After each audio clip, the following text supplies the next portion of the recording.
So let me just tell you a little bit, starting off with immigration, then I want to get to some other issues that I know that are on your mind. So number one, we stopped the demonization of undocumented people in this country. Number two, on day one, through an executive order, we undo all of the ugly and racist executive orders that Trump has done.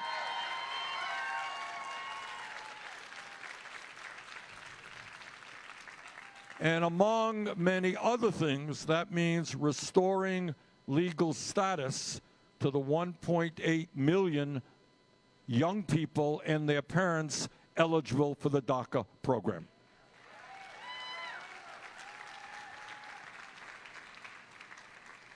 It means ending private prisons and detention centers in this country.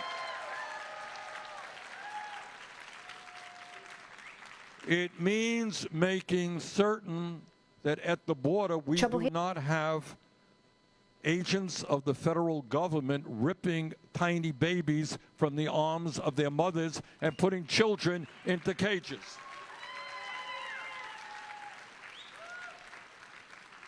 It means that we end the ICE raids that are terrorizing communities all over America. You know, we don't pay enough attention to what goes on in America in terms of how it impacts children. All right, let me give you just two examples. I can give you many more. Number one, the gun violence that we have seen all across this country, most recently in California a few days ago. What that is about is not only the killing and the murdering of so many people in this country, it is something else. And that is that kids today go to school and they are frightened. And their parents are frightened. I have grandchildren, as is the case all over this country, who undergo these drills in order to prepare for something terrible. Think about what that does to a child who is 7 or 8 years of age. Having to learn how to protect yourself from something terrible happening in a school. And then I want to take it to the issue of children in this country of undocumented parents. In Las Vegas, in Los Angeles, and many other school districts around the country, the bulk of the children are children of color. And what I learned in talking to teachers in Las Vegas and in Los Angeles and elsewhere is that you got kids who are going to school worried that when they come home from school, their mom or their dad may not be there. All right, can you imagine? It is hard for somebody not in that position to understand the kind of stress and anxiety that those children go through. I talked to a young person months ago here in Las Vegas who said his father was undocumented. And he and his sister, I think, were in a car. Father was driving. His father drove too fast. And a police officer drove by and stopped the car. And suddenly they all stopped breathing in the car. And the police officer said, "Are you documented?" And they lied. The guy said, "Yes, I am." Police officer said, "Okay, have a nice day." They drove on. And what the family was thinking is if the police officer had asked a different question, that whole family would have been disrupted. So this is the kind of stress that is on the minds of millions of people in this country, and that is absolutely not what this country should be about. So what we are going to do is aggressively, as early as we can, very, very early, first weeks of the administration, is do what the American people want. And what the American people want is comprehensive immigration reform and a path toward citizenship.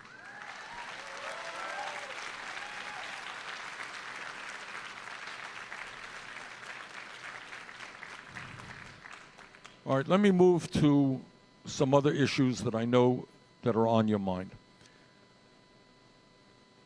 Our campaign is not just about defeating Trump.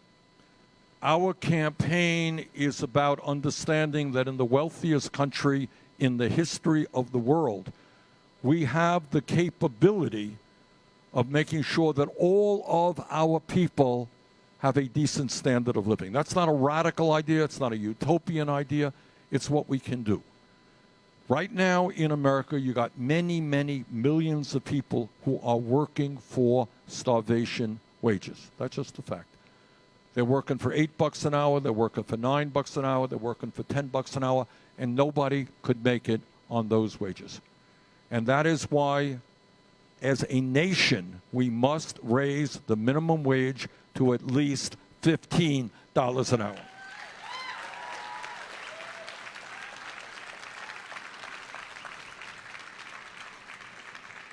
And when we talk about wages, what we also have got to make sure is that women do not continue to make 80 cents on the dollar compared to men.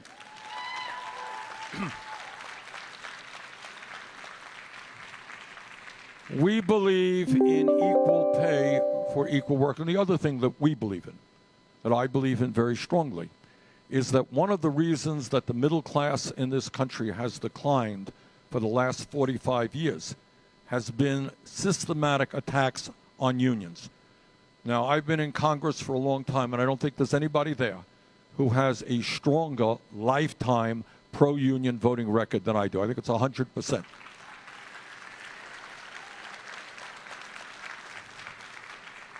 So what we are going to do is make it easier for workers to join unions, not harder. And my hope is that we're going to double the number of workers in unions in our first 4 years.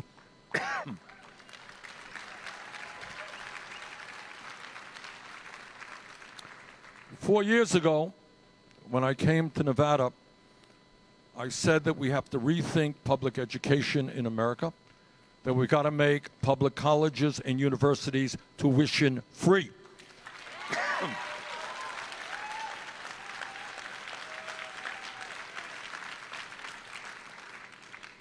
And that means that in America, every person, not just young people, regardless of income, should have the right to get a higher education. Maybe it's college, maybe it's a trade school.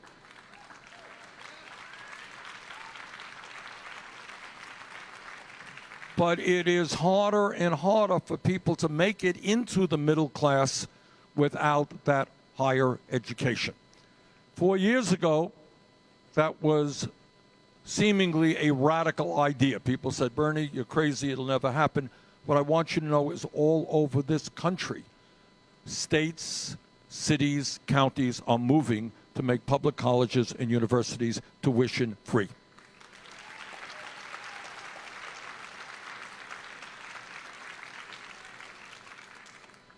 And in fact, medical schools now, some of the leading medical schools in America are now becoming tuition free, which is a big deal. And then the second part of that equation is that I do not want to see young people continuing to struggle economically, not able to get married and have kids, not being able to buy a car or a home because of the outrageous level of student debt.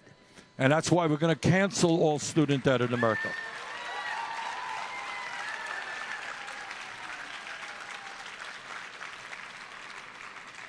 And we're going to pay for that by putting a modest tax on Wall Street speculation.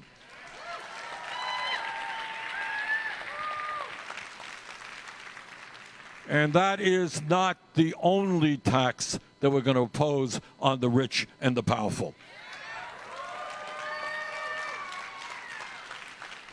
You know, it is really funny. It really is. Some of you may have noticed, if you watch TV, you read the papers, that the billionaire class is literally getting very, very nervous. You know, they're worth $100 billion, they're worth $50 billion, and suddenly they're in tears. Oh my God, we're going to have to pay more in taxes. How do we get by on $30 billion? Such a stress on us. They're literally thinking about how they can avoid a wealth tax. Maybe they get divorced. That could help. Maybe they leave the country. They're sitting around with their accountants figuring out how they can avoid paying their fair share of taxes.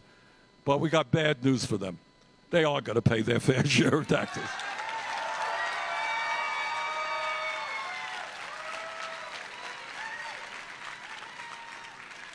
And I just want to say a few words about another issue, which is, I know, on your minds, and it's a very serious issue here in Nevada.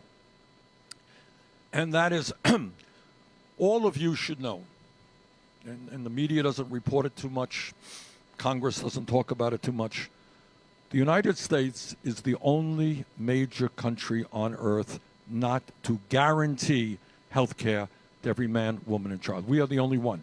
And brothers and sisters, we are going to end that international embarrassment.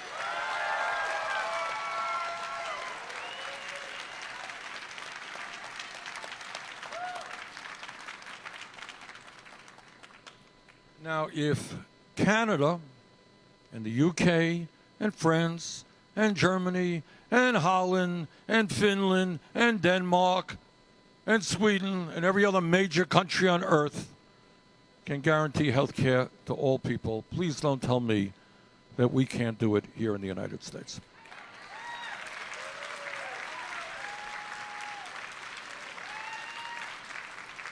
Now, here in America, and I want you all to think about it, we spend twice as much per person on health care as do the people of any other country.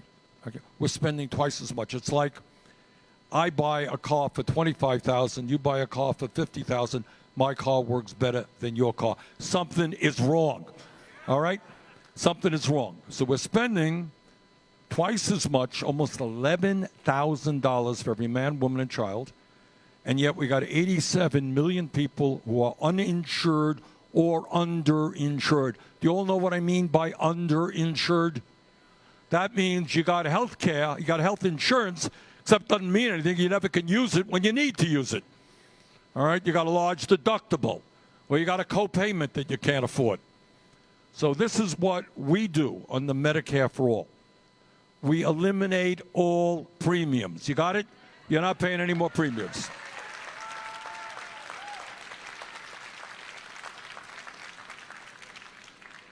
We eliminate all co-payments. And we eliminate one of the stupidest things that I've ever heard of in my life. You know, we take it for granted, this concept of a deductible. You all know what a deductible is? All right. So, it sucks. Yeah, that's one definition. So here's the point. You got insurance, except you can't use the insurance unless you spend the first, whatever it may be. You got $5,000? What kind of deductibles do people have here? I'm just curious. How many? 2,600. 6,000? Do I hear higher? It's like an auction. What do you got? How much? 16 deductible? And you pay for this insurance? All right, so you got to spend the first $16,000 out of your own pocket before the insurance kicks. That is a great policy. I mean, it is totally insane. And by the way, she will be included in the ranks of the insured. She's insured after she spends $16,000, which she probably doesn't have, for the health insurance she needed. Now, what's the result of all of that? The result is, that's right, woman here just said we're dying. And she wasn't being facetious. There are 30,000 people a year in this country who die needlessly because they don't get to a doctor when they should. Ask your doctor next time you go if he or she has treated people who got into the office too late. And they will tell you, yeah. Okay? 30,000 die, and I want to tell you even something that's crazier than that, and is important for us to jump outside of the box, to think outside of the box. I want you to think about this for a moment. You're feeling sick. You go to the doctor. The doctor says, Mary, I am very sorry to tell you, you have cancer. Okay? So Mary is diagnosed with cancer. Her head is spinning. All right, what kind of treatment should she get? What doctor should she go to? What medicine should she use? What hospital should she go to get that treatment? It's just overwhelming. But she, in this country, uniquely, has now got to worry about something else. And that is if she runs up a bill of $100,000 or more, how in God's name, if she is a working class person, how's she going to pay for that bill? And the result is that 500,000 people go bankrupt in America because of medically related debt. Can you believe that? So just think about the cruelty of a system. You got enough to worry about if you're diagnosed with a serious illness. You got to get back on your feet. You got to go through all kinds of difficult treatment. Got to find the right doctor. And then on top of that, to worry that your family is going to be financially ruined is unbelievable, and it is not what this country should be about.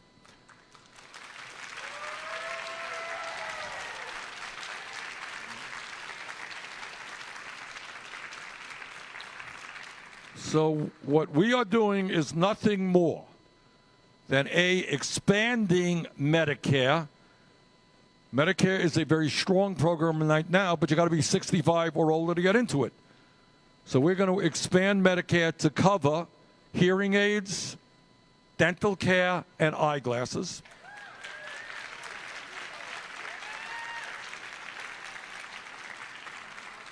And home health care.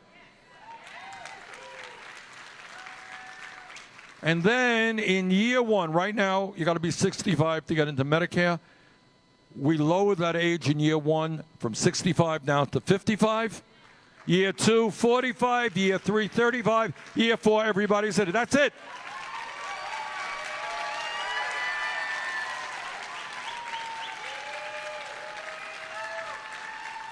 That really is not so complicated. That is the simplest way to get to universal health care. Now, the next question that's being debated is, okay, how are you going to pay for that? Fair question. How are you going to pay for it? And I'll tell you how. We're not going to be paying for it by having a $16,000 deductible. We're not going to be paying for it by having many of you paying $1,000 a month in premiums. Now, you can call a premium whatever you want, but I would call it a tax for the insurance companies, okay? We ain't going to pay for it by having you pay the highest prices in the world for prescription drugs. In some cases, 10 times more than they pay in other countries. Under our bill, nobody pays more than $200 a year for prescription drugs, okay? But health care ain't free. It's expensive. How do we pay for it? Well, we have a number of options that we have laid out. But for the people in this room, what we do is have a 4% income tax excluding the first $29,000 in income. That means if you are the average worker in America, you make 60, your family makes $60,000, you will pay 4% on $31,000 of income, which is roughly $1,200 a year. All right? Now, how is $1,200 a year for comprehensive, including dental care, including eyeglasses, hearing aids, home health care, any doctor you want to go to, any nurse you want to go to, any hospital you want to go? Not a bad deal, is it?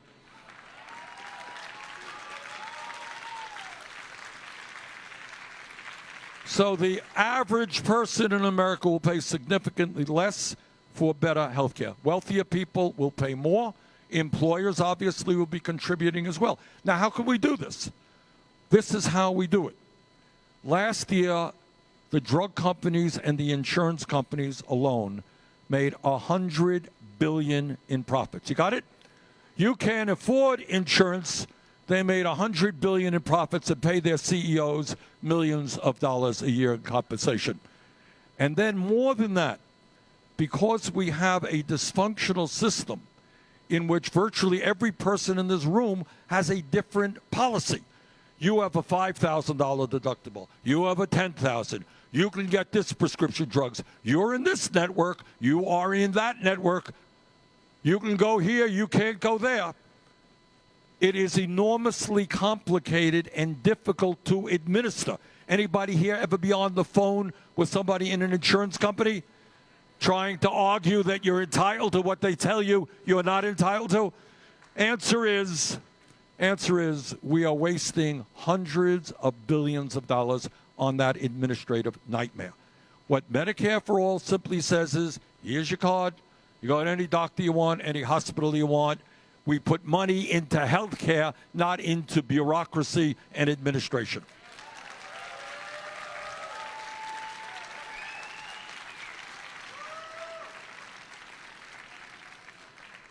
Now, there's another issue out there that worries me enormously. And I think as a nation, we are nowhere near where we should be on this issue. So when we have a president who tells us that climate change is a hoax, what he is doing is not only threatening the well-being of our kids and future generations, he is threatening the well-being of the entire world. So let me just tell you what the scientists are telling us. I'm not a scientist. I failed physics in college, all right, but I listen to scientists.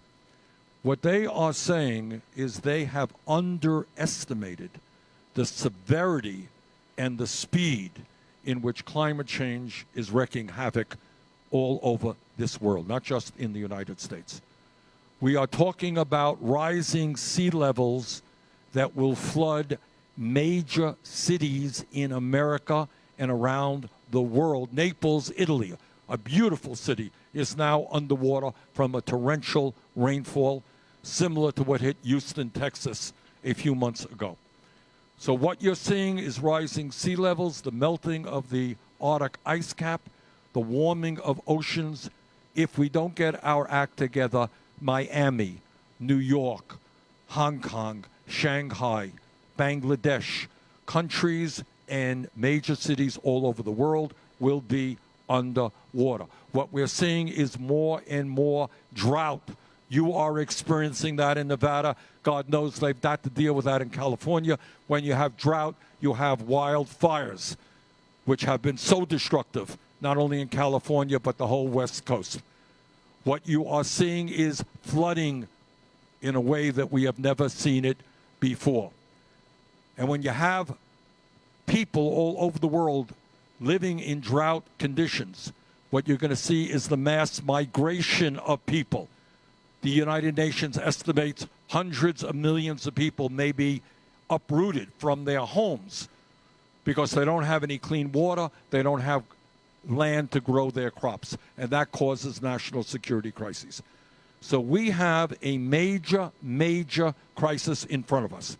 And that is why I am very proud to be a strong supporter of the Green New Deal.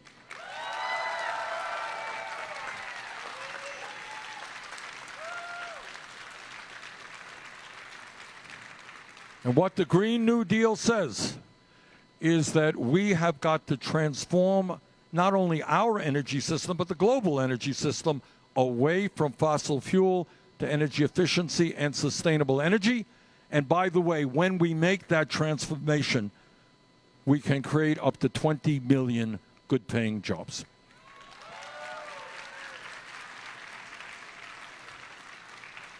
And let me tell you something. Whenever I come to Nevada, including a day like today, I come from Vermont, you know. Right now it's probably 15 degrees, it's sleeting, it's cold. I come to Nevada, you got a lot of sunshine here. I don't have to tell you that. You should be leading this country in terms of solar.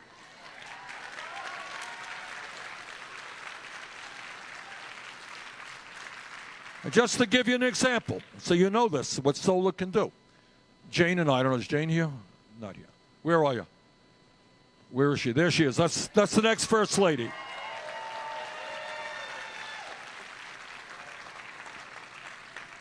Jane, how many years ago, this is Vermont, not Nevada, how many years ago did we put solar on the roof?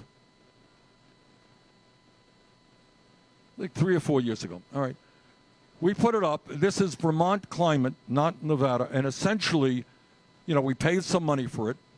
It will be, the money we put down will be paid back to us probably in 7 years, and then we get free electricity. Right now, we pay virtually nothing for electricity. $160 for the year. How's that? All right. So what we have got to do, you know, we had the money. There is now a federal program. You get a tax break if you install solar. We have got to make sure that everybody in America, no matter what their income is, can install solar, and what you're going to do is have basically free electricity. All right?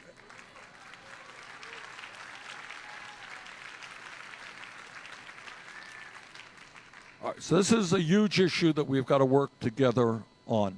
Last couple of points that I want to make is that we have a criminal justice system which is criminal. It's a criminal system. And we end up, and I want everybody to appreciate this, we end up today having more people in jail, over 2 million, than any other country on earth, including China, 4 times our size. And the people in jail, as you know, are disproportionately African American, Latino, and Native American. So we need a major reform of a broken and racist criminal justice system.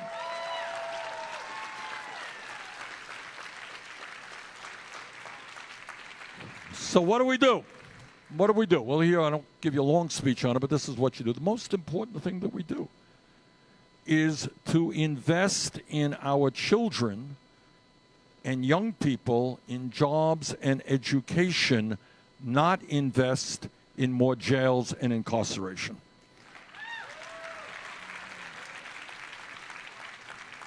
So our job is to keep our kids from falling through the cracks, from dropping out of school, and instead to make sure that they get the jobs that they need so that they can become productive members of society and not rot in a jail. Second thing we do, among many other things, is we end the destructive war on drugs.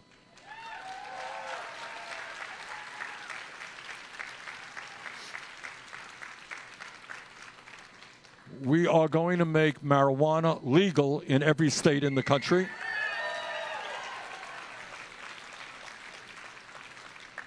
We will expunge the records of those arrested for possession of marijuana.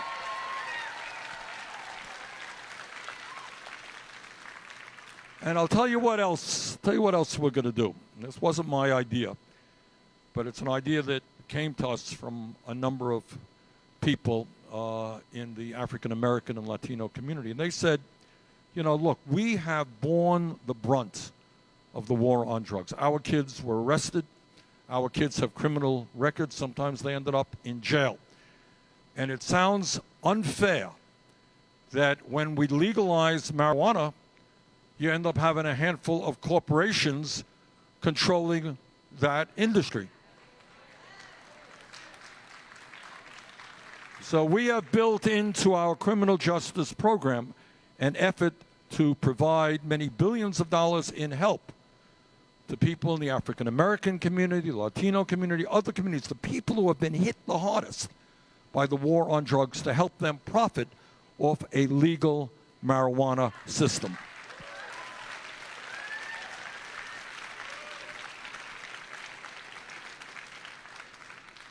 You know, I am a United States Senator, and I'm on the floor of the Senate frequently, and I listen to many of my conservative colleagues talk about how they want to get government off the backs of the American people and how they believe in small government. Well, if you want to get government off the backs of the American people, you should recognize one very simple principle, and that it is that women in America should control their own bodies, not politicians.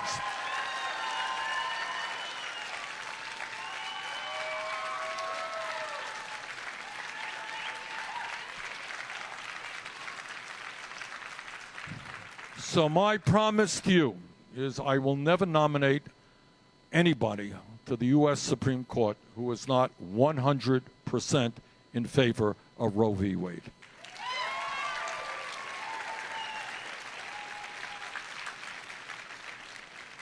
And there's another issue that I know is on everybody's minds, and that is the terrible level of gun violence in this country. And the bad news is that gun violence continues. We lose about 40,000 people every year to gun violence in this country. So I will simply say to you that gun policy under our administration will be made by the people of this country, not the NRA.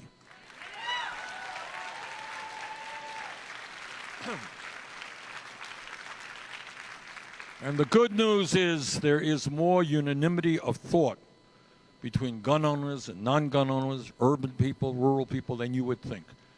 And we know what we have to do to make sure that we cut back on these terrible and horrific mass shootings that we've seen. I don't have to tell anybody in Las Vegas what that's about. You experienced the worst of the worst.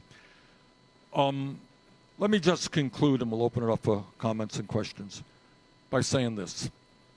The message of our campaign, as I said earlier, is us, not me. And that means, number one, an understanding that we are in this together. But there's another part of it, and that is an understanding that you don't see this on TV at all, and you don't hear it in the Congress at all, is that to take on the power of the corporate elite is not something that one person, no matter who that president may be, can do. All right? It can't be Bernie Sanders or anybody else, any other candidate who becomes president who can take on the corporate elite alone, because they have so much power. Do you understand what I'm talking about? All right, what I'm talking about is Wall Street, talking about the insurance companies, the drug companies, the fossil fuel industry, the military industrial complex, the prison industrial complex, the whole 1%. These people have endless amounts of money, and they lie a whole lot of the time. So they will put all kinds of ads on television. They buy think tanks and so forth and so on. All of you who know anything about American history know that real change has never taken place from the top on down. It has always taken place from the bottom on up. That is the history of the labor movement in this country. It is the history of the civil rights movement. It is the history of the women's movement. It is the history of the gay rights movement. It is the history of the environmental movement. Real change only takes place when millions of people stand up and demand that change. And that is where we are right now. So what this campaign is about, it's not only winning here in Nevada, and with your help, we intend to win here in Nevada.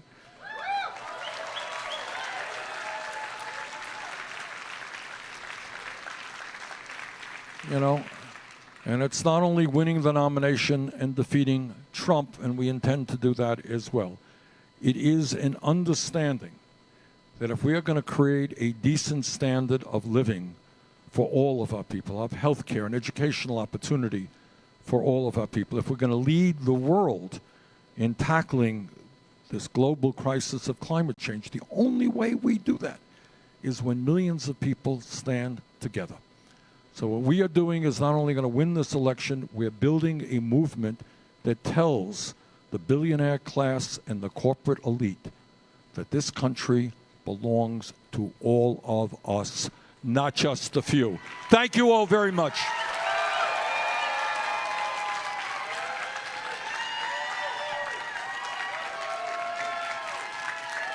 Thank you.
justified use of force if like this to be open.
In UK politics, the latest ICM Reuters poll, you put Conservatives at 42%, Labour at 32%.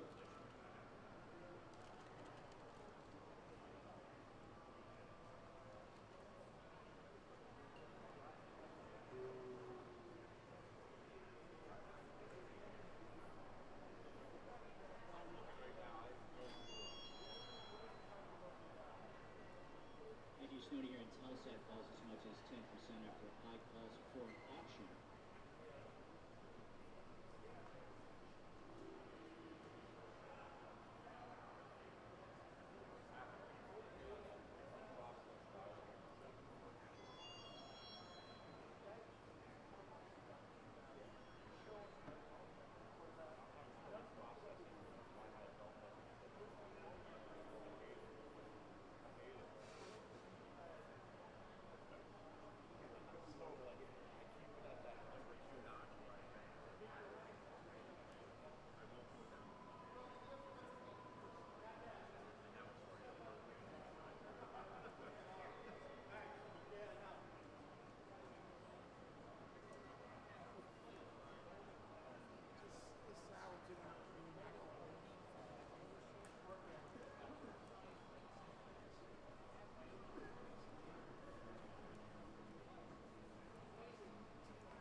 Side of the screen, the south side is going to be the left, so it happened in that parking lot just south of the Walmart right there. I understand 2 people were shot in the car, then the shooter was also shot and killed at the scene in the parking lot right here.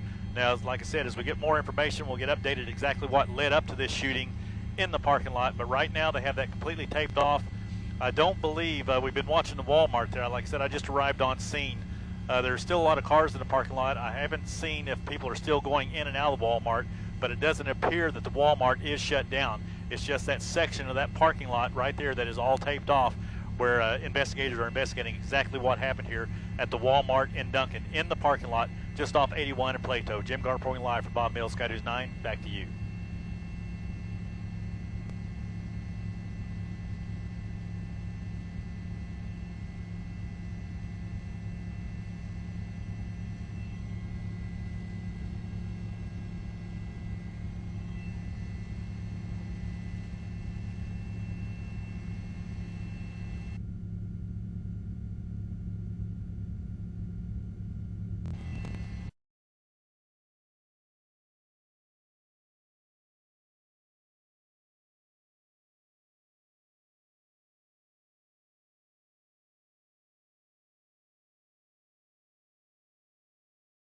And Marty a little bit, Ben. You said go to high. We're on high power, right, DJ?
This is a Fox 10 News Alert.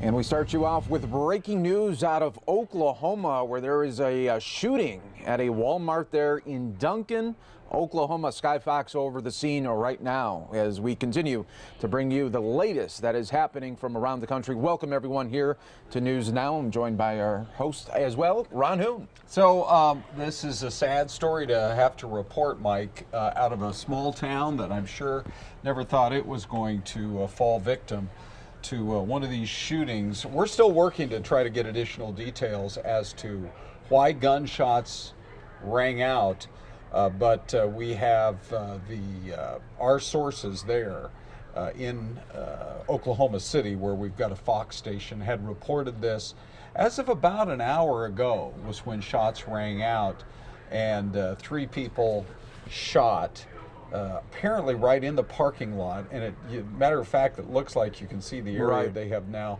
strung off, and you can even see right up against the red car where some of the bullet casings landed as a result of this shooting.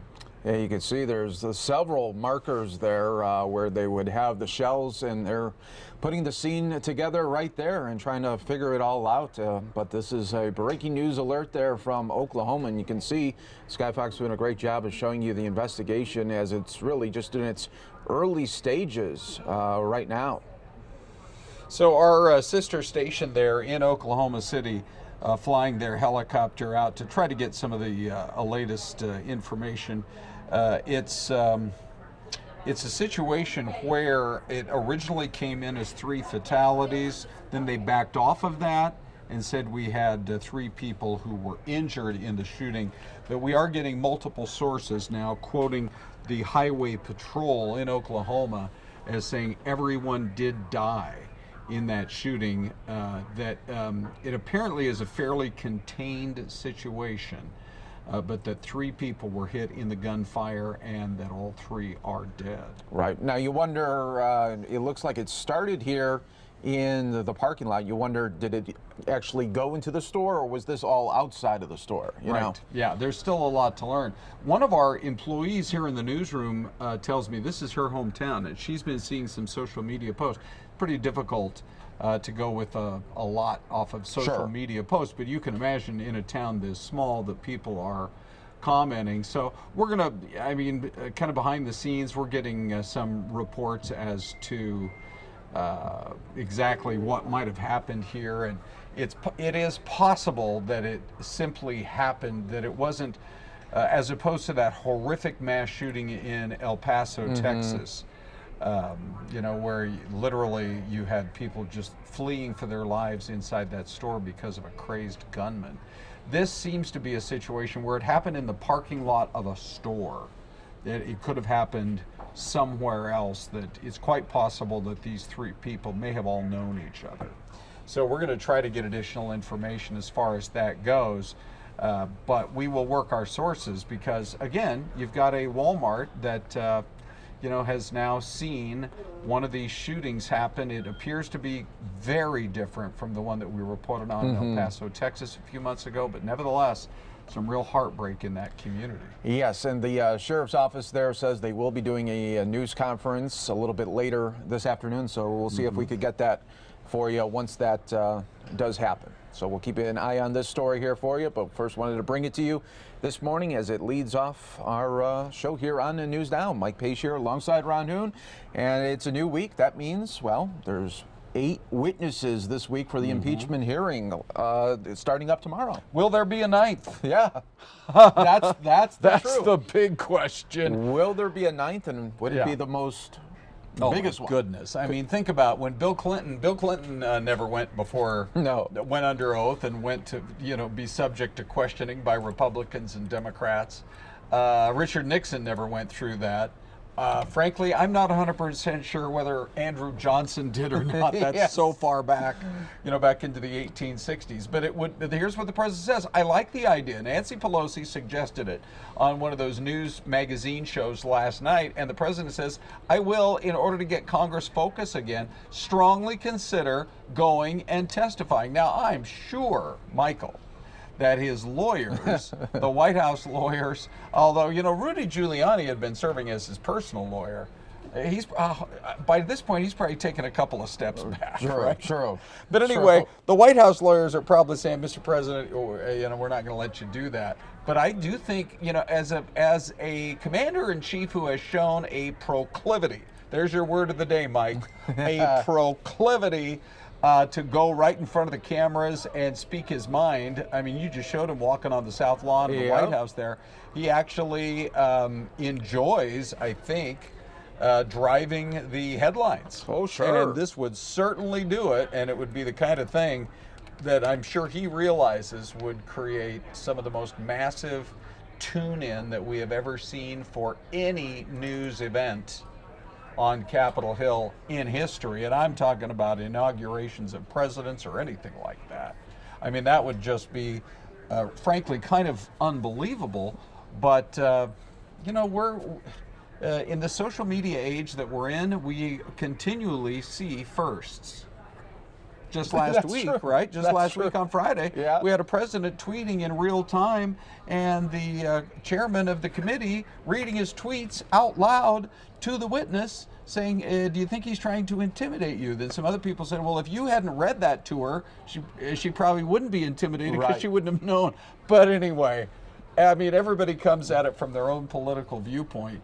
But I will just tell you, Mike, I would put the odds at less than 50-50. But then I would have put the odds at less than 50-50 that the Cardinals would have been up to a 16-0 lead over the 49ers yesterday. That was something to see, wasn't it? Could have won that, Almost. should have won that. Yeah. We just lost that shot for Anyway. a second. I'm going to leave Yep. this up and And, it comes back. Sorry, we were just getting a. We'll hand another shot for you. There you go. Okay. So Fox News talking Yes. to our ear today. Okay, yeah, Yeah. you guys can hear the speaker. So she just said they're starting to put some additional pictures up right now. Yeah, huh? so once we get there from Oklahoma, we'll bring you the latest details there. But I want to show this again, Ron, because this will be the first time on Tuesday that Republicans will at least get two of the witnesses that Yeah. they wanted. That'll be in the afternoon session tomorrow with Volker and Tim Morrison. Yeah, that will be interesting. Now, I think they are actually going to keep up the pressure to have Hunter Biden come in and testify. And there'll be some who will look at that and say, well, okay, well, they're showing some balance at least. There'll be others who say, oh, that's such a sidebar to the main important part of the hearing. You know, that there'll be some criticism. But keep in mind that Democrats completely controlled. They wrote the rules to try to kind of streamline things, but streamline's not the right word to use, Mike. Nancy Pelosi in this interview also said, and this is somebody who a few weeks ago was saying we hope to have this whole thing wrapped up by Thanksgiving, which seemed to me kind of ludicrous. Right. That they could ahead of time predict that they'd be in and out in 2 or 3 weeks. Just didn't seem like that was going to be very doable. Now she's saying she can't promise that it won't go into 2020. And frankly, that makes a lot more sense. Yes. I mean, the more you learn, the more you want to bring additional people in and put them under oath. But Gordon Sondland, that's going to be the big one, and that's on Wednesday. That will be the big one. So we'll be keeping an eye on that. And, you know, like we were saying earlier, Ron, Yep. if the ninth witness would be the president, talk about just controlling Yes. the really Sure. the dialogue. Yeah.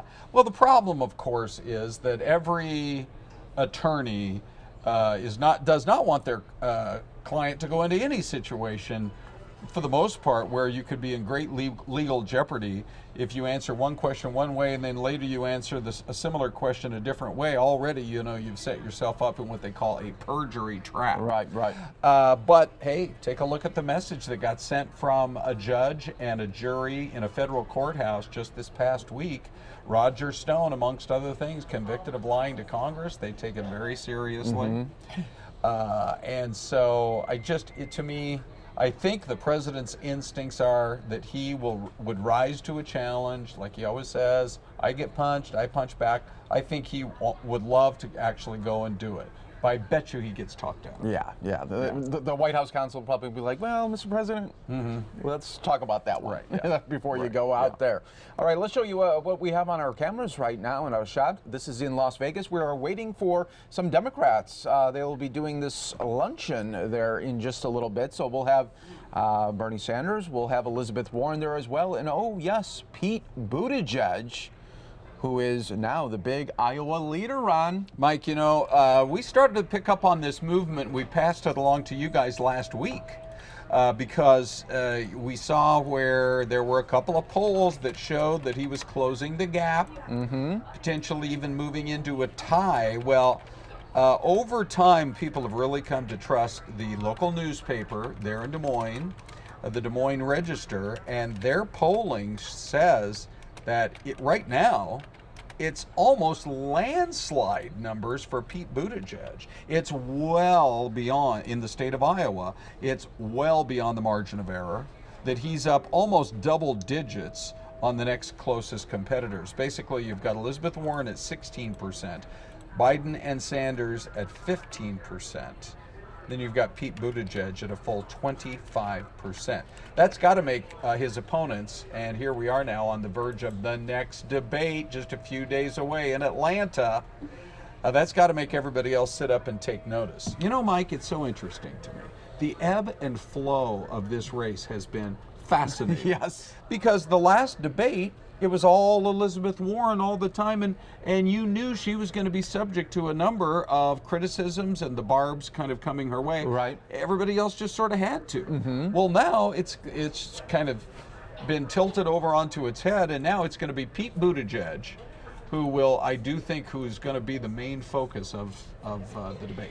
Yeah, that will be very, and now you'll see maybe them attacking Pete more now. Oh, for sure. I think that's got to happen. I mean, for the most part, you know, a lot of people, I always go back to Chris Wallace's quote. He is smart as the dickens. I love that quote. Yep. But, I mean, he sounds so, when you just listen to him, he sounds thoughtful, he sounds well-reasoned. I had read a piece the other day saying that the political class in Washington is worried that maybe Joe Biden is showing his age, that he might be a little bit too old, that Pete Buttigieg is maybe a little bit too young, and that the other two big names, meaning Elizabeth Warren and Bernie Sanders, are too far to the left to, they would excite the party in the primary, but too far to the left to win the general election.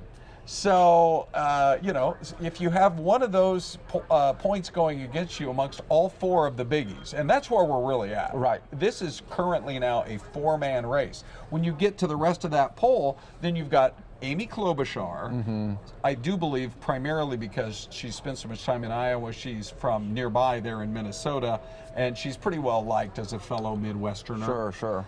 You know, but then after that, you've got Tulsi Gabbard, Cory Booker, I believe Kamala Harris. They're all in that 3% range, and at this point it's just unclear if any of them can get up the momentum to get even to an 8 or a 9%, which would attract maybe a new level of donor support. Right, and I still don't think we're done seeing Hillary Clinton, though. You know, Mike, that quote, so the other day she gave a radio interview, and the clip is out there, and she's pretty forceful when she says, look, I learned that, I love the double negative in this quote. Yeah. That you never say never, which I just said in this sentence. The bottom line is that you never say never. Meaning she hasn't completely closed the door. She said it's not in her plans, and as Michael Bloomberg's about to find out, you have to if you wait this late in the game, you have to more than hit the ground running. I just don't see how Bloomberg thinks he can possibly, unless he wants to spend some of his billions and pull a Tom Steyer, right? And just blitz the airwaves in places like Iowa, New Hampshire, and South Carolina. Mike, I read a piece this weekend that there are movers and shakers in the Democratic Party in California who are starting to worry about Kamala Harris and whether or not she, for the good of the party, maybe might want to step aside, because if she can't win California or even come close to winning California, it would really... it would obviously put her candidacy in great jeopardy. True. And everybody now is scrambling to be that one that breaks out. Keep in mind, just because Pete Buttigieg is at 25% in Iowa, we have not seen that kind of a surge for him nationally. He has spent a lot of time in Iowa. Most people, when they get a chance, I think, to hear him in person at these town halls or other events, they do come away very impressed.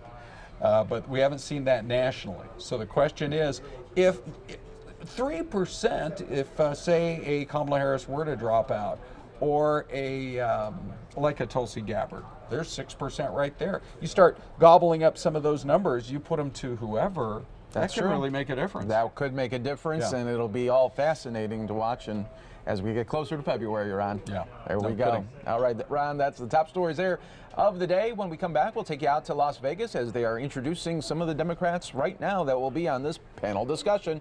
More news now up next.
Financial Protection Bureau during the Obama administration.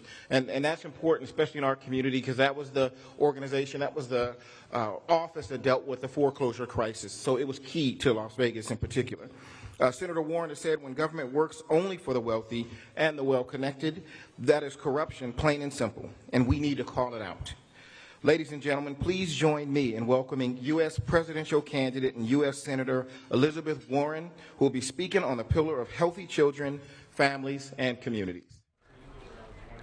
And welcome back, everyone, here to News Now. Happy Monday to everyone. Thank you so much for joining us. I'm your host, Mike Page, as we take you to events from across the country as they're happening. Let's go out right now to Las Vegas here. You see Senator Elizabeth Warren is now just coming to the stage right there. We will listen to her speak. Let's bring it to you right here on News Now, all happening right now. It looks like, and when we get a chance to talk about housing. I think whenever we're talking about a big issue, we ought to start with a statement of values. And for me, safe, decent, affordable housing is a basic human right. And we fight for basic human rights. Everything else that we need in order to build stable and secure families intersect with housing. If you don't have safe housing, it has health consequences, consequences for education for your children, employment consequences, and whether or not you can build a safe and secure future. For me, housing is a personal issue. I grew up in a paycheck to paycheck family. I was in middle school when my daddy had a heart attack. He survived the heart attack, but he couldn't work for a long, long time. And I still remember, as a middle schooler, what it was like, not just when we lost the family station wagon, but when we had our toes on the line to lose the house. That's when I learned words like mortgage and foreclosure. Listen to my mother cry every night. Now, my mother was 50 years old. She'd never worked outside the home. She walked to the Sears and got a full-time minimum wage job answering phones at a time in America when a full-time minimum wage job would support a family. She saved our house, and more importantly, she saved our family. But I never forgot what it felt like that we could lose our home. For me, I see that we are in a housing crisis in America today, and I think of the housing crisis this way. There have been two big changes over the past half century, and both of them have increased pressure on housing. The first is private developers. They're not building the houses they were building a half a century ago. I grew up in a little 2-bedroom, 1-bath The garage was converted to hold my 3 brothers. That was their bedroom. Those developers aren't there anymore. Today's developers are building mansions. I'm not mad at them. That's just where the profits are. So all those little houses, inexpensive houses, houses that were kind of an entry level for working families at the margins, those have just disappeared. The second is we have not expanded affordable housing. We have not, as the government, been making more investments in housing. Indeed, we've been shrinking those opportunities. So the consequence is you end up with a housing stock that is shrinking, right? Housing deteriorates over time. Fewer and fewer houses. Then you get hit by gentrification, which further shrinks housing available, particularly to low-income folks. And the population grows. Well, anybody can do the math on that. It means people are called on to pay more and more for less and less housing, and many people get shut out of the system altogether. So I have 2 proposals to deal with that, 2 plans. I've always got a plan, right? First one is a housing plan overall, and that is to increase the stock of housing. I propose an investment of about $500 billion, and yes, I have it paid for, that would build about 3.2 million new housing units in America. That's housing units in cities, that's housing units in small towns, it's housing units in rural areas, and it is housing for working families, for the working poor, for the poor, for the homeless, housing for seniors who want to age in place, housing for people with disabilities, housing for people who are returning from incarceration and need a place to live. It's about expanding our housing stock across this country. That's part 1.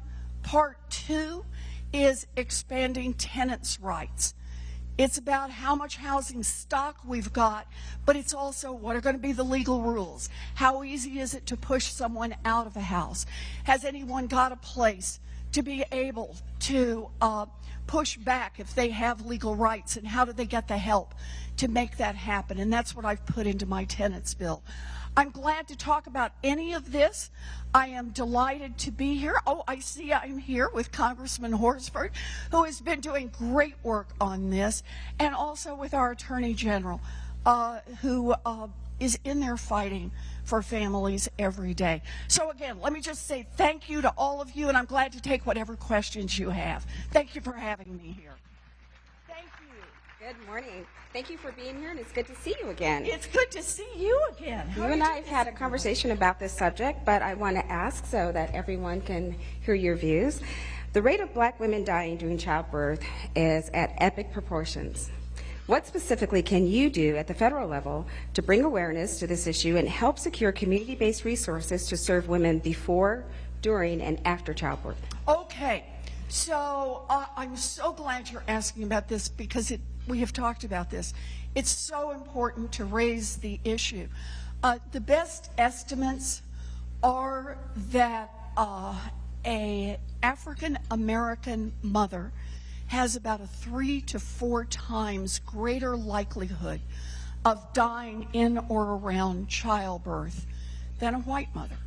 And this is true even when you adjust the numbers for education, for income, and it tells us that black women who are pregnant are being treated differently from white women who are pregnant.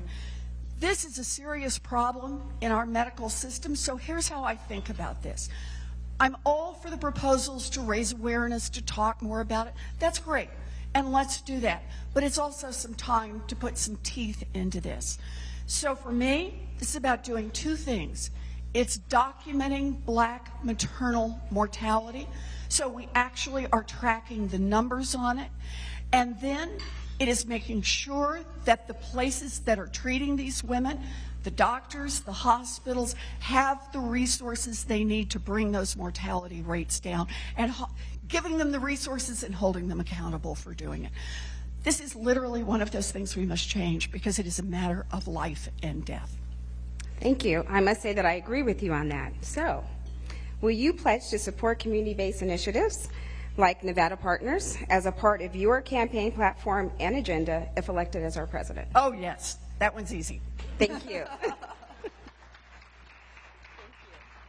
It's the shortest answer you'll ever hear from somebody running for public office. A fast yes. Hello, Congressman. Hello, Senator. It's good to see you. Great to see you. We want to also invite up Councilwoman Pamela Goins-Brown from the city of North Las Vegas and Attorney General Ford to also ask some additional questions regarding affordable housing and wealth creation.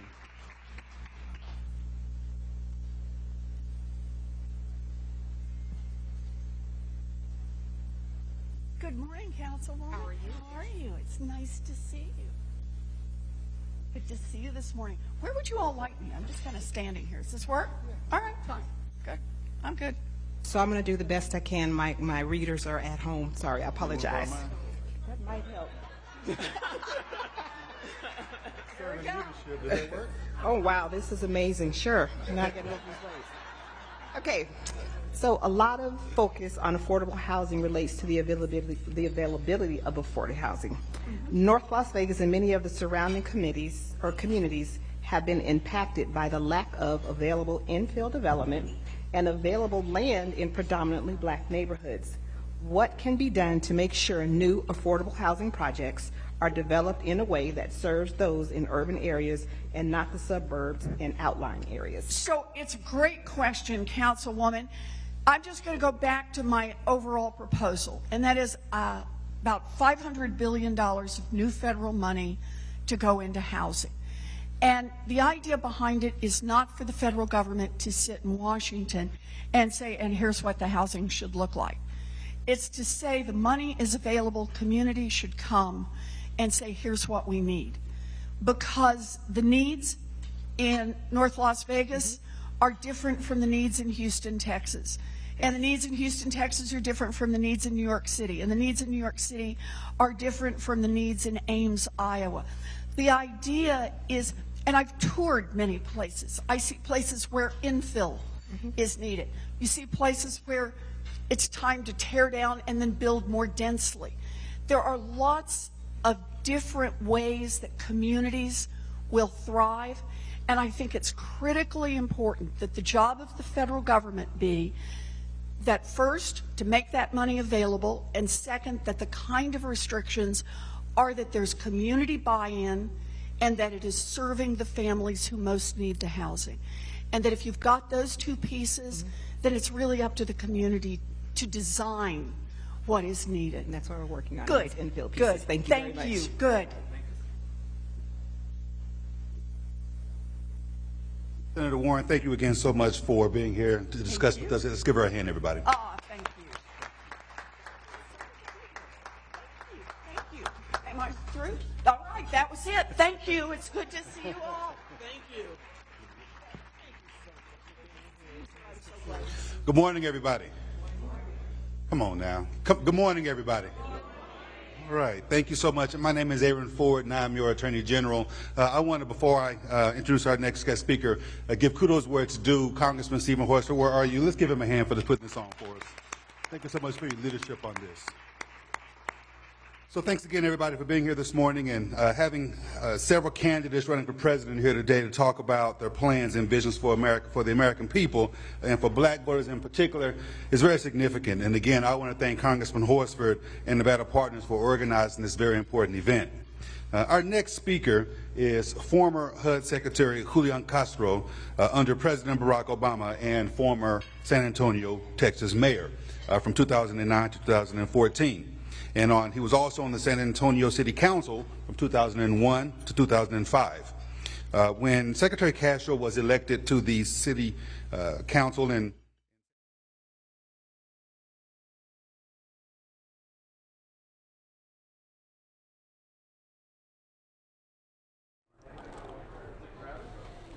And welcome back, everyone. Here to News Now, live look at the Capitol here on this Monday. It's going to be another busy week there where impeachment hearings will be beginning again tomorrow.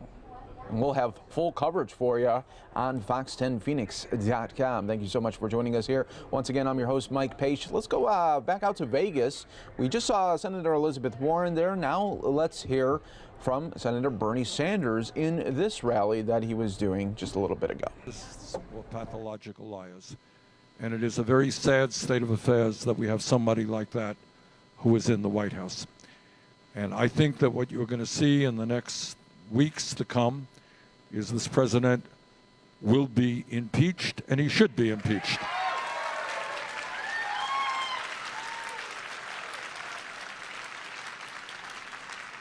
And he should be impeached because he has used his office to obstruct justice. He should be impeached because he is in violation of the Emoluments Clause of the Constitution, and where he has very blatantly, I mean really incredibly, used his office to make more money for his family. And lastly, of course, he should be impeached because he has used national security aid to Ukraine in order to try to undermine a potential political opponent. And those are all grounds for impeachment. But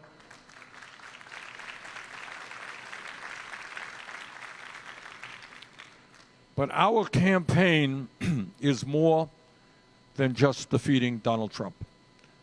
What our campaign is about is a political revolution designed to transform our economy and our government so that we finally begin to address the needs of working families in America, not just the 1%.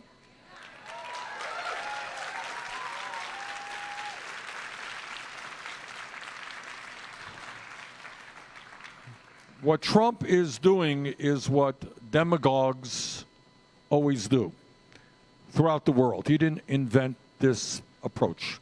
What demagogues always do is find a minority and then try to rally the American people against that minority. And maybe the minority is gay people. Maybe the minority is Jewish people. Maybe the minority is African American people. But today, that major minority that he is attacking happens to be undocumented immigrants in this country today, mostly Latino people. And what he is trying to do is to win votes, as demagogues do all over this country, by attacking that population. Now, the reason that we are going to win the Democratic primary and the reason that we are going to defeat Trump is that our politics are exactly the opposite of what he is trying to do.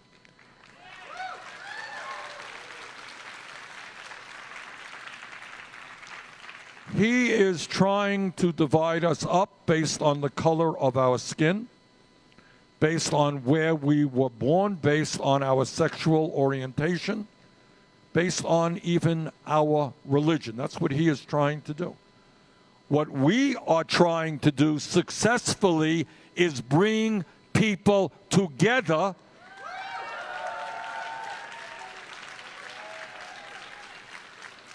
black and white and Latino, Native American, Asian American, gay and straight, people born in the United States, people who have immigrated to the United States.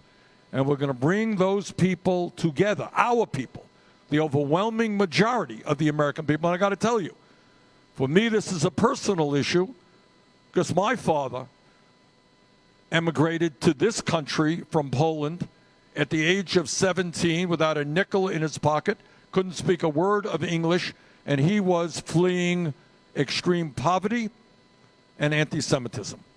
So the immigrant experience is something that I feel very strongly. And what we will do together in the White House, and by the way, the message of our campaign is us, not me. And that means we are in this together.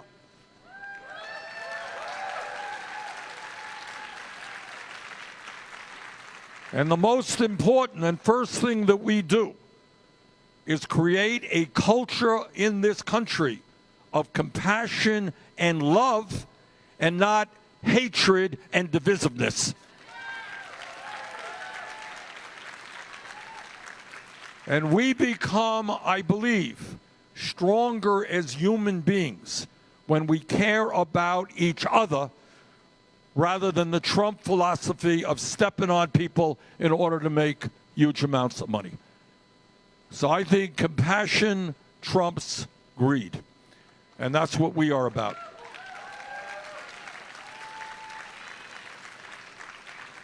So let me just tell you a little bit, starting off with immigration, then I want to get to some other issues that I know that are on your mind. So number one, we stopped the demonization of undocumented people in this country. Number two, on day one, through an executive order, we undo all of the ugly and racist executive orders that Trump has done.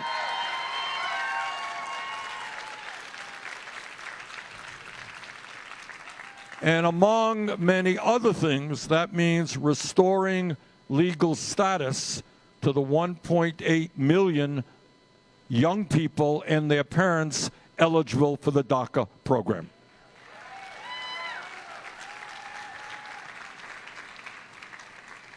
It means ending private prisons and detention centers in this country. It means making certain that at the border we do not have agents of the federal government ripping tiny babies from the arms of their mothers and putting children into cages.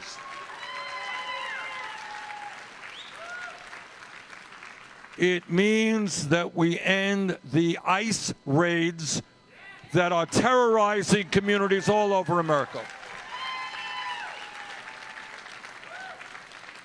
You know, we don't pay enough attention to what goes on in America in terms of how it impacts children. All right, let me give you just two examples. I can give you many more. Number one, the gun violence that we have seen all across this country, most recently in California a few days ago. What that is about is not only the killing and the murdering of so many people in this country, it is something else. And that is that kids today go to school and they are frightened. And their parents are frightened. I have grandchildren, as is the case all over this country, who undergo these drills in order to prepare for something terrible. Think about what that does to a child who is 7 or 8 years of age. Having to learn how to protect yourself from something terrible happening in a school. And then I want to take it to the issue of children in this country of undocumented parents. In Las Vegas, in Los Angeles, and many other school districts around the country, the bulk of the children are children of color. And what I learned in talking to teachers in Las Vegas and in Los Angeles and elsewhere is that you got kids who are going to school worried that when they come home from school, their mom or their dad may not be there. All right, can you imagine? It is hard for somebody not in that position to understand the kind of stress and anxiety that those children go through. I talked to a young person months ago here in Las Vegas who said his father was undocumented. And he and his sister, I think, were in a car. Father was driving. His father drove too fast. And a police officer drove by and stopped the car. And suddenly they all stopped breathing in the car. And the police officer said, "Are you documented?" And they lied. The guy said, "Yes, I am." Police officer said, "Okay, have a nice day." They drove on. And what the family was thinking is if the police officer had asked a different question, that whole family would have been disrupted. So this is the kind of stress that is on the minds of millions of people in this country, and that is absolutely not what this country should be about. So what we are going to do is aggressively, as early as we can, very, very early, first weeks of the administration, is do what the American people want. And what the American people want is comprehensive immigration reform and a path toward citizenship.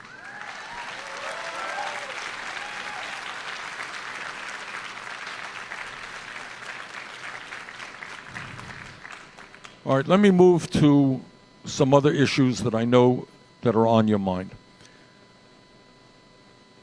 Our campaign is not just about defeating Trump. Our campaign is about understanding that in the wealthiest country in the history of the world, we have the capability of making sure that all of our people have a decent standard of living. That's not a radical idea. It's not a utopian idea. It's what we can do. Right now in America, you got many, many millions of people who are working for starvation wages. That's just a fact. They're working for $8 an hour. They're working for $9 an hour. They're working for $10 an hour, and nobody could make it on those wages. And that is why, as a nation, we must raise the minimum wage to at least $15 an hour.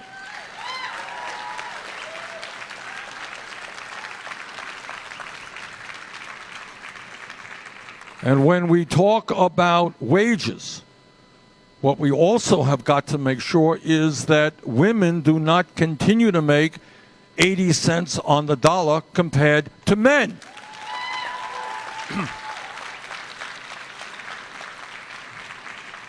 We believe in equal pay for equal work. And the other thing that we believe in, that I believe in very strongly, is that one of the reasons that the middle class in this country has declined for the last 45 years has been systematic attacks on unions.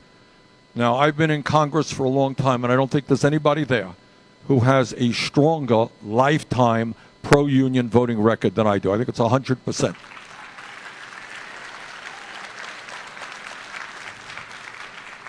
So what we are going to do is make it easier for workers to join unions, not harder.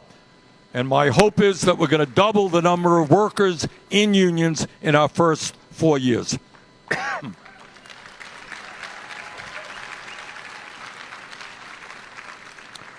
4 years ago, when I came to Nevada, I said that we have to rethink public education in America, that we've got to make public colleges and universities tuition free.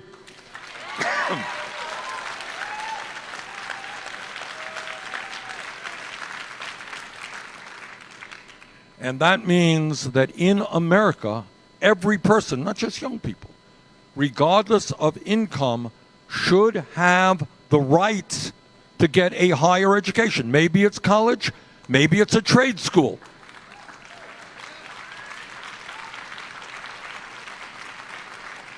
But it is harder and harder for people to make it into the middle class without that higher education. 4 years ago, that was seemingly a radical idea. People said, Bernie, you're crazy, it'll never happen. What I want you to know is all over this country, states, cities are moving to make public college universities tuition free.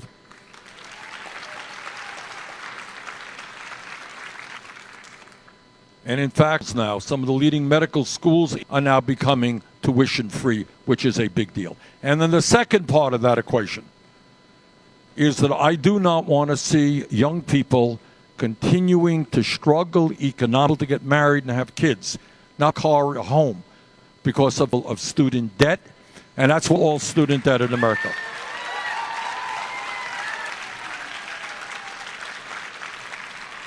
And we're going to pay for that by putting a modest tax on Wall Street. And that is not the only tax that we're on the rich and the powerful.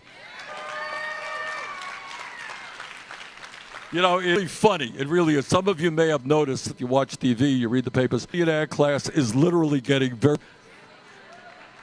They're worth $100 billion. They're worth $50 billion. They're in tears. Oh, my God, we're going to have taxes. How do we get by on $30? Such a stress. Literally. Thinking avoid a wealth tax. Maybe they get divorced.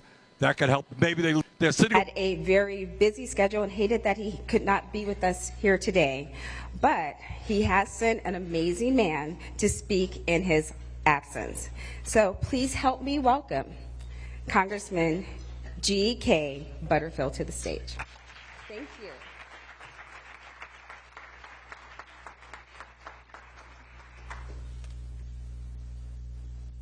Thank you and good morning. It's good to be in the 4th Congressional District of Nevada. Yes. My good friend Stephen Horsford, when he first came to Congress some years ago, kept reminding me that this is not Nevada, this is Nevada. And so I'm delighted to be here with you today on behalf of a great friend, Vice President Joe Biden. Joe sends his regrets that he's not able to be here today. If I could explain it to you, you would understand it. But he has a terrible, terrible conflict in schedule and had to go in a different direction. So thank you so very much for receiving me this morning on my behalf. And let me just say a word to Monica Ford and to Mark Scott. I have a long history of relationships with community-based organizations. And what I'm told is that these organizations are doing great work in this community. And I want to publicly thank you for the work that you're doing. Well, we are in the middle of a presidential election cycle. Make no mistake about it. We have many, many good Democrats running for the Democratic nomination, and you in Nevada will have to choose among those candidates. And so I'm here today to respectfully and humbly ask that you strongly consider supporting our friend Joe Biden. I have known Joe Biden now for many, many years. Knew him when he was a United States Senator. Knew him when Barack Obama chose him as a running mate in 2008, and continue that relationship today. This is an election that I cannot imagine could be more important. You know what's at stake in this election. Not only do we need to choose a good Democrat, one who understands democratic values, one who can continue the legacy of Barack Obama and others who preceded Barack Obama, but we need a candidate, quite frankly, who can beat Donald J. Trump. And I'm not going to insult you by telling you this morning that that is the only criteria, someone who can beat Trump, but it is certainly a major criteria that you should consider in making your decision. My first encounter with Joe Biden was in 1982. My background, and I'll just spend a few seconds on my background so I can authenticate myself. Stephen, you can back me up, but I can do it for myself. I have spent a lifetime in service to the state of North Carolina, where I'm from and where I represent. As a teenager, I led the civil rights movement in my hometown, went to Durham for college and continued the work there and became a lawyer. Went back to my home community of Wilson, North Carolina, and set up a community-based law practice where I represented hundreds, if not thousands of people. As the years went on, I decided to go into voting rights litigation, partnered with the NAACP Legal Defense Fund out of New York, and together we challenged election systems all across my state, including the state legislature, including the way we elect judges in North Carolina. And because of those lawsuits, we didn't lose a single one. Because of those lawsuits, we opened up electoral opportunities for African Americans. In 1988, I ran for a Superior Court judge and won that election, served on the Superior Court bench for many years, and later was appointed to the North Carolina Supreme Court. So I had 15 years on the bench. But I give you that background very quickly to let you know that my first encounter, and someone please tell me when my time is up. Is that the clock? Because I'm like Joe Biden, I can get carried away.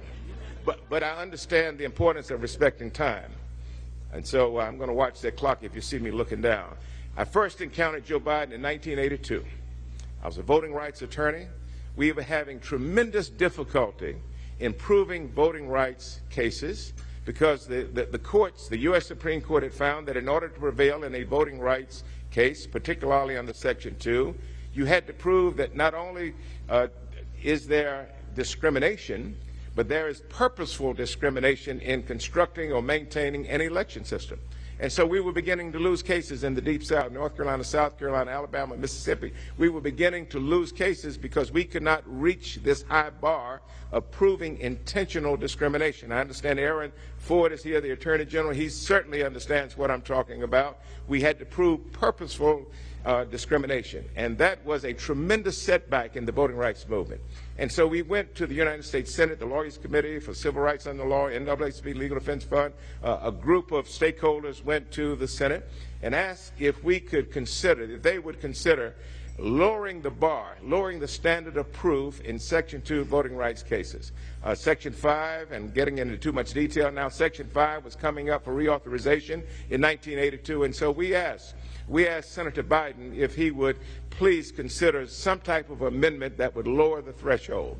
Biden said, the only way I can do this, if I can get Orrin Hatch from Utah to join with me in including that in the legislation. And so Biden and Hatch put their heads together, and they came up with the 1982 reauthorization, which included this amendment. But when it hit the Senate floor, I was sitting up in the gallery of the United States Senate watching the debate, and I saw Joe Biden in action, unabashed, unafraid of Jesse Helms from my home state, and he fought tooth and nail to get Section 2 amended so that we could continue litigating voting rights cases across the South. And because of the amendment in 1982, we are now seeing African-American communities electing African-Americans and others to office all across the South, and I attribute much of that to my friend Joe Biden. Ladies and gentlemen, in getting my years mixed up, the eyes of the nation are focused on Nevada. You know that. The eyes of the nation are directly focused on you. Don't just think it's Iowa and New Hampshire and South Carolina. The eyes of the nation are watching you. You know, Iowa and New Hampshire are not demographically reflective of the nation. Nevada, demographically, is reflective of the nation. So what happens in Nevada will set the stage, will set the tone for South Carolina, will set the tone for Super Tuesday, which comes up in March of next year. And so we've got to get it right in Nevada. And I know you have caucuses in Nevada. I don't fully understand caucuses. Some of you may say you don't either.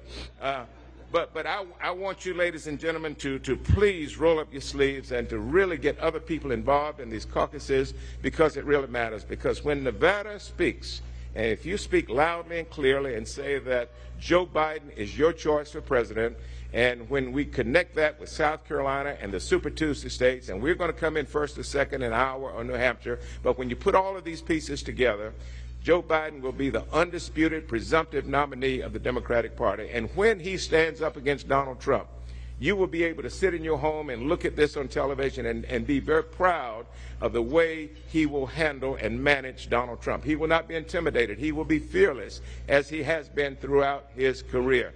What does Joe Biden stand for? I wish I had 20 more minutes, but I will first say he stands for strong commitment to civic engagement. He supports reauthorizing the Voting Rights Act. I want to dispel a misnomer. The Voting Rights Act is still the law of the land. The only hiccup that we've had along the way is called Section 5. The Supreme Court has said to us that we cannot have the preclearance section of Section 5 until Congress and the President get together on creating the formula. And so he supports creating the formula, updating the formula so that we can continue to have a strong Voting Rights Act. You may have read a few days ago that Joe put out a position paper on infrastructure. Ladies and gentlemen, infrastructure is a big deal. Our nation's infrastructure is crumbling, not just our water systems and the like, but our schools and our recreation centers, and we need rural broadband throughout America. We want an infrastructure package that is fully paid for, and almost said Barack Obama, and Joe Biden has put out a platform that will get us where we need to go with infrastructure. That is a big deal. And so thank you so very much for receiving me. I'll be glad to answer any questions any of you might have. But we've got to win this election. And I'm here to respectfully ask on Joe Biden's behalf that you please consider not only voting for him, but supporting him enthusiastically, because he can beat Donald J. Trump. Thank you very much. Thank you, Representative Butterfield. My name is William McCurdy II. Assemblyman of this district and also chairman of the Nevada State Democratic Party. So thank you for joining us here in Nevada's 4th Congressional District. In the 2019 legislature, we worked to restore voting rights for citizens who were previously incarcerated. What is Vice President Biden's plan to engage all voters in the electoral process, especially those whose rights to vote were impaired? You know, I'm known in Washington as being a member of the Energy and Commerce Committee, which is a big deal, but what I'm less known for is that I'm also on the Elections Subcommittee. Our chair is Marcia Fudge of Ohio. Marcia is the former chair of the Congressional Black Caucus. I preceded her as the chair of the Congressional Black Caucus, and we are very concentrated on civic and voter engagement. And one of the first things we talked to Vice President Biden about was not only supporting restoring the right of felons to vote, but to do it enthusiastically. And we cannot make the states change their state laws, but man, we can certainly incentivize states or disincentivize states who fail to do so.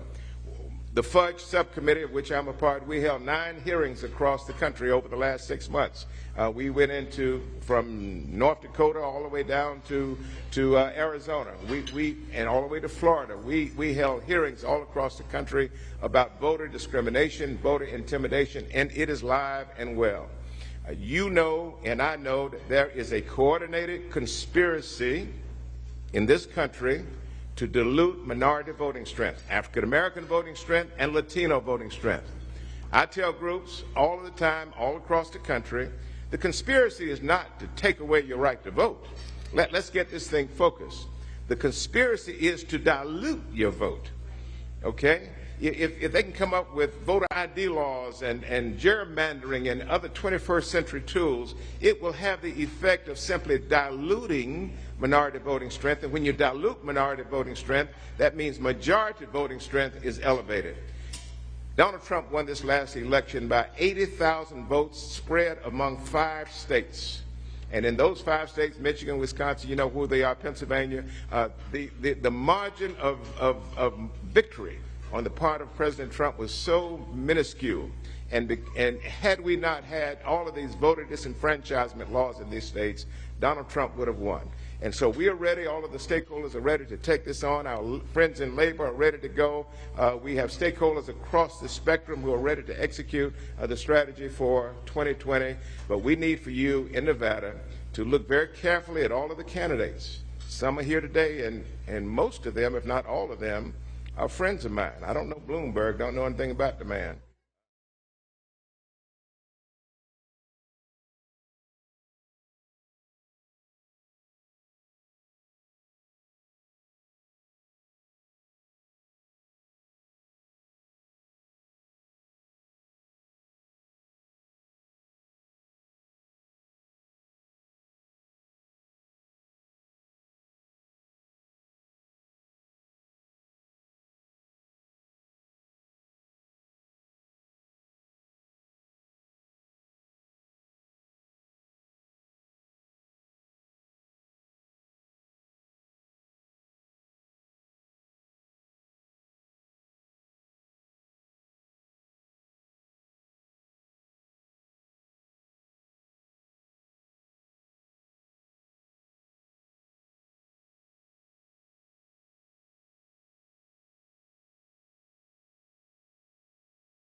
And welcome back here to News Now. One more hour for you right here on Fox 10 Extra. Thank you so much for joining us here today. A beautiful look at downtown Phoenix there in the distance. Coming up on 11 o'clock here in Arizona. I'm your host, Mike Page. Thank you so much for joining us here today. And the temperatures today are going to be great, about 82 degrees. But then later this week, we are in store for it where we're expecting maybe just a high of about 65 degrees come Thursday. So the cool down is coming and those lows will get down into the 40s, but we'll get there and talk about that more as we get a little bit closer. Hi everyone, as we continue to bring you always these top stories and headlines from across the country. Let's take you out to Las Vegas, where Andrew Yang, a presidential contender, speaking at this engagement here. Let's bring it to you right here on News Now.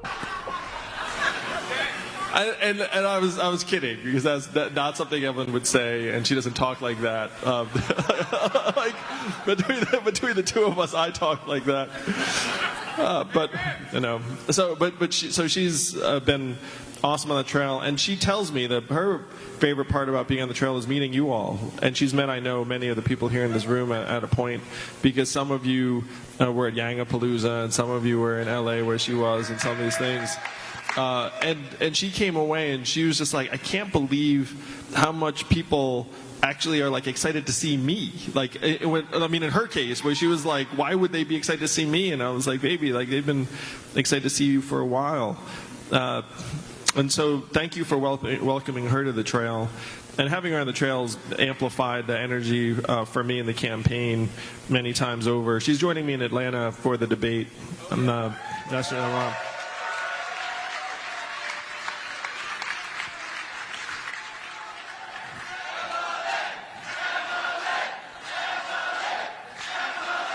Yeah. Thank you. Thank you, guys. She thanks you, too.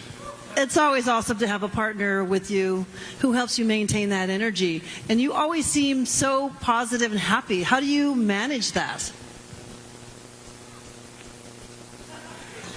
Let me think about that. Most of it is just a genuine reaction to the love and warmth and support that I get and the campaign gets just about everywhere we go. And I've been running now for almost 2 years, and it's so much easier to be energized and invigorated now because look around this room. We have like hundreds of beautiful people, people who believe in this campaign, people who've come in from all over the country. Now, keeping my energy high is the easiest thing in the world because I see you all, I see folks who've invested themselves and their hopes for the future in this campaign. You can't help but be energized. I have to say that the harder part was in the beginning, when I'd show up to things and there were not hundreds of people. There were there were like a few curious onlookers. So keeping my energy high now is actually much, much easier than it was in the beginning. It's so amazing that the Yang Gang has grown, and we're just so happy to see it. And look at this full room as an example.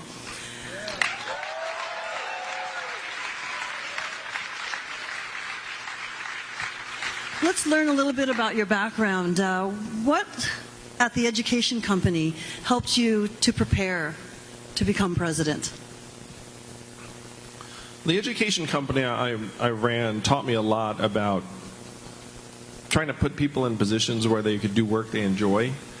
So the industry I was in had a turnover rate of 100% a year. In other words, most of the people who did it for 1 year and then pieced out. It was very much of a transitory type of industry.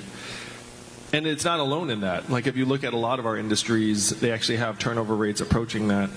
A lot of the food service businesses, home healthcare aides have turnover rates approaching that. And this particular slice of the education industry also had a really high turnover rate. So when I first got into it, I thought, okay, if we treat people well and we paid them more, could we get that turnover rate down to something that I thought would be reasonable, like maybe like 20%, which would obviously be a lot lower than 100%. And so I thought that was like a very ambitious goal. And we got it down to 5%. Now we got it down to 5% because we did something, and I say this around the country too. I've run businesses. There are 3 things you can do with your people. Number one, you do nothing, and then they leave pretty soon, probably about a year. They'll just peace out. Number two, you tell them how great they are. And that works for a little while, but then eventually they're like, talk is cheap, and then they leave. And that'll take about 2 years. Or you pay them more, and then they will stay with you forever, it turns out.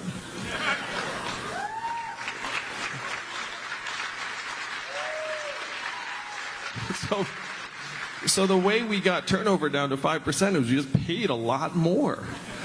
No, and we treated them well too. Like, we had national gatherings of the teachers, which just were like a pure cost. I was just like, look, if you're teaching for this company, you should have a trip to meet other teachers and the team and spend some time together and feel like you're developing in some professional way.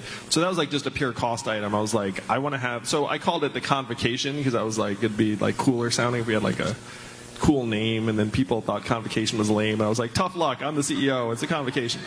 So it was a nerdy company, as you can tell. So we did things that were non-monetary, but the non-monetary stuff was a lot more powerful because we actually just put our money where our mouth is. If we'd put our money where our mouth is and skipped all the non-monetary stuff, that probably would have worked to a large extent too. If you put the two of them together, though, they're very, very powerful. And so that's how we got it down to 5%. People want to be valued and they want to be compensated and recognized. That's very true. And maybe I should apply for a job. He's paying more. So speaking of jobs... I want to give everyone in the country a raise. You know what I'm saying? Exactly. Yes.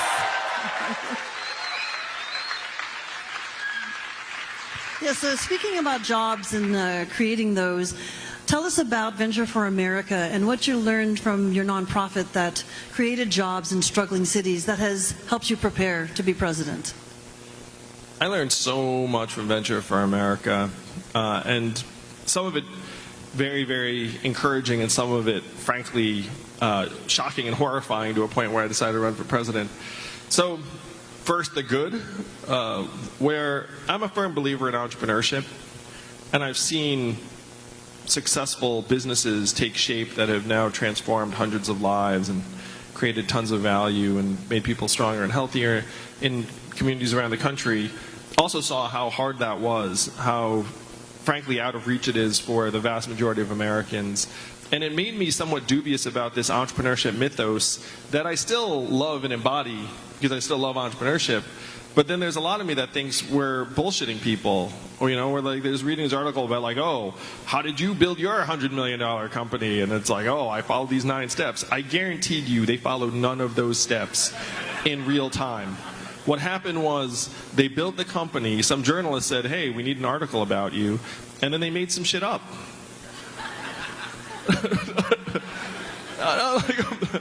I'm telling you, that is what's happened. Like retroactive, you're like, oh, how did I do this? And then you're like, you know, so that was like the tough reality that I saw in a lot of the country, and the fact that our economy now has reached these historic winner-take-all extremes that we're going to end up grinding up more and more people, and the fact that I was this celebrated social entrepreneur who, objectively, if you start a nonprofit and it raises millions of dollars and you get recognized by the White House and stuff, then you're like a success in that realm. But I looked up and said, the work I'm doing is just scratching the surface of the actual problems. And that was true not just for me, that was true for just about every nonprofit leader that I knew. Because what happens, and in some ways, like this is not, I mean, it's just what happens. So what happens is, like, if you're a nonprofit leader, you go around and try to raise money for your organization, and then periodically some organization that likes to support nonprofits gets you together with the other nonprofit leaders, and then you talk about your work, and in a way it's very celebratory, but in a way it's like you're just doing a song and dance for money. Various people. And so then you're with the nonprofit leaders, and then when you talk turkey, everyone is like, yeah, we're just scratching the surface of the problem. Like, none of us are actually solving the problems. But we're getting recognized because people like the amount of work that we're doing that is just skimming the surface. And so I actually felt like a little bit of a phony down the stretch, which was a very, very bad feeling. because people were coming to me and celebrating Venture for America, and there was definitely reason to celebrate it. I mean, it's awesome.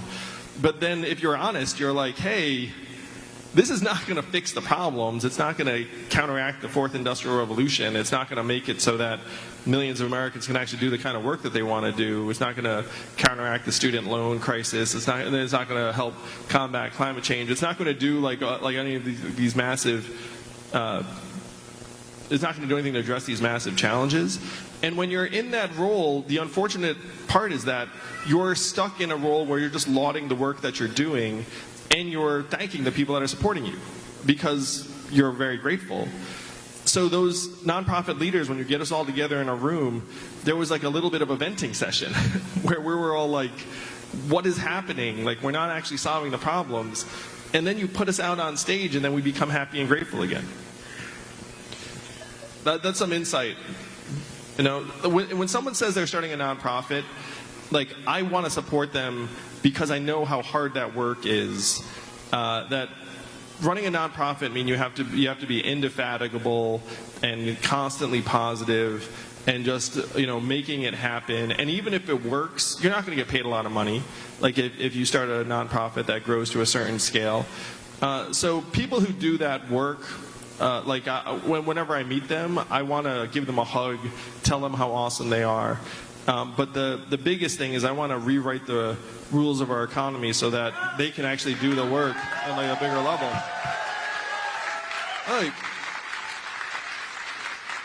So $1,000 a month in the hands of every American would channel tens of billions of dollars into nonprofits in every part of the community.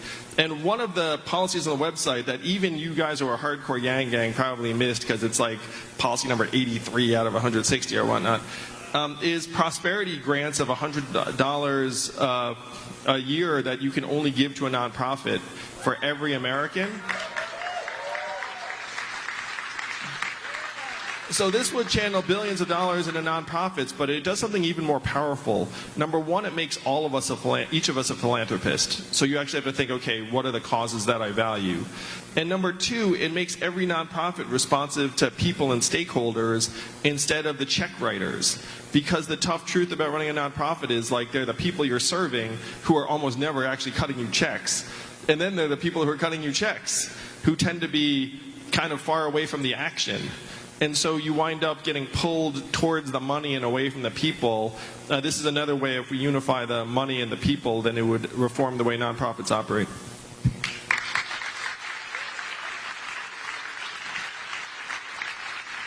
Yes, and speaking of policies, you have over, as you mentioned, 150 policies on your website, ranging from criminal justice to the environment to getting rid of the penny. What is... Yeah. Look at that. We hate the penny here in the Yang. Incredibly supportive since the beginning.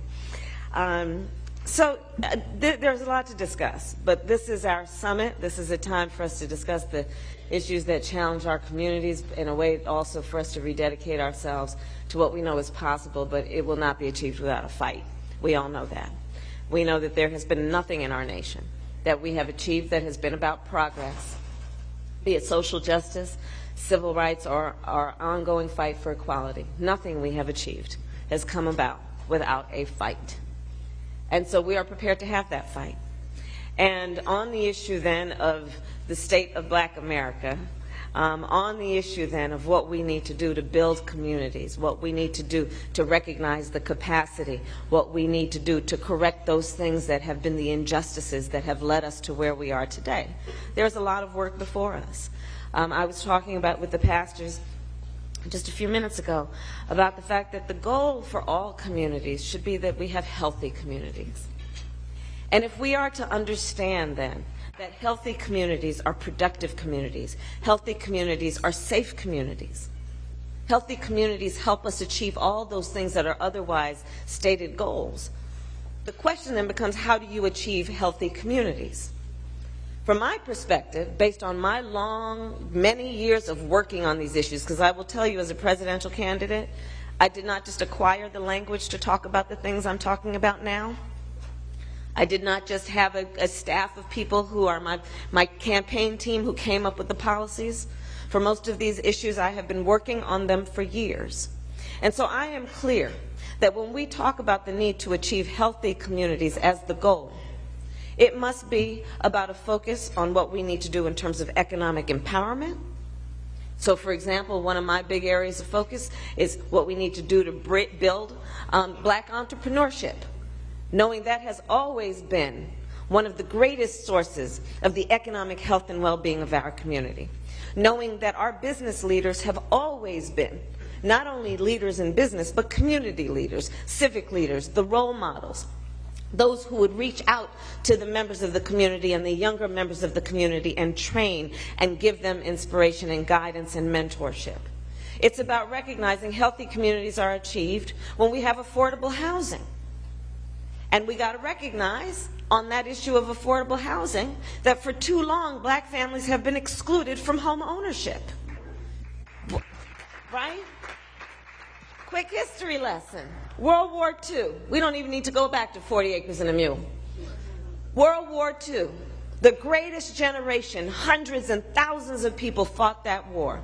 They came back, and the federal government said, we will honor your service. And on your backs, we will build the middle class. And we know one of the greatest ways to build the economic power of a family is to help them with home ownership. So there was a federal push with resources focused on that greatest generation to help them buy homes. And guess who was excluded? Our black service members.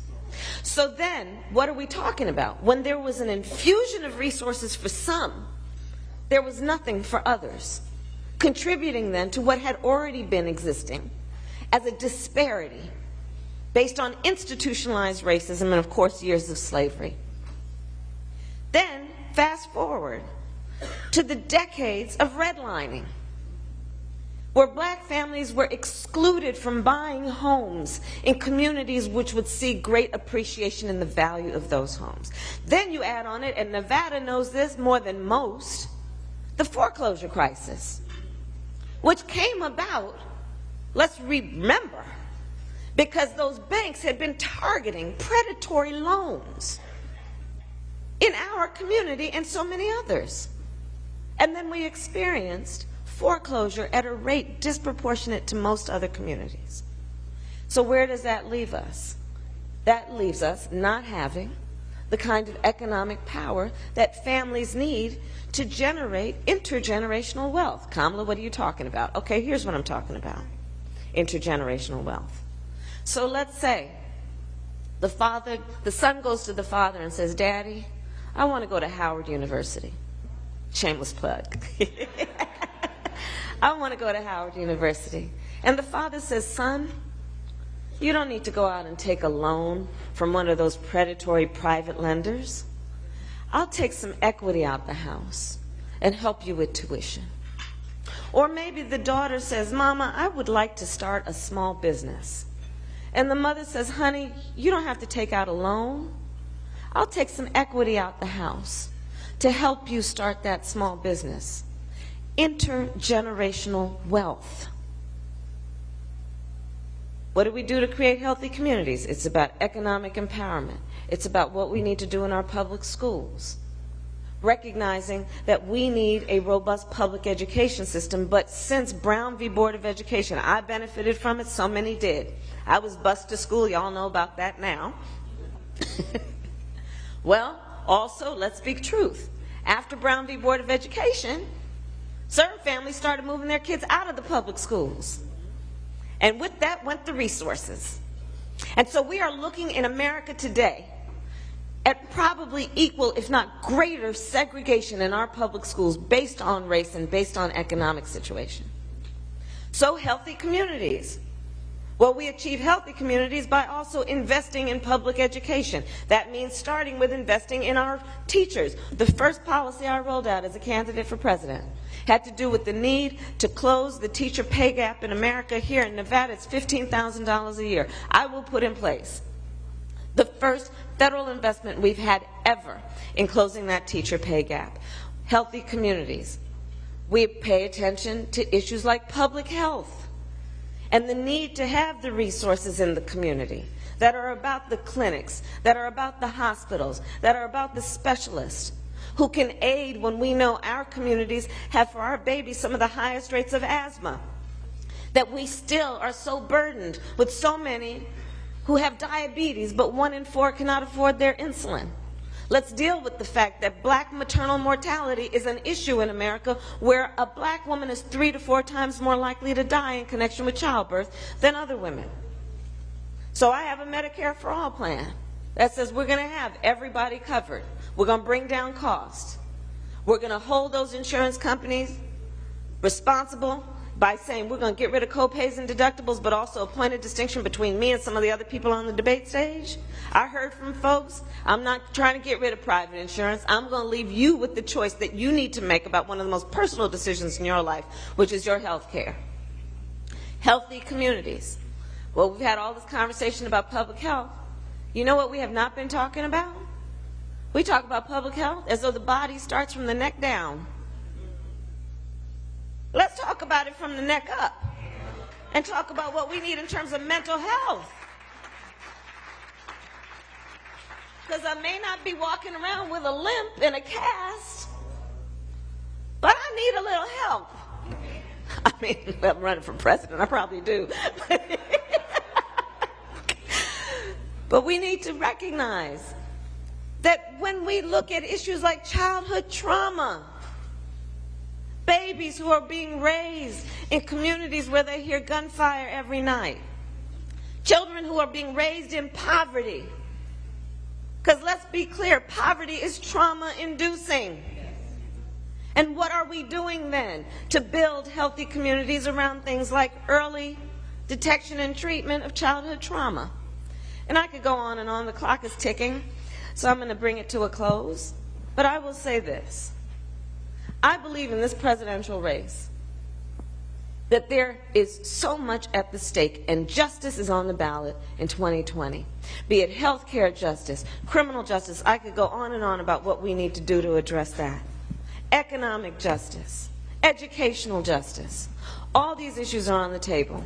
And what we need on that debate stage as the nominee is somebody who has the ability to go toe-to-toe with Donald Trump, and I believe you're looking at her. And we need someone who has the ability to speak truth about these issues based on a long-standing not only commitment but experience of understanding what is involved and what needs to be done. Thank you. Thank you, Senator Harris. Senator, we just have a couple of questions for you. I want to discuss affordable housing. I asked another candidate, and I'd like your opinion. Okay. A lot of the focus on affordable housing relates to availability of affordable land. North Las Vegas, the community that I represent, and many of the surrounding communities have been impacted by the lack of available infill development and available land in predominantly black neighborhoods. What can be done to make sure new affordable housing projects are developed in a way that serves those in urban areas and not the suburbs and the outlying areas? That's right. So my whole economic agenda that includes, and I have a specific agenda that is what we have named our Black Agenda, and please visit, because I can only get into so much detail with the time we have, but on my website. But on the issue of affordable housing, it's a very real issue. So a couple things. One, we know that black families have 1/10 of the wealth of other families. And when you're looking at home ownership, the numbers are something like black families, I think, have about 40% of home ownership versus 70-something% for other families. So it's a very real issue. Also, the issue of affordable housing being rent. So part of my plan is that for anybody who's paying more than 30% of their income in rent plus utilities, you'll receive a tax credit. Because one of the byproducts of a lack of affordable housing is homelessness.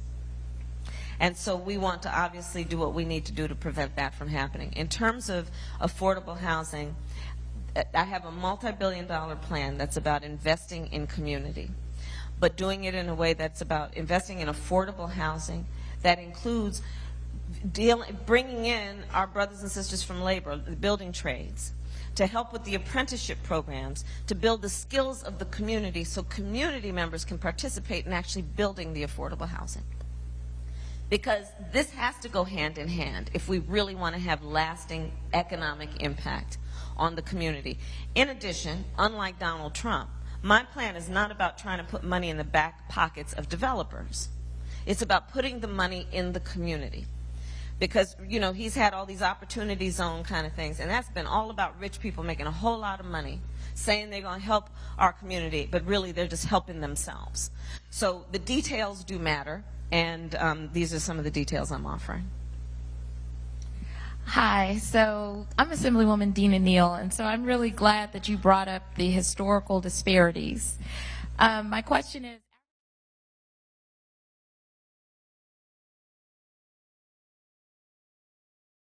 it's more and more unfair for people who are either not rich themselves, and you know we've got a number of billionaires in the presidential race right now, but also for outside money to come in a really, really bad and insidious way.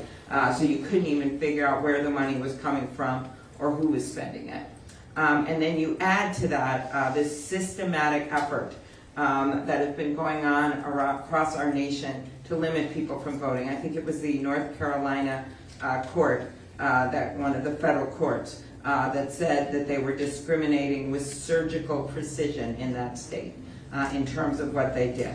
And so as a member of the Senate Judiciary Committee, I had not just a front row seat, but got to ask pointed questions throughout this time period of what is happening with our Justice Department and others.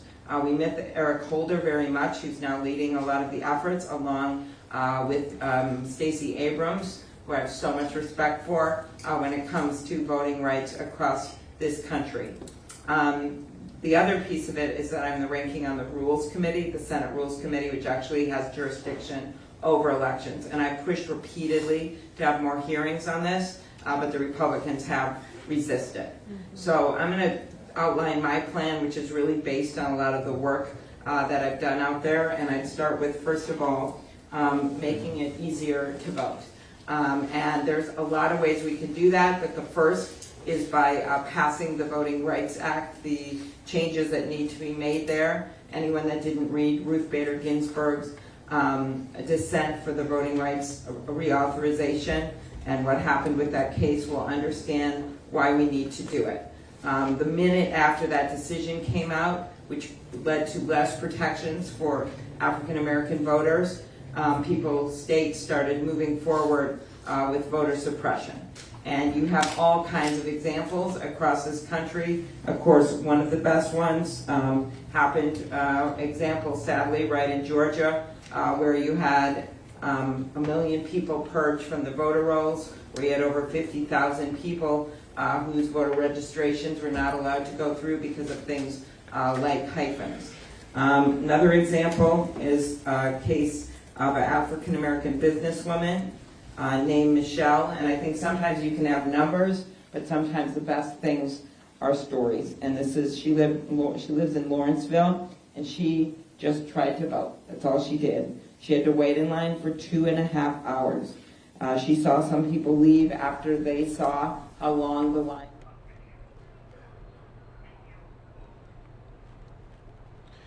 Welcome back, everyone. Here to News Now. We have Senator Amy Klobuchar as the road to 2020 now going through Atlanta right now. Let's listen to her speak. On the voter list when she got to the front of a line because there was a problem with her registration after a recent move. Then she filed a provisional ballot that she later learned was rejected. Now she's advocating for change. My vote matters, she told her Facebook friends. To voice her frustration. It's really not about who won or lost, she wrote. It's about integrity. And I think we all know that it's happening in every state. Next door in Florida, there was very much excitement when more than 5 million Floridians voted in favor of Amendment 4, restoring Voting Rights Act to an estimated 1.4 million offenders. And as you know, a lot of not just Democrats voted for this. It was also Republicans and independents.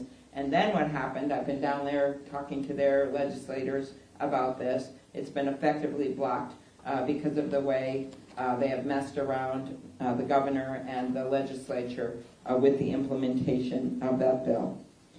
In Texas, the Secretary of State tried and failed to purge thousands of voters from the state's rolls earlier this year, falsely claiming widespread fraud, and he actually had to resign. Somehow in the middle of all the news every day of resignations within the Trump administration, this got lost. A lot of people don't know about it, but a guy actually resigned, the Secretary of State of the state of Texas, because of voting issues. So that's what's happening. So what do? So I can start again with voting. Automatic voting registration in Georgia has helped Georgia achieve record levels of voting registration, which is a really good thing. A Brennan Center study estimated that nearly twice as many voters have registered in Georgia than if the state hadn't implemented automatic voting registration in September 2016. Today, a record 7.4 million voters are registered.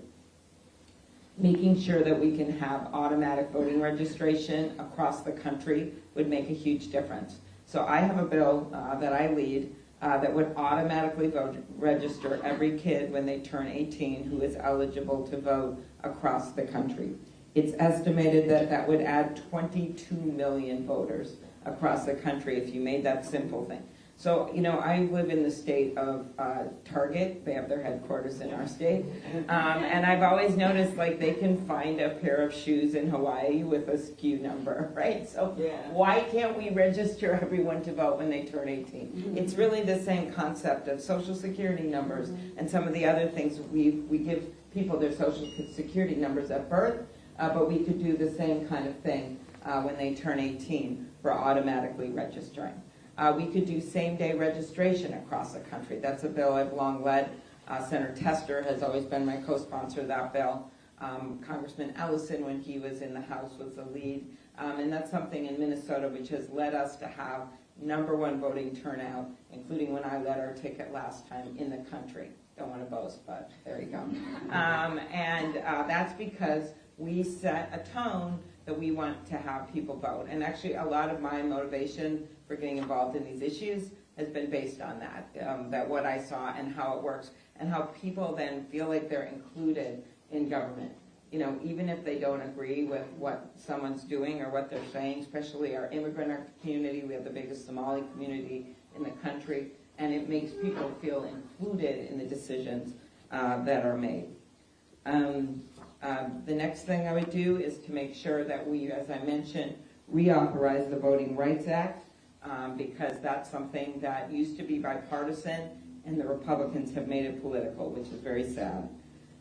Second, getting purging, stopping. We can actually do this federally. Senator Sherrod Brown and I lead the bill to do that. They had the same thing happen in Ohio that happened here in Georgia, and I think that would make a big difference. Getting dark money out of our politics. We can do something on transparency by law, and that would be passing a law to make sure it's easier to figure out who the donors are and who's giving. That would be key, but it's not going to replace overturning Citizens United. So if we can create a major movement across this country based on getting big money out of politics, and I actually think we can do this. One of my favorite ads from the last election cycle was by a woman named Angie Craig. She's now the congresswoman from what had been a Republican district for decades. And she ran an ad in that pretty conservative district of people trying to stand on bales of hay and speak. And everything they said, it was silent.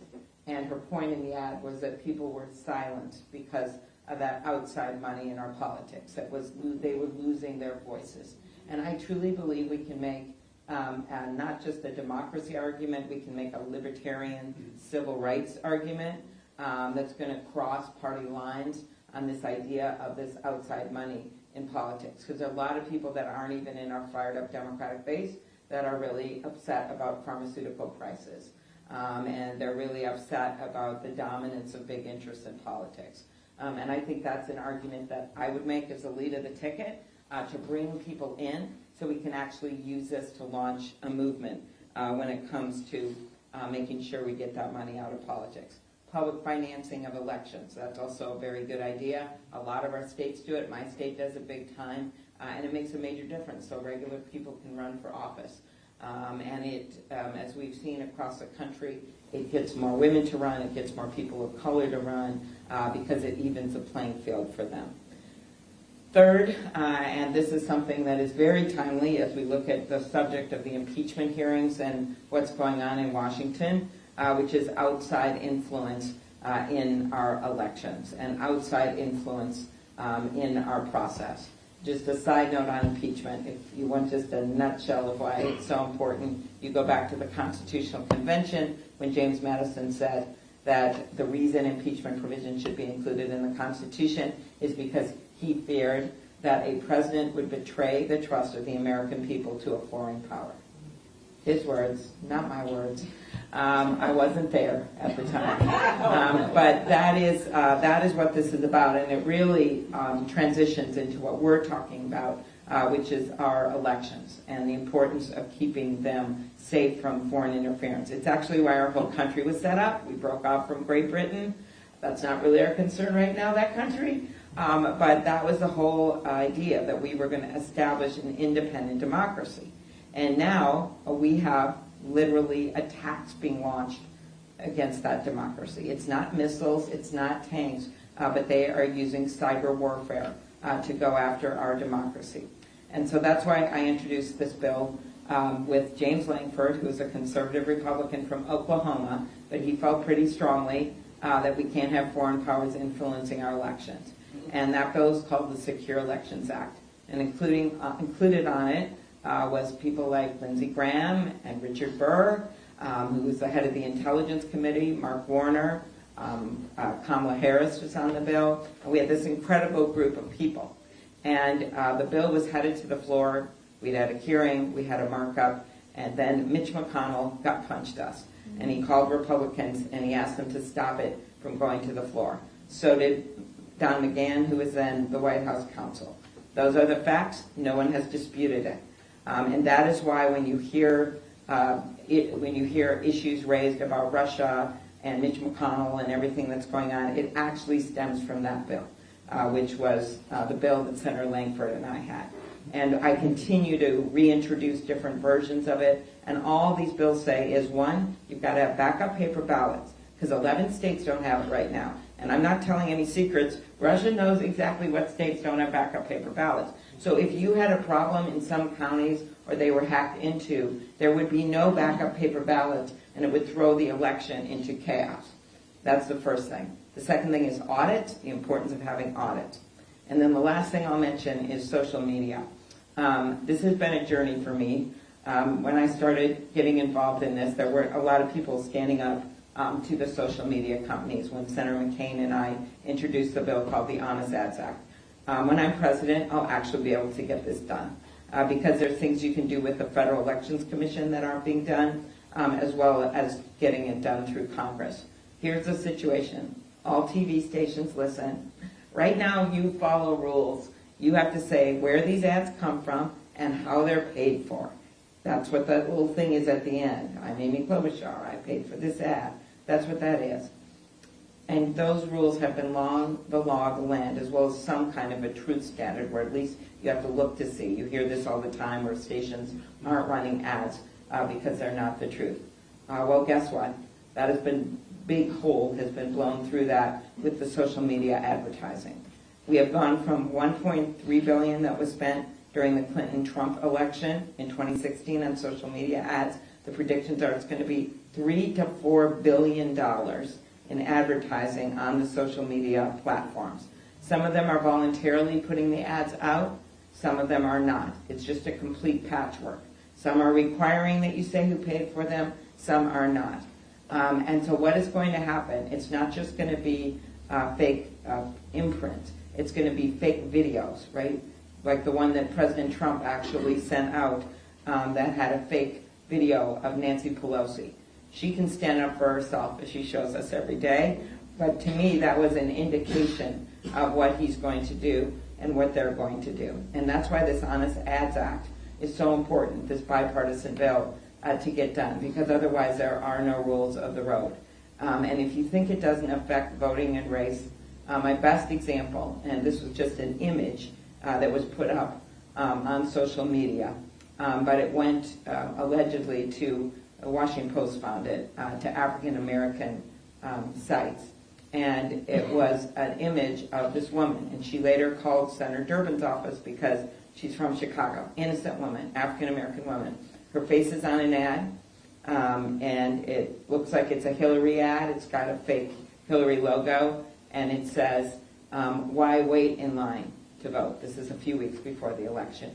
You can text your vote at 86153 or some number. That is voter suppression. That is targeting African Americans.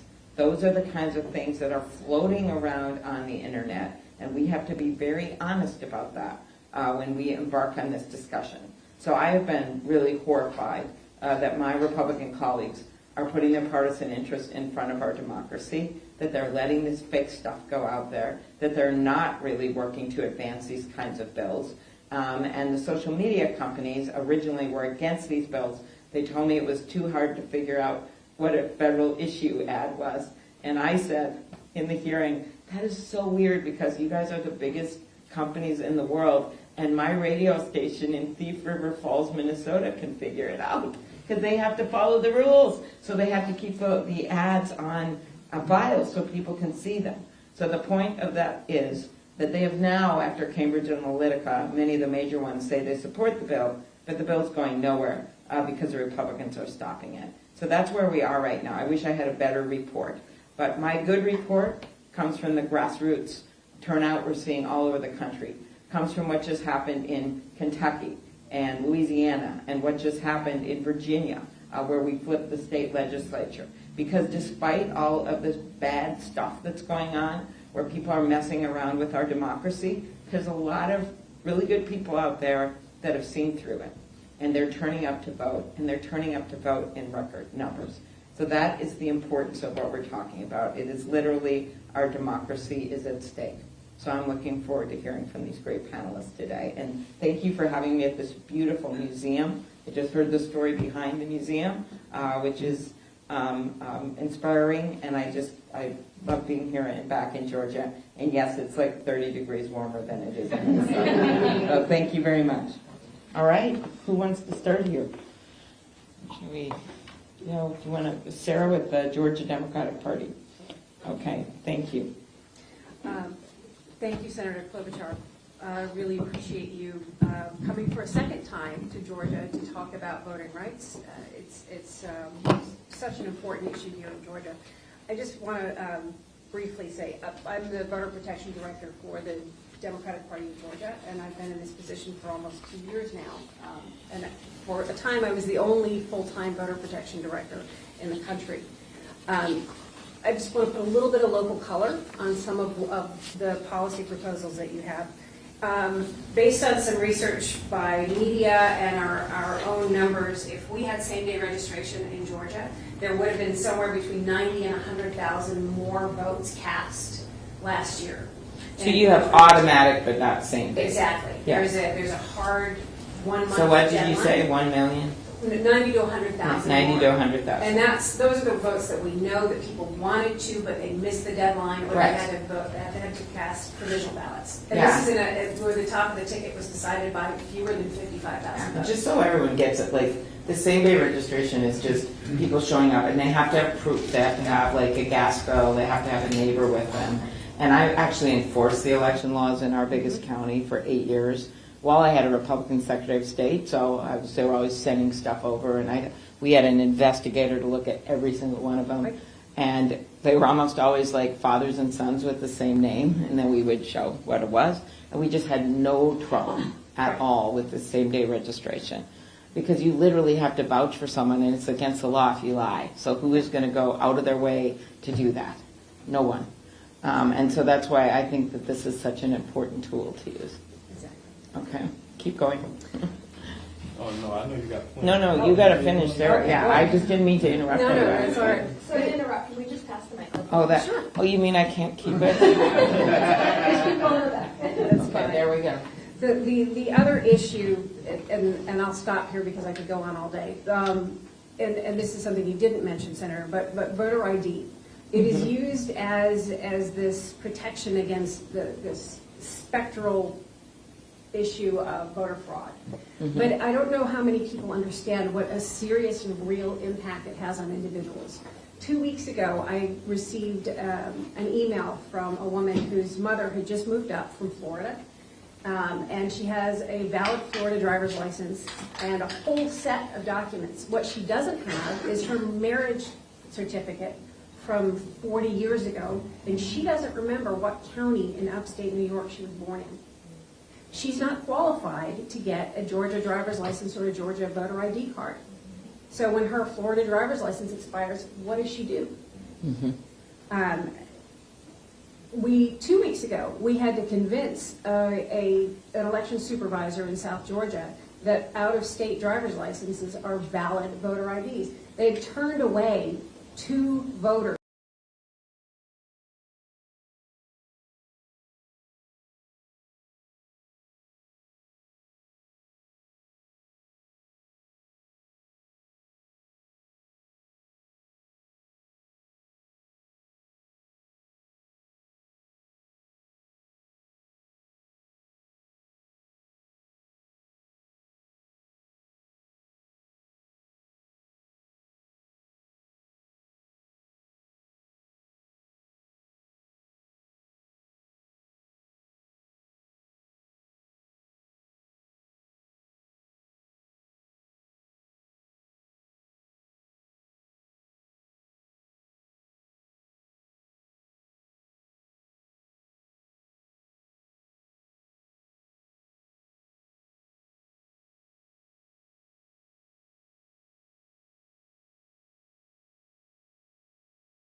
Welcome back, everyone, here to News Now. Live look at downtown Phoenix there in the distance on this Monday. I hope everyone is having a great day so far. I'm your host, Mike Page. We have one more story here for you that we want to bring to you. Let's go out right now.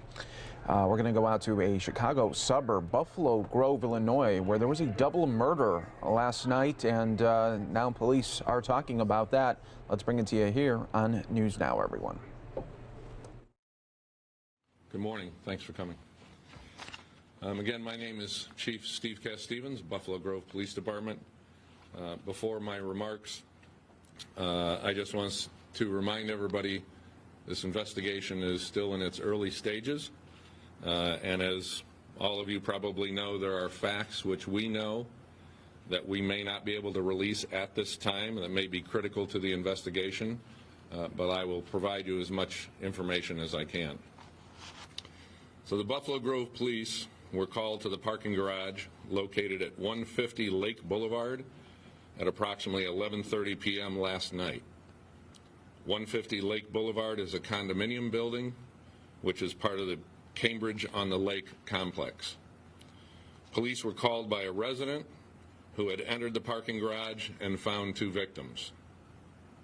Officers and medical personnel arrived and located 2 victims near a vehicle. Both were deceased from multiple gunshot wounds. The victims were described as a male white, 69 years old, and a female white, 64 years old. While the identities of the victims is known, we are still in the process of attempting to notify relatives. However, the victims were husband and wife and lived at that address. Surveillance video from the facility showed the 2 victims arriving in the parking garage and exiting their vehicle at approximately 8:15 p.m. A male suspect then approached the 2 victims on foot and shot each of them multiple times. The suspect then exited the parking garage on foot. The suspect is described as a male white, 5'10" to 6 feet tall, possibly in his 60s, gray hair, wearing dark clothing, a dark jacket, and a dark baseball-style hat.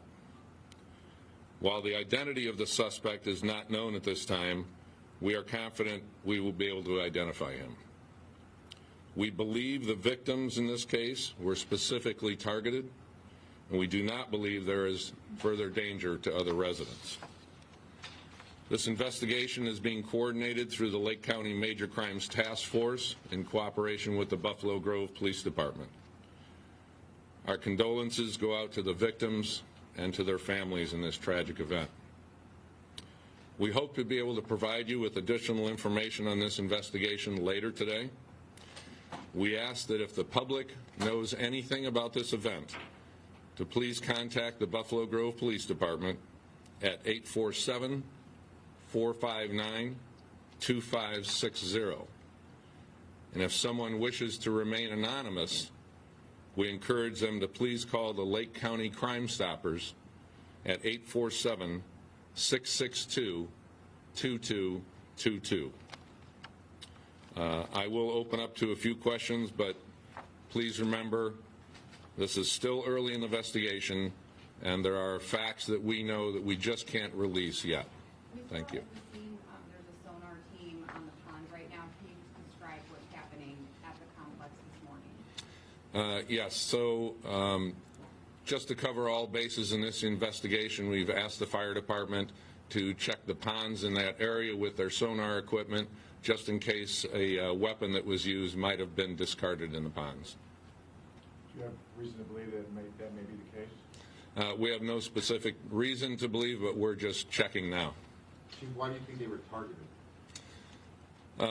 Again, there's some specific information on the video that leads us to believe that. I can't release any information that's more specific to that at this time. I don't want to compromise the investigation. You talk about the quality of the video and if there was any conversation between the parties before the shooting? The video is of high quality, and there was a brief conversation with the victims prior to.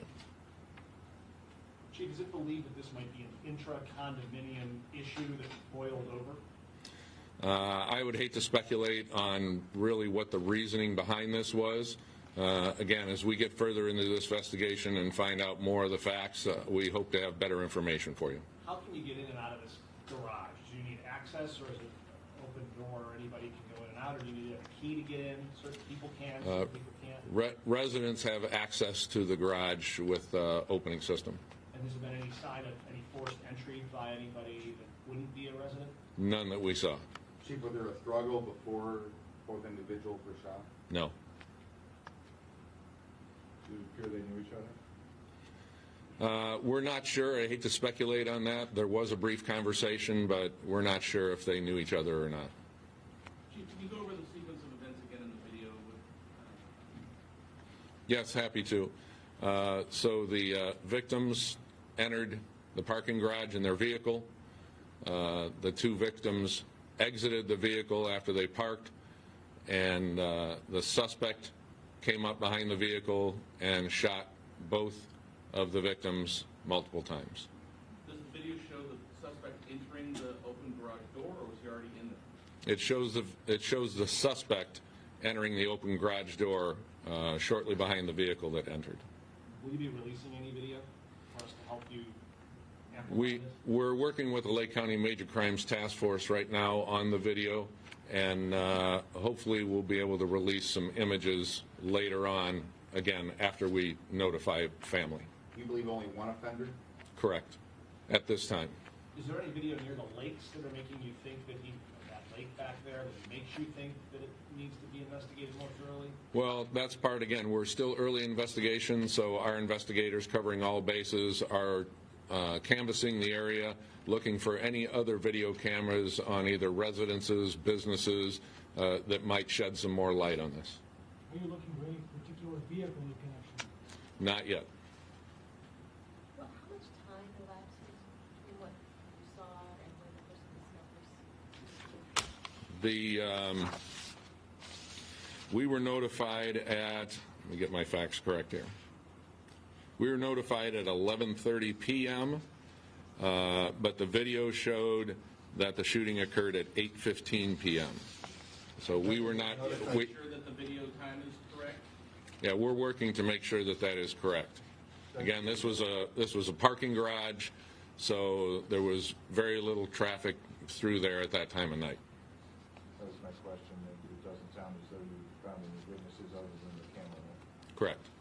Do you have any idea where they were coming from when they arrived back? Like how long they'd been gone? Was it a No idea. This is the garage that's underneath the residence? That's correct.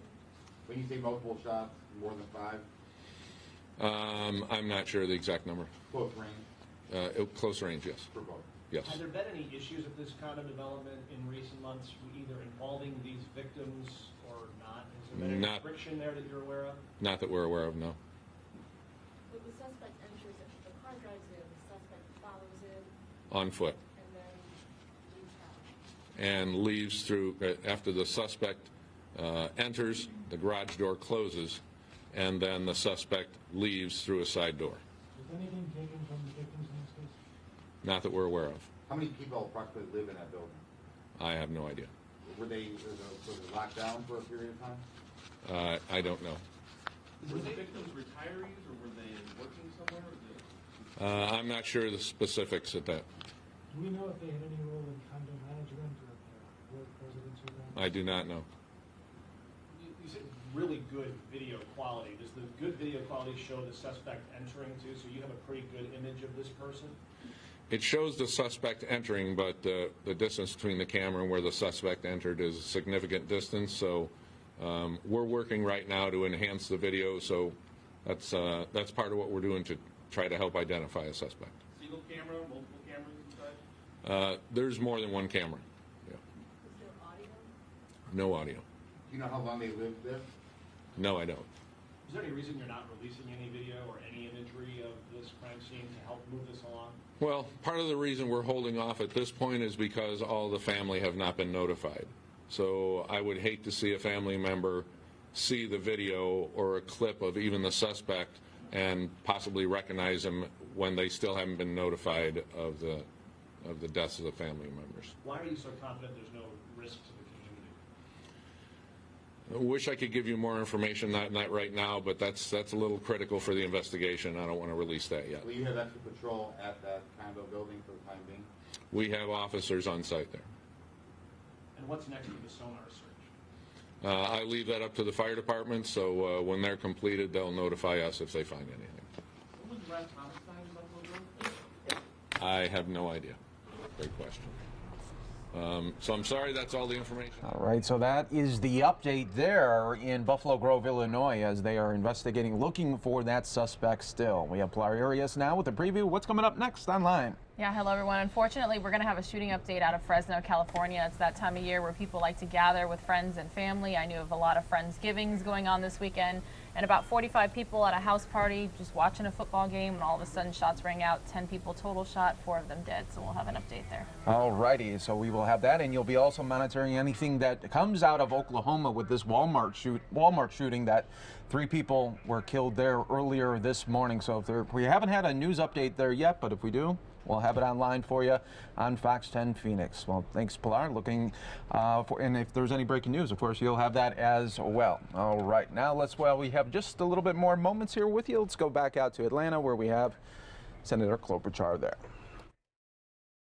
For us, that is very critical that we have that audit process. Right now, our state election board is supposed to be promulgating the rules for that. But we think that that should be a requirement, that it's not just with election officials auditing themselves. That's good. I could go on and on because I have stories and stories. I mean, the audit thing that's in these bills, various levels of it, and in the federal level, and that would help if it was required on the federal level. But again, that was pushed back as part of the paper ballots, which makes no sense at all. There's some pushback from Secretary of States here and there because they want each state to do. So we were in the process of working that out, and then we got, pushed back on it, got punched. We need that tremendously if it's going to be an audit process. And I can go on to several other things, but I want to let Todd talk first, and then we'll go back because I have some other ideas as well. Okay, good. All right, Todd. Good afternoon, Senator. Good to be with you and my colleagues from Georgia. I am actually here on behalf of Reverend Jesse Jackson and the Rain and Push Coalition, which is headquartered in Chicago. Yes, I was at one of your events in Chicago. You were at the convention. I actually do have deep ties to the state. I was actually born in Augusta, born at an age and at a time when I was actually born on the colored wing of University High School. So if we kind of date the framework, I think it kind of gives a little context. While there have been some specific points relative to Georgia, I want to take a step back and look at the framework.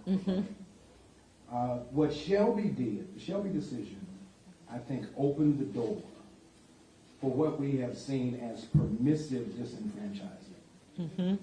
The court basically created a rule that says the conditions that required pre-clearance no longer exist, therefore circumstances must be better.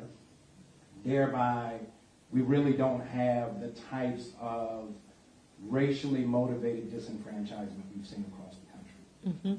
Then we begin to see voter ID laws, arbitrary closure. Which proves them wrong right there. Well, voter ID laws, arbitrary closure of polling places, constraining of early voting access, not to mention some of the other exact match purging, right? All of these cases that have come up in the last session of the court, where the court says that political gerrymandering is a question for the states. It's not a question that reaches the court. What we've often understood is that sometimes the political frame has often had discriminatory undertones to it. And so basically throwing the baby away with the bathwater has basically said to the states, you are free to do what you wish as it relates to the rights of folks to vote. And so I think that takes us back to what really has gotten us here. There is not sufficient clarity in the Constitution. It references voting. It does not expressly establish a constitutional right to vote. We need to amend the Constitution to ensure that there is a constitutionally protected right to vote expressly in the Constitution. So that's one. The second thing is that as a signer of the Universal Declaration of Human Rights, the protection of the right to vote is under Article 21, Section 3.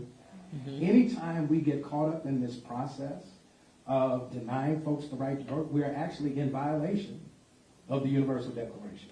And so I think we have to raise it to a human rights issue as well as the moral civil rights, voting rights issue that it continues to be. We've heard about returning citizens getting the right to vote, but here's one that I think is particularly important. You may want to think about it under Title VI. Okay. Law enforcement agencies, particularly sheriff's departments and jails, often get federal dollars passed through the states. As recipients of federal dollars, they then become bound to Title VI. Here's where I'm going. In many urban jails across the country, you have thousands of arrestees in pretrial detention that have not yet been convicted, but do not have access to the franchise. there should be a national mandate for any state that receives federal dollars from the Department of Justice or any other appropriation from the government. They must provide ballot access to anyone who has not yet been duly convicted of a crime subject to losing their voting rights. And I think if we make that, Illinois just, the governor just signed a bill that said you will put a polling place in the jail. Everybody that's not been convicted will have access to a ballot. They'll be able to register from inside pretrial detention, because we know that very often it's not necessarily the crime that is keeping them in pretrial detention. It's unreasonable bail. And so what we've done is we've held poor people hostage and denied them the right to vote at the same time. I think when we start looking at the nuances of where we might be able to get better traction and support for protecting the human rights and the human dignity of folks who want access to the ballot, I think we'll be well on our way to fixing some of these issues. Interesting. Interesting. I hadn't heard about that. That's good. Thank you.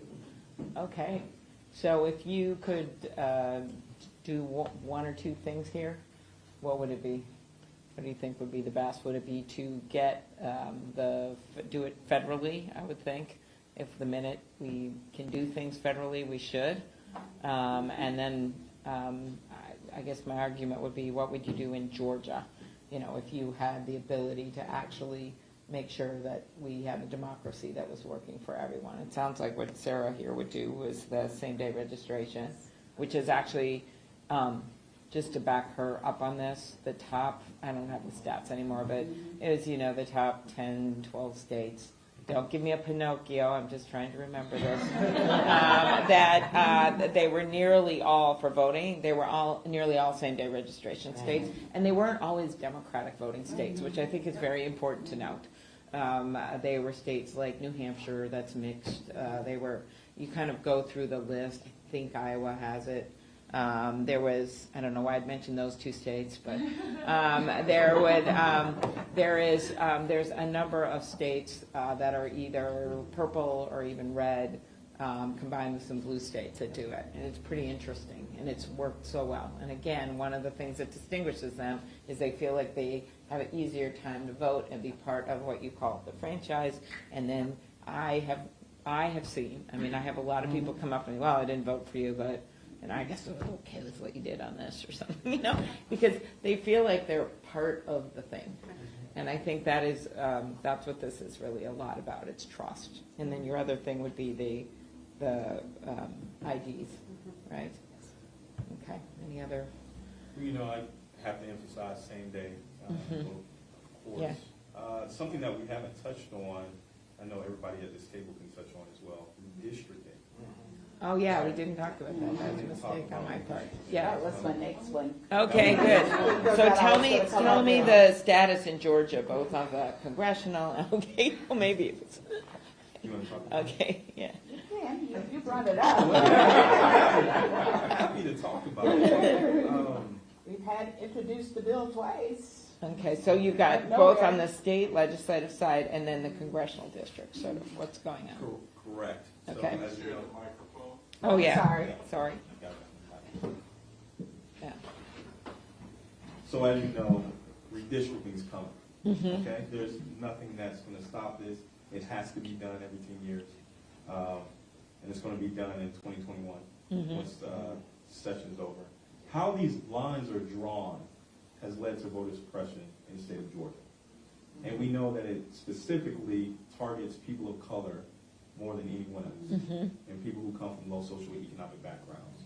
So I can go into an hour-and-a-half spill on this because I have before. But your question of what I could change, transparency. A lot of these deals are done behind closed doors with elected officials who are saying, I will draw these individuals out of my district so I can be elected at a higher rate, or draw individuals into their district so they can be elected. That shouldn't happen. Right. How lines are drawn also should be transparent. The algorithms that they use, the people, everything that should be happening. There's no question about proprietary information. This is for the people. And the people should be able to see how lines are drawn. Right. Having something as simple as an online portal that you can upload maps, that people can comment on before it's voted on, These are the type of things that really should be common sense measures that would definitely help us out. And we can go into standards. We really don't have rules that have been codified in law as far as how this works, besides what's happening in VRA. And dealing with districts, you cannot draw any less minority districts. So keep going. Oh, no, I was going to say, we need to have clear rules and guidelines that the legislature follows when redrawing. Yeah, and so I have this bill, the Restricting Reform Act, that would do this on a national basis, and it's really what Eric Holder has been focused on, and as well as Stacey Abrams, and it's requiring states to establish these independent bipartisan commissions that would be transparent, as you say, but that would develop these fair district statewide maps. And thank you for bringing this up, because we neglected to. And it is, it again changes everything, because and the Supreme Court, as you know, has seemed open to throwing out things based on race, not as much on partisanship, which is a whole nother problem. But there have been some decisions on race. So I think we're in good stead to keep pushing on this part of it. So thank you for bringing it up. And you should have a standard where they shouldn't be allowed to change it beyond the census redistricting period. Right. Because what they do now is in between censuses, they call it annexation or changing between two parties. That shouldn't be allowed. And Right. we have a bill to correct that. Senate Resolution 52 and House Resolution 369. Right. It just needs to be. And would it be, what would it be then? It would be, how would you do it? You do the commission and do it that way? Yeah.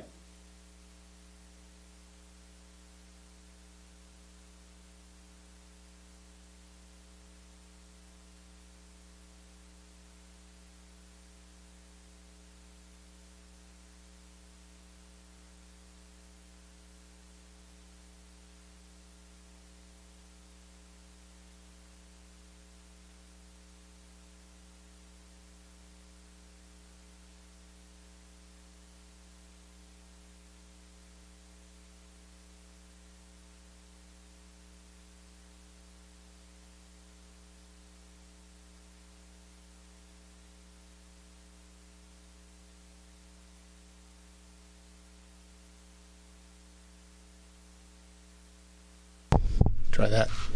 Thank you. Good morning. My name is Chief Andrew Hall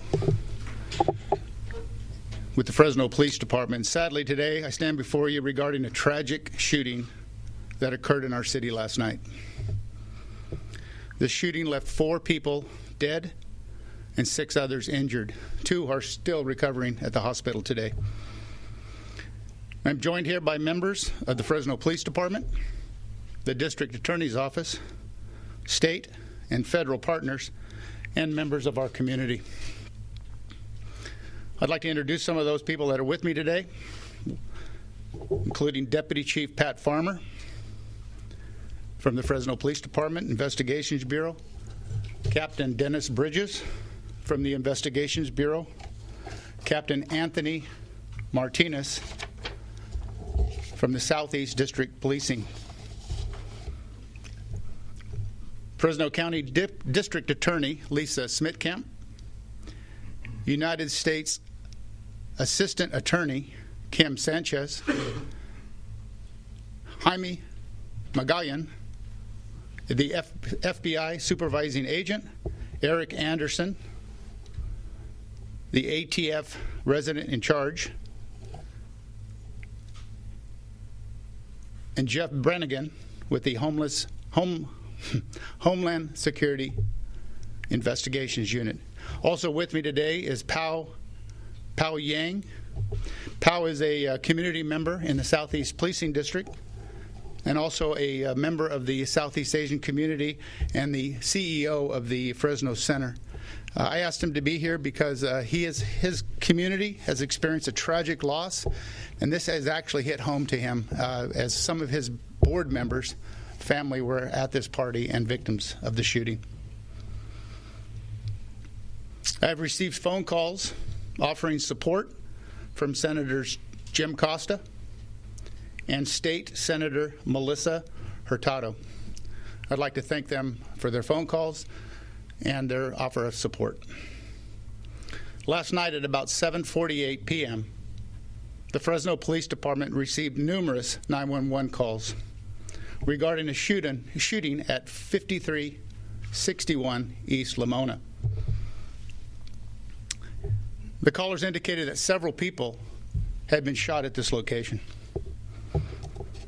Upon arrival, officers immediately began securing the scene and started rendering aid to the victims. This involved multiple victims who had sustained mortal injuries. Officers performed CPR while responding medical aid arrived. This was immediately classified as a mass casualty event because of the number of victims, which meant that each victim's injuries had to be prioritized by the degree of injury.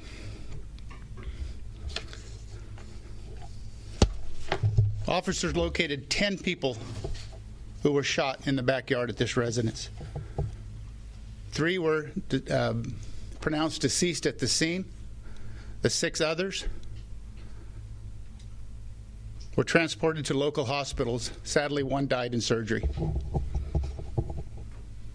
Our investigation is still very active. We have several follow-up leads that we are currently investigating. I can tell you that there were approximately 30 people at the residence on this evening. They were there having a family party, a get-together, and they were watching football. This party was described as being very peaceful, very quiet, and it was not described as being out of control in any way. It was just a family event. Again, at about 7:48 p.m., at least 2 suspects entered the property from the side of the house. They came through an unlocked gate. They walked into the backyard and began immediately firing into the crowd. There were approximately 16 male adults in the backyard watching football. The witnesses described only seeing flashes of light from the weapon, as it was too dark on that side of the house to see the suspects. 10 of those 16 people at that event were struck by bullets. The unknown suspects fled the scene on foot. What I can tell you is this was not a random act. It appears that this incident was a targeted act of violence against this residence. We are investigating leads, and we do have information that possibly some people at this party were involved in a disturbance earlier this week. The ages of the deceased, all of whom are residents of Fresno except for 1, are 23-year-old male adult, a 31-year-old male adult, a 38-year-old male adult, and a 40-year-old male adult who died at the hospital.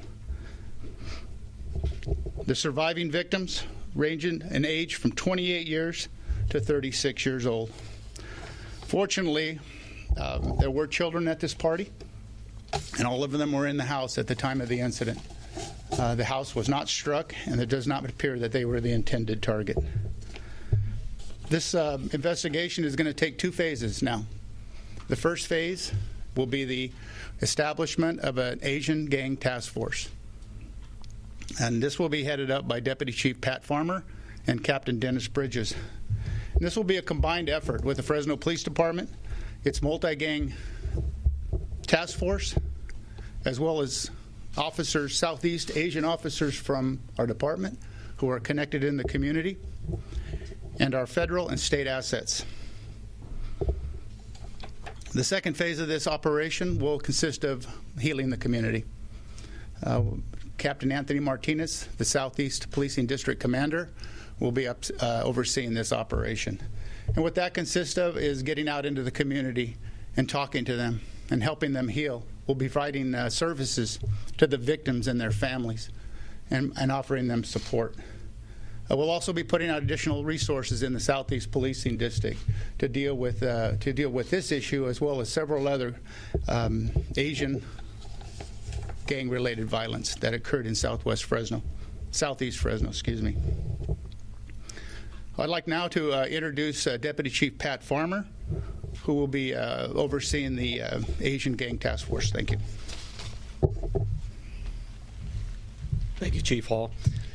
As Chief Hall mentioned, in response to this mass shooting that we had, the Fresno Police Department is standing up a task force specifically to assist our homicide unit in not only solving this particular crime, but also preventing any retaliation leading up to Hmong New Year, which generally starts the day after Christmas all the way through January 1st. So this task force will be spearheaded by Captain Dennis Bridges, that is in our investigations unit. And part of the task force will include our multi-agency gang enforcement consortium, MAGIC, along with our special response team, our traffic officers, our adult compliance team, also known as ACT. And we're also bringing in our Special Investigations Bureau, which is Major Narcotics, our Vice Intelligence Unit, as well as CCAT, our Career Criminal Auto Theft Team. And we also have been in conversation with OES, the Office of Emergency Services, who have offered resources as well. In conjunction to the local and state, we have our federal partners standing behind me with the FBI, ATF, as well as HSI, and the U.S. Attorney's Office and the District Attorney's Office, who are all bringing their resources to assist us in this investigation. So one thing I could tell you is that we are going to use every resource available to us to solve this crime and to prevent any future retaliation down the road. So we are looking at this as a team effort to prevent future violence and to hold those who committed this horrific act accountable. So with that said, I'd like to now turn it over to Captain Anthony Martinez, who will talk about the community approach.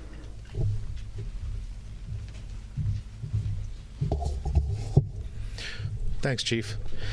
I am Captain Anthony Martinez. I'm the Southeast District Commander. Last night's incident took place in my district.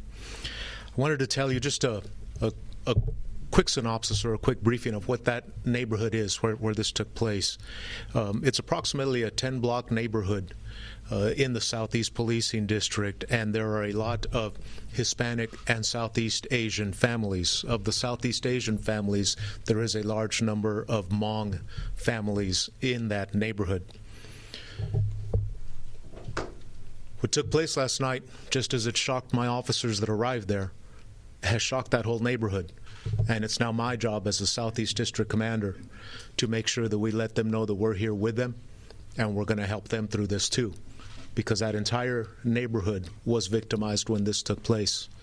As Chief Farmer has mentioned, beginning within an hour of the incident last night, we were already deploying additional resources to proactively make that area safe, to stabilize the violence, to do everything that we could to ensure that there was no further retaliation that stemmed from this incident. By this morning, we had already pulled 3 of my Southeast Asian officers that work in other special units and have assigned them to the Southeast Investigations Unit to help with translation and just a better feel for what goes on in that neighborhood. We called them out last night, and by 10 p.m., officers that I normally have on day shift that start at 6 in the morning were out last night talking to people and just trying to calm things down and let them know that they're here, and they were doing it in the Hmong language. This is something that Southeast prides itself in, is being able to reach out and connect with our community. This is an emergency now in this neighborhood, and we're doing all we can to calm things down. We will be going door to door on Lamona and some of the other surrounding blocks and speaking with everyone and just letting them know that we are here for them. We want the citizens of Fresno to know that we're doing everything we can to calm the violence and ensure that this doesn't spark in any other neighborhood in Fresno, specifically in that neighborhood where this took place last night. And on top of that, as Chief Hall has mentioned, I'm also working with my officers that responded to this call. A lot of times we miss that piece. Just as I tell you, I'm going to work with that neighborhood to make sure that we let them know that we're there for them and make sure that they're okay. I also want to make sure that my officers are okay. I had 12 officers last night that responded to a scene of chaos and tried to figure out who they could help and prioritize life-saving measures.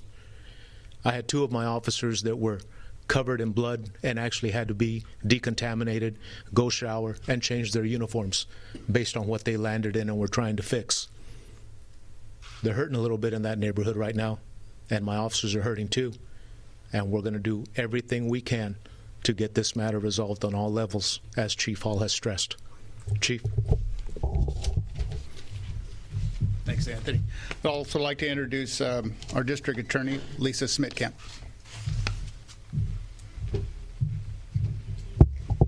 Thank you, Chief. Good morning, everyone. Today is a very sad day for all of us here in Fresno.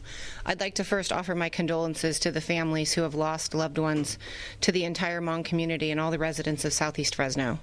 There are hundreds of thousands of decent, loving, and hardworking people that live in this community, and the fact that this type of activity is being highlighted in the national and international news media is heartbreaking to all of us who live here and are proud to be residents of Fresno.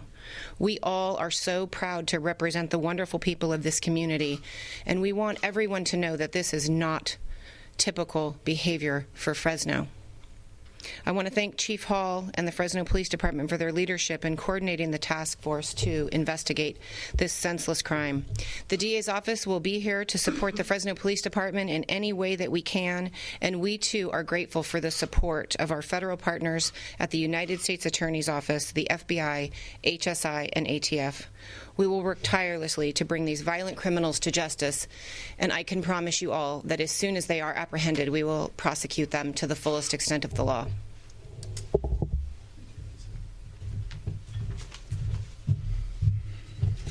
Before I open it up to questions, I would like to offer my condolences to the families, the friends, and the entire community who were victimized by this senseless act. I'd also like to echo what Captain Martinez said about our officers and what they had to witness, and our first responders of what they went through tonight or last night. And I agree that we will be, we will be helping the community heal, and we'll be assisting the families of these victims. Right now, our focus for the Fresno Police Department will be to apprehend the suspects responsible for this. We will have a single mission until we do that, and we will not rest until we arrest them. And that time, once we have that closure, then we will work on our officers, and we will help them deal with the situation and recover from the trauma that they've also witnessed.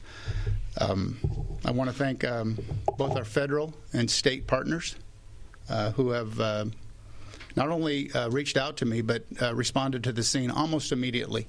They were out there, and I have gotten nothing but complete support and cooperation from all of our federal and state assets. So I'd like to again thank them for all their support. I'll now open it up to questions. I want to know, first of all, I'm with CBS News. Sorry what your city's going through right now.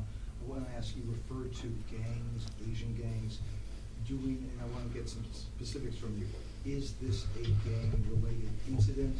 Were all the people inside, the 30 or so people, were they from one distinct Southeast Asian community? And why are you worried about retaliation? Well, anytime we have I'll take your last question first. Anytime we have a major event, the first concern we always have is retaliation. There is no indication that this residence or anyone at the residence were affiliated with a gang. However, whenever we have a major incident like this, we always look towards criminal and gang activity. So it always becomes a focus of our investigation. But at this time, I would like to let the community know that this house was just a family event, and everybody that were at this residence are truly victims. However, we don't know everybody that was there, and we don't know what their association is, and we're looking into every angle. Can you tell us that? Distinct Asian, Southeast It does appear that they were from the Hmong community of the Southeast Asian community. What do you know about the two suspects so far? At this point, we have little information because it was so dark. We know there's at least 2 suspects, both armed with pistols, appears to be semi-automatic pistols. We found multiple shell casings at the scene, and they fled on foot. We have no further information at this point, but we are investigating several leads. Chief, I'll update tell the TV Wire. Are the victims cooperating? Are they able to provide anything that they saw? Is there 16 people in the backyard? How have they been cooperating with police so far? Again, these are really pillars of our community. These are working families. These are working community members. This is part of our community. This is our culture. They've been very cooperative. Obviously, they're extremely upset, but we've received nothing but cooperation from everybody at the house. Did anybody at the party itself have weapons? There was no indication that there were any weapons in at the house. There was a weapon that was non-functioning inside the residence that was never used, and it was not involved in this incident. So the answer to that question is there was no other weapons other than those owned by the suspects. Do we know how long the suspects were shooting? This happened very fast. Again, once they entered the backyard, they fired randomly into the crowd. It does not appear that they were targeting any individuals. And they fired, once they fired their rounds, they fled. So it was almost immediate. Chief, do we know if this is related to the 187, Sunday's 187 of the man that was killed? Again, that was another Southeast Asian shooting, a homicide. We do not know if they're related. Obviously, we are looking in to see if there is a connection, but at this time I cannot say that they are related. You mentioned that there was a disturbance? It does indicate that some of the members who were attending the football party were involved in a disturbance during the prior week. We are looking to see if there's a connection between that disturbance and last night's shooting. However, we have no indication that those two are connected at this point. Is there an online aspect to this football viewing party, and did that have some nexus to this? Was there somebody who realized through an online aspect that they wanted to have retribution on somebody at that party?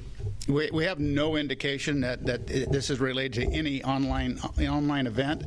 It does appear to be very targeted, that they were going to this specific address, but it does not at this point appear to be any online connection. Captain, you referenced a disturbance possibly earlier in the week that may have been related to the perpetrators and the victims. Can you tell us more about that disturbance? Again, I can't tell you much. It's still an ongoing investigation. All I can tell you is that there were several people at this party who were involved in a disturbance in the week prior, and we're just looking to see if there's a connection. We're not indicating that there is. It's just one of the leads that we're following up on.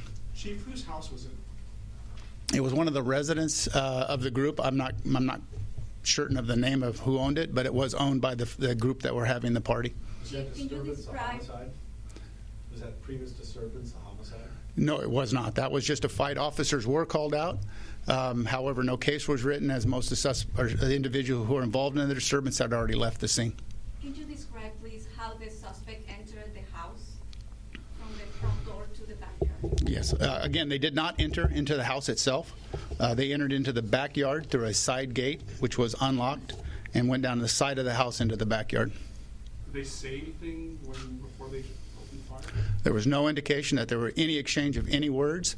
Witnesses only indicated they saw the muzzle flash from the weapons. Do we know how many shots they fired? Multiple shots, more than 10. Did any of the people, you said there were a few people in this group in the backyard, I assume they were in the backyard, who were involved in a disturbance earlier in the week, and you're trying to see if it's connected. Did any of those people who were involved in that disturbance survive, and are they talking to police? I believe they did. Some of them did survive, and again, we are getting full cooperation from everybody at the residence. And I want to stress that this is a truly a good group of people that were just simply having a party, and so we're getting excellent cooperation from everybody that attended this event. And can I follow up on that? The idea that this could be, and I know you haven't said it is, but it could be, and you have to look at every aspect, could be related to a previous disturbance. Was that brought up by some of these people who survived when they talked to your officials? Did they inform them, well, look into this? I believe not only did we receive it from that, but we've also received indications from outside sources. Again, I haven't been that deeply briefed on the investigation, and again, it is unfolding. It occurred last night, so I can't completely answer your question, but I know we are getting cooperation not only from the group that were at the residence, but also from friends and family of this group. Chief, could you just summarize again? You guys touched upon this a little bit, but there has been a bit of a language barrier. You've been able to bring in some officers that speak Hmong, but can you talk more about how much of a challenge that is and some of the other challenges that you guys are facing with this investigation? It's my understanding that most of the people at the party spoke English, and others spoke limited English. So we were able to communicate pretty well with everybody at the residence. But we did bring in Southeast Asian Hmong officers so that they could communicate in their language. And one is that brings a closeness and gets them to realize that we're part of the community, the police department, and we're with them. But it also increases their comfort level as they communicate with us. What's the location of the disturbance? I'm not going to give that out right now. Was the owner of the residence injured at all? I'm sorry? Was the owner of the residence injured at all? I do not know if the owner was, it does not indicate that the owner was injured. And the two suspects, are they also Southeast Asian? We do not know what race they were at this point. Again, all we have is two subjects that fled the scene. What's the level of simmering violence in that neighborhood? I know there have been some recent shootings there, and is it possible that all of this is connected? Well, we've had some issues in that neighborhood, but this is not considered a problem neighborhood for us. There was not significant or really any calls for service at this individual residence that I've been made aware of. But I can tell you that the neighborhood is relatively quiet, and it's a working class, middle class neighborhood. Why is this incident the impetus for creating the Asian gang task force when you're not sure that it is? You said that the house, the people at the house, there's no indication that they're involved in gangs. How is that? We've had 3 incidents in November involving Asian gangs. We've had 11 incidents over the year involving Asian gangs. We also have our Hmong New Year celebration coming up in December and in January, which draws thousands of people, not only from within our community, but from outside our community. And we want to make sure that we're ahead of this before we have this influx of Southeast Asian members of our community arrive. Has there been a prior Asian gang task force within the City of Fresno Police Department? Again, we haven't seen a spike in Asian gang violence in a while, and we're starting to see it now as we're heading into the Hmong New Year celebration. We just want to get ahead of it, and there have been a task force that have been established in the past for Asian gangs.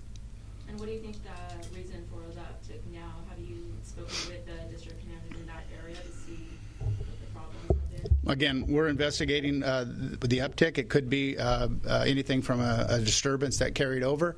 Again, I'm not relating it to last night's incident, but the increase in gang violence could be somebody was released from jail or prison recently, or it could be just a domestic dispute that grew. Chief, you got any good video leads or on video suspects on cars or anything like that? Yeah, again, I'm not going to comment on the investigation at this point. I can tell you that we are going door to door, and we are looking for any video cameras that are available. We are also searching the exterior for our video policing cameras so that we can look at intersections to see what type of vehicles were leaving the scene. So we are going through every video camera, but I'm not going to comment on the investigation at this point. And what's your message for the gunman? Excuse me? What's your message for the gunman? Well, my message is one is we're coming for you. We've got a single focus within the organization, and that this is not going to be tolerated in the Southeast community or in any community in Fresno. So we will be out in full force, not only in the district, making sure that incidents don't flare up, but we'll have a combined state, federal, and local effort to apprehend them. Is there a concern that these suspects may strike again, or do you think there's just a very targeted incident towards the people at home?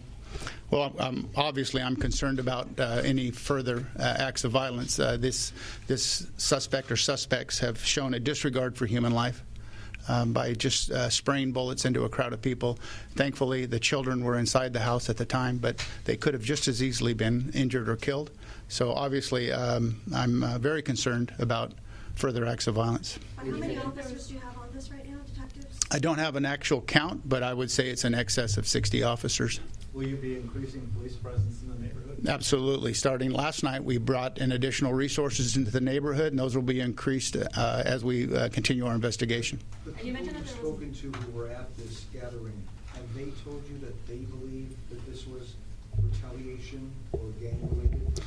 Again, they are as concerned and as frightened as I am. They have not indicated that this is related to any gang activity or any retaliation. Again, they've been very cooperative. We have no reason to believe that they aren't giving us every bit of information they have, but we have not had that indication. And you mentioned that there were multiple shell casings that were found. Can you describe, I think you kind of mentioned the types of guns or that you know that were used? Again, all I will tell you right now is that there were multiple weapons used, or multiple shell casings found of different caliber, and they were pistol caliber, not rifle. Do you have the names of the victims? I do not have the names of the victims with me right now. I am still waiting to ensure that the family has been properly notified. All I have right now for you is the ages. Was it a coincidence that they went after just the men, or was it just that the men were in the backyard? Because many of us thought right away, well, they're targeting men, not children or women. Yeah, I believe as a evening, again, this is just my belief, I believe as the evening continued into the night, the cooler air came, and the children and some of the women went into the house to watch TV, and the men were outside watching the football game. So it was just purely luck that they were separated at that time. And we're told that one of the men that died was a well-known singer in the Asian Hmong community. Are we able to? Yeah, at this point, I'm going to ask Pao Yang to step up and kind of address some of the community issues.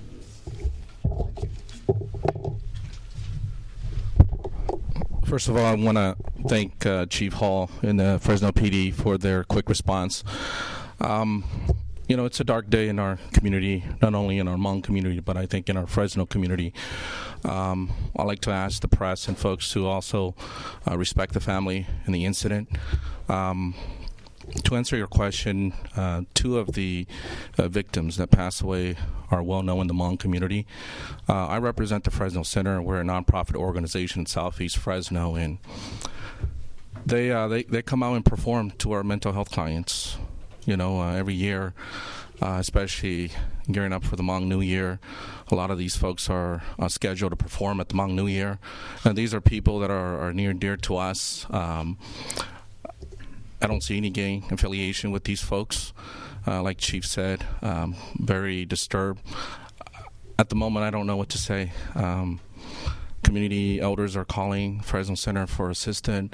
I also want to thank Mayor Lee Brand. I know he's on vacation. He also called earlier today, and I want to thank Chief Hall for letting me know as well yesterday of the incident.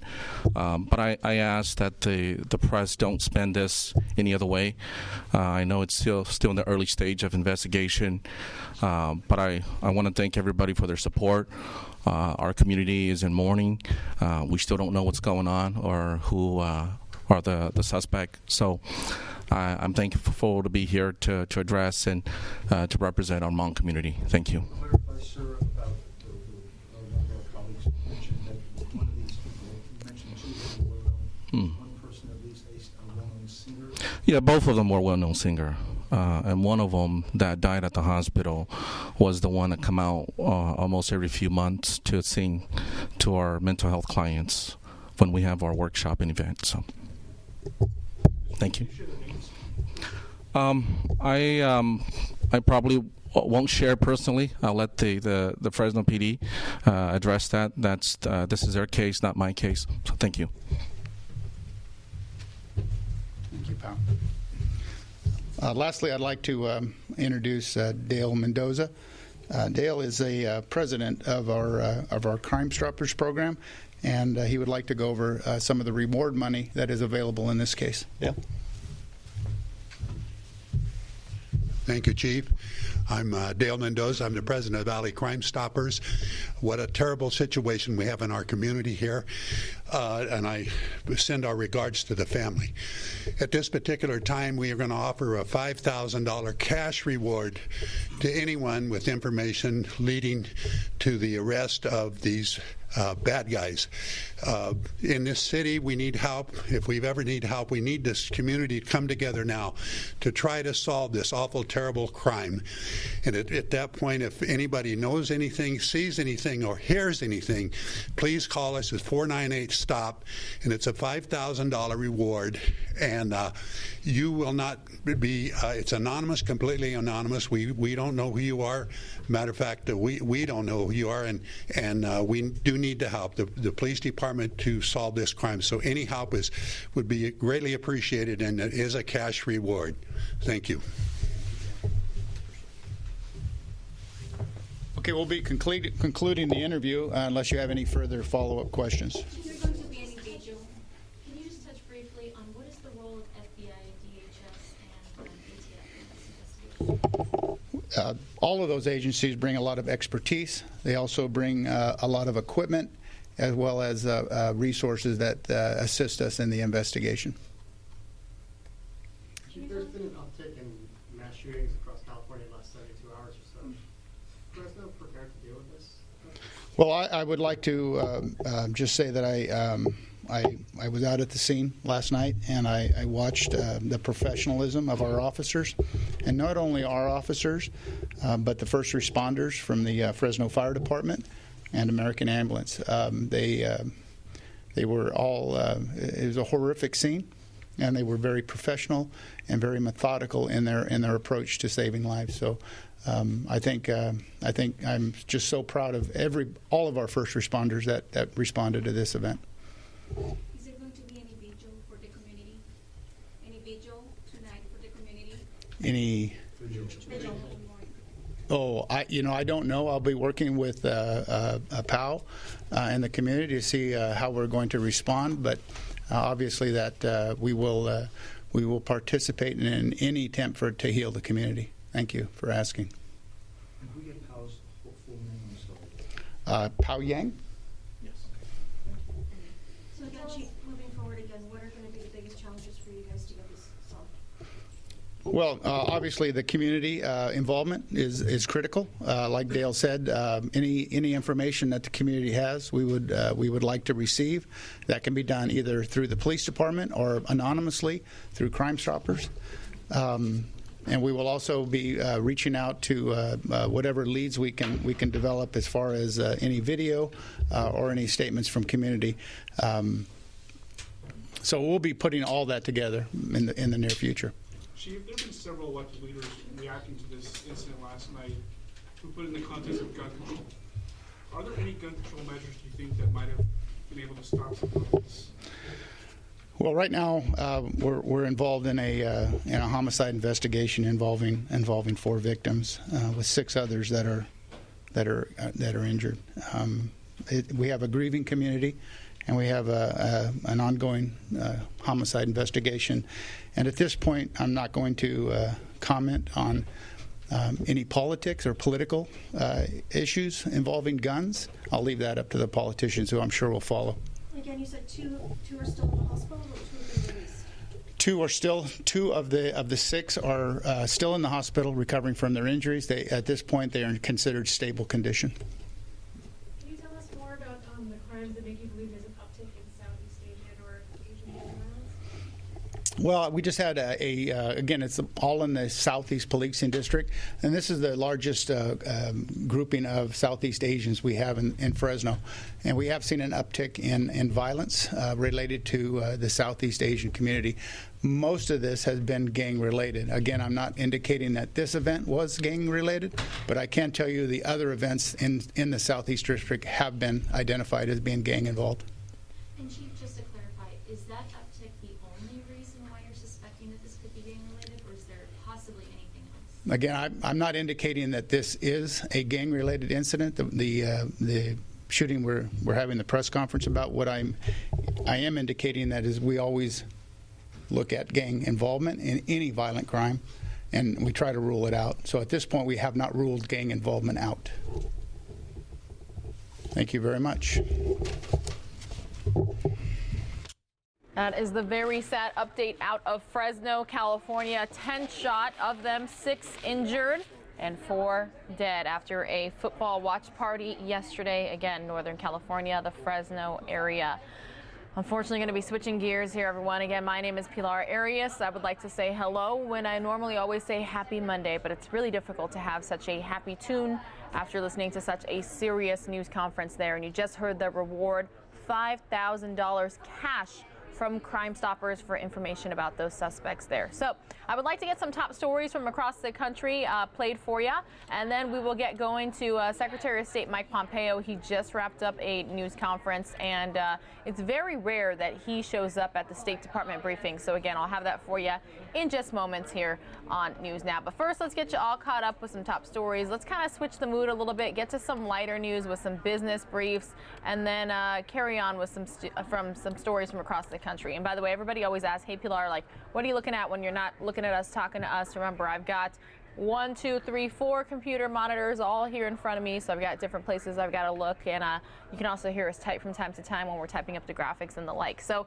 a lot of moving parts here at News Now. Me, Mike, and Christy, we're in charge of the entire stream broadcast that you watch, whether you watch on YouTube or on television. We do the graphics, we do the audio as best we can, we monitor it, and we pull up the different live feeds and we route them and all that sort of stuff. So huge team effort here. I'm not saying the three of us take all the credit for what's done, because, you know, we do have a Fox 10 Phoenix newsroom here where plenty of people help providing us content and letting us know when news breaks. And then also all of our partners across the country, not just Fox owned and operated stations, but other stations as well that provide us live cameras for breaking news situations and the like, especially for the road to 2020 as the election season ramps up. So again, big thank you to all of our partners across the country, worldwide, matter of fact, and big thanks to all of you for watching. I hope you had a fabulous weekend, but Tracy Carrasco is here to get us all caught up with some business briefs. Put up thousands of Disney Plus accounts for sale. Subscribers were locked out of their own accounts because hackers have cracked their passwords and shared their info online. Tech news site ZDNet reported accounts are being sold in hacker forums for anywhere from $3 to $11. Disney has yet to make a statement. Tech experts recommend creating a unique password if you sign up for the streaming service. The FAA wants more control over aircraft approvals, according to the Wall Street Journal. The agency eyeing changes to its aircraft certification process to give it more oversight in the aftermath of Boeing 737 MAX crisis. FAA Chief Stephen Dixon says the FAA should even be involved as early as the design stages of a new jet. Dixon did not provide a target date for the changes to take effect and doesn't plan to unveil specifics until after the grounded 737 MAX jets are back in the air. And the NFL saying thanks but no thanks to Colin Kaepernick, the former 49ers quarterback, failing to entice any of the teams that attended his private workout after he decided to host his own, blaming the NFL for transparency issues. Before the relocation of the workout, it was reported that 25 teams would send representatives to the event, but about 6 teams ended up being able to make it to the new location. In New York, I'm Tracy Carrasco, Fox Business. Well, that's interesting to hear about Colin Kaepernick, because I actually heard the Arizona Cardinals were going to be one of those teams, at least having somebody at his workout to see if he might be able to join another NFL team. Feel free to let me know, did you watch any football games this weekend? Who were you rooting for? I know the Cardinals unfortunately lost to the 49ers for the second time this season yesterday, but there were definitely some other good matchups that you could watch, and a lot of the football games are on Fox. So feel free to let me know if you happen to catch any games yesterday. All right, continuing on with our top stories, I actually wanted to bring you back here to the Valley, but I did want to show you the News Now set really quickly here, because I did just talk about the operations. So here's a live look from our South Mountain Tower cam. Such a beautiful day out there. This is the time of year when we just get to brag and call our friends in the Midwest and the East Coast where it's snowing and be like, hey, would you like to come down for a visit, spend Thanksgiving in the Valley perhaps? I know yesterday we celebrated my niece's 5th birthday, and we were able to spend her entire party outside in the backyard. It was wonderful. Even my dad was like, oh boy, are you lucky to have a November birthday, because it's fabulous and she gets round 2 of gifts next month for the holidays, so pretty jealous. But again, I'm going to check our website right now to see what current weather conditions are.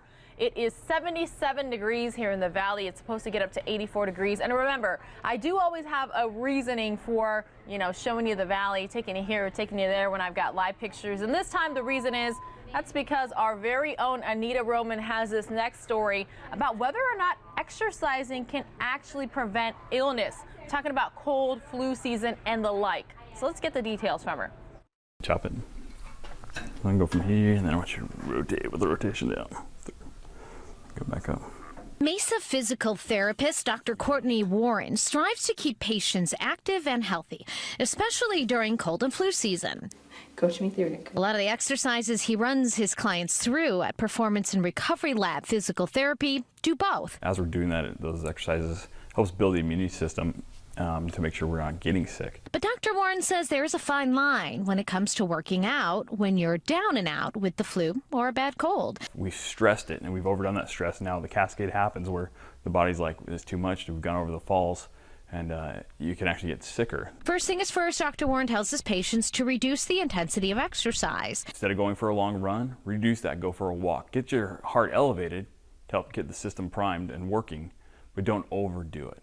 Allow the body to heal itself. He says to listen to your body because sometimes it's better to just rest. So if you spend a few days down versus 2 weeks down, that's kind of what happened. His best advice is to start an exercise regimen ASAP if you haven't already.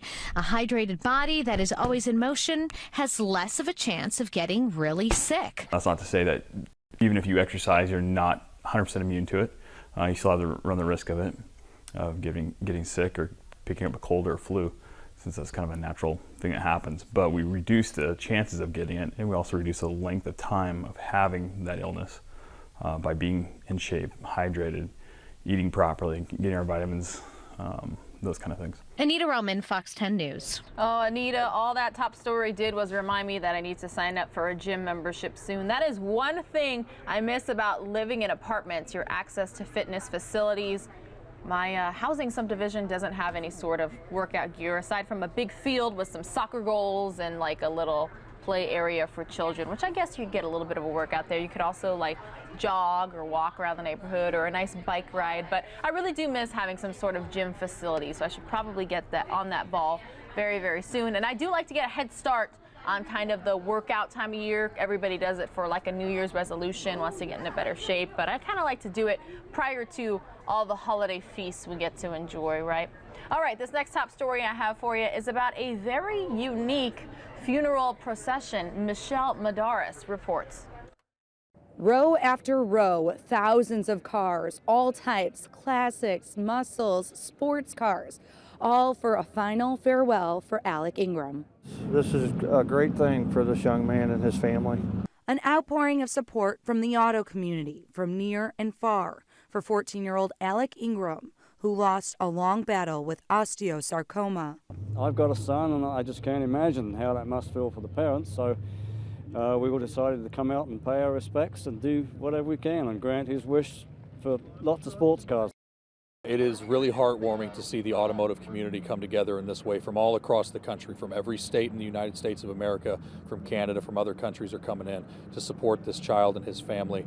And we're definitely hoping that this outpouring of love for their child will hopefully bring them some peace on the darkest day of their life.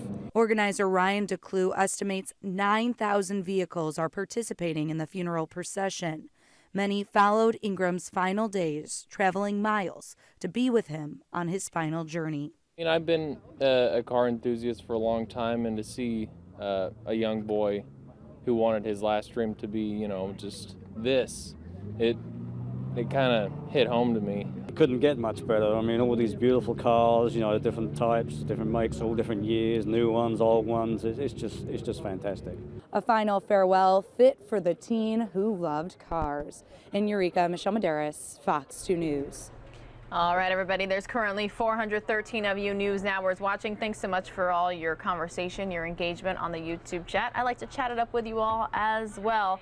How many of you live in Florida or have been to a Florida beach lately? Have you ever discovered anything kind of unique while you were there? Turns out there was a duffel bag, I'm being told, that washed ashore on a Florida beach that had something maybe you would, probably you wouldn't though, expect in it. Who knows what will wash ashore at the beach? Friday night, 1, 2, 3, 4, 5, 6, 7, 8, 9, 10, 11. 12, 13, 15 kilos, I think. hundreds of thousands of dollars worth of cocaine washed ashore at a beach in Flagler County. It should be somewhere in the neighborhood of between $500,000, $600,000. You're looking at body cam video taken moments after deputies found it. They say they got a call from an anonymous person Friday night that a duffel bag containing 15 kilos of cocaine washed up on the beach near Surfview Drive in Palm Coast. The packaging had barnacles on it, so for that to happen, it's been out there for a while. There's no telling whether or not it's been out there for months or if it's been out there for a year. The sheriff says he's happy someone reported the bag to deputies. People we spoke to here on the beach say the same thing. I think that's the right thing to do. At least gives them a heads up and at what else could be out there and maybe point them in the right direction. Who could have found it? If a kid found it, or, I mean, what would you do, The deputy we spoke with says this isn't the first time this has happened in the county. It's happened to us in Flagler before, typically when we get some sort of rough weather or northeasterly winds like we're having now and the ocean kicks up. Anything that's lost at sea sometimes gets washed up due to the weather. All right, everyone, we are all about live and breaking news here at Fox News Now. I did want to show you this live news conference happening in Los Angeles. A California alleged victim of child sex abuse by Jeffrey Epstein filing a lawsuit against the estate and speaking out at a press conference with her attorney, Gloria Allred. I am recording on that. You are not missing a thing. I'll have it for you in just moments here on News Now. But I got two more top stories for you. This next one, actually, I'm just noticing the video might not be that great of quality. So I will try to get that for you because that's car-related news in terms of Ford releasing its first all-electric Mustang. Definitely some cool news there, but we'll get that sad update out of Fresno, California in regards to the shooting, just because we just had the press conference moments ago and just want to get everybody up to speed with exactly what happened there. So this is going to be the final top story, and then we will go to Secretary of State Mike Pompeo's news conference, and then we will join this Gloria Allred news conference from the beginning, not like mid. That way you all know what's going on. Hey, this is News Now. Please like, share, subscribe. Let your friends, your family, your coworkers, your neighbors, everybody you know about us. It's kind of a much more serious News Monday here at News Now, not so much the happy and the lighter news, but when and if we do get those stories, we'll bring them to you here as well. Ambulances and police cars fled a residential street in Fresno, responding to gunfire at a football viewing party. Some 36 people were in the backyard watching the LA Rams and Chicago Bears game Sunday evening when the shooter snuck in and began firing. This was a mass casualty shooting. There's no doubt about it. 3 victims died at the scene, all Asian men between the ages of 25 and 35. At least 7 other Asian men were shot. Many taken to Community Regional Medical Center. Most of the injuries are minor and non-life threatening. Thank God that no kids were hurt, because there were several kids and females that were in attendance at this party. The entire incident took place outside. Police quickly began going door to door, looking for more information and any surveillance video. They are investigating the possibility of a second shooter. We're going to exhaust every investigative lead we can to find out who did this, why they did this, and bring those folks to justice. One of the biggest questions is why this group of family members and their friends. It's very likely that it was targeted. We just don't know why. Because somebody picked that house and came up and shot several times on the back side of it. It looks like there was a target. We just don't know what the reason for the targeting was. Fresno police say they have no history of calls for service at this particular home. In Denver, Alicia Acuna, Fox News.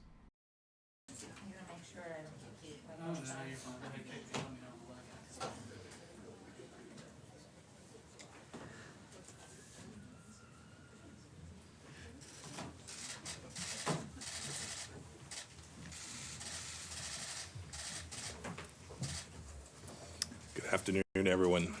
I have several statements I want to make today, starting with a statement about the Islamic Republic of Iran. The United States is monitoring the ongoing protests in Iran closely.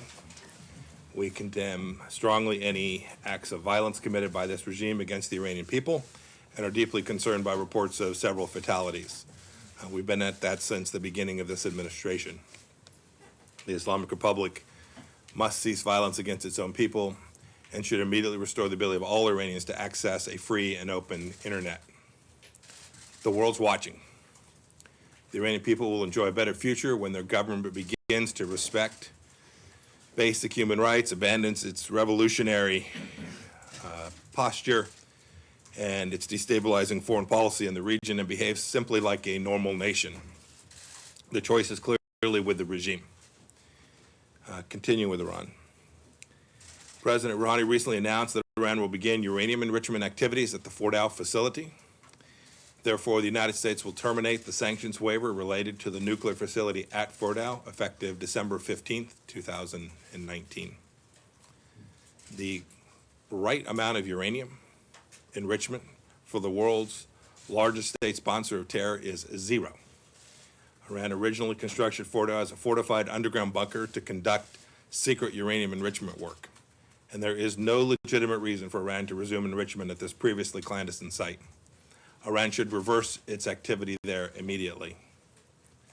Iran's supreme leader is reverting to his tried and true method of using nuclear brinksmanship to extort the international community into accepting the regime's destabilizing activity. The United States rejects this approach completely and calls on all nations to do the same. The only viable way forward is through comprehensive negotiations that address the full range of Iran's threats in their entirety. Iran's most recent action is yet another clear attempt at nuclear extortion that will only deepen its political and economic isolation from the world. I also want to spend just a minute talking about Iraq. For the last few weeks, the United States has watched the protests very, very closely. We support the Iraqi people as they strive for a prosperous Iraq that is free of corruption and Iranian malign influence. We stated clearly that Iraq's leaders must protect human rights as Iraqis lift their voices to secure a flourishing democracy. Our calls are consistent with the Trump administration's track record as being a force for good throughout Iraq.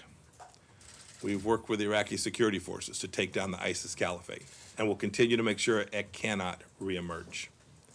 The United States remains the largest humanitarian donor to Iraq, providing more than $2 billion in food, water, medicine, and shelter since 2014 alone.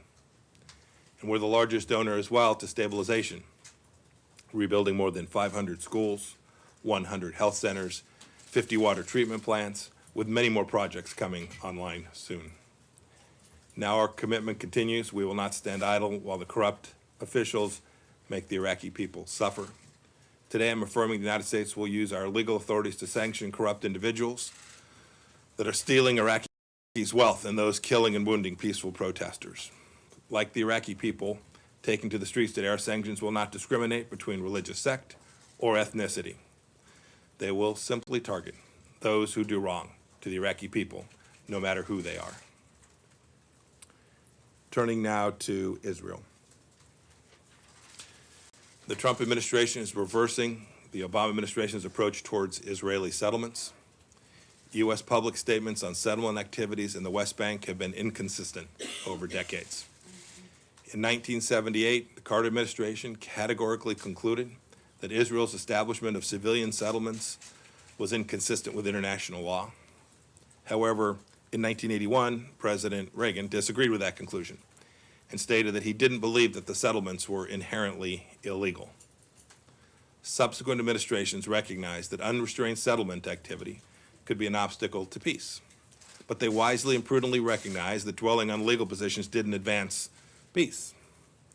However, in December 2016, at the very end of the previous administration, Secretary Kerry changed decades of this careful bipartisan approach by publicly reaffirming the supposed illegality of settlements. After carefully studying all sides of the legal debate, this administration agrees with President Reagan. The establishment of Israeli civilian settlements in the West Bank is not, per se, inconsistent with international law. I want to emphasize several important considerations. First, look, we recognize that as Israeli courts have that legal conclusions relating to individual settlements must depend on an assessment of specific facts and circumstances on the ground. Therefore, the United States government is expressing no view on the legal status of any individual settlement. The Israeli legal system affords an opportunity to challenge settlement activity and assess humanitarian considerations connected to it. Israeli courts have confirmed the legality of certain settlement activities and has concluded that others cannot be legally sustained. Second, we're not addressing or prejudging the ultimate status of the West Bank. This is for the Israelis and the Palestinians to negotiate. International law does not compel a particular outcome nor create any legal obstacle to a negotiated resolution. Third, the conclusion that we will no longer recognize Israeli settlements as per se inconsistent with international law is based on the unique facts, history, and circumstances presented by the establishment of civilian settlements in the West Bank. Our decision today does not prejudice or decide legal conclusions regarding situations in any other parts of the world. And finally, calling the establishment of civilian settlements inconsistent with international law hasn't worked. It hasn't advanced the cause of peace. The hard truth is there will never be a judicial resolution to the conflict, and arguments about who is right and wrong as a matter of international law will not bring peace. This is a complex political problem that can only be solved by negotiations between the Israelis and the Palestinians. The United States remains deeply committed to helping facilitate peace, and I will do everything I can to help this cause. The United States encourages the Israelis and the Palestinians to resolve the status of Israeli settlements in the West Bank in any final status negotiations. And further, we encourage both sides to find a solution that protects the security and welfare of Palestinians and Israelis alike.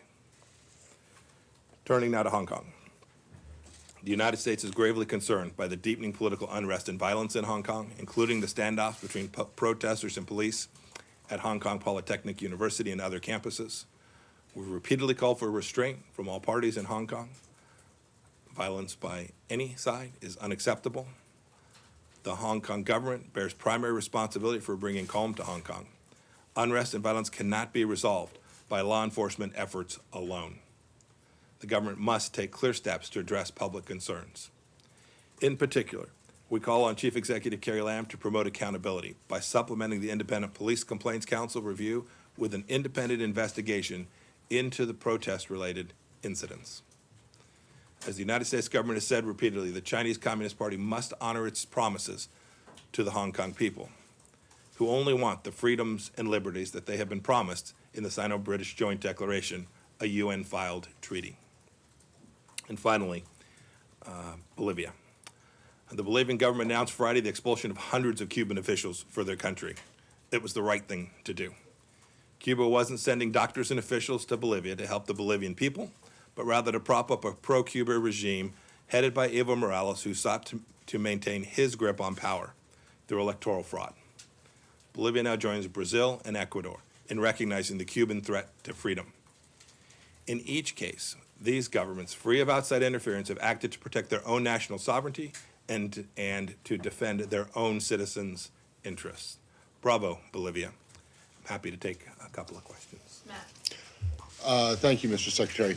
On the settlement announcement, I'm wondering if you are at all concerned that this position, that's reversal of the previous administration's position, is going to increase the isolation of the U.S., particularly in the UN and around the world, because pretty much everyone else has held the position that if not illegal, they are at least inconsistent with international law. And then secondly, if I could, there are a lot of questions about why you have not chosen to speak up publicly in defense of your employees, including those who testified before the impeachment inquiry. Can you explain why you haven't chosen to make comments in their support?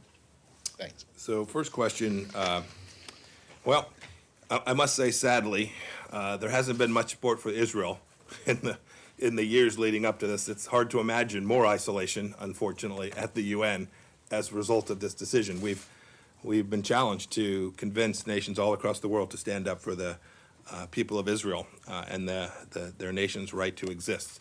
So I don't think this increases that. I'm happy to talk about Ukraine policy today. I'm not going to get into the issues surrounding the Democrat impeachment inquiry. Just not going to do it today. It is worth noting that Ambassador Yanovich's departure preceded the arrival of Bill Taylor.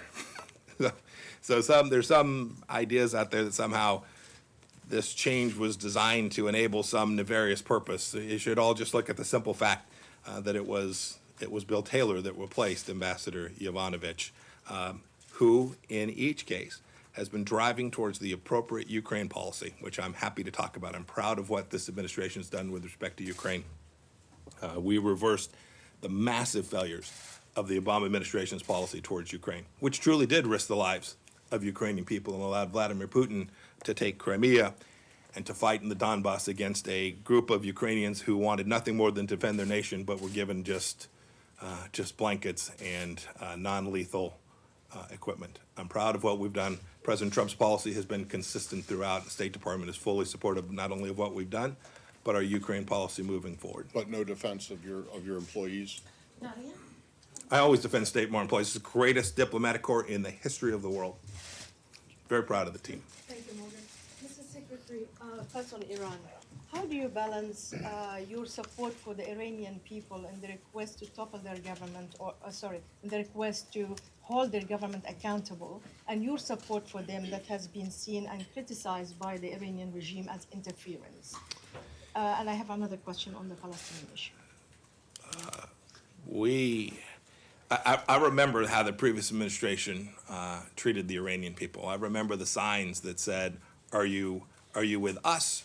Are you with the regime? I don't think anybody in the world has any doubt about where this administration stands. We want Iran to be a normal nation. We want the people there to have the freedoms to which they're entitled. And we want the regime's monies to be spent on things that benefit the Iranian people. Not proxy forces in Iraq, not underwriting Hezbollah, not conducting assassination campaigns throughout Europe. We want the Iranian regime to behave like a normal nation, to take care of their people. And I think that is what you are hearing and seeing in these protests that are taking place in the Islamic Republic of Iran over these past few days. And on the Palestinian issue, sir, with your decision today about the settlement, in addition to declaring Jerusalem as the capital of Israel and the Golan Heights under the Israeli control, do you believe that we're getting closer to one-state solution as the two-state solution is no longer viable? And how do you bring the Palestinians to the negotiation table, considering your decision today? You know, we've had a long time with the policy, the legal interpretation announced today being the other way, and it didn't work. That's a fact and evidence. We believe that what we've done today is we've recognized the reality on the ground. We've now declared that settlements are not per se illegal under international law, and we have provided the very space that your question suggests, the very space for Israel and the Palestinians to come together to find a political solution to this very, very vexing problem. We think, in fact, we've increased the likelihood that the vision for peace that this administration has, we think we've created space for that to be successful. I'm hopeful that we'll be able to move forward on that before too terribly long. Courtney? Sorry. Thank you. Just on the Yes, practical ma'am. implications of the decision, does it? I understand that you're referring to the decision not to declare these settlements per se illegal. Does that also apply to East Jerusalem, or is that primarily just the West Bank? Applies. We're making, as the president said when he made the decision about Jerusalem, the final status, those boundaries will not be determined until the parties reach a resolution. And then, are you And so concerned? there's no, in that sense, go ahead. Yes. Are you also concerned about the timing, given that the deadline for Benny Gantz to form a government is Wednesday? Is there concern about the timing of this announcement perhaps affecting domestic politics in Israel? You know, we've told the team that was doing this review now for quite some time, we've told them, do your work, do it thoroughly, do it completely. When we have the analysis correct, when we reach a final decision, we will provide that analysis, and we'll share that with the world. So the timing of this was not tied to anything that had to do with domestic politics anywhere in Israel or otherwise. This was about we were done, we finished, we'd conducted our review, and this was the appropriate time to move forward. Yeah, I'll take the floor. Sure. Thanks, Mr. Secretary. Yes, sir. Could I follow up on the Israeli settlements? What is the message that you are sending to Israel? You say that, for example, the Reagan administration Reagan had a particular view on that. But in terms of the, is this effectively a green light? I mean, Reagan has also said that they're an obstacle to peace. Is this effectively a green light for Israel to build more settlements if they want? Will Israel still face criticism as an obstacle for peace if it builds settlements? And if you will, can I just follow up on Matt's question as well? I know you said you didn't want to talk about the impeachment. No, I said I wasn't going to. Right. I didn't say I didn't want to. I said I wasn't going to. Sure. But can I just, there are things I would dearly love to say sure. about it, Just but I don't intend to. Just specifically one thing. When Ambassador Yovanovitch was on the Hill on Friday, the president made a tweet right when she was appearing saying that everything, everywhere that she went turned bad. Is it an assessment that you agree with? You've known her. Your first question about is this a green light?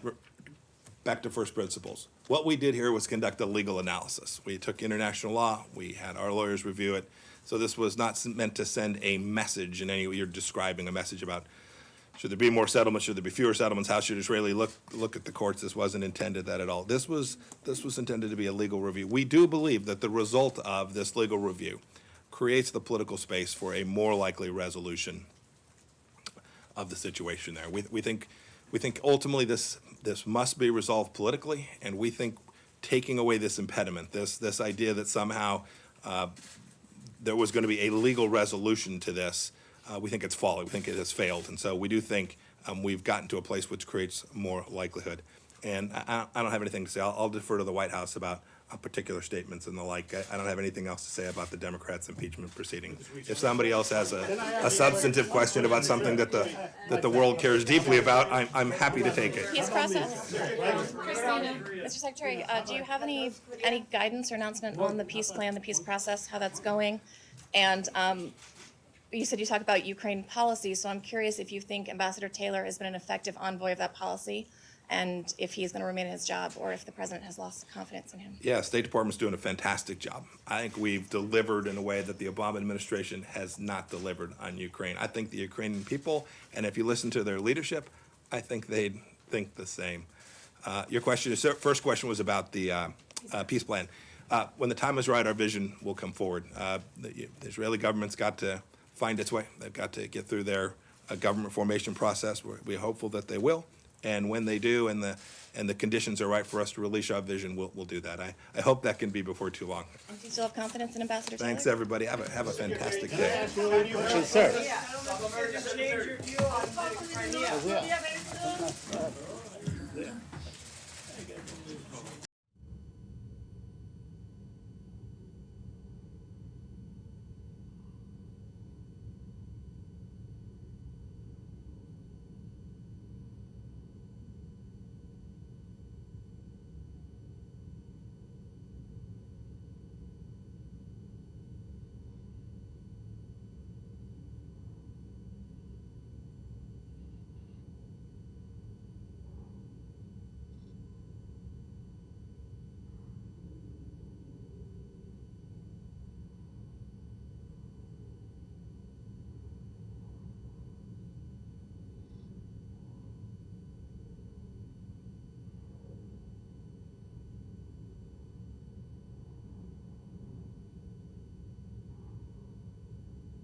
All right, everyone, we are live on the right-hand side of your screen on the Senate floor. Left-hand side of your screen, you can take a live look at our nation's capital, Washington, D.C.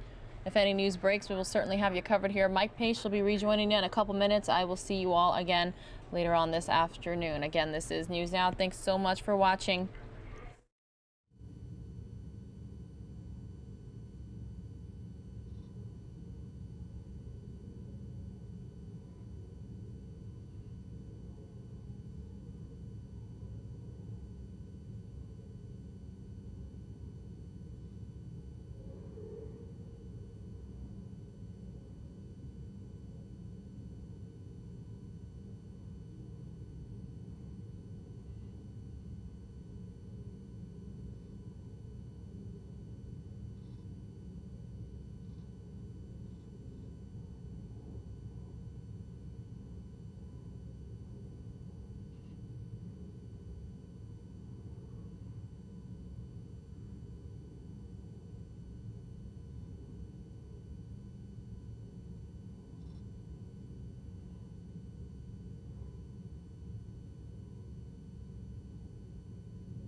Just because Epstein is dead does not mean that others around him don't deserve their day in court as well.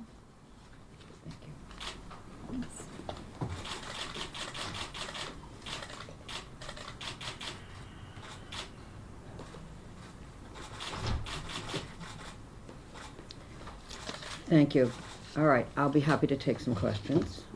Did your client have any sort of interaction with Prince Andrew besides the invitation to the island? No. How about President Clinton? No.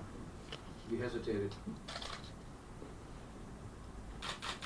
Any other questions? How long ago was this? Well, I'll tell you how old she is now. She's 31 years old now. Gloria, did Jane Doe 15, is that because she was 15 at the time, or is she the 15th victim to come forward? She was 15 at the time. Did she have any interaction with Jeffrey Epstein after this incident? She's described in total her interaction with Mr. Epstein.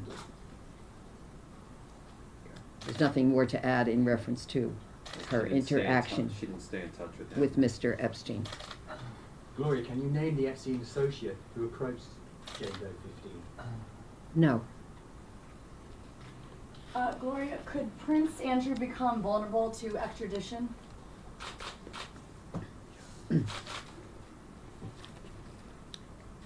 Yeah, I've called on Prince Andrew to voluntarily speak with law enforcement in the United States, that's the FBI,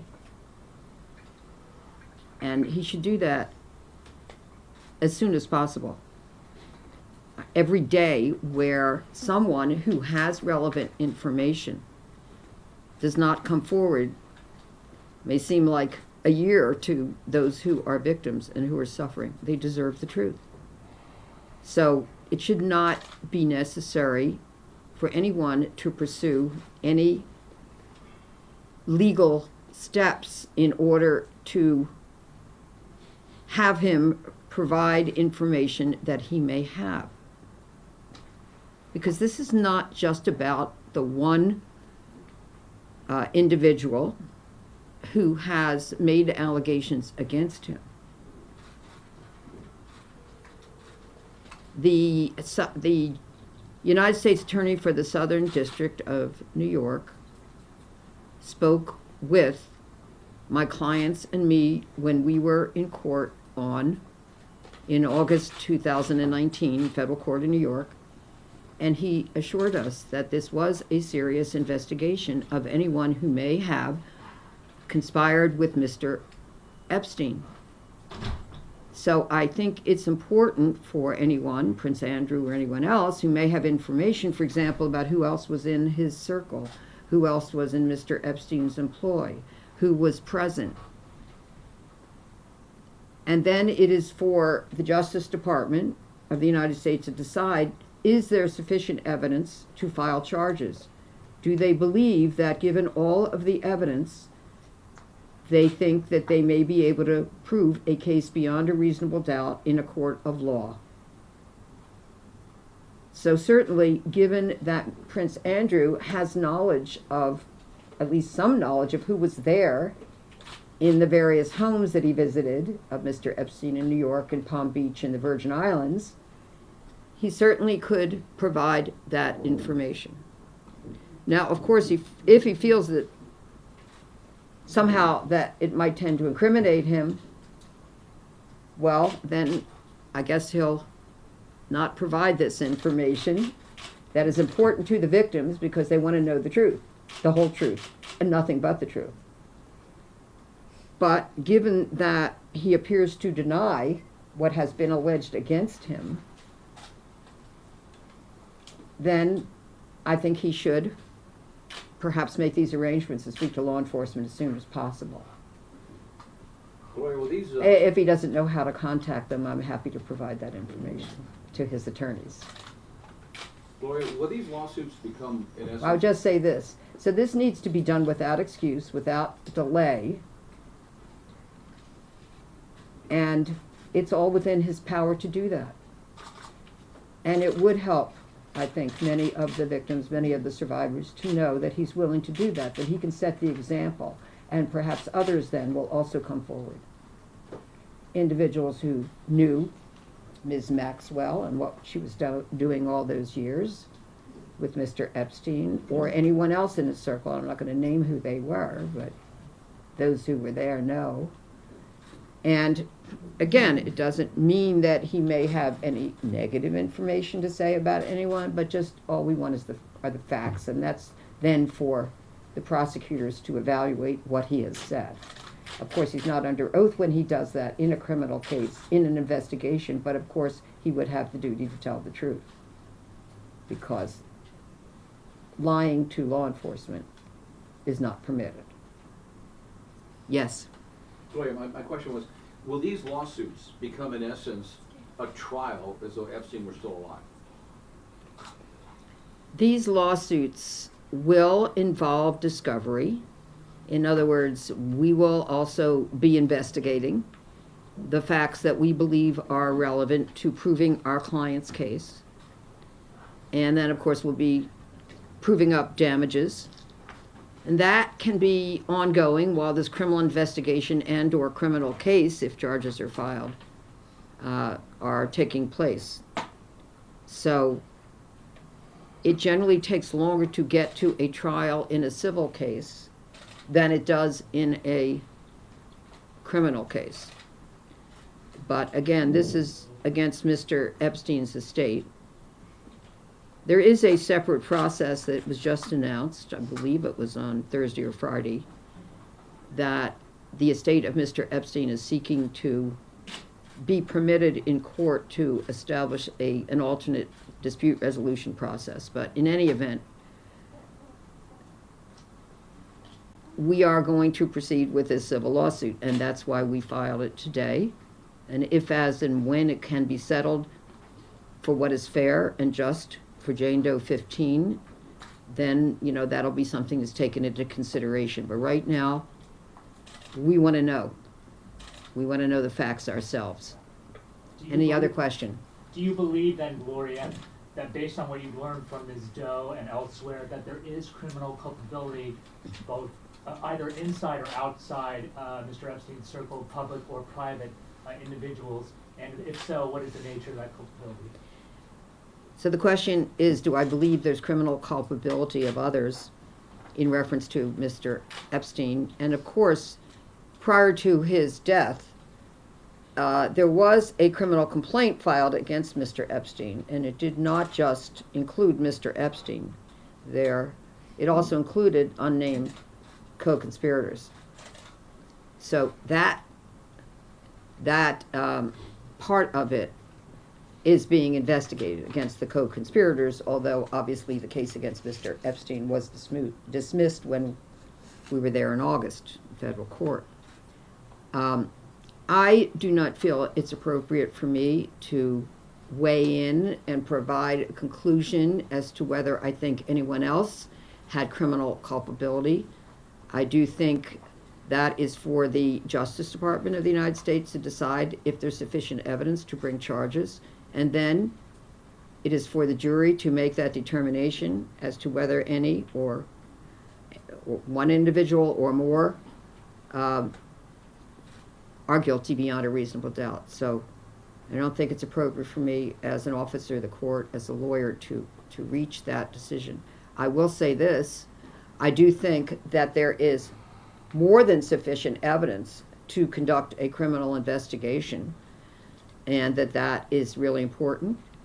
And I also will add that it has been my experience with the investigators and the prosecutors from the Southern District who are pursuing that investigation, that they are serious, that it's very intense, that it's wide-ranging, and we'll have to see what they decide. I don't ask them for their time frame. It's not appropriate. I'm sure they'll make a decision when they feel that they have completed their investigation. At the August hearing, did Jane Doe 15 make a statement in court, or did she submit a written victim impact statement? At the August hearing, she did make a statement in court. And she read her statement as a Jane Doe. Besides Of Jane- course, no cameras were permitted in the courtroom at that time, but she was very, very brave, as were all of the other victims and survivors who read their statement or who had their attorneys read their statement for them. And so I was there with my clients, and she was one of them. Gloria, how many other victims are there that are on the record? For anyone and everyone? In this Epstein case, huh? Oh, I don't have any information about how many victims there were of Mr. Epstein. Not every person who alleges that she was or is a victim of Mr. Epstein was present in court that day. And I believe that not all have even come forward. And the reason I say that is because just this weekend, I've received emails from 2 other people who are emailing me for the first time and who are alleging that they are victims. So all I can say is numerous, and not all of them are represented by attorneys at this time. On that note, Gloria, when Ms. Doe talks about a system of privilege that sexually exploits children, can you elaborate on that or comment on how pervasive you believe that is? Okay. I can only say what I feel about that, and rather than what she feels about that, because I think she was very eloquent in expressing that. Sometimes if someone is rich, powerful, famous, and has very significant connections in this world, that there is a feeling among many people in the public that they are not treated the same as if they were not a person of privilege. And given what happened earlier in the Florida case, 2006 to 2008, certainly I can understand where the victims then did not feel they obtained justice.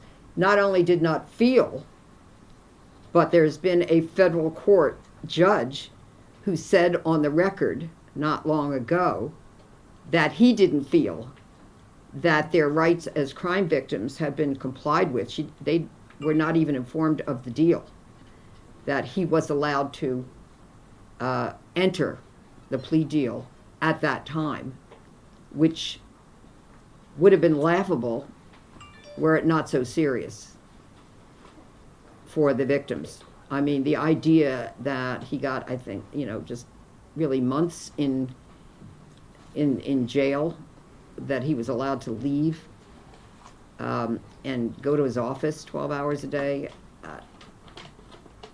and more, for the crimes that he committed, because he was a sexual predator and continued to be even after his release. Is there a sense of That is unlikely to have been the result for those who did not have the power and the wealth and the connections that Mr. Epstein had. How that came about, that will need to be even explained even further if those who were involved in agreeing to that plea deal, that be offered to Mr. Epstein. There are explanations that have been offered in the past by Mr. Acosta and others. Having said that, clearly, I think there's reason to be skeptical about why he received that, and those who were not so powerful would never have been provided with that sweet deal that Mr. Epstein had. Is there a sense that these women won't truly get justice because he is dead? I'm sorry, I couldn't hear your question. Is there a sense that these women truly won't get justice because he is dead?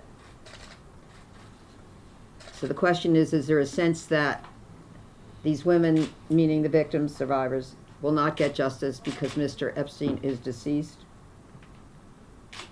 Well, we're committed to helping them to win as much justice as is possible, both in the civil justice system and in the criminal justice system, should a case be filed there.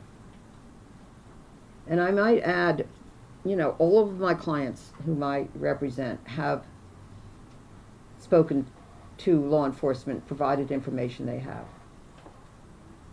So we challenge Prince Andrew and anyone else who may have relevant information to do that as well. It took a lot more courage for her and others to go back into that painful place and in themselves to say it all again to law enforcement. They did it because they want justice.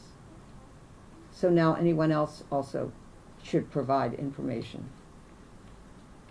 That will take a little courage. It just takes sitting down with them and giving the facts. So I urge everyone else, do that for the victims. Provide whatever information you have. Don't make a judgment, well, this really probably won't help. Maybe it will. Gloria, Maybe it won't. Yes. Jane Doe 15 said it changed her trajectory of life after this happened. Can you talk about the impact something like this has on Jane Doe 15 or other victims out there, survivors out there?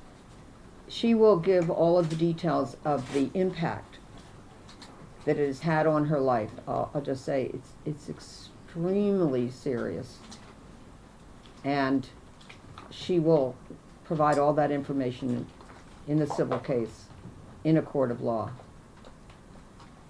I think it's fair to say it's been devastating, it's been traumatic.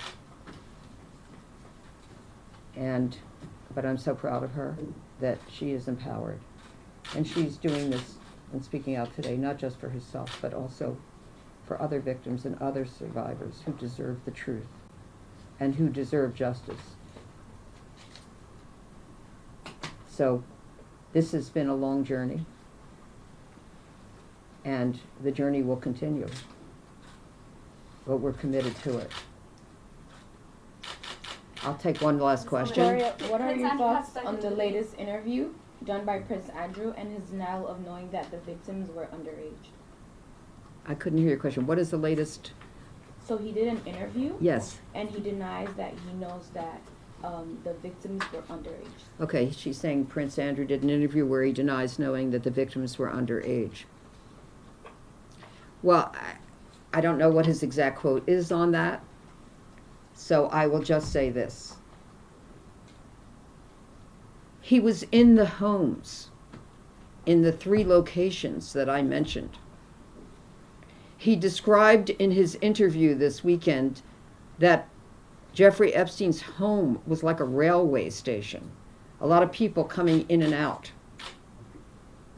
Well, a lot of the people in his homes that were coming in and out in New York, in Palm Beach, in the Virgin Islands, and perhaps in London, not to mention elsewhere, but that'll be for another time, were minors, underage girls. He should have asked, why are these girls here? Are they working here? What is their job? Are they going to school? Where are their parents? Are they living here? Are they living someplace else? Why are they traveling from one place to another? It's not something that anyone should close their eyes to. These are somebody's children. These are kids. He has 2 daughters. Would he want anyone else to close their eyes if his daughters are there and it seems inappropriate and that they might be at risk? Only he can answer these questions. He should answer these questions. He's now stated his case in the court of public opinion. Let him state what he knows to law enforcement. It's the honorable and right thing to do. I think it's his duty to do it.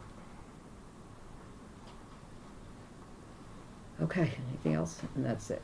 Thank you so much for coming. I have provided for you not only a copy of the part of the face sheet of the lawsuit that was filed this morning in New York with the case number, but also a number of photos of Jane Doe 15 when she was 15.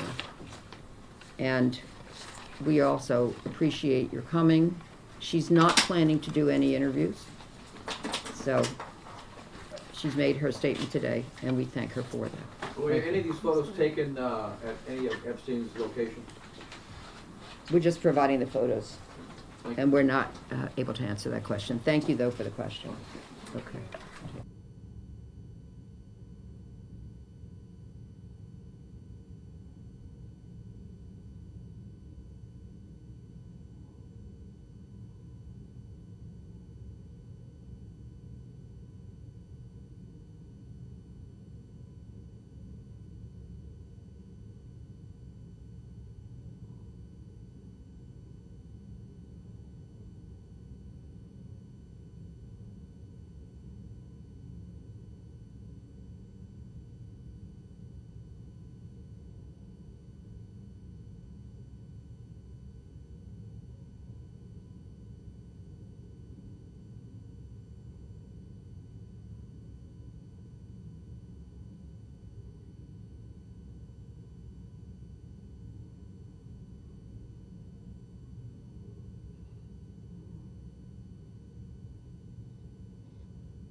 throughout in the regions, and I want to say thank you for the work that you're doing, and I look forward to continuing to work with you as we move forward our priorities and our mission to serve the people that we've been charged to better the lives of and bring supportive services to. So thank you for your work. Thank you to the Director Laura Truman and Stacy Eckefe for your work on today's event. A lot of thought and a lot of hard work goes into this, into the details, so I thank you for this opportunity for us to come together as an agency and to really acknowledge and celebrate the beautiful heritage of our Native peoples and our Native nations. I want to remember my boss, Assistant Secretary Lynn Johnson, whose leadership I have greatly appreciated, as well as guidance and team approach, and that you also agree in addressing our issues through deliverable services and a holistic and whole person approach. I thank you for that, and I admire your leadership. And also congratulations to Commissioner Darling, who is new to ACF, but not new to ACF. So I look forward to continuing to work with you, and thank you for already reaching out to me and meeting with me to see how we can partner and really work together. Chairman Allen has been fantastic. I got to know Chairman since I've been in this position. Thank you for your leadership, and thank you for helping guide me and give me input. And I just really appreciate the difference that you're making in your advocacy across all of our tribal nations. Admiral Wiaki is also here. Congratulations to you on your recent nomination. Thank you for being a strong partner as we've recreated revamped the Interdepartmental Council on Native American Affairs.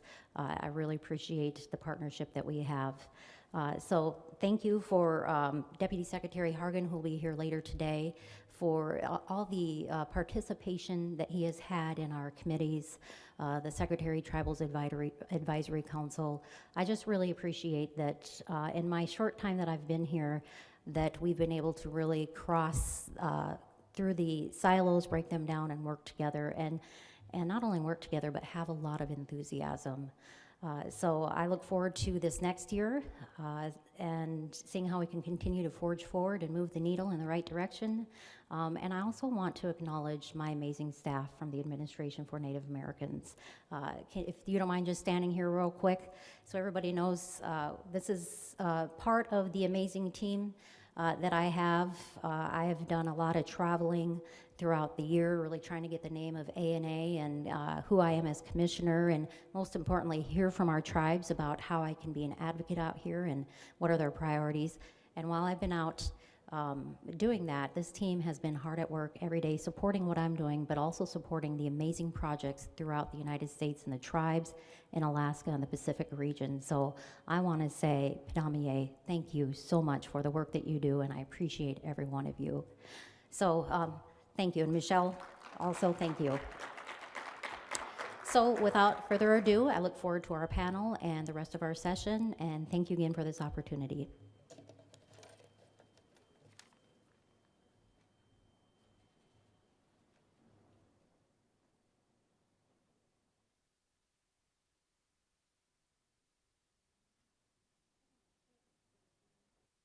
Another story. Oh, I can, oh, great, wonderful. All right, thank you, Stacy. So, as I mentioned, my next thing will be to introduce our Deputy Secretary, Eric Hargan. As the Deputy Secretary, he's the Chief Operating Officer and is responsible for overseeing the day-to-day operations and management of the department, in addition to leading policy and strategy development. He was sworn in here to the department on October 6, 2017, and he immediately served as acting secretary from October 2017 to January 2018 before our current secretary, Alex Azar, was confirmed. So his bio is online, but I do want to say that Deputy Secretary Hargan has been a willing and very able partner in all of the work of the Secretary's Tribal Advisory Committee. He, was born and raised in a rural community, and he really understands some of the unique rural challenges that some of our tribal nations face in terms of accessing healthcare and other services. And so I do want to say he does listen and learn from the experiences he has. And so since he is here, I will welcome our Deputy Secretary up to the stage. Thank you.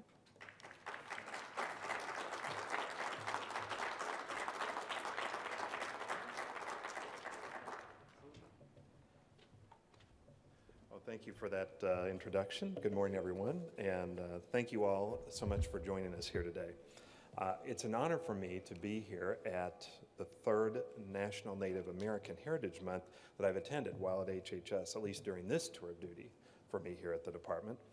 During my time here at HHS under President Trump, it's been an honor for me to take a particularly active role in working on our relationships with tribal communities.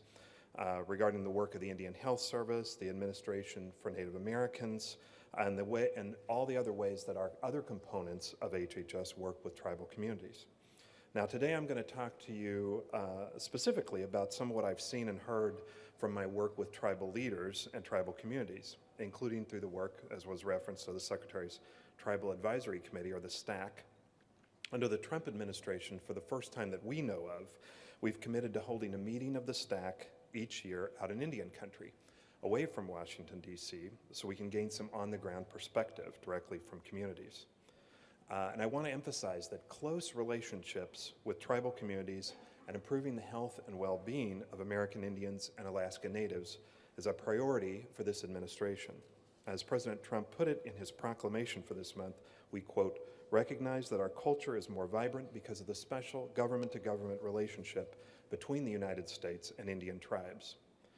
And I'd be remiss, as we celebrate this month just a few days after Veterans Day, not to acknowledge and praise the incredibly proud heritage of American Indians and Alaska Natives who have served in the armed forces of the United States at higher rates, we're told by DOD, than any other ethnic group in the United States. So during National Native American Heritage Month, the President's proclamation said, we also reaffirm our commitment to work with tribal communities to address serious issues affecting them and to help protect their rich and diverse heritage. Now this work to protect Native heritage, strengthen our government-to-government relationships with tribes, and address the issues around health and well-being that tribes face goes on all across HHS, as you all well know. Through the Administration for Native Americans at ACF, for instance, we support programs that help pass on tribal languages to younger generations. HHS has been actively involved in promoting the Buy Indian Act, as well as Indian preferences in contracting, and taking part in town halls that educate tribes and contractors about opportunities to encourage business with tribal communities. This past year, the CDC provided support for the Navajo Epidemiology Center to help protect members of the Navajo Nation from pests that can carry viruses into their homes.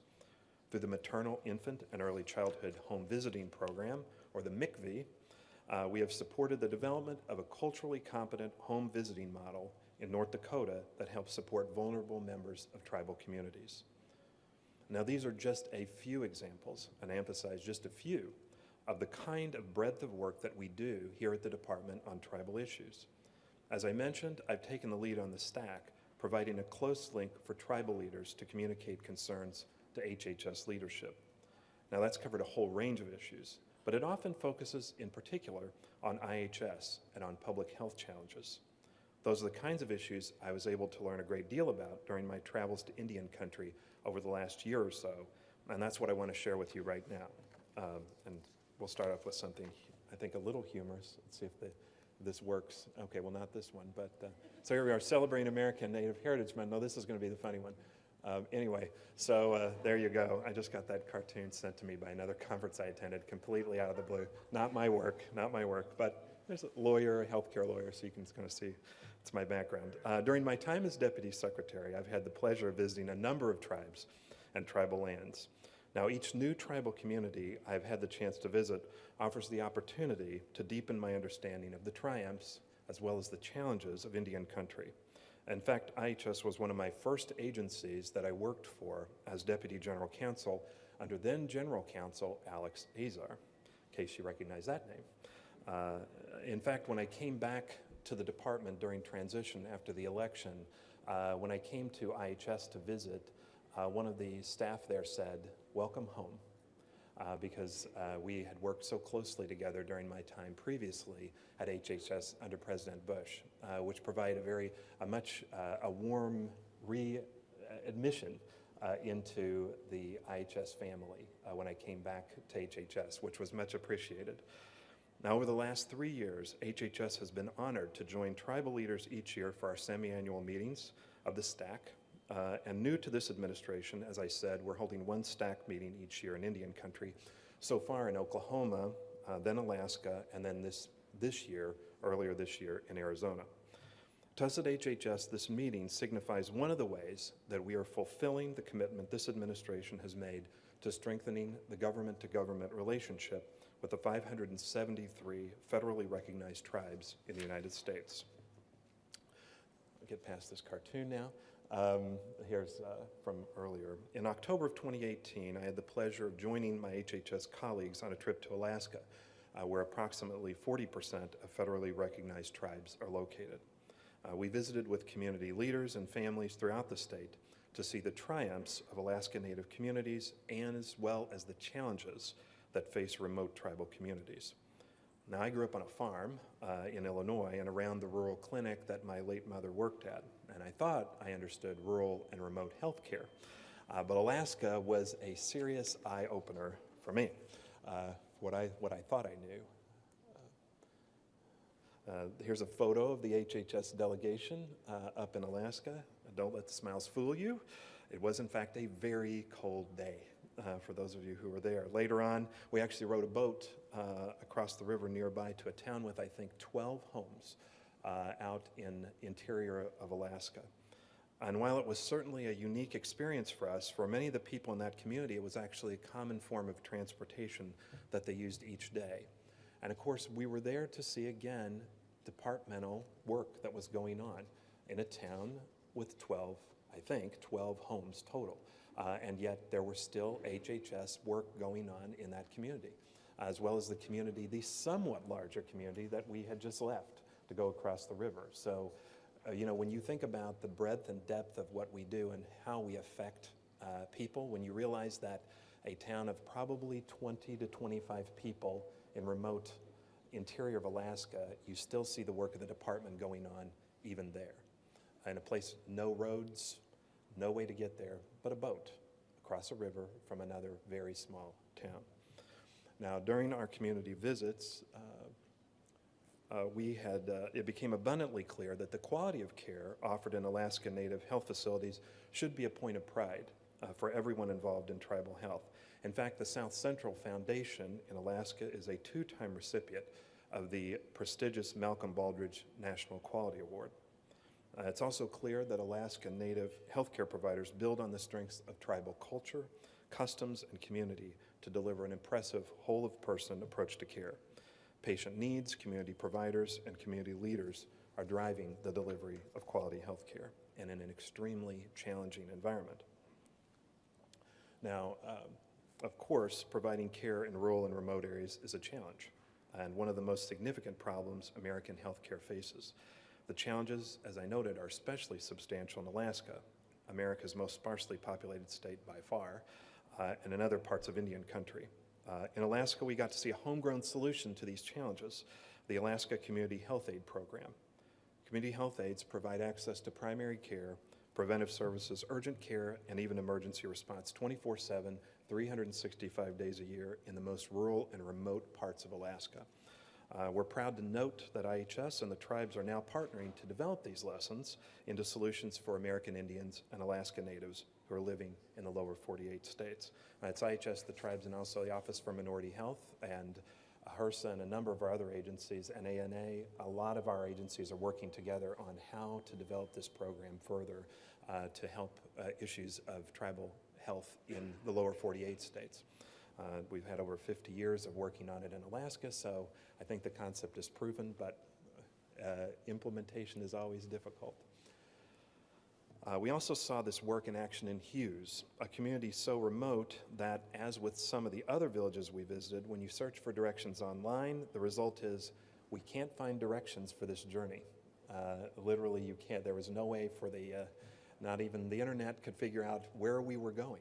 A little bit of a surprise there. In Hughes, our delegation observed a community health aide use an online diagnostic tool to examine a patient with a rash and then consult with a physician assistant and a pharmacist in Fairbanks, about 250 miles away, on treatment approaches through a two-way internet connection. And that's what you're seeing taking place right there.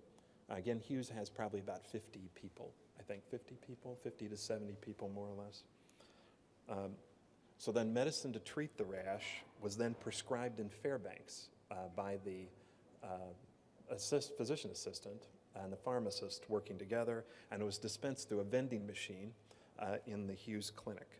So that's the vending machine. It looks just like one that you get snacks out of, but it's actually got pharmaceuticals in it, and when they scan the barcode that's sent to them electronically from the Fairbanks clinic, they scan it into the vending machine, and out comes the pharmaceutical to address the rash. That's an interesting application of telehealth that we're all driving towards. But this is a tremendous example of how this happens. They fly the pharmaceutical supplies in every so often by plane to the community and restock these vending machines with the expected pharmaceuticals that would be needed for the community. Thanks to the advanced systems that Alaska Native communities employ, patient healthcare information can also be instantly transmitted through a shared electronic medical record, telehealth connections, and telephone. No travel needed. So that's a fascinating example of how IHS and the tribes work together to provide really, really creative solutions for the community that needs them very much. I wish I had more time to talk about the amazing people and places I visited while in Alaska. The trip was a significant opportunity to hear directly about the challenges that rural and tribal communities face in obtaining access to health care, especially when it comes to mental health and substance use. It was also an excellent chance to see solutions to these challenges and to highlight the good work going on in these communities. And here we are in the current year, Arizona. This year for our stack, I had the pleasure of visiting the state of Arizona. As you can see by our route, we visited a number of different locations with different tribal programs, including those with a more urban focus, although this time we were traveling on the ground, not through the air or the river like we had to in Alaska. But still, we traveled quite a bit of distance. Nothing like Alaska, but still a lot. I spent my first day in Indian country with the Navajo Nation, which is one of the largest tribal governments of the North American Indian nations, with a land base that's actually larger than the state of West Virginia. So the Navajo have their own sizable state, almost. Boundaries touch 4 separate states and serve a population of over 250,000 tribal citizens. There I am inevitably in a suit. Middle of the desert, but as you just saw. My first stop was the Navajo Nation Elders Program, which receives a grant from HHS's Administration for Community Living to provide on-site and home-delivered meals, transportation, and supportive services to Navajo elders.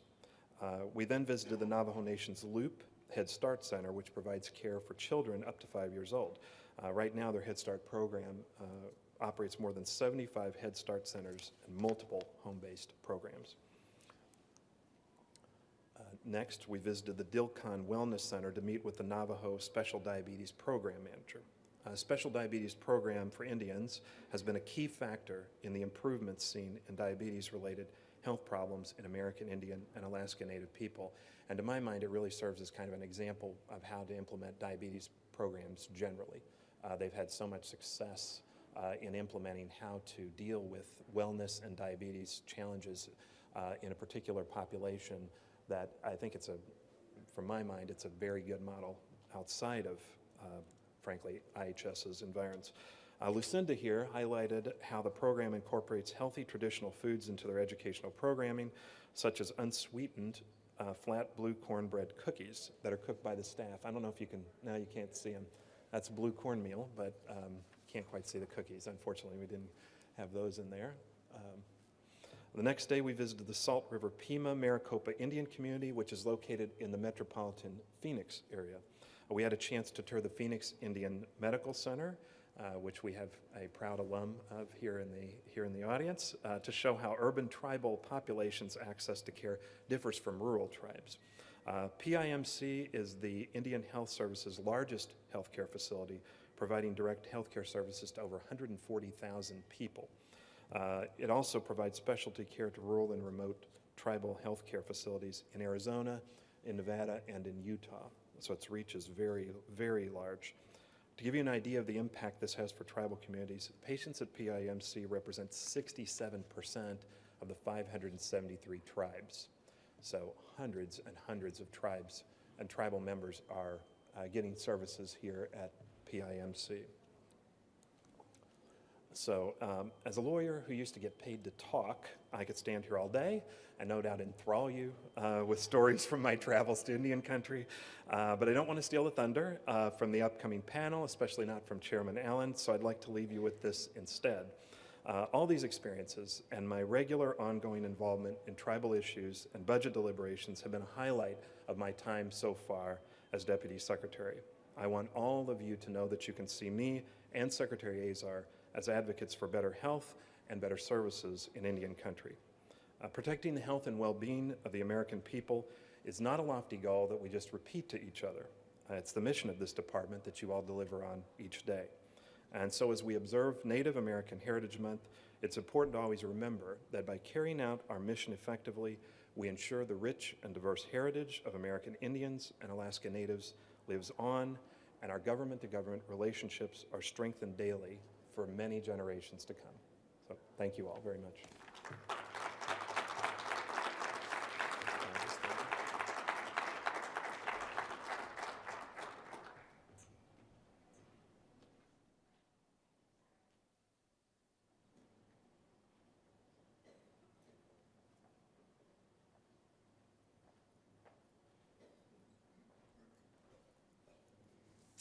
Thank you again, Deputy Secretary Hargan, for those remarks. It is very evident that you take our partnership and the work you do very seriously. Now I would like to invite our keynote panelists up to the stage for a discussion on our theme for today's event, Building Partnerships Through Understanding. So you know who you are, esteemed panelists. Our panel moderator today is Laura Truman. Ms. Truman serves in the Office of the Secretary as Director of the Office of Intergovernmental and External Affairs, or IEA, for the department. Prior to joining the department in January 2017, Ms. Truman earned deep experience both on Capitol Hill and in the private sector, working on healthcare issues and health reform. As the person responsible for overseeing teams at IEA dedicated to external engagement with states, local and tribal governments, as well as other stakeholders in partnership building, Ms. Truman also oversees activities in the 10 HHS regional offices. Welcome, Director Truman. We are so glad you're participating today. Thank you so much.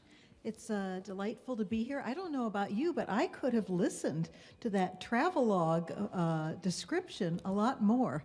And it was a real treat to me because our office helps plan those, which, as you can imagine, with looking at the movements of a lot of HHS leaders throughout Indian country, is not simple. So we plan them, and I had gotten to go on the first one in Oklahoma, but not the next two. And so that was kind of like I got to see a little bit about what they saw in Alaska and Arizona. And I'm looking forward to going on the next one, because it is so important, I think, for us to leave this building, as lovely as it is, and get out and see and talk to people in communities to learn more about what their challenges are, what their opportunities are, and how we can come alongside and be helpful in our programs. So that is a real treat, and we're thankful that the Deputy Secretary did that.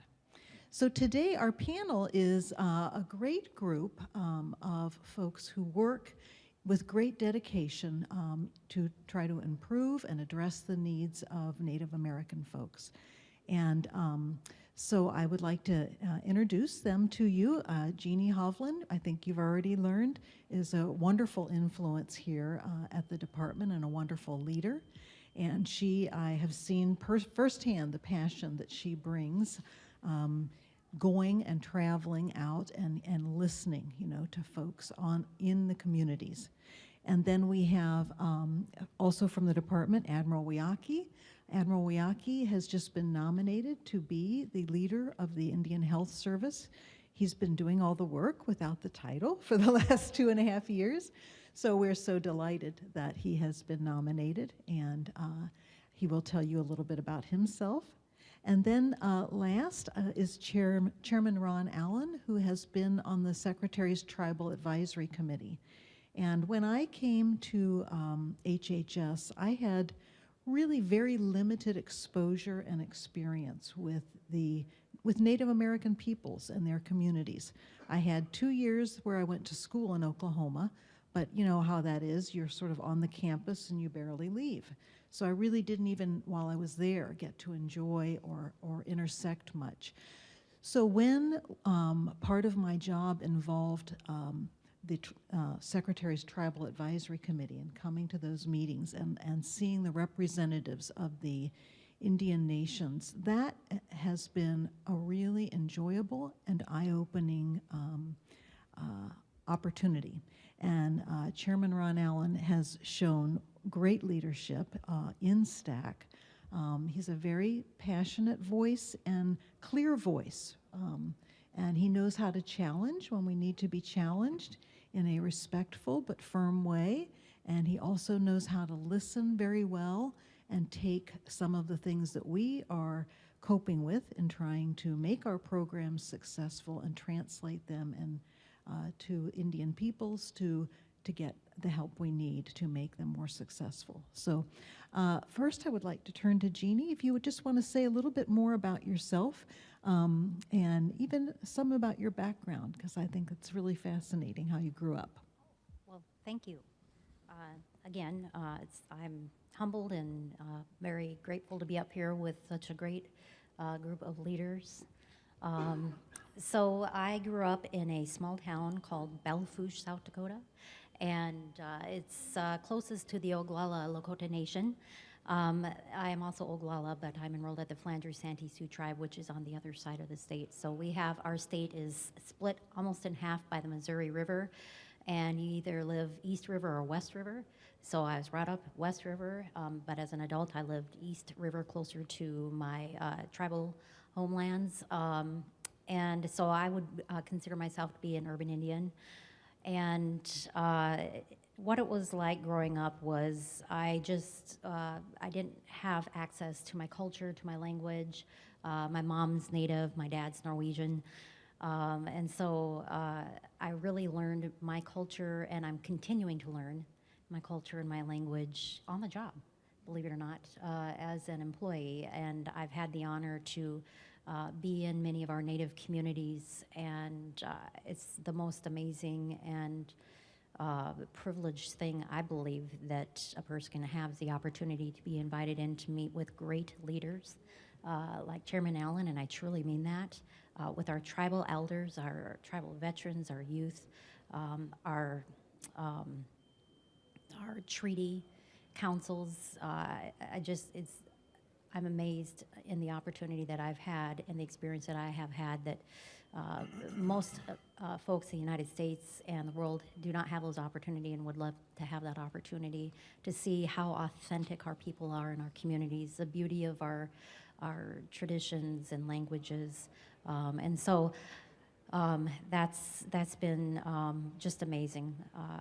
I have the best job in the world. And my job is to serve the most amazing people throughout the United States, Alaska, and Hawaii. I truly mean that. So I was brought up in South Dakota and moved away to pursue my career, and eventually grew up and decided I was going to do what I swore I would never do, which is move back to South Dakota.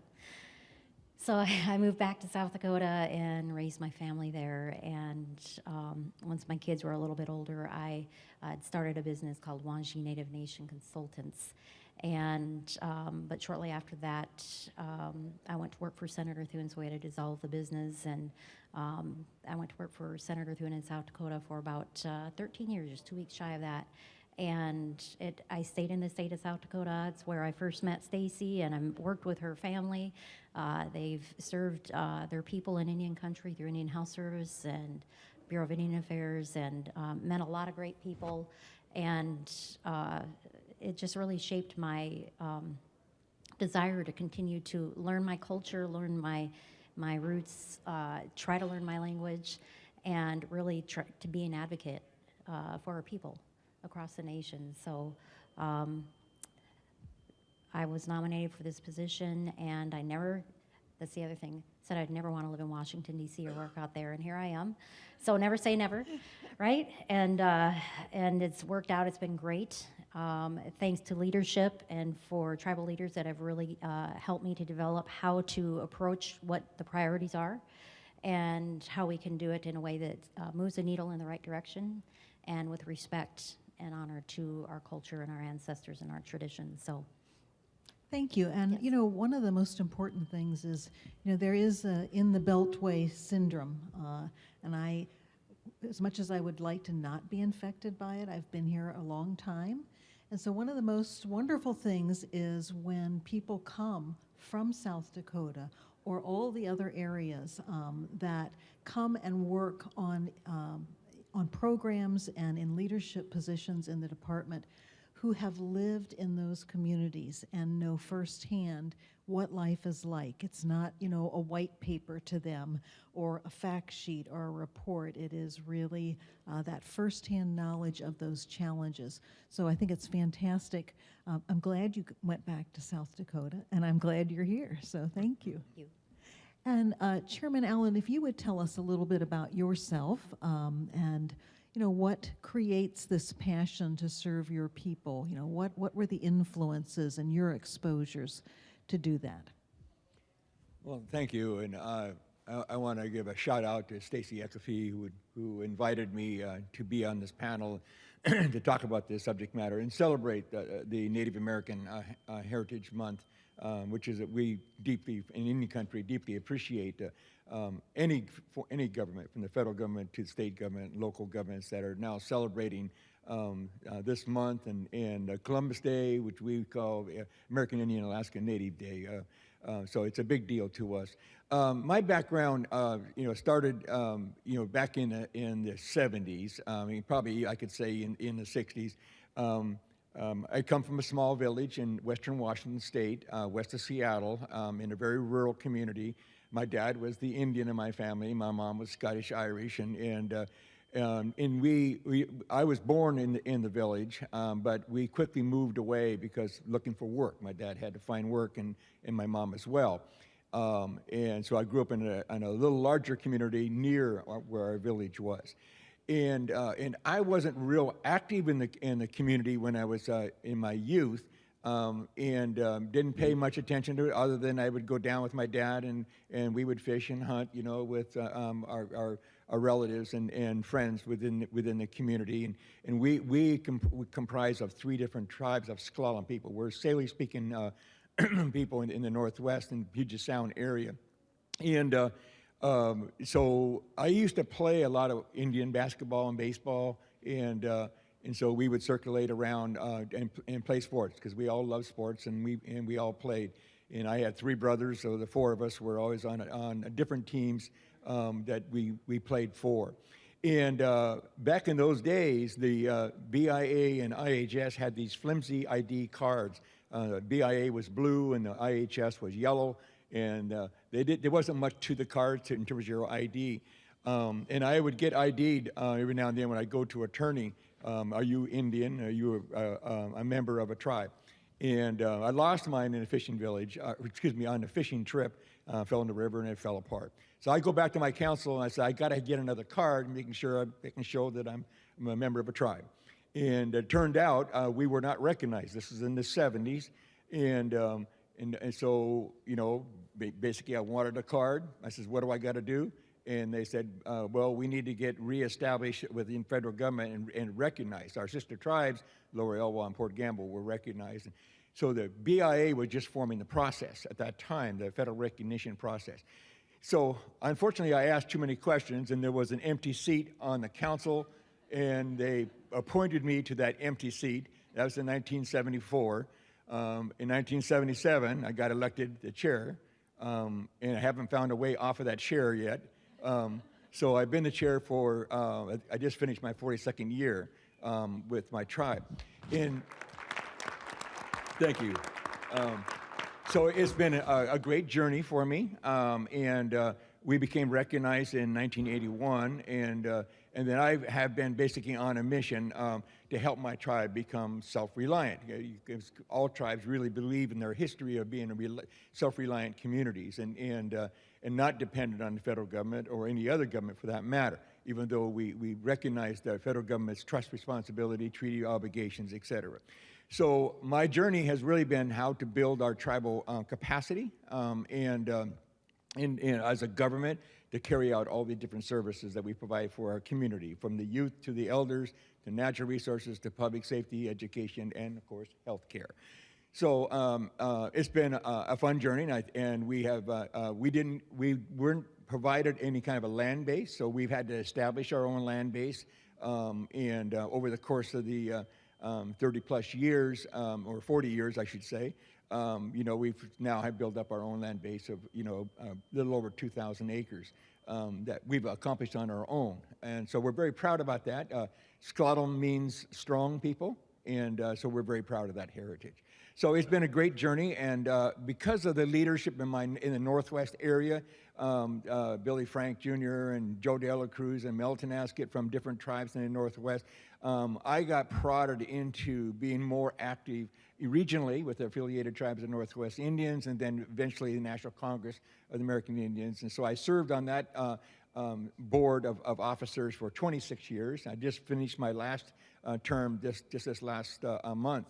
And so I'm stepping away from that for a while, but still be an active participant as a tribal leader. And then STAC, I got appointed to STAC a while back, and then I'm active in other advisory for Department of Justice and now Department of Treasury and IRS, and of course I'm very active with the Department of Interior. I just left that meeting to come here this morning. So anyhow, it's been a good journey, and it's been fun to advocate for our rights as sovereign nations, and advocate for the interests of our communities and the needs of our community to raise the quality of healthcare, to raise the quality of life for our people. And so I'm a strong advocate. I will say, just when I first started in the early 80s, we applied for an ANA grant, and then I started learning about what ANA was, and ANA recruited me, and I found it a fascinating experience for the first few years as a reviewer, because I got to know more of my sister tribes throughout the United States, because they have to explain who they are, and I found that a fascinating learning experience for me to learn about the rest of Indian country, whether it's Alaska or whether it's the Eastern Seaboard, et cetera. So ANA is a great place to learn about the complexity of our 573 Indian nations. Thank you. So that journey, starting with I need to replace my card, is pretty amazing, and a real tribute to your convictions, to everything you learned led to another opportunity, which you took to be a voice. And so it's quite an interesting and impressive journey. Thank you. Admiral Wiyaki, you have risen to lead one of the largest health services in the country. How many hospitals are in the Indian Health Service? Thank you, Laura. Make sure I'm on here. The Indian Health Service currently manages 605 facilities. About 20 of those are federally operated hospitals. We have tribally operated hospitals as well, about an equal number, 21 or so. So a majority of our facilities are ambulatory healthcare centers, but we've got about 45 or so hospitals in the system as well. Well, I say that because, we often have CEOs of large hospital systems to come in. They talk to the secretary, they talk to other leadership, but it's certainly an important and very high profile and demanding role that you've just been nominated for. And I'd like you to tell us a little bit about your journey joining the Public Health Service and your background. Great. Thank you, Laura. And first, I just want to thank everybody for joining us here, either in person or online, as we celebrate our American Indian and Alaska Native Heritage Month. Just like Chairman Allen, my journey started in the 70s when I was born in an IHS facility. I was born in the Shiprock Public Health Service Hospital. I grew up in the reservation border town of Farmington in Aztec, New Mexico. For those who know northwestern New Mexico, that's my home territory. I'm an enrolled member of the Zuni tribe, although I was born on the Navajo reservation. So most of my experience growing up, as I look to my family and the journey that we've taken, my family has been impacted by relocation. My grandfather was moved to San Francisco to work for Bethlehem Steel Company. He did that for a few years, took the entire family before moving back home to New Mexico. We've also been impacted by boarding schools. Both my father and my mother-in-law were in boarding schools, Intermountain Healthcare or Intermountain Boarding School in Salt Lake City, Utah for my mother-in-law. And my father attended a boarding school right there in New Mexico.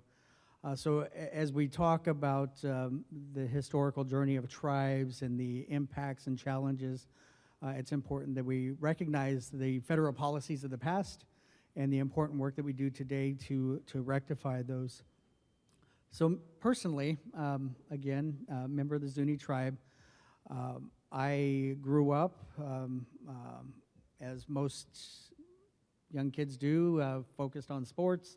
My sport was wrestling, individual sport. Did that both in high school and in college. I determined that I needed to find an avenue to complete my education. This one may have died on me here. Test. There we go, much better. I already have a soft voice. So I chose to enter into the United States Air Force after a few years of completing a 2-year degree at my local hometown community college. And that journey led me into working in the hospital environment, seeing the variety of different professions. I chose to go where I saw the action happening, which was in the administrative side of the hospital setting. That and being a squeamish type, I can't stand blood and smells, so I stayed out of the clinical side of the house. But the choice has served me well. I ended up completing an undergraduate degree at Southern Illinois University while in the Air Force, and then pursuing advanced training at Arizona State University, both a Master's of Business Administration and Master's of Health Services Administration. And fortunately, I was recruited directly from the CEO of the Phoenix Indian Medical Center at the time, Admiral Anna Albert, who knew that I was a veteran of the Air Force, knew that I was Indian, and knew my training. And she said, "What are you doing working across town with the State Primary Care Association? You should be working over here with us." So she recruited me over and to the hospital there in downtown Phoenix. I spent 3 years. That was late 90s, so when the Special Diabetes Program for Indians money first started, we stood up the Diabetes Center of Excellence at PIMC, the HIV Center of Excellence, and an Oncology Center of Excellence. From there, my career took me to California. I wanted to see what self-determination, self-governance was all about, and it's hard. You only get one perspective being on the federal side of the house, and I wanted to see what it was like to work on the tribal side of the house. So I went to work for the California Rural Indian Health Board for 7 years. First as their Director of Family and Community Health, and then as the Deputy Director of the Area Health Board. Spent almost 7 years there, and then did my first stint here in DC. And as Jeannie identified, many people consider Indian country the field. We consider Washington, DC the hardship assignment. This is foreign land over here. So did my first Senate/tour here in DC, working in the Office of Clinical and Preventive Services as an executive officer, worked in the Management Policy and Internal Control staff office, And then had the opportunity to oversee human resources, commission personnel, and program integrity and ethics. Then the opportunity came for me to return to where my roots started in Indian Health, back to Phoenix as the COO of the hospital. And after the first year, applied for and became the CEO of the hospital where my career started. So when Deputy Secretary Hargan was here, he mentioned that we have an alumnus of PIMC, that was me, and the hospital there in Phoenix. So I really have enjoyed the experience and the opportunity to serve our American Indian and Alaska Native beneficiaries. I do want to share a little bit more about the role of our agency, starting with a focus on this year's theme of building partnerships through understanding. It's appropriate when we discuss this theme because it aligns so well with the work that we do at the Indian Health Service as we uphold and honor the federal government's obligation and responsibility to protect the inherent sovereign rights of our tribes and to promote healthy American Indian and Alaska Native peoples, communities, and cultures. Tribal sovereignty includes the inherent right of tribes to govern and protect the health and safety and the welfare of their individual citizens. And we also work together closely with tribes, tribal organizations, and our urban Indian organization partners, as well as with doctors, nurses, pharmacists, and all the healthcare professionals that work within our system to overcome the significant health disparities that our American Indian and Alaska Native patients face. Today, Native American cultures are alive and continue to evolve within cities and in our tribal and our rural communities and in tribal nations across the U.S. I want to thank you again for taking some time to learn about our Native culture and to encourage you throughout the month of November to seek out additional information about American Indians and Alaska Natives. So with that, Laura, I'll turn it back over to you. Great, thank you. So you brought up our theme, which is the partnership between the HHS, the federal government, and tribal governments. And if I could ask each of you to just address a little bit more on what you think it is that is a key aspect for making those partnerships successful. Chairman Allen, maybe I'll start with you. Okay, thanks, Laura. Well, we always refer to ourselves as partners at all levels. Here in the 21st century, the relationship between tribes and our society and our family of governments, it has really changed dramatically. So if you were to reflect back 20, 30 years ago, Indian country was very linear. It was the tribes and the federal government, and treaty rights, treaty obligations, and trust responsibilities, et cetera. Now, because of the success of tribes, we have found ourselves to be as good of experts in every field and discipline you can imagine. So healthcare, without a doubt, our doctors, our nurses, our practitioners, our administrators in the field of health are second to none. I mean, we can provide the best quality services you can imagine. It's true in other programs that we run, natural resource programs or educational programs and youth programs, elder programs, senior assistance type programs, et cetera. So we have all these different levels of expertise. But when it comes to partnerships, things have changed for Indian country.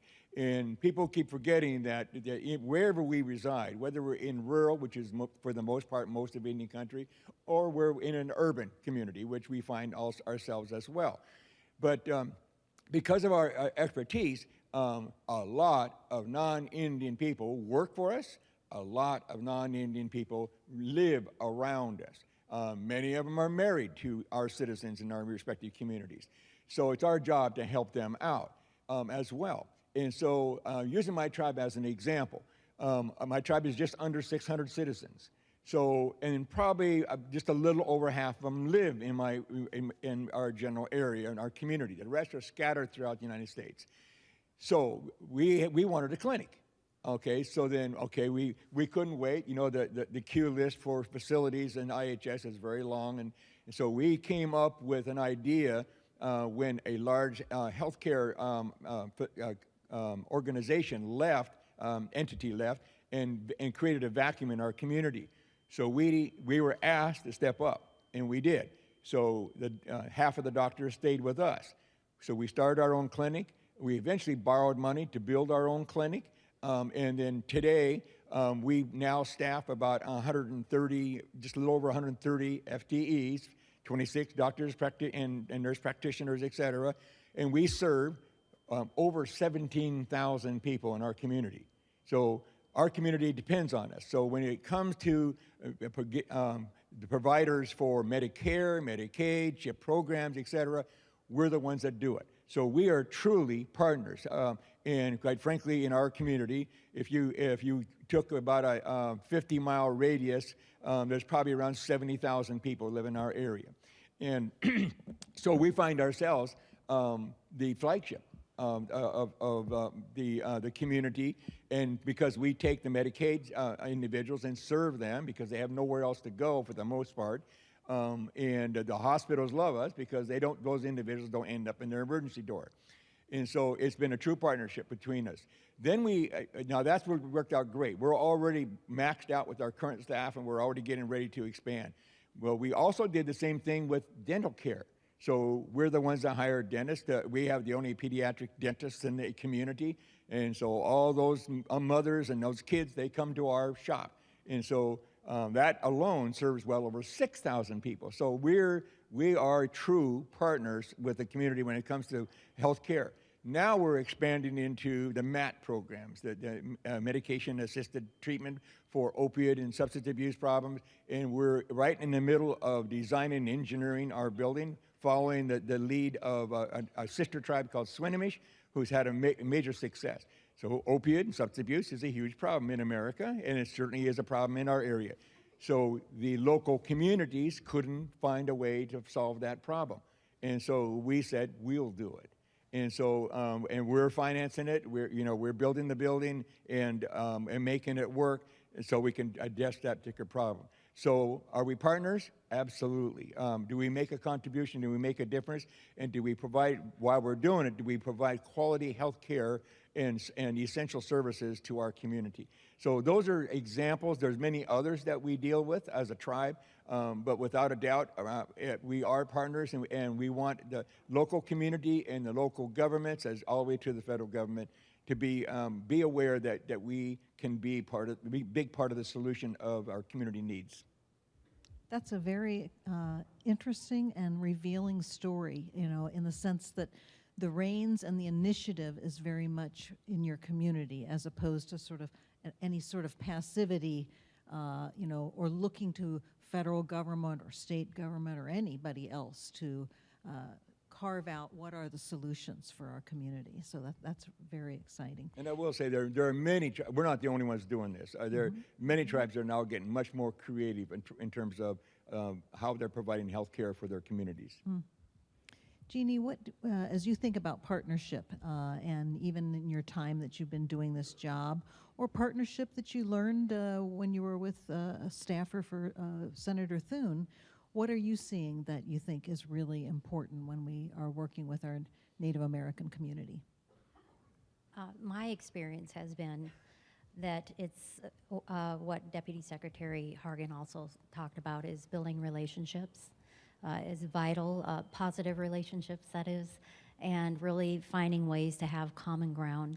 And because we'll have differences, that's just part of it. There's things that there's a lot of areas we can work on together within our Native communities and have common ground on, and really work on those in a way that's respectful. I believe that it's always important that the solutions be community driven, and that as federal agencies and federal officials, we are there to carry those forward and to see how we can support those solutions, but always be driven from the community. It's important that we meet face-to-face, especially in our culture, that we have face-to-face meetings, that face-to-face dialogue, and be respectful. And when we have leaders, sometimes they come across, folks might feel like they're upset with me, or they don't like what I have to say, not to personalize it, to know that as a leader, they have a responsibility and have taken that responsibility to be an advocate for your people and to make a difference and to just look at it through that lens and then see how you can work together to find solutions, to support solutions. And so that has been my experience, is being very humble about it, not taking things personal when there are differences, and also being very honest and transparent.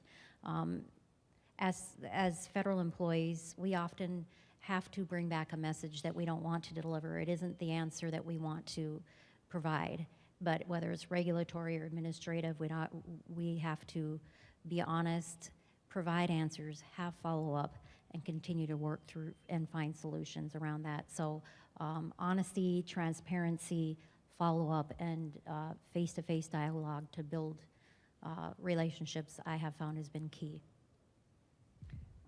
Admiral Oyaki, I wanted to ask a little bit about the culturally appropriate health and human services. I know when we were talking about substance abuse treatment, I think it was in Alaska, they had some very unique aspects to their program that you would not find in a non-Indian program.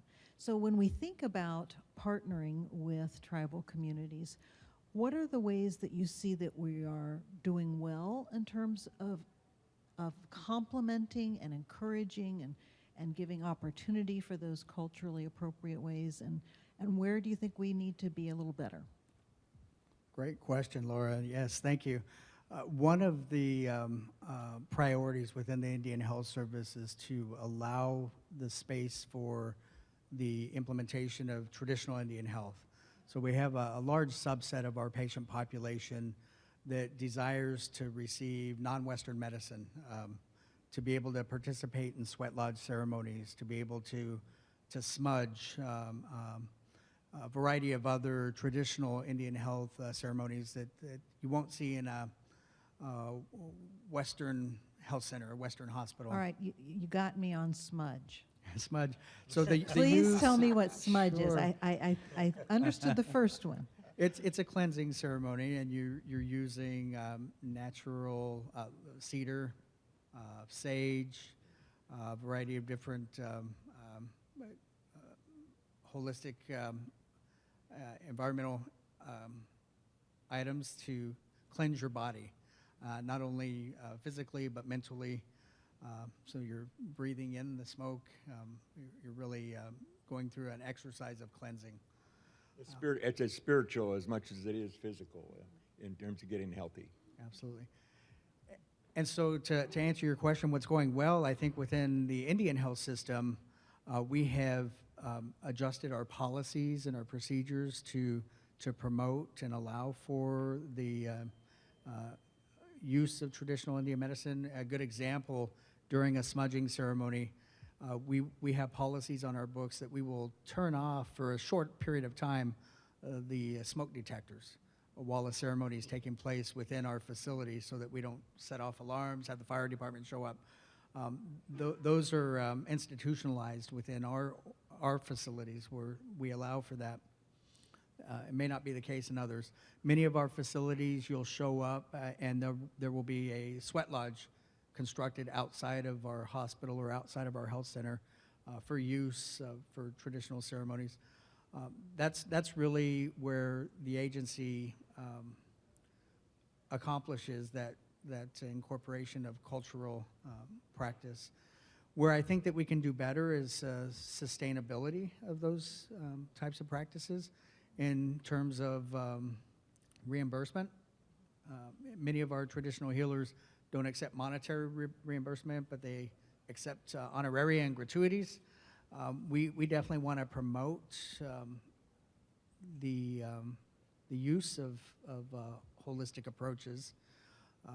We were talking about alcohol, substance abuse earlier. Many of the holistic approaches may include chiropractic care or acupuncture, acupressure. There are a variety of other things that may not be deemed best practice or evidence-based practice, but that many people will swear by. And we want to ensure that we offer services that are going to actually help to heal people. And if they believe that these alternative approaches are going to be beneficial to their health, we need to make the space for those. So across our sister agencies in HHS, I think where we can do better is to make the space for these alternatives, including traditional Indian health. Thank you so much. And I think we can even hear in the examples you gave, you know, I'm sure that CMS does not have a code for honorarium or gratuity, you know. So right away, there's a cultural difference in, you know, they don't accept payment, but they have a different kind of expectation, and it doesn't naturally line up with how we organize the federal government. So it's I would tell you that many of us, we get our doctors and nurse practitioners to work with our traditional healers. And there's lots of different foods, lots of different plants that will do different things in terms of whatever you're being challenged with, whether it's physical issues or whether it's behavioral, mental, spiritual challenge that you have. And so we have restored those practices, and we elevated people's understanding of what these different plants will do if you prepare them in a certain way. Like in my area, we'll use cedar and boil it, and if you have an injury and you have an infection, it will draw the infection out. And so, you know, it's a matter of the doctors realizing that many of us will use that rather than the traditional medicine, Western medicine practices. So each of us in our respective areas have little different variations, some the similar and some the same. But now it's being more accepted, particularly when it's collaborated with our clinics and hospitals. Stacy, I'm having trouble. There's no clock, and I didn't bring up a clock. How am I doing on time management? 2 minutes. Okay, well, what I'd like to do is, Jeannie got to introduce her team, so I need to introduce my team. And so, Stacy, if you would stand up. Thank you so much for organizing this. We really appreciate it for all the work you do. And then we have a new team member, day 3. Devin, would you stand up? Devin has just joined us from, what was the Merrick? National Indian Health Board, thank you. So you are coming with a tremendous bank of knowledge, and we're looking forward to partnering with you and having you serve all of the folks that are working on the issues that we face. So thank you to all of you. Thank you to the panelists for the work you do unseen and often unheralded for your people and for the department in representing us well. Thank you. Thank you.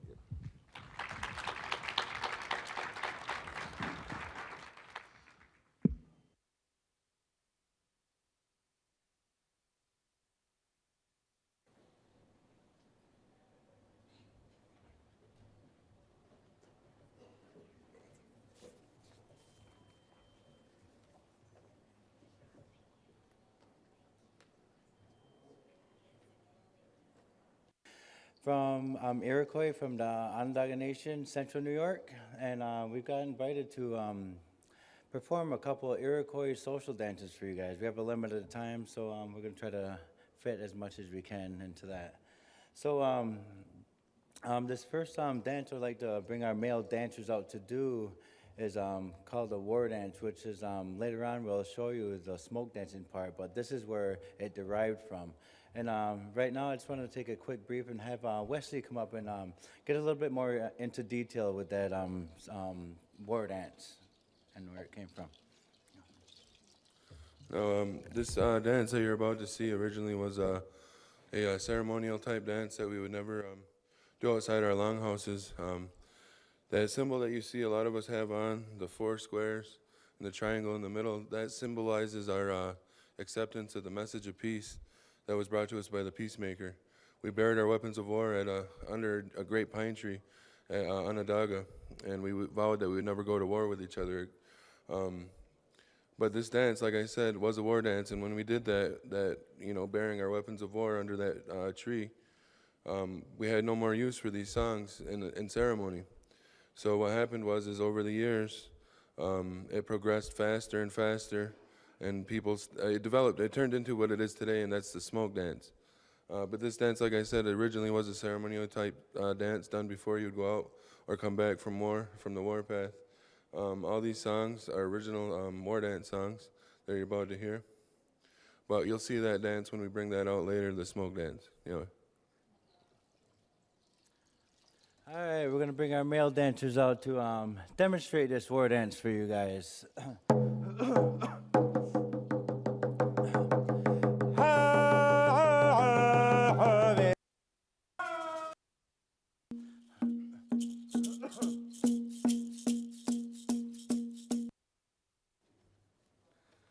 Right. Thank you, Michelle. And how about those dancers? Awesome, huh? To meet those challenges. We pray for protection for our children, youth, and other vulnerable individuals. We thank Thee for blessing us with resiliency and strength. We express gratitude for our warriors who have served in uniform. We recognize their unwavering support and service to our country. Please bless them in their service and sacrifice. We express gratitude for the many who have organized this event. Again, Father, we thank Thee and love Thee. We recognize Thy hand in the details of our lives. In the sacred name of our Savior, even Jesus Christ. Amen.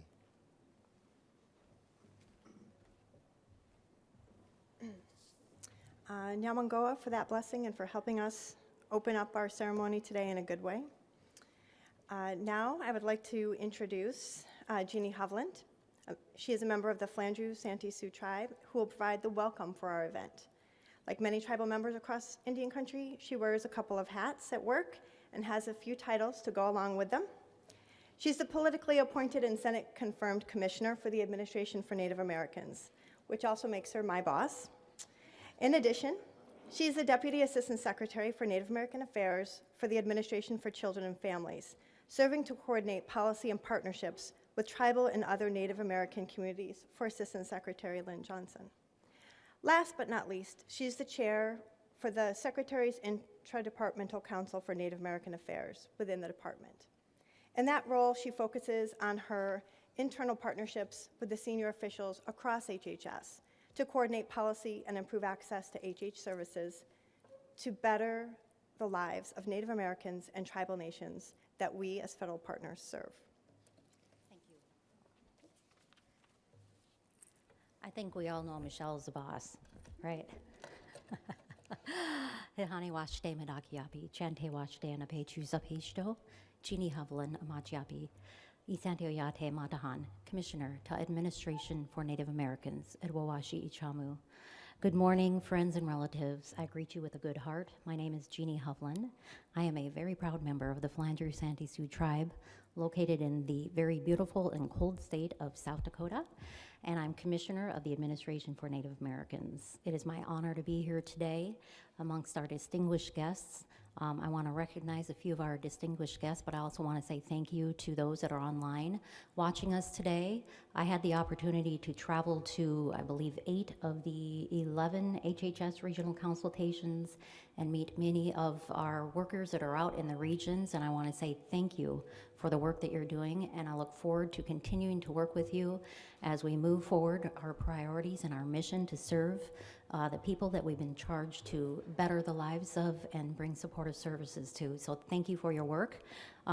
Thank you to the Director Laura Truman and Stacy Uckafi for your work on today's event. A lot of thought and a lot of hard work goes into this, into the details, so I thank you for this opportunity for us to come together as an agency and to really acknowledge and celebrate the beautiful heritage of our Native peoples and our Native nations. I want to remember my boss, Assistant Secretary Lynn Johnson, whose leadership I have greatly appreciated, as well as guidance and team approach, and that you also agree in addressing our issues through deliverable services and a holistic and whole person approach. I thank you for that, and I admire your leadership.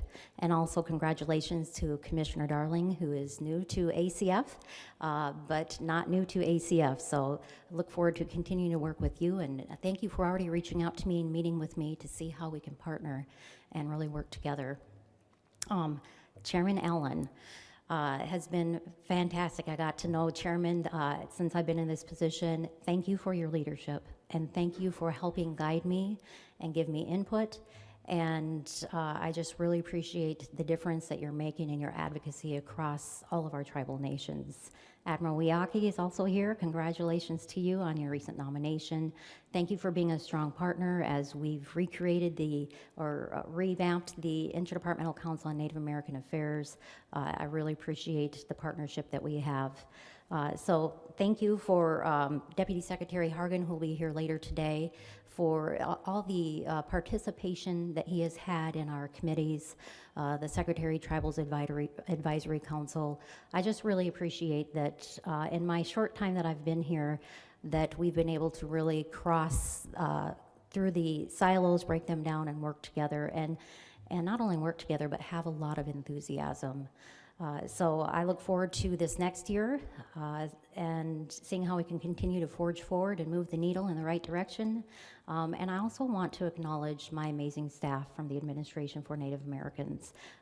If you don't mind just standing here real quick, so everybody knows this is part of the amazing team that I have. I have done a lot of traveling throughout the year, really trying to get the name of ANA and who I am as commissioner, and most importantly, hear from our tribes about how I can be an advocate out here and what are their priorities. And while I've been out doing that, this team has been hard at work every day supporting what I'm doing, but also supporting the amazing projects throughout the United States and the tribes in Alaska and the Pacific region. So I want to say, Padamiye, thank you so much for the work that you do, and I appreciate every one of you. So thank you. And Michelle, also thank you. So without further ado, I look forward to our panel and the rest of our session, and thank you again for this opportunity.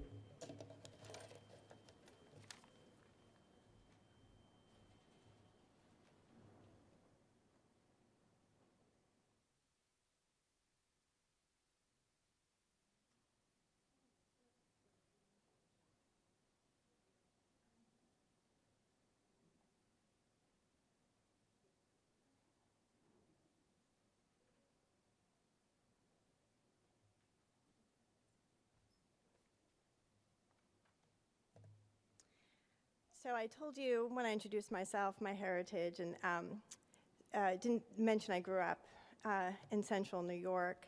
And I was so worried we were starting a little bit late. I tend to talk fast, so I quickly got through my introductions thinking, oh my gosh, we've got to stay on time. And now we're way ahead. So I'm going to chat a bit with you while we wait, a bit closer to the time when our Deputy Secretary will be coming, because that's my next job, is to introduce our Deputy Secretary.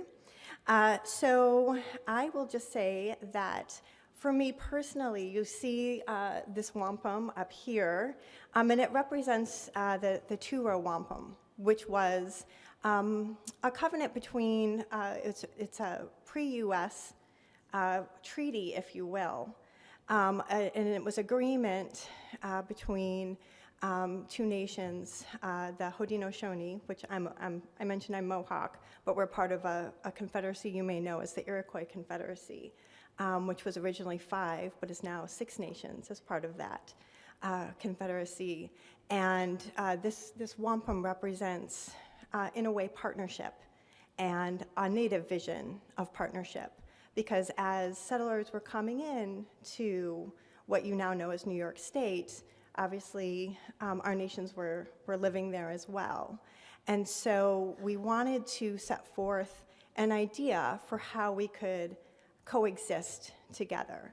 And so what you have here is a demonstration of what, if you will, a river. Like we're all on the same journey of life. So one journey. But the purple rows represent, if you will, 2 different vessels. So like a Haudenosaunee canoe and the boats used by the early colonists. And what we agreed was we are both going down this life together. But the way we can do that and share, Turtle Island, where we now all find ourselves, is to you steer your vessel in your direction with your ways, and we will stay in our vessel and go down this journey in our ways. And as long as we are respectful to each other and understand that we are both on a journey, but we have our own vessels and our own ways to get there, then this will bring us peace. And so that is what this wampum up here represents. So I appreciate and was so excited when I saw the poster from CMS, because I think it is one example of way to build partnership through understanding. And so it's important that we continue to share those stories and lessons of understanding, because I think it can inform. Ceremony, a great occasion, and now his portrait hangs back behind where the presiding officer is sitting, back in the hall there. But it was a great occasion to be remembering the contributions of Ted Stevens. He represented my state from 1968 to 2009. He was the longest-serving Republican U.S. Senator in Senate history at the time that he left office. And he left office with considerable policy legacies. For those in the fishing industry, the work that he did with Senator Magnuson in creating the Magnuson-Stevens Act that really has become that framework for sustainable fisheries is something that we continue to look to.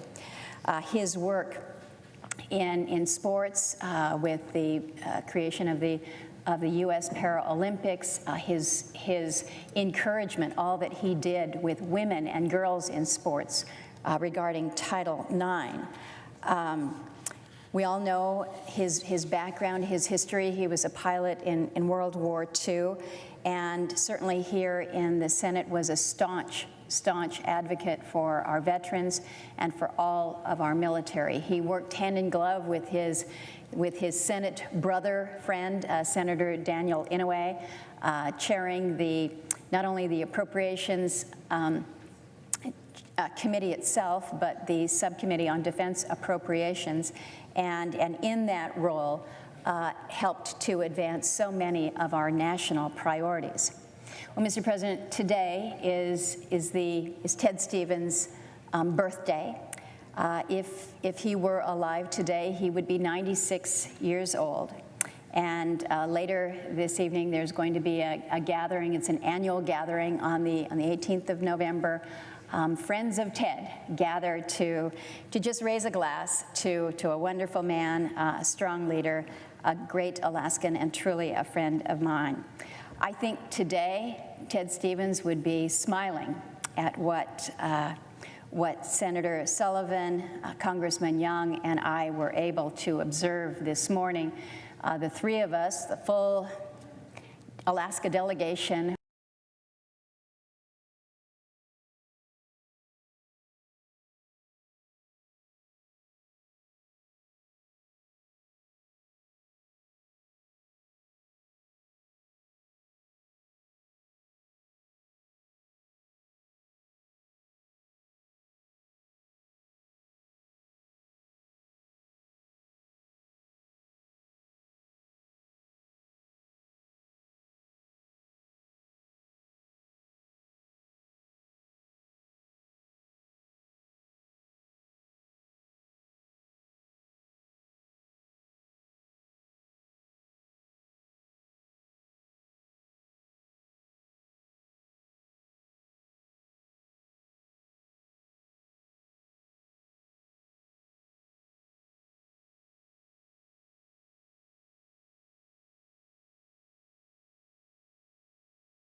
I'm going to give you an update in reference to the child who was shot yesterday at about 10:49 a.m. yesterday morning. We responded to 507 Jean Street in reference to a 2-year-old female that was shot in the right leg near the calf.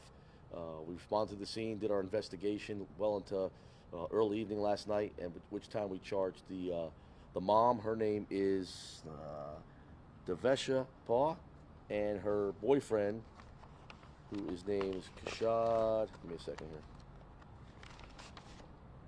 Kashad Williams were both charged. The mom appears to be the shooter at this point in time. She was charged with child neglect, causing great bodily harm. The boyfriend, Kashad, was charged with 3 counts of possession of a firearm by a convicted felon, as well as possession of ammunition. It appears that 3 guns were located inside that residence, all easily accessible to anybody. 2 were put inside one of the child's backpack for some reason to be concealed, and one was the gun that was actually used was hidden under a mattress. So we didn't get much cooperation from our defendants in this case. They alleged that shots had come from the outside into the apartment. There was no evidence of that occurring, and through great detective work and investigations, we determined that the mother of the child was accidentally shot the child.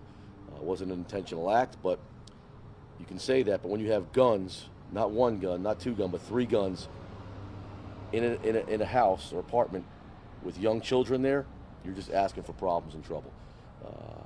It's just irresponsible gun ownership that could have probably cost the life of a young child. Thank God that didn't happen. The child's going to make a full recovery. DCF has been involved, and they removed all the children from the home.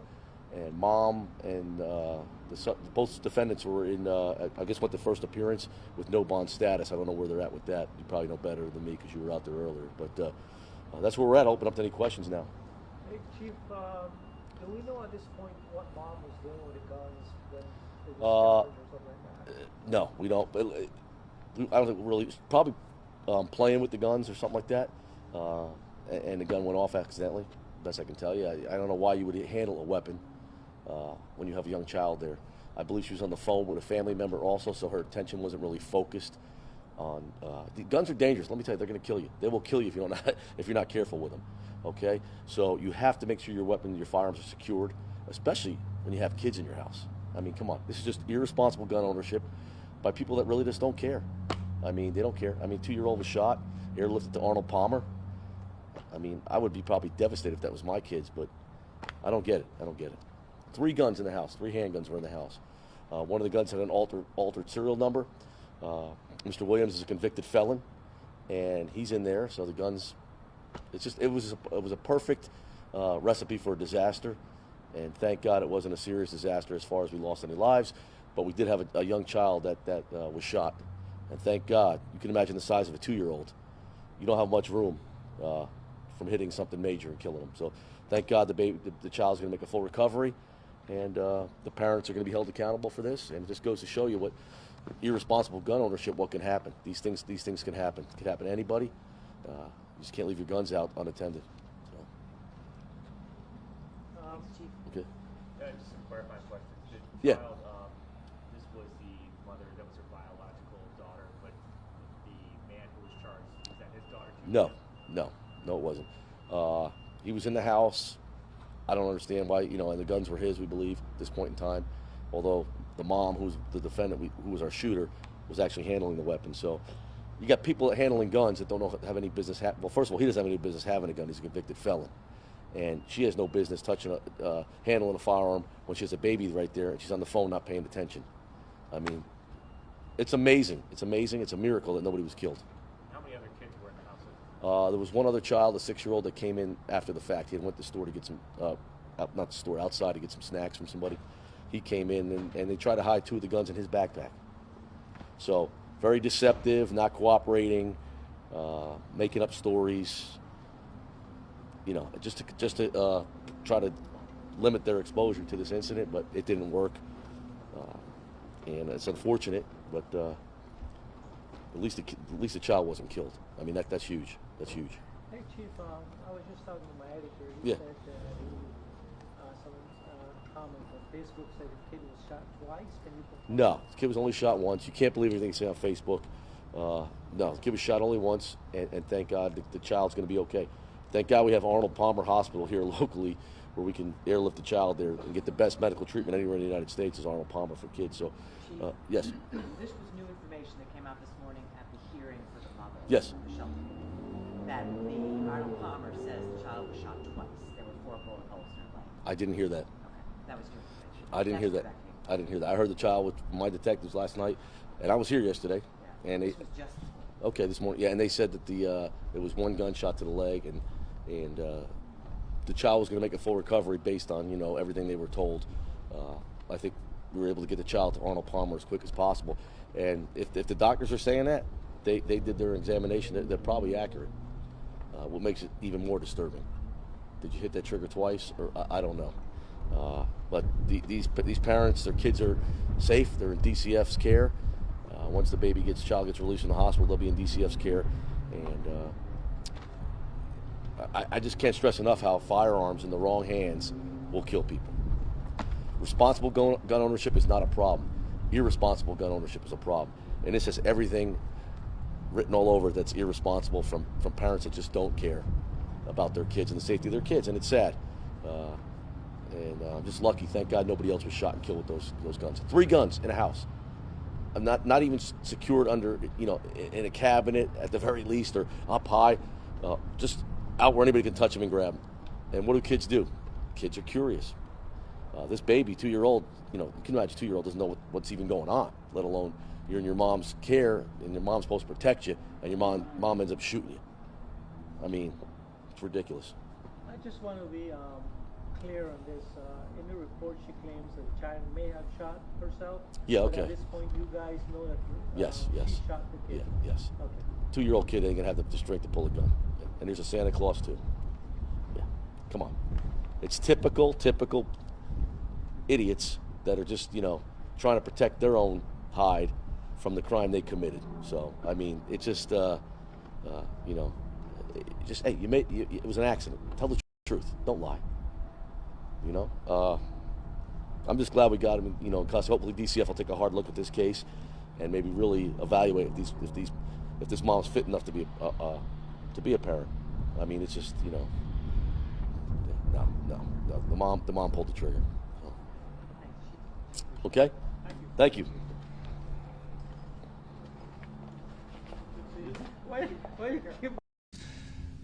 Arrests and investigations that you will hear about here in just a few moments. In our efforts to continue to combat human trafficking in the Tampa Bay area, I'm proud to announce the completion of another 5-month-long undercover investigation that has led to the arrest of 104 people that you see displayed to the right of me today. The video you'll see playing next to me is a snippet of the undercover video from the operation recorded just 2 weeks ago. To reflect our continued efforts, we have dubbed this operation Operation Trade Secrets 2. You may recall our previous operation from January to June of this year, where we arrested 85 individuals during the course of that investigation. Like any business, the human trafficking industry boils down to supply and demand. I strongly believe that in order to eradicate human trafficking, we must continue to focus on reducing the demand. People who profit from trafficking women and children, along with those who pay to engage in this awful trade, must always be held accountable. For that reason, you will notice that this operation focused even more on the buyers. Out of the 104 people arrested during this operation, 76 of them were men purchasing sex, and only 28 are women who engaged in this sex trade. Our success continues to come from focusing on websites and forums that are known for soliciting sex, along with targeting strip clubs, massage parlors, and motels.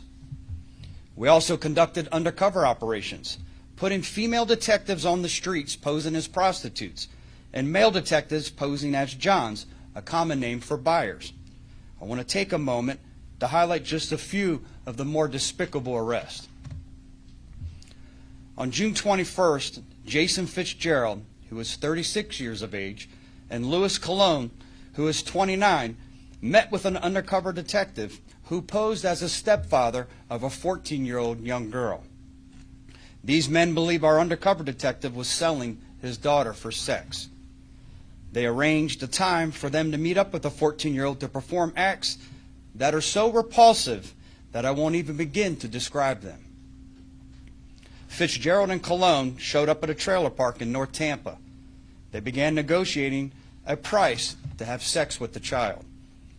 When they were told they could have their pick having sex with a 14-year-old or a 13-year-old girl who was also inside the trailer, they quickly jumped at the chance to be with the even younger child. Predators like this do not belong on the streets in Hillsborough County. Thanks to our partnership with Homeland Security Investigations, we were able to arrest both of these men on human trafficking charges. I want to also introduce you to 29-year-old Stephen Cook. On July 30th, our undercover detectives met Cook when he brought two women to a nearby hotel to have sex. He organized the sex exchange. Some would call him a pimp. One of the women told him she was in pain from a medical-related issue. But she says he forced her to meet up and have sex with men anyway. Cook, who is also a Latin King gang member, is now facing a human trafficking charge. As we get closer to major events in Tampa in the upcoming year, like Super Bowl, WrestleMania, and even the Final Four, we want to make it clear that human trafficking will not be tolerated in Hillsborough County. Our goal is to end human trafficking before it even starts. There will always be demand for human trafficking unless people learn that purchasing another human being for sex is wrong, is never consensual, and is a sure way to land yourself in jail in this county. At this time, myself, along with the three individuals behind me, are available for any questions anyone may have. Did that good of a job, huh? What's the reason why these type of incidents tend to increase when there's a major event in town? Is it because there are simply more people in the area? Simply more people in the area, so it goes back to that supply and demand. The demand goes up.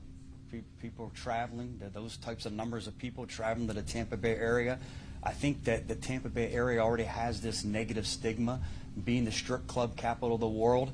And there's too many individuals that believe, oh, because of all the strip clubs, there's this free sex trade that occurs here in the Tampa Bay area. And that's why we wanted to be so proactive and make sure that we send a message loud and clear, leading all the way up to these special events, during and even after, that human trafficking and any type of sex trade will not be tolerated in the Tampa Bay area. Sheriff, is Mr. Cook the only human trafficking charge, or are there others? The true human trafficking charge right now at this point, and we're still debriefing some of the prostitutes, for lack of a better word, that we have, working with great organizations that you see represented here behind me. We will meet, we actually send counselors into the jail to talk to the 28 women to see if we can get them to be brave and bold enough to break this cycle and choose another way of life. And that's why I think you'll see the two organizations behind me.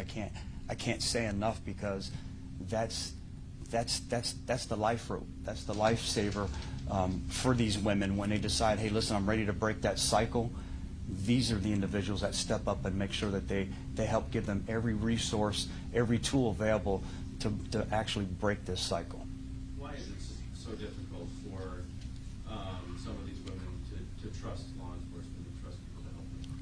And that's a great question, because as dysfunctional as this type of behavior is, these women being trafficked, they know that the individuals trafficking them are the only people they know that they can depend on, whether it's to feed that addiction, whether it's clothing, food, the little bit of money that they're provided. They know, as dysfunctional as this relationship is, it's the one person they can depend on. And that's why it makes it so difficult for law enforcement to gain these individuals' trust. Matter of fact, we were almost deemed unsuccessful until we teamed up with organizations like the two represented and created, who wasn't able to be here today, to meet with these individuals, show them all the resources they have available. They even employ people who used to be engaged in the sex trade that can build that relationship and encourage these individuals to again, break this cycle of just poor behavior. Are the majority of these arrests, are they happening in hotels? Are they in, you mentioned trailer park or something like people's homes? Where are a lot of these things happening? All over. I think that's the Special Investigations Division does such a wonderful job because we wanted to make sure we covered everywhere. So they're in the massage parlors, they're in the strip clubs, they're in the motels, they're out in the streets where it's this open, free sex trade. We focus our efforts on the forums, the websites, and all these other avenues to make sure that we cover it all. This isn't a simple problem. It's a complex problem, so you have to have a multi-pronged, complex approach solution to try to combat human trafficking. Any more questions? All right, thank you all for coming. July of 2017. These families are our families, and I don't just mean our Bucks County families. I mean our families, because we have lived through this criminal saga together. Their input is important, certainly, but this decision is mine. Here's the irony. The easy thing for us to have done, for me to have decided, would have been the jury's already impaneled, they've already found first-degree murder, they are ripe for their sentencing, let it go forward. That's the irony. That would have been easy to allow this sentencing to go forward as planned. But easy doesn't always equal right.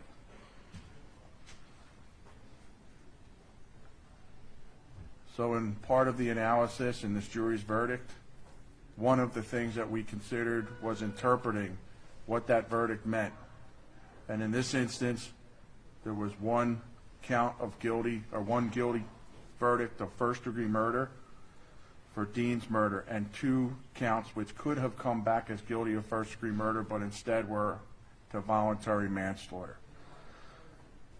So to speak legally for a moment, that means that we had one aggravator to pursue. We spoke with the families at length, and I will not tell you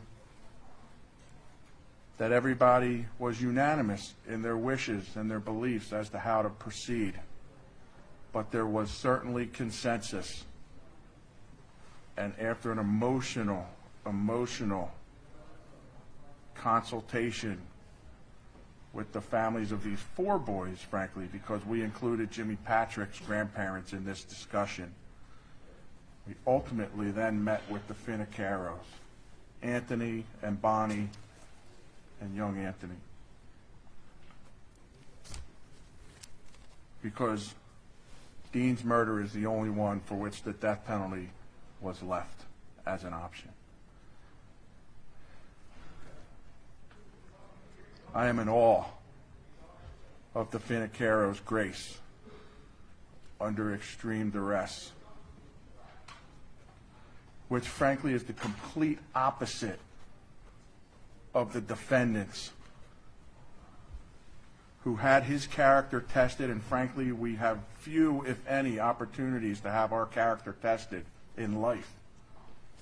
And it's how we stand when our character is truly tested that indicates how we will be judged forever as a person and by the rest of humanity.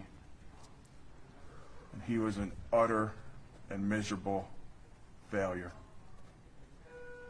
As has been now said so many times, has been argued by Greg and by Kate, the defendant had so many opportunities not only to extricate himself from this awful, heinous, diabolical plan to snuff the life of 3 boys he didn't even know. He could have saved them. And he chose to think only of himself. Anthony Finicaro, to give credit where it's due, said it best. He said that if we do this, if we grant the defendant his life, by our grace, he doesn't get to win. Not one thing. We've heard him, the defendant, on the prison calls, because we listened to them, saying, I hope I get the death penalty because then I'll get the federal defenders and then I'll be notorious and people will know who I am and I'll go in a blaze of glory and I'll never be put to death anyway, etc., etc. And now, he doesn't get to be notorious. He will forever remain anonymous.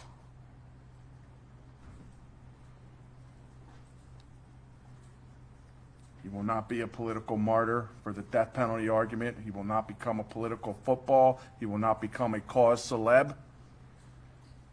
He will go down in history as an afterthought. He was offered 59 and a half years and he turned it down. He can't claim even one victory by convincing a jury to spare him his life, because we decided to do that.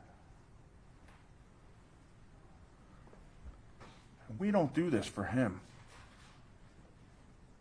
We do this for us. We do this for the Finnicaros, for the Mayos, for the Sturgises, for the Patricks. This is the right thing to do in this case. Each person in each family that you've now heard pour their hearts out in court has had to relive this every day of this trial and every day of their life for 700 to 800 days since July of 2017. Can you imagine that? I can't. It's death by 1,000 cuts. But what this means, by ending the case in this way on our terms, with these brave men and women who are arrayed behind me, who sacrificed every part of their essence on that Soulbury farm, is that we never have to utter the defendant's name, nor ever have to see him again. That is what the families gain by this result today. This criminal saga is over. I don't know what's normal for these families now. I can't possibly imagine. I've never suffered through the murderous loss of a loved one.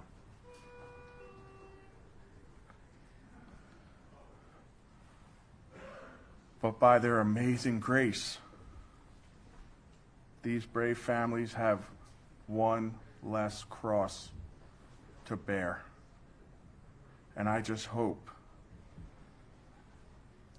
that they can begin to heal. I'm sure that you have many, many questions, and I'd like you to understand that none of this would have been possible without the extreme dedication of all the men and women that are arrayed here. And I want to take a special occasion to thank Greg Schur and Kate Kohler, Dave Kemmerer, Jonathan Koretsky, Marty McDonough, for their undying loyalty and adherence to the truth and to seek justice in this case. And today, finally, justice is done. I'll take some questions, and I'd like to offer you also an opportunity to speak to Greg and to Kate if you wish. I just want to make sure, so the Finnicaros were in support of the decision not to seek the death sentence for him?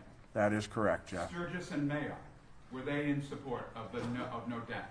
I don't want to speak for them directly because the way that the jury's verdict came down, their son's death was not implicated in this sentencing any longer. But would they, understandably, I understand that, but did they ask you to seek death for the Finnecaro killing? I will say this, there was a consensus that this was the way to go, and I think that you saw in the victim impact statements that they are prepared to move on with their lives and have this defendant not be inextricably linked with their boys' memories for 1 second longer. Anybody else? The defense attorney says that he plans to appeal this decision. Does that surprise you at all? No, it doesn't surprise me. But rather than be a cause celeb, this will be an appeal just like any other. The defendant will now join one of hundreds, if not thousands, who are seeking their right to appeal in anonymity. In those prison phone calls that you mentioned, what was the context of that? Were those statements that he made to his family? Were they preparing for this trial? Was this sort of the attitude that he had going into this? This was in preparation for the trial and even after he understood that we were going to determine his fate. We took that opportunity away from him. Can we hear from Kate? Sure. Good morning. Good morning. Did you wish you had the opportunity to get Mr. DiNardo on the stand, and what would you have asked him? Well, I was ready for him, and I believe that that was one of the reasons he chose to exercise his right to remain silent. I would have...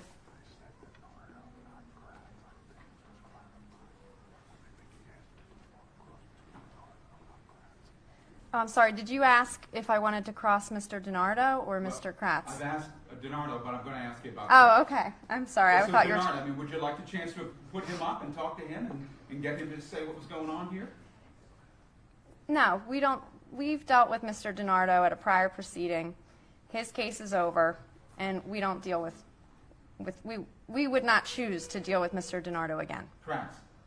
Kratz? Again, I was ready for him if he did take the stand. However, he chose not to, and that is his right.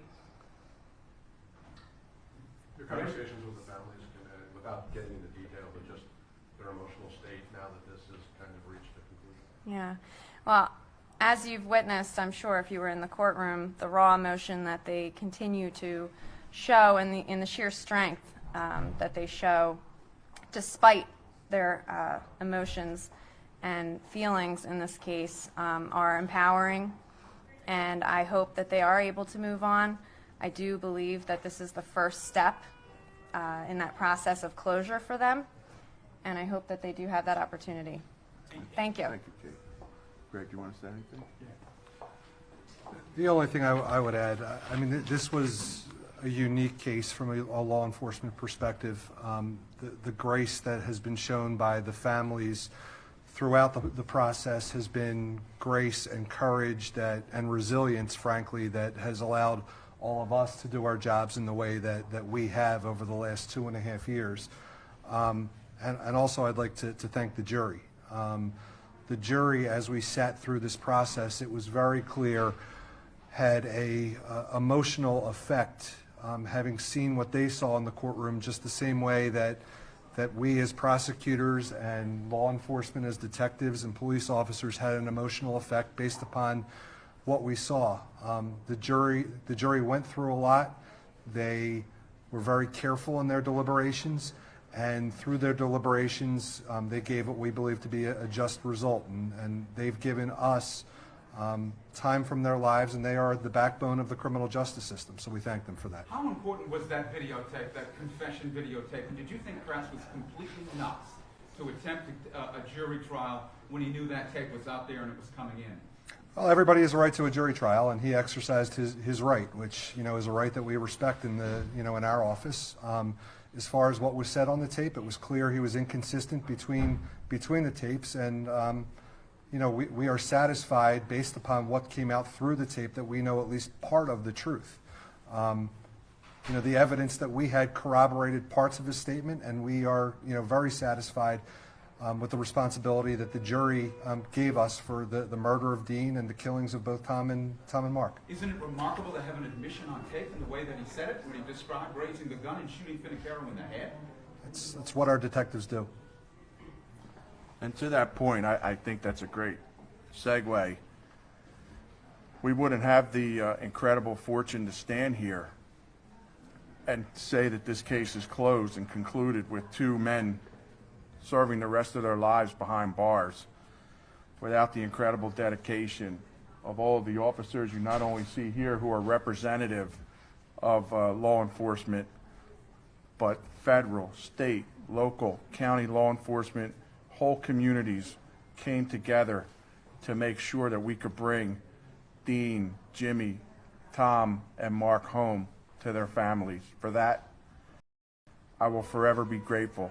I hope that I'm never in that situation again, but it's heartening to know that if we are called upon in a situation of crisis, we'll answer the call and we'll make sure that justice is done and our boys come home. Thank you all. Sure, Jeff. Have you ruled out the idea that you would charge Mrs. DiNardo for not more carefully handling that 357 that the understanding was hers?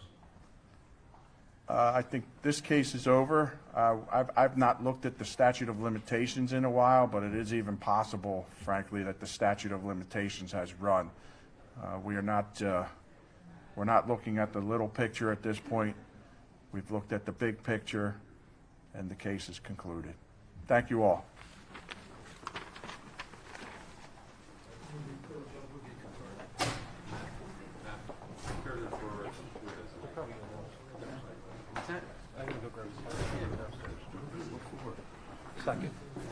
Travel, and she talked about over the last basically 18 months, those have been turned upside down as she was diagnosed with diabetes. She talked about her fear of turning 26. She talked about her constant worries of how she's going to access insulin. Katie talked about, although having insurance, still worrying about rationing, working 2 jobs. Her dream of opening a yoga studio on her own is on the back burner now because of the cost that she incurs. And so with that being the case, and we've reached that 30-day window, I'm going to make a change of tack and ask for them to do what we've asked from the beginning. Let's do these hearings out in the open. I understand that sometimes in delicate negotiations there's a need to maybe step back and see if you can compromise. We've tried for 30 days. My understanding is Friday that an offer was tendered but was not able to be accepted. So whether we made some progress, you maybe have to speak to the folks who are in that room, but not far enough to be able to have an agreement. And I think what's missing in this is the public eye. I think it's the eye of the folks in this room, in the media, being able to be there. And a hearing is very different than a negotiation. A hearing allows us to bring in advocates, to bring in experts, to hear different sides of the story. And I think what my concern is right now is that we've fallen over these 30 days a little bit into camps again, and it's time to break from that. There is no reason that this is an issue we cannot solve. There's no reason we can't deal with the emergency side of things for people who are uninsured and need it immediately, and the long-term costs, whether they be young or old, of how do we make sure that both the insured and the uninsured are getting access to insulin. And I think it sets up an opportunity for us to talk about drug pricing across the board, and it shows once again that we in Minnesota can solve these problems. So I'm going to ask them that immediately convene hearings, call their witnesses, call their advocates, call the experts in. Let's do it on both sides again. Now, the House has gone through this exercise. That's how they came to craft their bill. The Senate bill was not crafted with a vote or questions, and I think it would be helpful to maybe find some of that middle ground if they went through the regular order of things to have the hearing done. So our intention is still to get this done before the holidays. Our intention is still to have a working compromise that works for Minnesotans. Our intention is to make sure that the affordability is there and the access is there and that barriers are brought down so that folks like Katie and Alexis can start dreaming about the future, can start thinking about the holidays, can start spending time with their families rather than figuring out how to do this. So I'm grateful you're all here.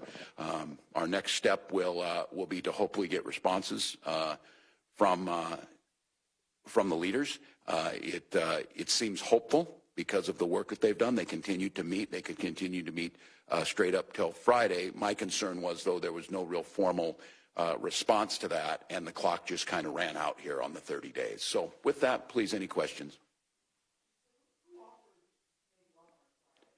Yeah, my understanding is it was a compromise version of the House bill that took in some of the considerations that were in Senator Pratt's bill. It was given to the negotiators on the Republican side, and the way I understand it is just no positive response, and time just kind of ran out here.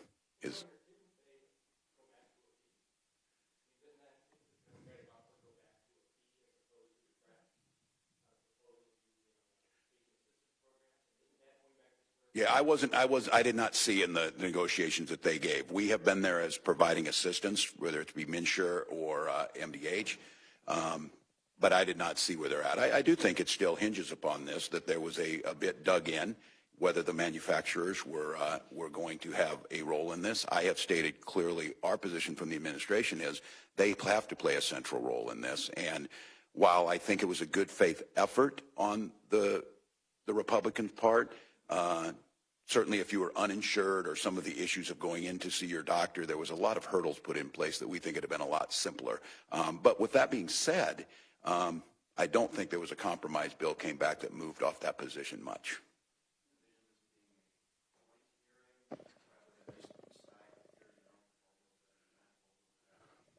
You know, as tempting as it is for me to tell the legislative branch how to do their business, I think that maybe makes sense. I do think there's some goodwill that came out of this. I think that the 30 days, the October 3rd call that we made in here did get things moving again.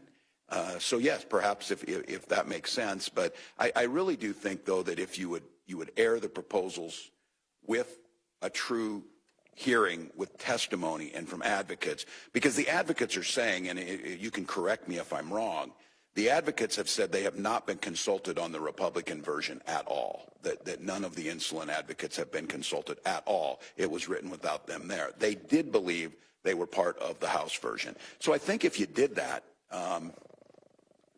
if they want to do joint, that does maybe make sense. Maybe we're further along and they can do that. I still think the problem we have, this is somewhat symptomatic of what many of you lamented on at the end of the session. I'm not even certain why this needs to be behind closed doors at all. I'm willing to give that 30 days where they were willing to work behind there. I was willing to stay out of that business. But I'm just not certain in this case, why not the bright lights of a hearing? And I think that hearing would force some compromises. That out in the open has a real therapeutic effect, I think, of softening some of the tough positions.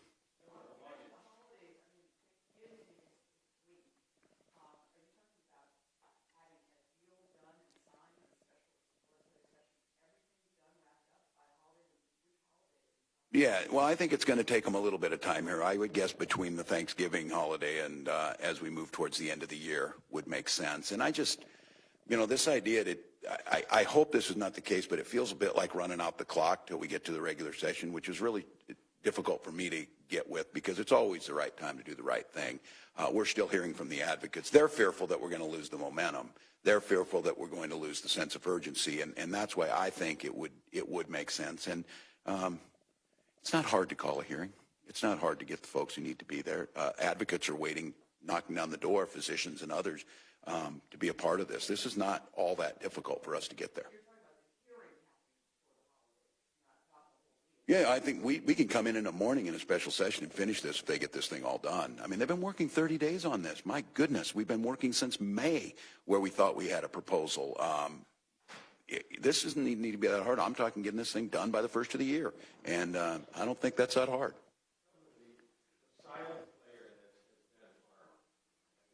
Oh, they're not silent. You're just not seeing them. They're not silent. Yes, that's correct.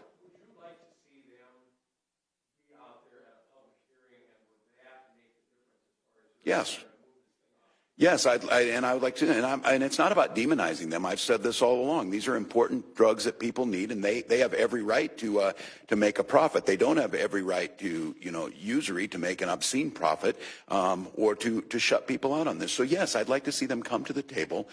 Their voice is certainly being heard behind those closed doors, and that's the part that troubles me because the advocates don't feel like there's plenty of ability for pharma to get their message in here. I'm trying to work hard to make sure we lift up those advocates and those end users of insulin to make sure they're being heard. So yeah, I think that's appropriate. Again, not for demonization, but come in and tell us why.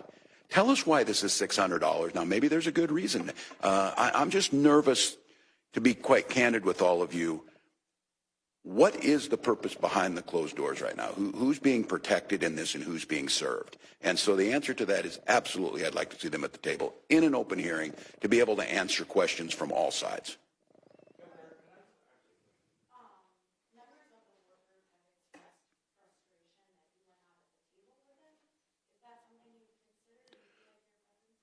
Well, that's patently false. My administration has been there the entire time to do whatever they needed. There have been cases where they have simply not asked them to. Our experts are at the table.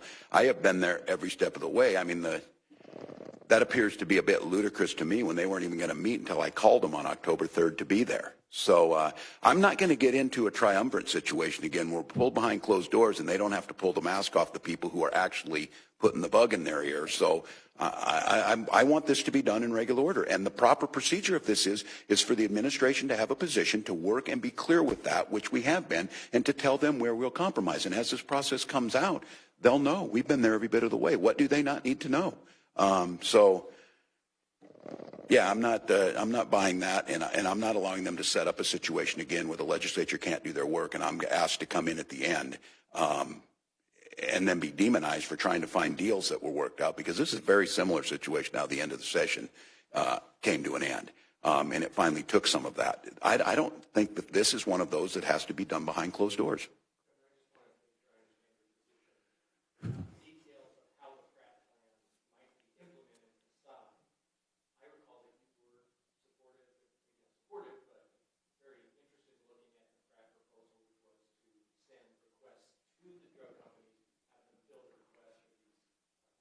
Certainly, I was certainly open to, and I don't want to denigrate where their plan was, and I was willing to say that I think that the Democratic plan that Representative Howard and Liebling and that they moved on, that they voted on, I think is a solid plan, and that's certainly, I think, the way I'd want to go. But that's not the way this works. I'm willing to compromise, and there may be the capacity, which I really liked about this working group, and I do think it did some of this. It expanded our vision beyond emergency triaging of insulin to long-term costs and sustainment. So I think those are things the public would like to hear about, that we could reach that compromise.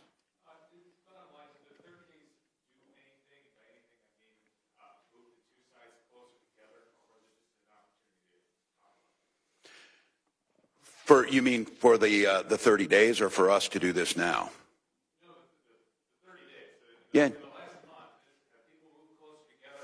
No, it's a good question. And I think the way I see it is I think it helped us all understand each side's position and clarity. Whether they got any closer, probably not. But I have to tell you, if there's no leverage of public interest in this, if it's behind closed doors and you're hearing secondhand, I think it becomes harder. I think that you would find a day of hearings with advocates and laying out the plans would be a wonderful thing to move folks towards compromise, because I think the public would see more of that and have more clarity. So I do think I certainly, it was better than where we were at. It was better than where we'd shut down. It was better than no one was doing anything. I'm glad they responded to that. I hope they now respond to this, because I think we've reached the end of what the closed door negotiations can get us, and now it's time to pull that forward.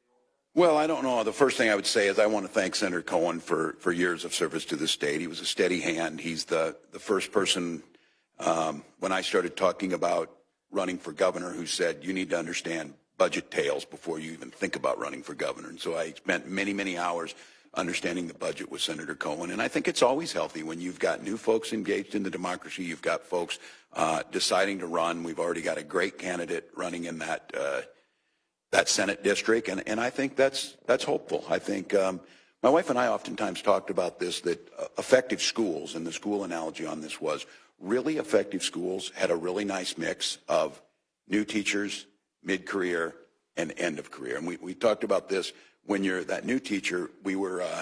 She was doing debate and speech, and I was doing football, basketball, track, the play, the prom. The new teachers, we didn't have kids, we were doing all that. I think in the legislature, there's a good analogy with that. Every functioning organization has that nice mix. So when I see new folks starting to come in and folks who've had wonderful, distinguished careers start thinking about where their next phase is, that's healthy for the democracy.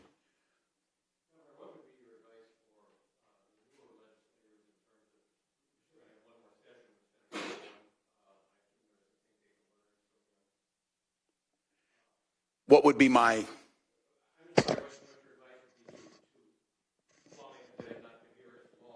Oh yeah, no, that's good. And this was something I talked about this with Elijah Cummings, people like John Lewis and others that I tried to suck that up like a sponge. And on the U.S. House, you can set wherever you want. And I was setting by John Lewis my first year a lot because he was an icon. He understood this, but also legislators who got things done. So I think getting the opportunity to see that there's new ideas, there's new blood, but there's also institutional knowledge that makes the place work. And I worry if you get too much of, you don't need that. You don't need the way they get things done. These are folks that understood. Senator Cohen helped usher through many budgets.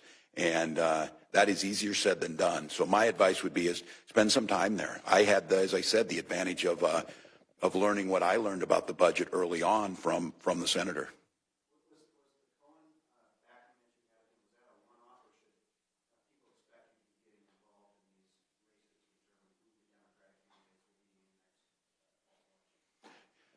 Yeah, I don't know if I'm the best pundit. I watch these things and see it. I think that in this environment and the frustration people feel, I think especially geared at D.C., I think you're going to find people are trying to find ways that they get involved. For some of them, it's electoral office. For some of them, like Alexis and Katie, it's advocacy. I would not be surprised if you saw more of this because I just think there's more people involved. I'm out on these events, and I'm sure I can't speak to the Republican side as clearly, but certainly on the Democratic side, there is huge engagement and huge desire to get in. So that will probably continue to come, and I think legislators understand that's just part of it. Oh, I'm sorry. No, I'll wait till we go through. We won't be endorsing till the Democratic convention, and I just think it's one of the things to allow them. I've always said I stand with incumbents when they're in, but when these are competitive races, I'll just wait.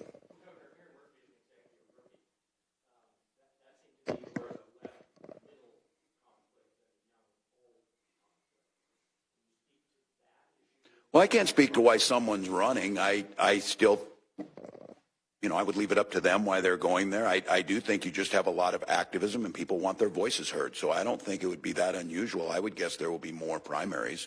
My advice to the Republicans would be to have more of those too, because it looks to me like, as we're seeing both with my friend John Bell Edwards and, of course, Andy Beshear and what we saw in Virginia, there's a pretty upswell of folks wanting to see some things get done. So.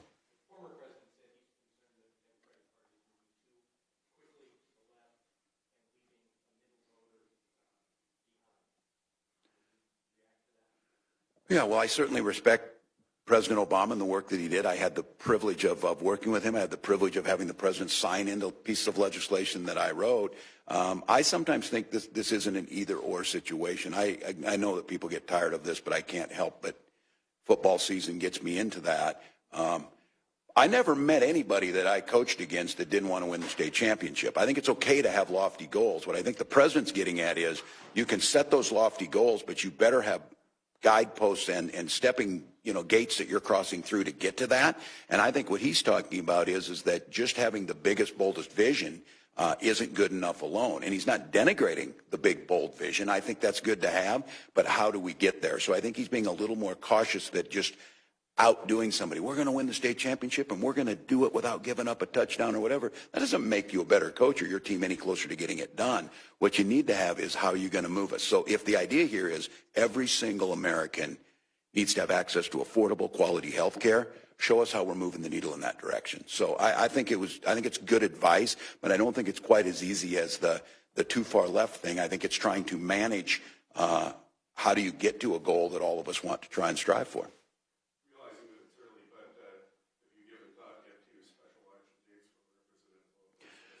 No, but I do want to express my condolences to Diane's family. It's a loss. I know that bipartisanly, feeling sadness. I think many of us were surprised, a very private person. I think we will get together and talk about this. I think the good news is we're out of session. We have a February 11th gaveling in, so we've got a little bit of time to get this right. And we will obviously think about it to give the voters maximum opportunity to see the folks who are running and maximum opportunity to get their votes in. So we will start this week after we pay our respects and things to the representative.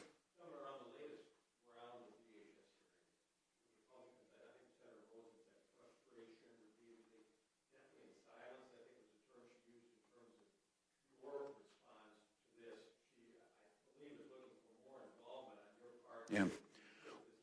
Yeah, this is where I would hope the press would say this. I don't think you've seen me not stand in front and say that this is why I ran.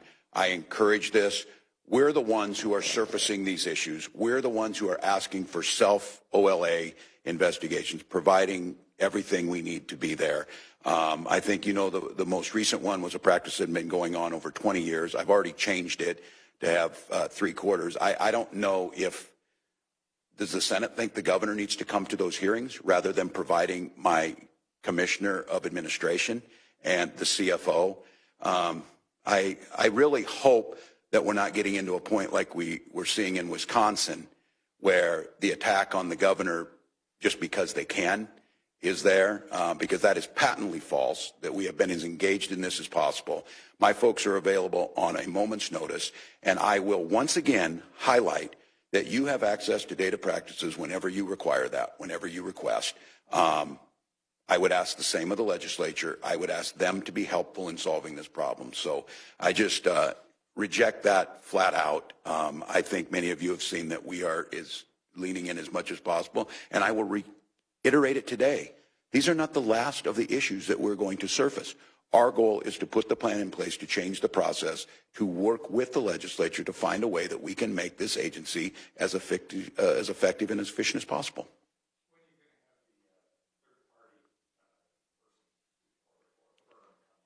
Yeah, we are in the process of that. Commissioner Harpstead, her 90 days that we asked, and they, I will remind folks, were really supportive, and the Senate GOP said give her 90 days, let her surface the issues, let her get a full understanding of this. This is a case of, I have now had 10 months to do this. We started surfacing these things as early as January, and we're trying to make sure that it's there. So I think as that 90 days comes right here in the next week or so, we are prepared to act decisively. We are be prepared to work in concert with the legislature, but I'm going to make sure I put the strong foot down now. The idea that I'm not being collaborative. These are senators who have been there for decades. They could have held these hearings when these things were happening decades ago. So there's enough of this that we're in this boat together, and we can do it together as long as we stay collaborative. One more question. It's got to get to Brainer. Excuse me.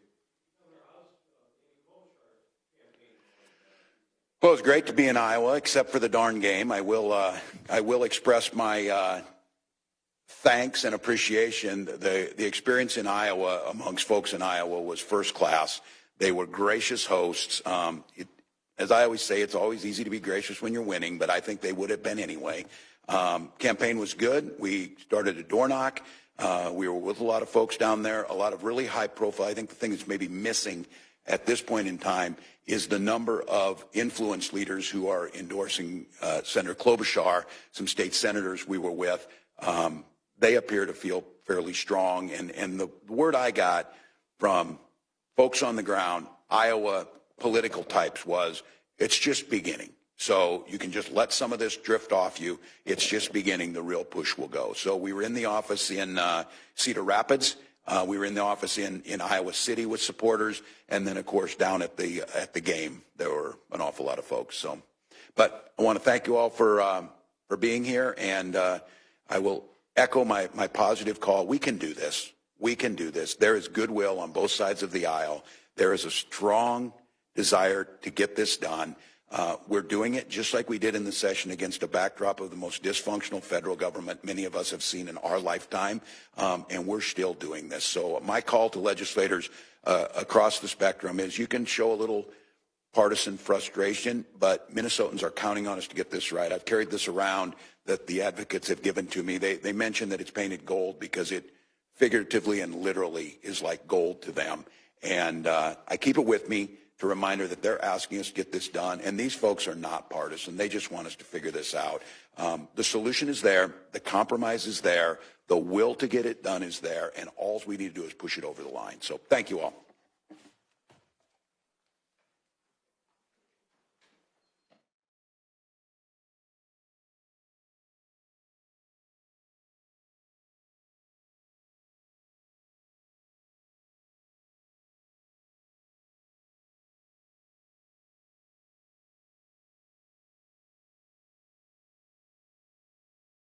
so much for the opportunity to join you. I'm so pleased and humbled and proud to join you at Morehouse today. I want to thank President Dr. Thomas, a fellow Midwesterner, for helping to welcome us here. I want to state my admiration for the passion of the New Deal Democrats at a time when it is so important for young people to be discussing these issues, the energy of the young Democrats of Spelman, and so glad to have students here from Spelman as well and from across the area. I'm also mindful that a lot of students here in the area have safety on their minds right now and want to extend my condolences to everyone who has been impacted.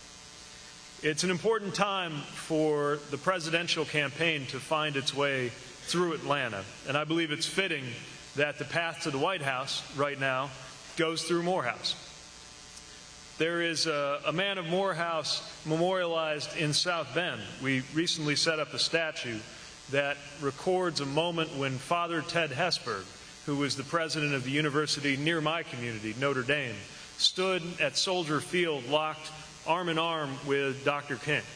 And we set up a statue of that, life-size, on Main Street, overlooking the courthouse as a way of keeping an eye on justice as it is going through its procedures in our area, and as a symbolic reminder that anyone could join hands with the symbolic memory of those men in order to orient their hearts toward the need for justice in the future. I think now is the time for us to think about what it will take for us to join hands and bring about a better future for this country. I'd like to begin by asking you to visualize a moment that is going to come to the United States, one way or the other, sooner or later, and to really picture it. And what I'd like you to picture is the first day when the sun comes up in the United States and Donald Trump is no longer the president of this country.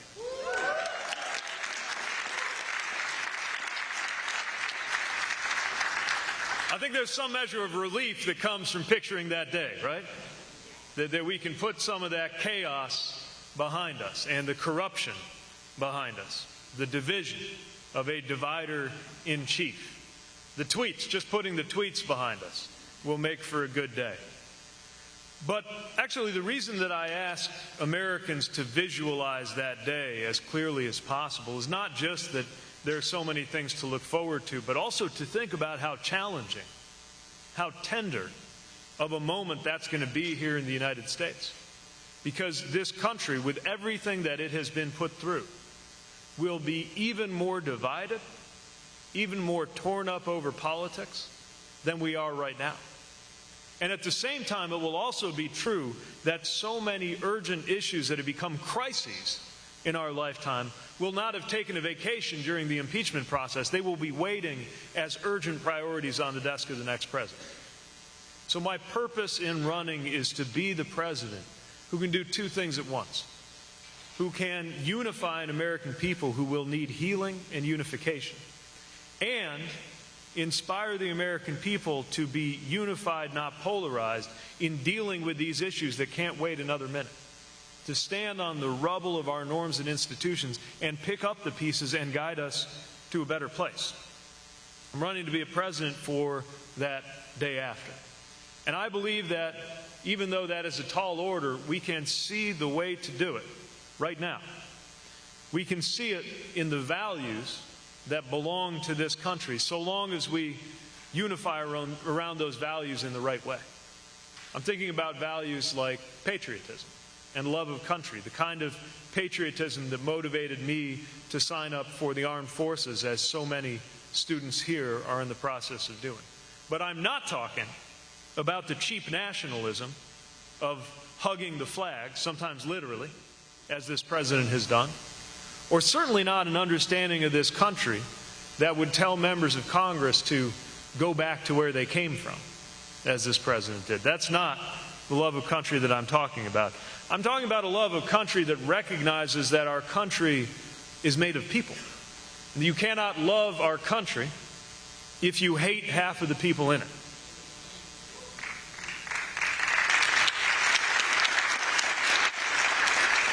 I'm talking about a deeper sense of belonging in this country. And yes, it means defending this country abroad. Also defending this country's honor abroad, which is undercut when an American president goes around military justice to pardon war crimes or turns his back on American allies. So much depends on us being able to tell people around the world that the American flag stands for something, that it stands for a country that keeps its word. And the American flag stands for a set of values, a set of principles, one of which is that when somebody raises their voice to speak out in Congress, calling out abuses of power in the White House, that is an act of loyalty to the republic for which it stands and deserves to be protected, not smeared.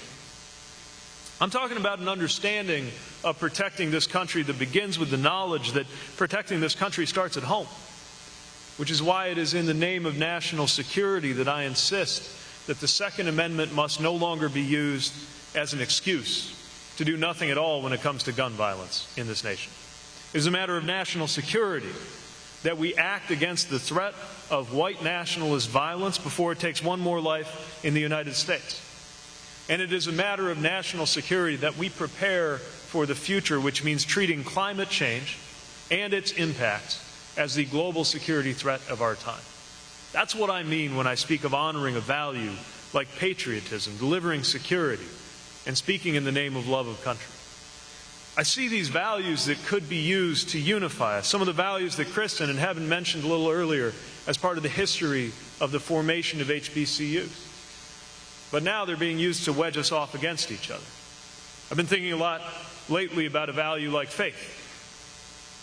Now, this is a country that by its constitution belongs to people of every religion and of no religion equally. But I also believe the time has come for a White House that people of faith could look to and never have to scratch their heads and wonder to themselves, whatever happened to, I was hungry and you fed me? I was a stranger and you welcomed me. What you did for the least of these, you have done for me. That matters. And people of faith need to know they have a choice beyond endorsing or condoning what's going on in this White House, because God does not belong to a political party in the United States of America.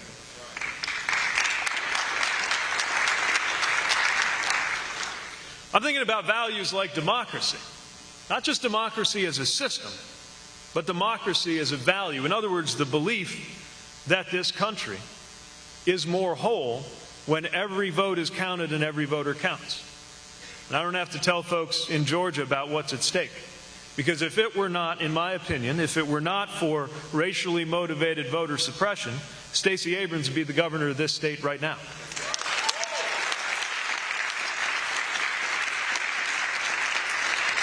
We see it in how access to the vote is restricted. We see it in how districts are drawn to where politicians are picking out their voters rather than the other way around. We see it in the role of money in politics, where Citizens United holds as a Supreme Court decision that corporations have the same political souls as human beings.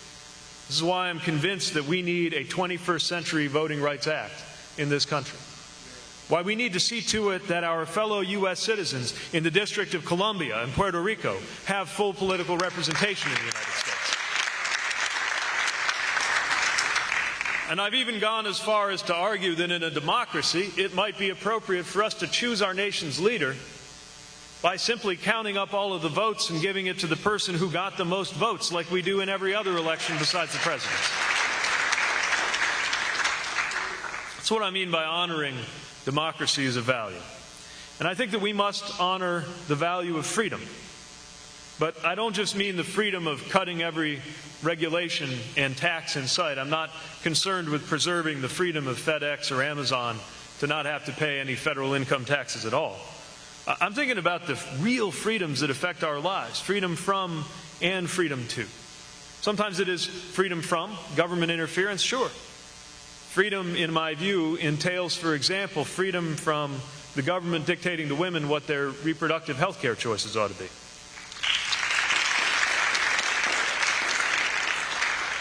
But sometimes delivering freedom means insisting that our public sector step up. That's why I believe we need to deliver Medicare for all who want it. In other words, take a version of Medicare, make it available to every American, but let you decide whether you want it and when you want it. It's why so much depends on establishing the freedom to live a life free of discrimination in this country, and why I've proposed a Frederick Douglass plan as ambitious as the Marshall Plan that rebuilt Europe, but this time investing right here at home, recognizing the reality that replacing a racist policy with a neutral one isn't enough to deliver equity in this nation, and that from health to home ownership to education to democracy itself, from criminal legal system to entrepreneurship, we need to do more as a country. And I believe that freedom comes by way of education, which is the theme I want to focus on tonight. Now, that has implications in personnel choices. For example, I believe the time has come for a Secretary of Education who is committed to public education in the United States. And a lot of this has to do with higher education. And I consider this very personally important. We have got to make it easier to afford a college degree in this country, and we can. I'm proposing that we invest $500 billion to make college more affordable in this country and to create 10 million additional college graduates over the next decade. If we get this right, it will open new possibilities for the United States of America. And I believe we must begin by making public college tuition free for the first 80% of income earners. Now, I do view this a little differently from some of my fellow Democratic presidential candidates. I do believe that there are some Americans who should pay full tuition. I believe that the child of a millionaire or a billionaire, while I certainly wish that they succeed, I also believe that they can pay their own tuition so that we can use those funds where they would make the biggest difference. Those who would face tuition as a barrier. I believe that we can use funds to increase Pell Grants, which used to cover 80% of tuition, and now it's less than a third. And that goes for room and board as well as fees. We need larger Pell Grants for public college students and for all college students so that more students are able to leave college with a degree instead of debt.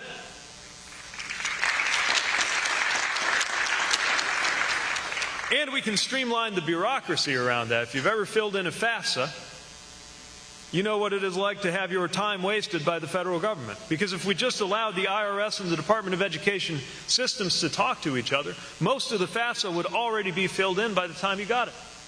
We got to tear down this set of barriers and red tape. And we have got to recognize the historic responsibility incurred by the United States of America to make sure that those Americans who were systematically excluded generationally from thriving in this country, knowing that education is a pathway to freedom, and knowing what HBCUs have done to lift up this nation, that deserves support, which is why I'm proposing that we assign $50 billion in dedicated funding for HBCUs and minority-serving institutions across the United States of America. We should create unprecedented transparency and accountability in colleges so that everybody knows what it'll cost and what happens for graduates. Instead of weakening Title IX protections, we should strengthen them because no student should be worried about their safety when they go to school. And student athletes who build school culture and often contribute significant revenue should not be prevented from gaining from the revenues that they themselves create. Also, we got to make it more affordable not only to go to college in this country, but to not go to college in this country. After all, most Americans do not hold a college degree. That's why I'm proposing that we invest billions of dollars in scaling successful local workforce training and lifelong learning programs, doubling annual investments in career and technical education, scaling workforce partnerships, building up internships, making sure internships are paid and tax deductible so that it is easier for these opportunities to arise. And I believe that our country would be well served to reestablish a culture of service, which is why we should make the public service loan forgiveness program more generous and more user-friendly to encourage more students who graduate to take up an experience in public service. And I am proposing that we create 1 million paid national service opportunities a year so that everybody can have the same experience of working on something challenging with fellow Americans from diverse backgrounds like I had in the military, without everybody having to go to war in order to get there. That is the goal of national service. If we take these steps together, we will be able to change the future of this country at its tender moment that is ahead. I'm worried for where our country is headed. Even now, we may be underreacting to the gravity of the moment. But I'm also here filled with a sense of hope about what can be done. I've been reflecting on the fact, and you may have noticed this in news coverage, that they've taken the word hopeful, turned it into a noun, and used it as another word for candidate. In other words, all the people on the debate stage, like me, will be described this week as presidential hopefuls. The more I think about it, the more fitting I think that is, because running for office is an act of hope. And what propels me to run for office is the hope that we can establish a new sense of belonging in a nation that is experiencing today a crisis of belonging. That this is part of what the presidency is for. Not just more just policies and better administration, but something even deeper than that. Through our culture, we moved on from having a divider-in-chief to someone who can bring us together. Someone who could send a signal from the presidency, even to those who disagree with the president, that the presidency is a reminder that you belong in this same country. I believe that's what the presidency is for. Not the glorification of the president, but the empowerment and unification of the American people. And that is why I'm running. So I thank you for the opportunity to be with you, and I'm looking forward to a conversation. So I hope you will welcome to the stage a distinguished faculty member, Dr. Adrienne Jones, who is going to moderate our discussion as we go forward. And thank you again for the opportunity to be with you today.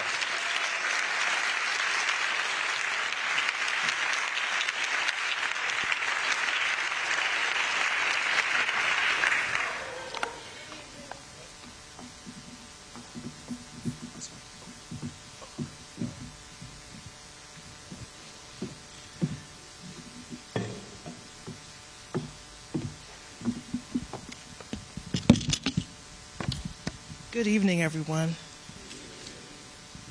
How are you, Mayor Pete? I'm so glad to be here. We're really happy to have you.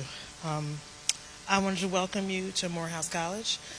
We're founded in 1867, and we're an HBCU, and we're the only HBCU dedicated to the education and development of black men. We have a foundation in social justice and a basis in Christian faith, which I think is personified by our most famous alum, Martin Luther King, who you just spoke about, and Benjamin Mays and Judson Lyons, and many others. We're also located in the Atlanta University Center, which we share with Spelman College and Clark Atlanta University. So we're thrilled that the road to the White House runs through Morehouse, because we think this is a very important election. And not only are we interested in unseating the current president, but we're interested in candidates who have black people's issues in mind. Congratulations on your recent surge in the Iowa polls. Thank you. You're welcome. I think that's particularly important because obviously the Iowa caucus is not till February, but both Barack Obama and Hillary Clinton really used their momentum from winning the Iowa caucus to earn the support of black voters. We also know that in order to earn the Democratic nomination, it's going to be necessary not only for you to earn the support of black voters, but black Democrats in the South. So my first question is, how do you intend to use the momentum that you're building, that you've just built in Iowa, to glean the support of black voters? So most of the conversations that I'm having with black voters in the course of this campaign come down to two questions. One question is, can you win? Because we cannot take a chance in 2020 on unseating this president. And secondly, what is your agenda for black America? And is it going to make a difference in my life? So the first part, that's where doing well in Iowa serves us well. The Iowa caucuses are the first time that voters actually go to the polls. And it's a way for a candidate to demonstrate that you can actually get people to come out and turn out for you. And I know that a lot of voters in other early states, including the first state in the South to vote, South Carolina, will be keeping an eye on Iowa to see if we can really deliver. There are all these questions about electability. Yes. And one of the best ways to settle a question of electability is to do well in an election, and Iowa's your first chance to do that. So that's one bar you've got to clear. But the most important one, of course, is to actually show that you can deserve to win black votes. And that is where making sure that I've communicated what we seek to do is so important. It's what's in the Douglas Plan, for example, which sets out to be the most ambitious vision and the most comprehensive vision put forward on dismantling systemic racism in the United States. And it's informed partly by conversations we've had around the country, partly by experiences we've had at home in a diverse community where we've had to learn a lot of lessons about what it takes to make progress. And the first thing that we found is that when we're having conversations about some of the most searing and urgent issues affecting black Americans, like the criminal legal system and making it more just, we can't separate that from other issues like issues of economic empowerment. And so the cornerstone of the Douglas Plan is to triple the number of black entrepreneurs in the United States, to co-invest in minority-led small enterprise, and taking inspiration from what Maynard Jackson was able to do right here in Atlanta with taxpayer dollars to help build up a black middle class, to make sure that the federal government is doing its part in purchasing. So we've set a 25% goal for purchasing from the federal government from businesses led by those who've been excluded. Exactly. So that's the economic piece that I think needs to be talked about just as often as we talk about the criminal legal system, so that it doesn't sound like all there is to the black experience in America is dealing with criminal justice. Now, that being said, there's a lot of work to do in the system. I believe that if incarceration made a country safer, we'd be the safest country in the world because we're the most incarcerated. Definitely. Obviously, that has not delivered safety. And we can cut incarceration by half in this country. Now, that means pressing state governments to do the right thing, because a lot of this is at the state level, but it also requires federal leadership. It requires that we end incarceration as a response to drug possession in this country, because we have seen so many cases where the incarceration does more harm, especially the incarceration of a parent, than the offense that it was intended to address. It's why we need to do more for policing in this country with justice. And I'm proposing that we create a national police academy to help, kind of along the lines of a West Point. Or have you done some of this in South Bend? We know that you had some issues of, I'm going to call it police brutality in South Bend, especially in June, with the shooting of an unarmed black man by an officer who did not have on a body cam. How did you deal with that in the South Bend, and how do you intend to address that issue nationwide? So when I arrived, we found that our police department was very, let's say, old school. And I've learned a lot about what it takes to drive reform, which is part of what motivates me to do it at the federal level, too. But yes, we worked on this at the local level, too. And this year, Eric Logan, in June, is the name of the individual who was shot and killed by a police officer who did not have his body camera activated. Now, it's not clear. There was a knife involved, but an outside investigation is looking at what happened here. I called for that outside investigation because there was also a lot of concern about local police investigating themselves. So one of the things we know is the importance of outside investigation. Another thing is the importance of civilian oversight. Now, in South Bend, I have appointed a black majority civilian board that makes the ultimate decisions about hiring, firing, and discipline in the police department. But what we found in the dialogues that we've been having as a community, both before and since the June shooting, was that there's still not a real sense of how these discipline decisions are made, how consistent they are. And so we're drawing on the models from other communities. Commission has been there since you've been there? That's right, yeah. So it existed from the beginning. Well, the board that makes these decisions existed from the beginning. What I've been seeking to do is to make its role more inclusive of the community. And so would you duplicate that on the federal level if you become I think we do need to, yeah, we do need to encourage models of civilian oversight, because there's often this sense of police investigating themselves. And if you need to, for example, if you have a complaint about a use of force, and the directions you get are go to the police department and complain about it, we know that is not going to lead to a lot of people feeling that their complaints will be heard. Part of it is making sure that we have a Department of Justice vigorously. And have you had feedback from the citizens of South Bend to indicate that the civilian oversight is providing them with a feeling as if their issues have been heard?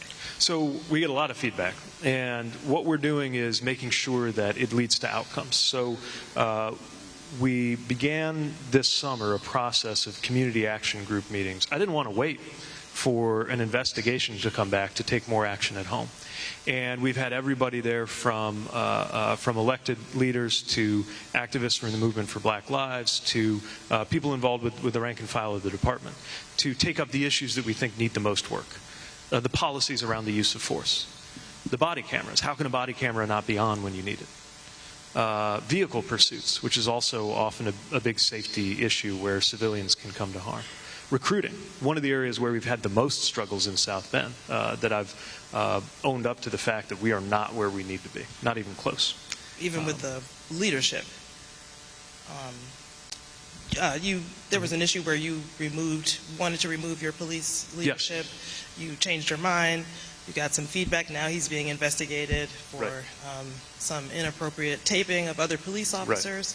Right. And is that a live case now that you can't talk about the potential racial There's slurs? A lot of people suing each other over this, but the bottom line is that there were recording practices going on in the department before I became mayor that led to an investigation of the chief after I became mayor. So the chief that I appointed was black. He was the first black, my predecessor had appointed him too. He was the first black chief in the city's history, which is one of the reasons he was effective in community policing. And his effectiveness in community policing was one of the reasons that I appointed him. Not knowing about some of these wiretapping issues that are still being litigated in court right now. And would you say that evaluating the leadership of the police, this civilian oversight that you have happening in South Bend, is this reflected in your Douglas plan?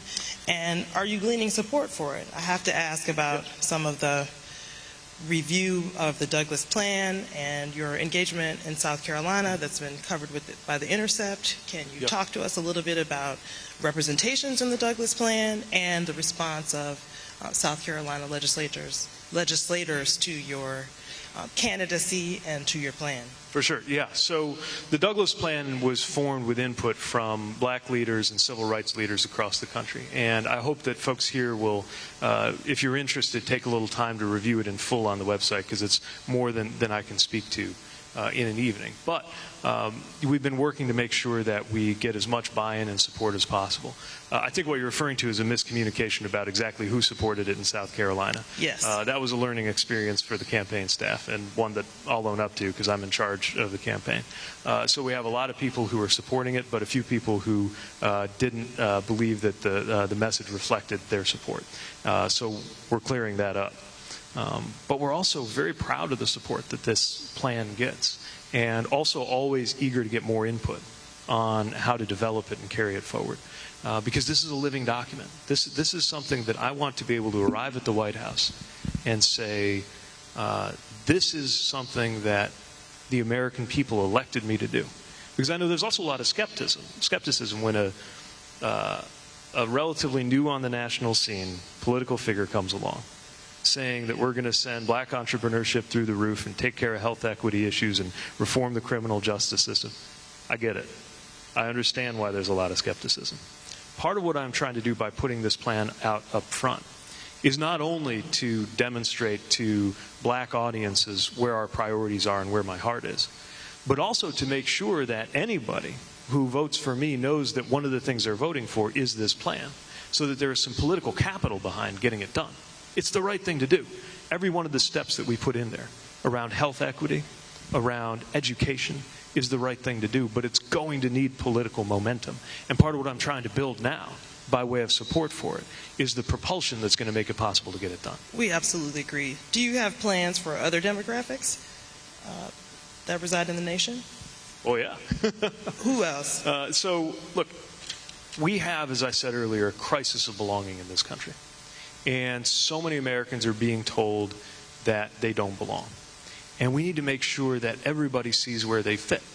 So when you look, for example, at the hate that is being peddled toward immigrants, mainly Latino residents of the United States, that has deadly consequences, as we saw in what I consider to be a terrorist attack that happened at the Walmart in El Paso. And so we need to ensure that the message goes forth from the White House that when people are new to this country, they are bearing a gift, and that is part of how this country is built up, in addition to the policy reforms we need to make to our immigration system. We've had wonderful dialogue with Native communities. If you think about it, it's really two categories of Americans who've been officially, legally excluded from citizenship. Black Americans and the American Indian community. And so making sure that we respect tribal sovereignty, making sure that we support tribal education, which is important for some of the same reasons that supporting HBCUs is so important. And by the way, also a lot of very strong voter suppression issues happening in Native communities. North Dakota was probably the most egregious example. So let's talk a little bit about voter suppression. You've said before, and you said tonight, that but for voter suppression, Stacey Abrams would be the governor of the state of Georgia. What do you plan to promote in order to ensure the sanctity of the 2020 election? Mm-hmm. And when you become president, how are you going to make improvements on voter suppression? I heard you talking about a new voting rights plan. Can you talk a little bit about some aspects of that? Absolutely, yeah. This is critically important because it's the issue of how all our other issues are dealt with. And we know that our country is made worse off by the distorted outcomes that are happening because of the suppression of the vote. Many of these efforts were pioneered in my state, where Indiana set up a voter ID law. Indeed. That has made it harder, and I know you've done scholarship on this, and it went all the way to the Supreme Court. Not just that, when you go to vote in Indiana, when you get to the polling place, there's a poster in the window of every polling. Often there's a poster up there with instructions or something like that. In Indiana, the poster has a big stop sign. It says stop, and then all the things that will happen to you if you don't have the right ID. It's sending a chilling message to discourage people from participating. And we know that there are racially disparate consequences to this. Have you taken those signs down in South Bend? I wish. It's going to take, unfortunately, when the Indiana went to the Supreme Court, they won. But that's exactly why we need a federal law. It's exactly why we need a 21st Century Voting Rights Act. That, first of all, just the basic mechanics of voting need to be easier. Election Day ought to be a federal holiday because it is harder for people with multiple jobs, which is a lot of people, and tends to be working people, tends to be black and brown workers, women, right, are more likely to face obstacles. It's one of the reasons it ought to be a federal holiday. It ought to be automatic to register to vote. We ought to have early voting. Vote by mail, which is easier in some states than others. What about voting purges and exact match? So talk to me a little bit about the actual voting legislation that you would be interested in. Right. So when you see things like these purges, they are not designed to secure the integrity of the election process. They're designed to make it harder for some people to vote. And what has happened is that one party has decided that in order for it to win, fewer people have to be able to exercise their right to vote. Now, to me, that's a sign that there's something wrong with your policies. But this has become a strategy. Now, it's going to take a lot of legal expertise to make this bulletproof given the court that we've got. And I got some ideas on reforming the court, too. But what we know is that we can demonstrate a standard of voting rights and ease of voting, ease of access to the vote, that is set at the federal level, that then has implications for reform at the state level. Now, another lesson at Georgia is you got people who are the referee who are also running. Yes. And in the long run, we've got to reform that. And some of that has to do with polarization. They're giving me the one question left, Mark. Okay. So I'd like to hear some of your views on how you will deal with polarization if you become the President of the United States. If Mitch McConnell continues to lead the Senate when you arrive there, how are you going to make legislative change? So as partisan and as tribal as our politics has gotten, the truth is there's actually a strong American majority to do the things we've been talking about. So to have a higher minimum wage and deliver paid family leave and some kind of comprehensive health care. We're debating exactly what kind. I would argue, of course, that mine is the best, but it certainly has the most support. Or something like what I'm arguing has majority support. Even areas where Democrats have been on defense, immigration, guns. Right now, there is an American majority in support of doing that. And so, are you going to get that American majority to be reflected in Congress? Exactly. So in the long run, this is why we need reform of redistricting and money in politics. Yes. But I also believe that one of the best uses of the big airplane that comes with the Oval Office is to fly it into the home district of any member of Congress who is getting in the way of an initiative that is not only the right thing to do, but actually popular, even in conservative areas, and remind their voters of the daylight between them and their member. And that might sound terribly Is optimistic. that going to be you? Are you going to absolutely be moving around the country, essentially I think that's a big part of the job. campaigning against polarization once you become the president? Yeah, and campaigning for ideas that have a majority. Not everybody, right? Not everybody's going to get on board with any of these things, but they have. The American people want us to do these things, which is exactly why the president creates this dazzle machine to try to get us arguing over whether Chrissy Teigen was mean to him on Twitter. Current president. Or whether we ought to buy Greenland, or the things that he tries to get us debating. Because the truth is, the more we're talking about him, the less we're talking about you. We already know why he's got to go. But when we're talking about you, we're winning because we have better answers. Now, of course, my preferred answer to all this is to not have Mitch McConnell be in the Senate majority or in the Senate at all. And I'll be working very hard to make that a reality in 2020. Now, you're a mayor and you are not perceived possibly as experienced as some of the other candidates. What makes you feel like being a mayor from South Bend, a mid-sized Midwestern city, is going to allow you to be successful as the President of the United States? So I think people are more used to seeing a senator, for example, running for president. But if you think about it, senator is a very different job from president, just like every job is different from president. In fact, depending on what you were doing before, in America, you could be a very senior senator and have never in your life managed more than 100 people. When you were a mayor of a city of any size, you are on the ground, solving problems, dealing with issues that don't have easy fixes. You are delivering for residents. There's no force field of staff between you and the people you serve. They will stop you in the grocery and will not let you go until you tell them how you're going to fix the streets.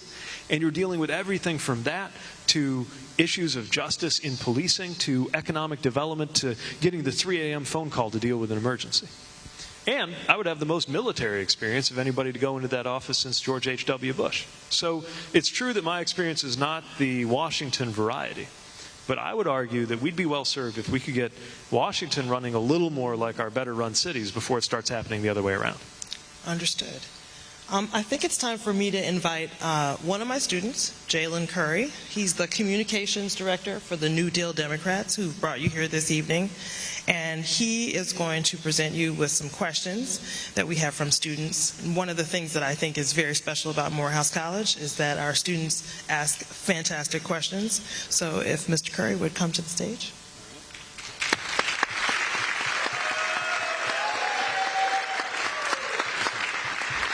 My name is Jalen Curry. I'm a freshman political science major from Rock Hill, South Carolina, and I'm the director of communications for the New Deal Democrats.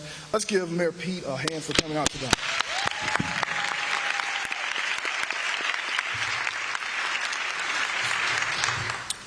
Our first question is, will you forgive student loans? All right. So the answer is some student loans. I can't promise that we can wipe away everything for everybody, but I will say that we've got to do something about this. And just to be clear, this is a personal issue for me. I never thought I'd be on one of those Forbes magazine lists, but they did one of all the presidential candidates by wealth. And I'm absolute dead last, bottom of the list. Largely because I'm married to a teacher, and as a household, we've got a lot of six-figure student debt. This is why we've got to expand not just access to financial aid on the way in, but who's going to be qualified to have their student debt? Right. So here's what we do. First of all, anybody who participates in public service. Fantastic. Now, there's a public service loan forgiveness program now, but it's really hard to take advantage of. It's very sketchy. Very difficult to take. It's not user-friendly. You got to have certain kind of loans. And you don't get any credit unless you do, unless the end of your 10 years. So what I would do is I would change that system to where you start getting some of the loan forgiven right away when you're working in public service, and expand it to more kinds of loans. So that's one example of something we can do. Another thing we can do is make the income-based repayment plans easier to work with. So that if you get to 20 years and your income is not supported being able to pay the full measure of your student loans, then you have them, as it is now, you have them forgiven, but it's taxable. And so you pay a big penalty. We shouldn't have that be taxable. And what about the interest rates? Is there any bringing down of, I mean, some people are paying more in repayment than they took out in the first place. Right. And that's that's a challenge that we've seen on our books too. Now, there's no easy fix on that. But I do believe that the best thing we can do is to bring the balances down through the public service loan forgiveness. Okay. Good answer. Oh, sorry, one other piece on this. Yes. Because not every school is a Morehouse, is a Spelman. There are a lot of schools out there that have been really sketchy with veterans, students of color in for-profit Like programs, for-profit schools? that do not give you the benefits of education that allow you to be employed. And under the Obama administration, there was a rule that you had to have a certain level of results, or else you would be held accountable for that. This administration got rid of that enforcement. Students stuck with loans from those kinds of schools would be the first that I would forgive. And those would be completely forgiven. Got to go. Yep. Okay. Our next question is, besides funding for HBCUs, should African Americans receive reparations? This is a good question. So I support H.R. 40. That is Sheila Jackson Lee's bill to establish a commission to evaluate reparations. Now, some of the things that are in the Douglas plan I consider to be reparative. It's part of why we have an obligation to invest real dollars, co-invest in the formation of entrepreneurship in the black community. It's why it's so important to support HBCUs. It's why we need to invest dollars, not just goodwill, in dealing with health equity disparities like the maternal mortality gap for black women. But that is not all there is to the conversation. And the way I see it is this. If you save $1, 5% interest, in about a dozen years it's $2, right? And then it's $4, and then it's $8. At 5%, $1 saved turns into $1,000 in 150 years. Now, if that's true for $1 saved, that's also true for $1 stolen. So that harm compounds.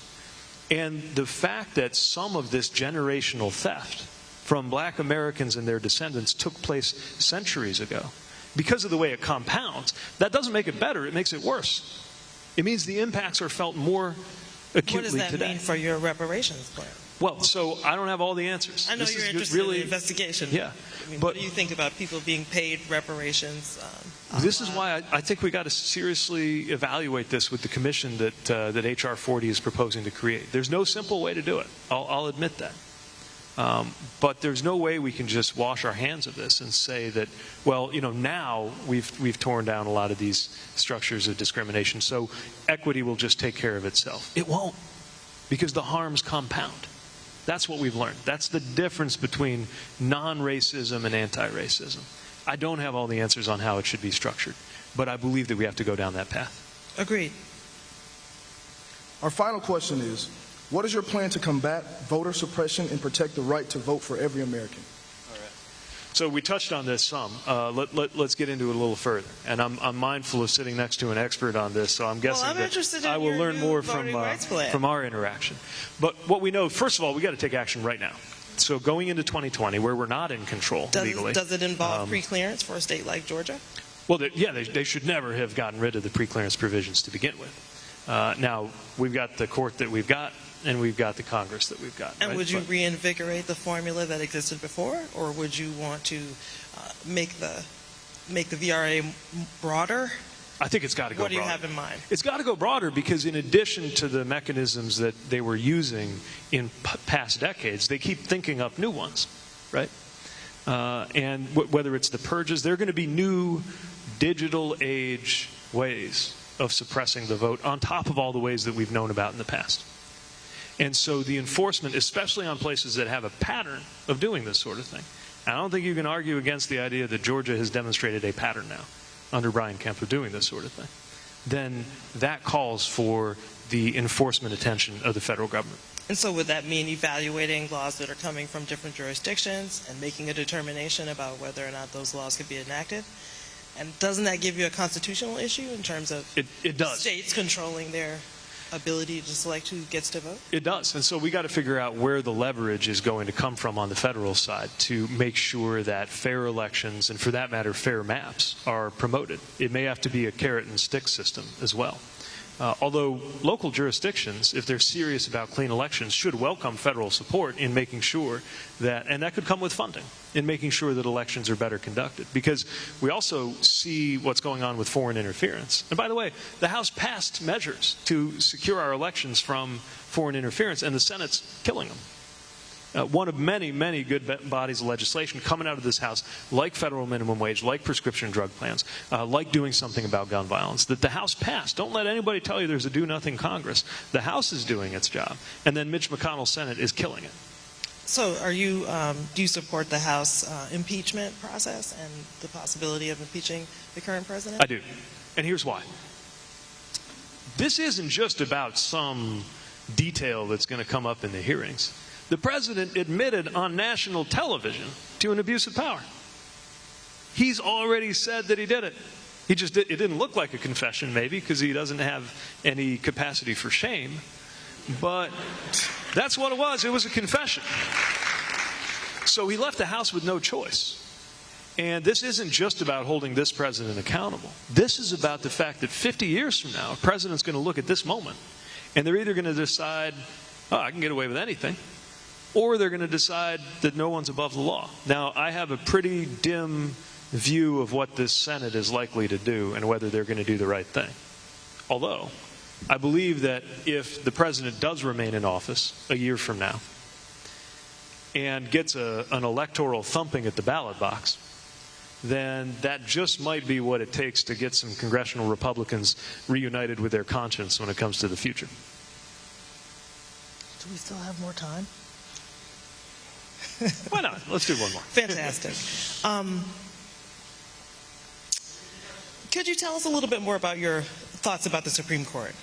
Early in your campaign, you said that the Republicans needed to do something to redress the situation that happened with Merrick Garland, and then they ended those filibusters that allowed Gorsuch and Kavanaugh to sit on the court. Would you think about expanding the number of justices on the Supreme Court? How do you think How do you think national support for nominees for the Supreme Court can actually get through? So I take this very seriously, partly because my marriage exists by the grace of a single vote on the U.S. Supreme Court. And so many Americans in different ways are seeing our rights come up for debate in what is turning into one more political battlefield. And we have got to stop that slide toward becoming a nakedly political institution. And I think we should contemplate some major, major reforms. So on the scale of what to do, a comparatively mild reform, but one that deserves to be taken seriously, would be to have an 18-year term limit. That way you know the exact same number of appointments in each presidency. And it would kind of create a more regular pattern instead of now. People are rolling on and people are rolling Exactly. on. Yeah, because justices used to just retire like everybody else. Right. Now we see justices timing their departure from the bench, sometimes maybe timing their departure from this earth according to who the president is and what their politics are. And it's no way to run the highest court in the land. So that's a milder reform. A bigger reform would be to change the makeup of the court to have 15 members. But here's what you could do. 5 of them would only be seated if the other 10 could all agree. In other words, the first 10 are appointed through regular political mechanisms. It's like understudies. Kind of, or a rotation. This idea is called the balanced bench. It's being discussed in the Yale Law Review right now. Okay. The point is not to make the court more liberal. If I'm president, the court will be more liberal because I'll appoint justices who agree with me. But in terms of the structure of the court, that's not about winning the day for one point of view. It's about making it less political. And so if you have 5 justices that you need for a quorum, they can only take their seat if the other 10 all agree on them. Then you're going to have at least 5 justices who are outside of that political warfare. And it's a model that deserves to be taken seriously. I'm not wedded to it as the only way we can get this done, but I think it's one of the most promising. Another idea would just be to rotate justices on and off of the appellate bench. It changes where would they come from? Would they come from the appellate level? Exactly, yeah. You'd have them come up to the Supreme Court. Technically, all of the appellate justices, this is how you keep it constitutional, all the appellate justices would be considered associate justices, but you would only seat 9 of them at a time. Look, we don't have to solve it all today. My point is that we have got to build into our future big reforms to change this body before it gets completely ruined by politics. This is a country that used to be capable of constitutional amendments to tune up our democracy quite often. As recently as the 1970s, they changed the voting age to 18. I think most of us in this room can agree that was a good thing. Yes. Set up the 25th Amendment. Even a good amendment that did not get passed, the ERA, did a lot of good because it led to Title IX.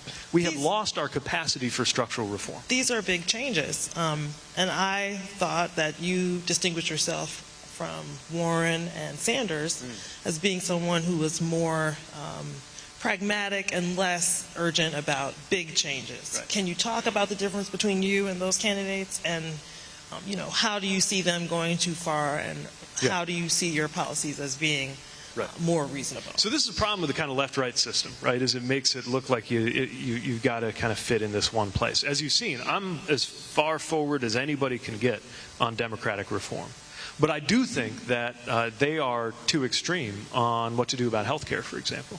And it's just that I think that with Medicare for all who want it, we make sure everybody gets covered. But I think it's better not to order you to take the government plan if you'd rather have the private one.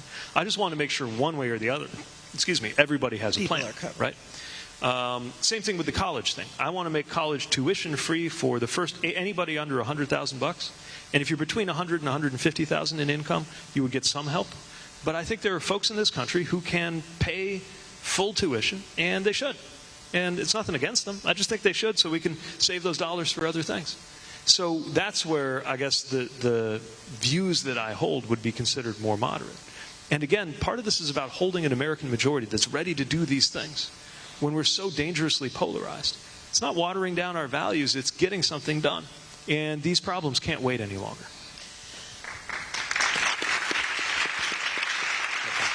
We're done. So unfortunately, that was all we had time for today. But on behalf of New Deal Democrats and President Thomas, we would like to thank Mayor Buttigieg and Dr. Jones for this amazing event tonight. Everybody, a round of applause for this. Thank you. Thank you for coming.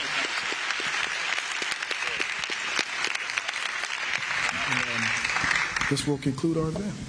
Thank you all for coming.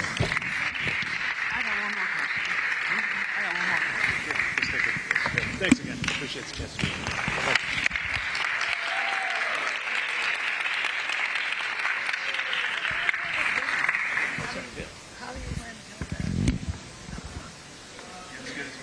Don't let it change us.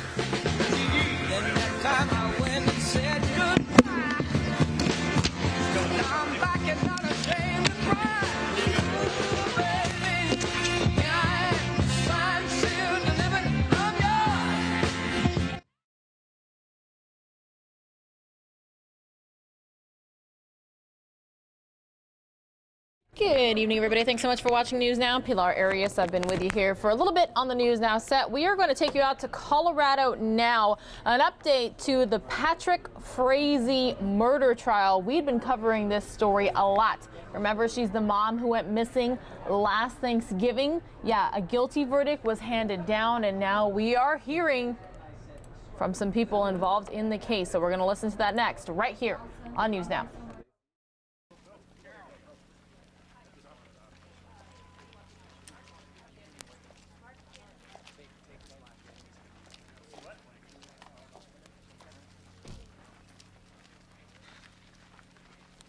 Anybody? Last minute?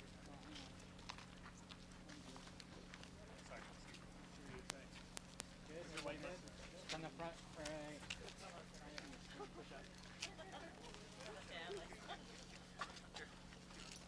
Highlight.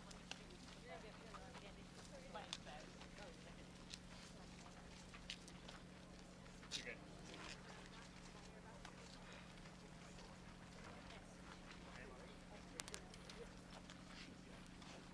Are you ready? Is everybody ready? This is a bittersweet day for the prosecution and this community.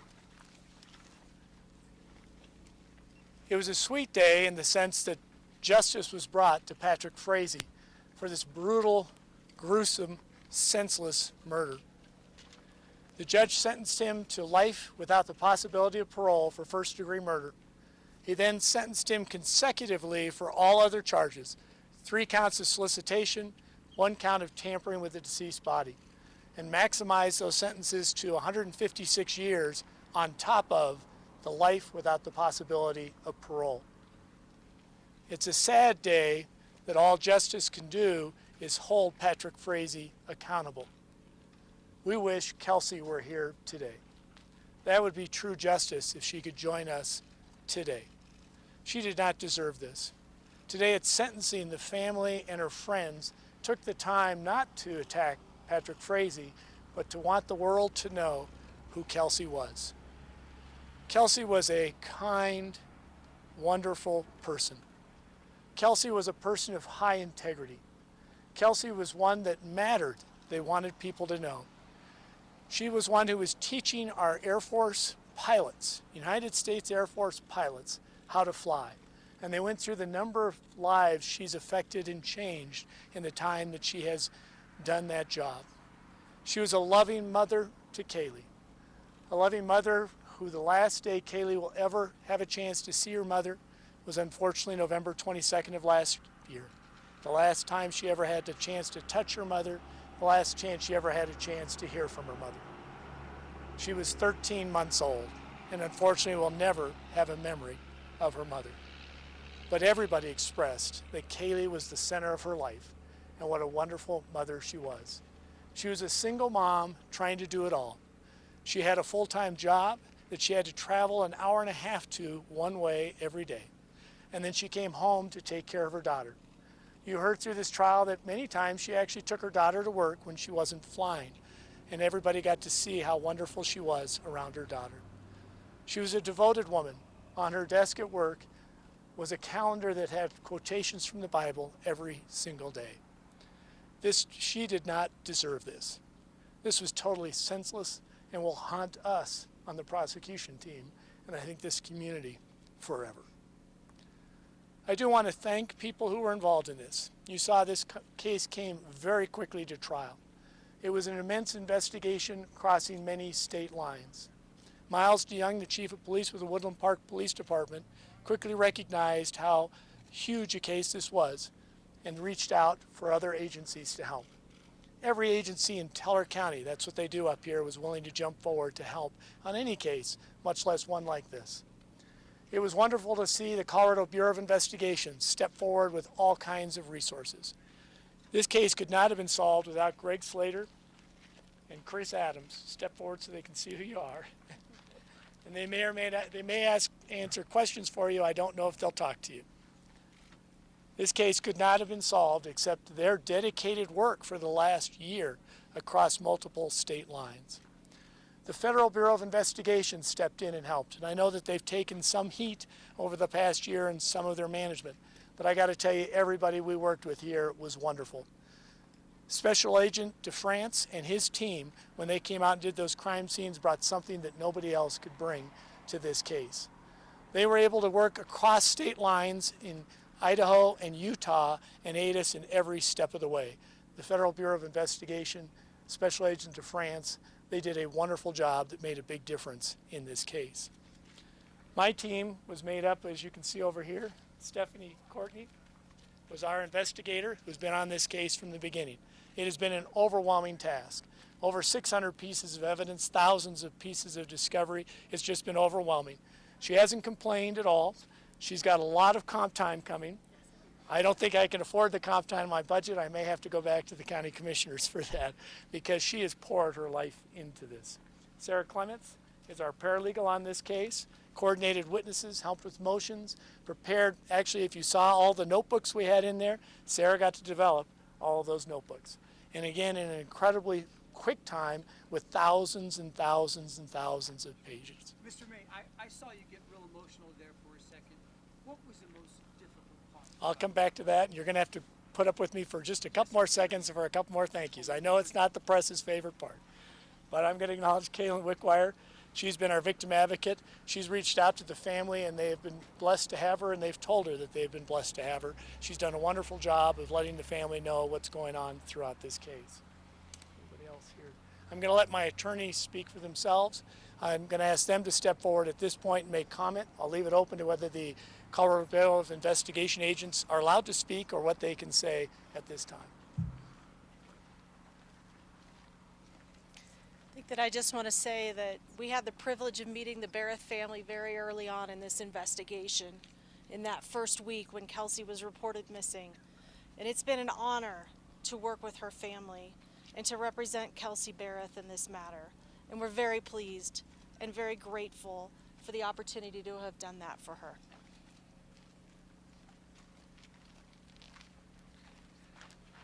Well, Beth and Dan have stolen my thunder because I was going to say the exact same thing.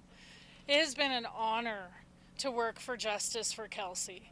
As Dan told all of you, she was a wonderful, kind soul.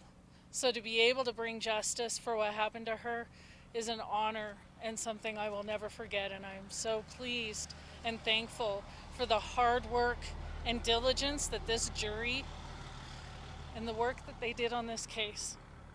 Thank you. Clearly emotional for probably all three of you. Can you speak to the toll it's taken on you the last year to kind of go through this evidence before anyone knew what you guys were looking at?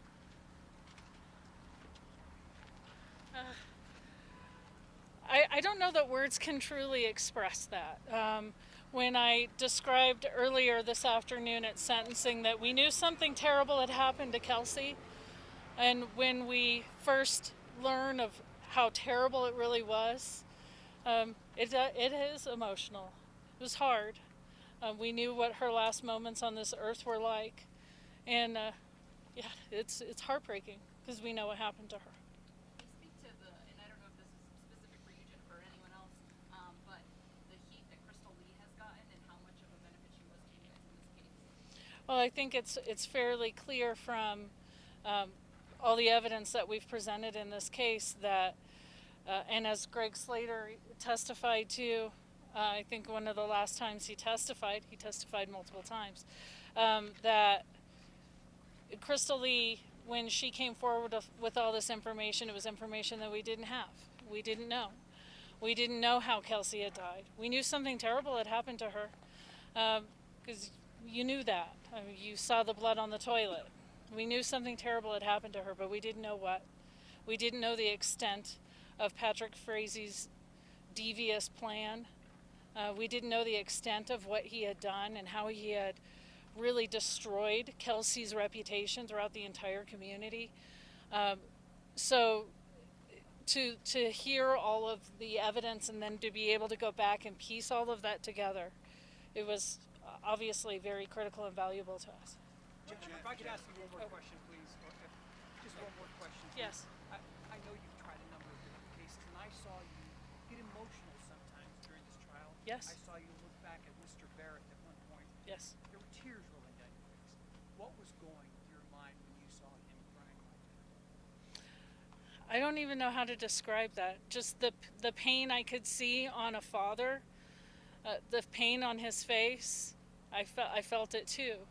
I could see how heartbreaking it was for him to hear that type of emotional testimony and to hear really in many respects the last moments of his daughter's life. So when I look back and I see Mr. Barrett crying, I don't know that I could have stopped.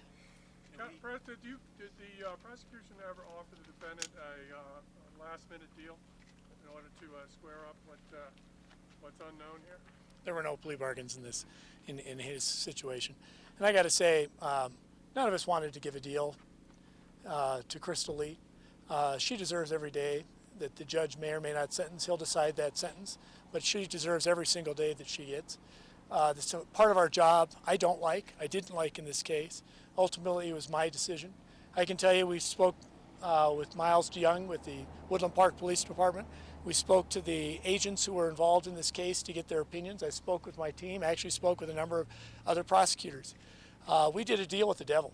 There's no ifs, ands, or buts about that, and I'm not proud of that. But there's no question that Kelsey wouldn't have had the sure justice today without making that deal with the devil.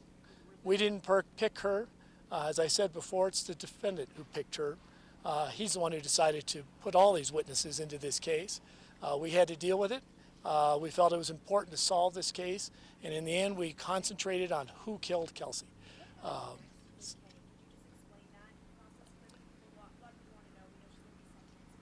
Next process in the criminal process for her will be she's going to be sentenced.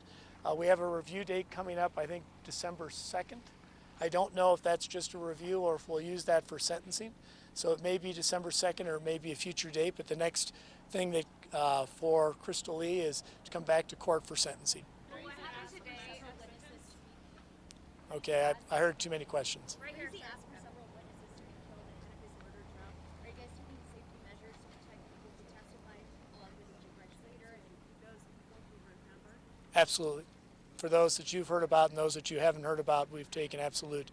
We've notified every single one of them, and we've taken precautions. To follow up on that, could the district attorney's office charge Frazee additionally for solicitation of murder? That's something that I guess I can't comment on what future events may be. Certainly, we took that very seriously. There is an open investigation, and we'll see where it goes. Will today's verdict affect what happens to Kaylee moving forward? Do we know? Excuse me.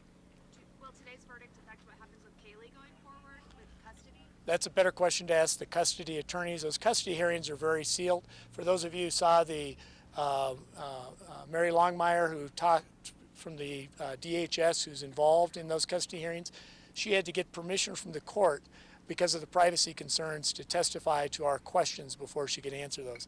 So that's one that you have to ask the court or the attorneys involved on where the custody stands with Kaylee. Certainly it's something that Cheryl Barrett addressed in her sentencing letter. Question for the investigators, or perhaps you. Will there be any further attempts to locate Kelsey's remains, maybe out of information that's come out more recently? Do you want to answer that as the investigators? We'll always look for Kelsey. Can you come up?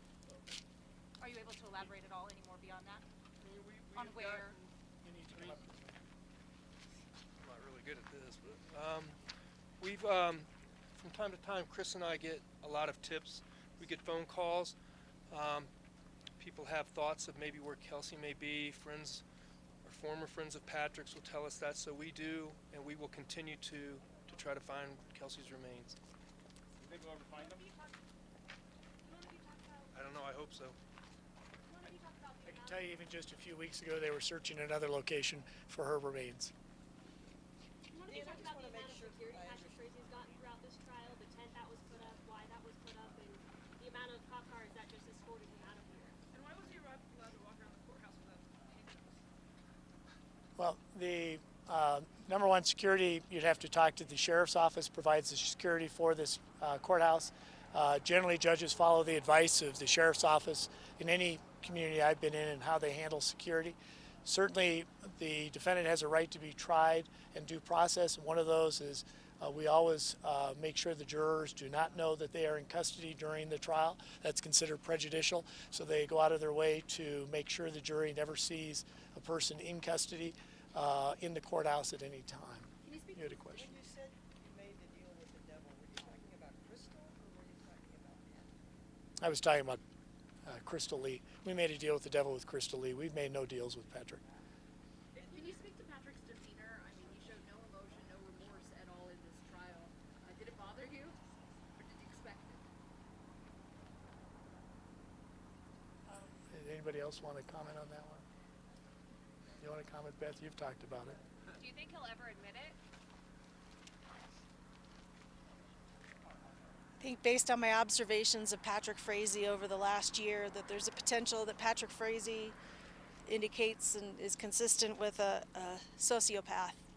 And that's a person who has basically an inability to feel empathy with other people. I've never seen him to be anything but the emotionless state that he has demonstrated in the court throughout this trial. Hey Beth, we could see Mr. Barrett ourselves and his emotion, but you've been in touch with the family, with Cheryl and Mr. Barrett throughout. Can you just speak to, since we can't speak to them, can you speak to what this verdict means to them?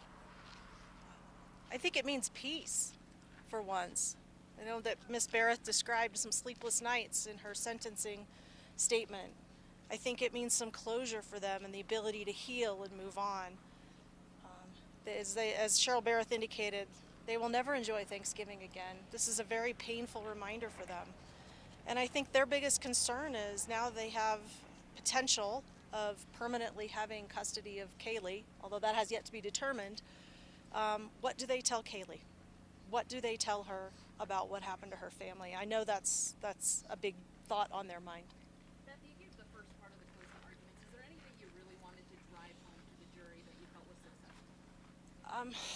Well, I get an hour to talk about 2 weeks of evidence. So I think I was pretty good at talking about the main points that needed to be hit, which is, again, and it can't be denied, the evidence in this case absolutely and completely supports what Crystal Lee said in this case.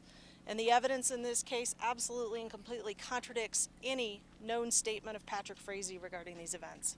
In your closings, you listed a number of motives that Frazee could have had. Is there one that the prosecution really thinks is the motive? I don't think I could say that. How much of a blessing were those jailhouse letters to come at the heart of the trial as you guys were trying to convict? I think the evidence was strong and spoke for itself well before those letters came to light. And we were very confident in our case before those letters came to light. I think those letters provided a little bit more glimpse into Patrick Frazee and what his mindset is and how he thinks. Beth, did you guys ever consider calling Patrick Frazee's mother as a witness? I can't speak to trial strategy on that. What do you think it says that the jury came back so quickly with the verdict here? I think it says that they paid attention, listened well. They were a very attentive jury, and frankly understood everything we were trying to get at. Dan, can I ask you about Crystal? She was critical to your case, but you say you made a deal with the devil. She's not been sentenced yet. How much time do you think she should get, if any? What do you think her punishment should be?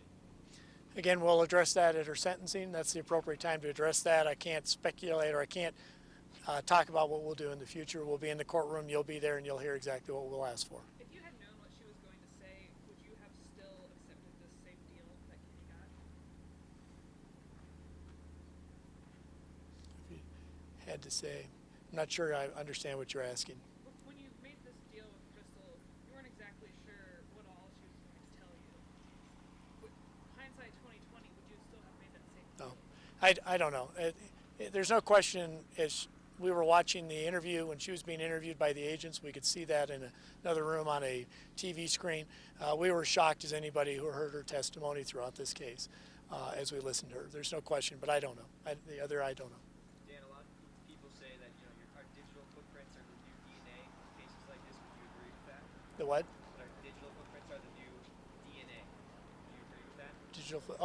In terms of the investigation, in terms of all the digital, certainly that's the way video and digital has changed in my career substantially over the last 10 years, I'll say. DNA, a lot of people think it goes back forever. We didn't even have a bank to look at DNA in. And if I go back to 1999, I don't think it was invented till 2001. So it's 20 years that DNA has really been in the know. Yes, anymore, the police are going to, everybody has video cameras on their homes and businesses, and you saw that was very important in this case to establish, as he's going by that the log furniture store and other places. Certainly cell phones, as the quality of the experts we had in this case was incredible. Special Agent Hoyland did a fabulous job, talked about how the Supreme Court has recognized those as sophisticated tracking devices, your phones now. It's incredible the amount of information. He was telling us when you get in your car tonight, Google and Verizon know what type car you actually got in. They have 38 different styles. By the barometric pressure, they can tell when you got in and out, whether it was an SUV, whether it was a sedan. It's incredible what they can get off of the phones anymore. They learned in this case, actually you heard that the FBI before this case did not even realize they could actually, if you have a drop call, that they can actually track right to the mile by the speed of sound, with the sound going back and forth between the towers, how far you are from the tower. They learned that in this case. So they're even learning things as they go along to answer that question. Outside of Kenny's testimony, what would you say was your strongest evidence? Early on, we identified certainly Crystal Lee Kenny as an important piece of evidence, and that's where Jennifer was assigned to her probably back in December. She was assigned to her. We recognized the phones, and Beth was assigned to work with Hoyland right there again probably in January or December. We knew that would be a critical piece of evidence. Certainly you saw, again, the experts were just fabulous. Jonathan Priest, if you didn't think he made a difference in this trial, understanding what really happened in that crime scene. Jerry Means, who was the arson expert, did a fabulous job. Dr. France, when she testified about the tooth, I mean, it was amazing the experts that we have here in Colorado. I think the jury had great faith in them. Radar, what was Radar's, what was his name? Yeah, he did a great job. He's trained Radar, and you saw he was national. I guess people want to see Radar. I know we got contacts for that, but it was the quality of those experts. There was a lot of important evidence. Certainly, some of his friends came forward, didn't want to come forward. Obviously, loved him at one time, and their testimony was crucial in this case.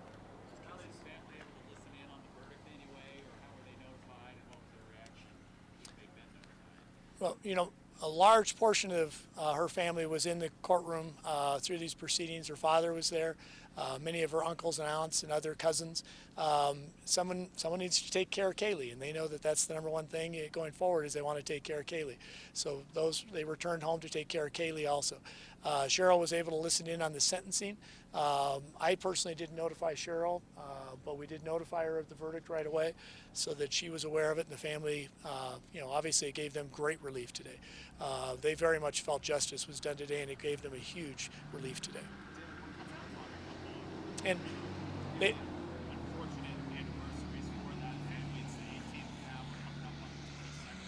okay, I didn't hear any of that with that truck that went by. I apologize.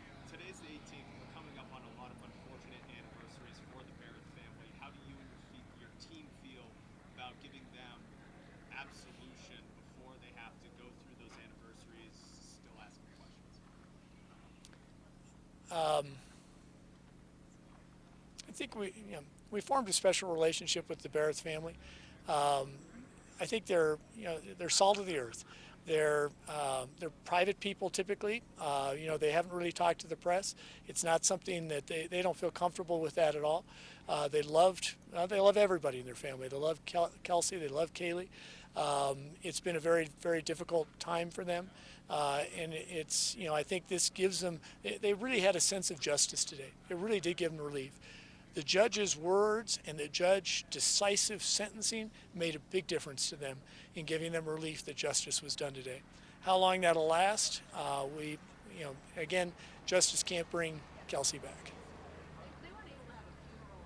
They might have gotten justice today, but ultimately, a piece of her is still lost. They don't have that for her. Can you speak to that empty hole that they're going to have for the rest of forever unless something else is found? I don't know how big a hole that is. They know that Kelsey is gone. They know, they're very religious. They know exactly where Kelsey is today. There's, I think, some comfort in that. The fact that they don't have her remains, I got to think would be a hole, but they really haven't expressed that to us. So twofold. Now, one, with the sentence already being handed down, do you anticipate some of the discoveries, some of the exhibits being released? Two, do you know if any jurors It's up to the jurors whether they want to talk to you or not. I know that you could watch the jurors and see this is a very emotional trial. That'll be up to them whether they want to discuss things with you. On the exhibits, actually I wanted to ask the judge that today. I know some people have expressed a couple of particular exhibits like the timeline, photos, things like that. The judge left the bench before we could ask him those questions, so I don't know what's going to happen with the exhibits. So it's the judge's call, it's not Little Park Police or whoever? It's primarily the judge's call at some level. So, yeah. Talk a lot about the plea deal. Can you tell us how that went down, what you started out with?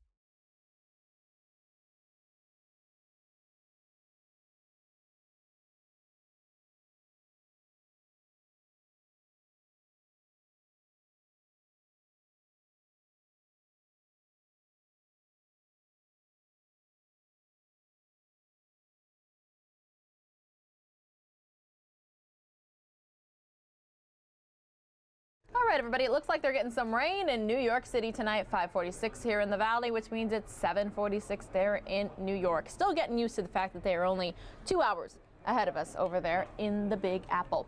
Okay, so we just watched a news conference from earlier this evening, and it cut out unexpectedly. So I'm going to update you with what we know so far. Remember, this is a case we covered a lot here on News Now last year.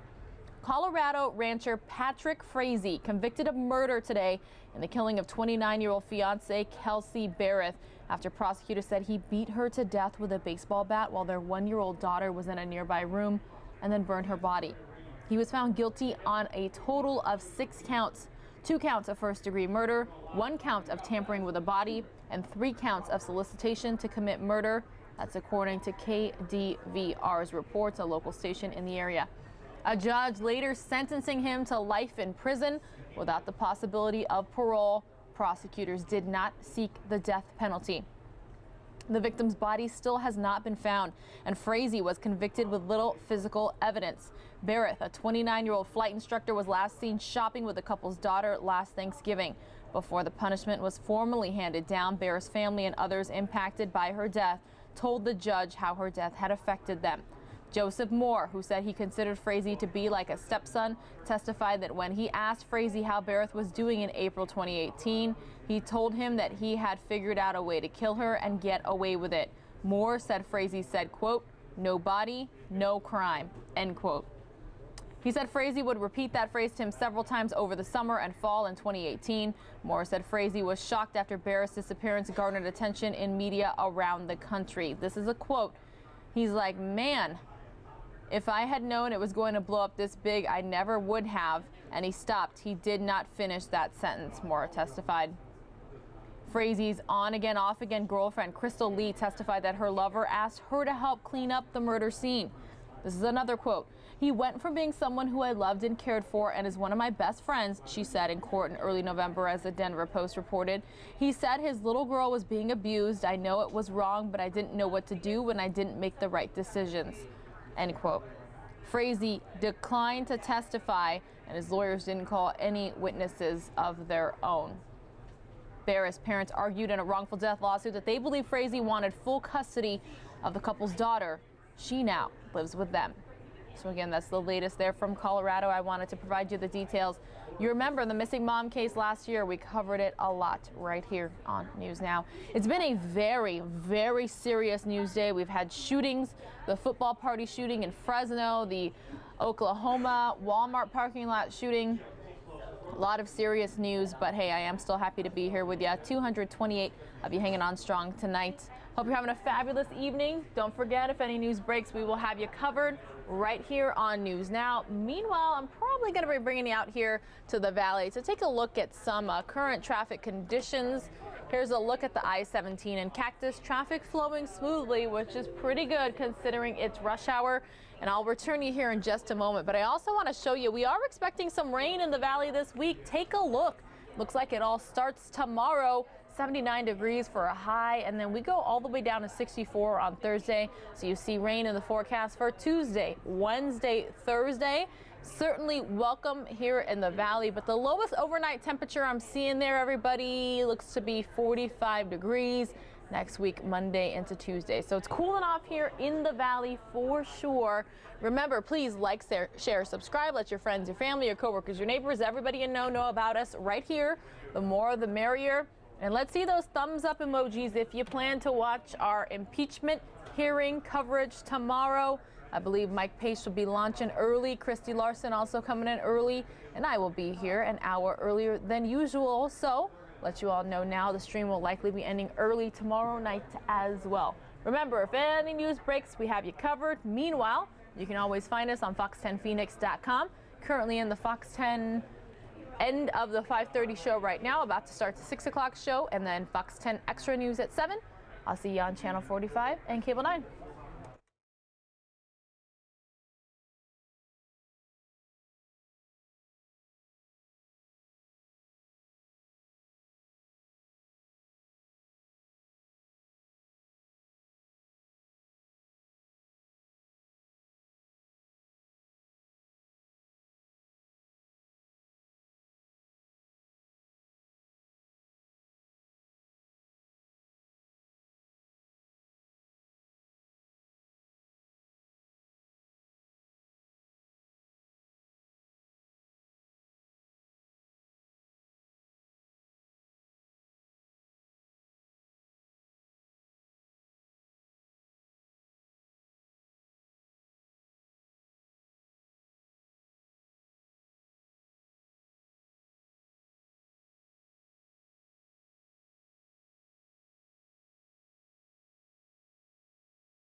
Coming up in just moments here on News Now, everyone, there is a new commander at STRATCOM. Navy Admiral Charles A. Richard assumes command of the U.S.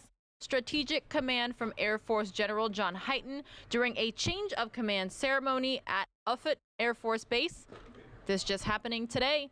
Deputy Defense Secretary David L. Norquist is the presiding official for the change of command. Army General Mark A. Milley, chairman of the Joint Chiefs of Staff, also attended. Again, that's coming up next right here on News Now.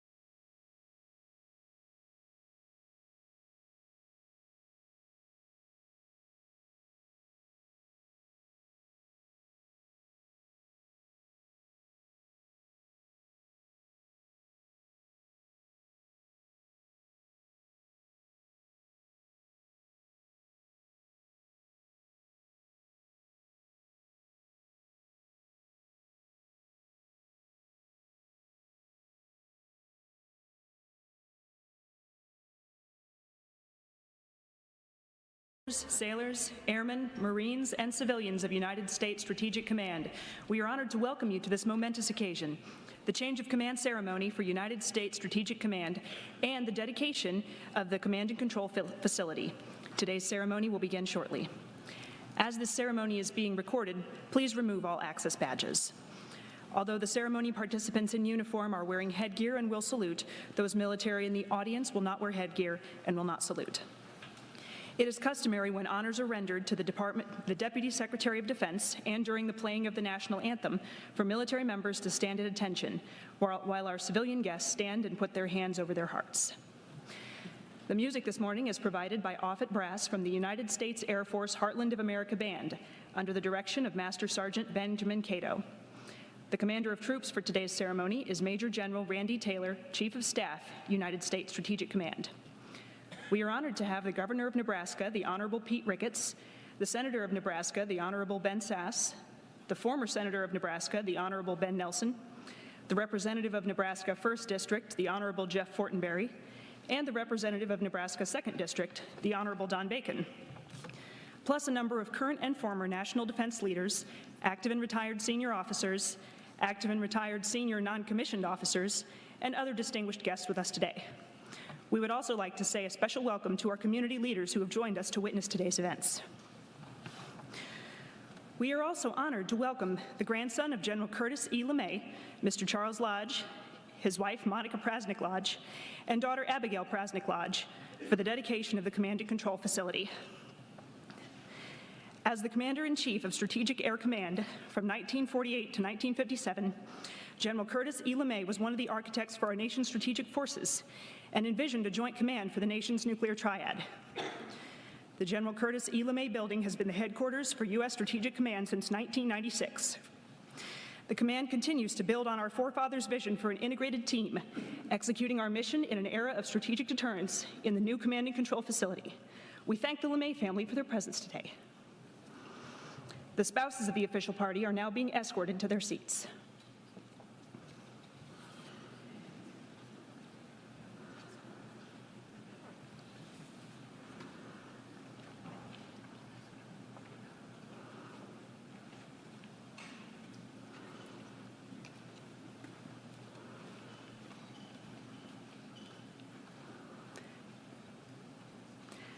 Flowers are now being presented to Mrs. Hyten and Mrs. Richard.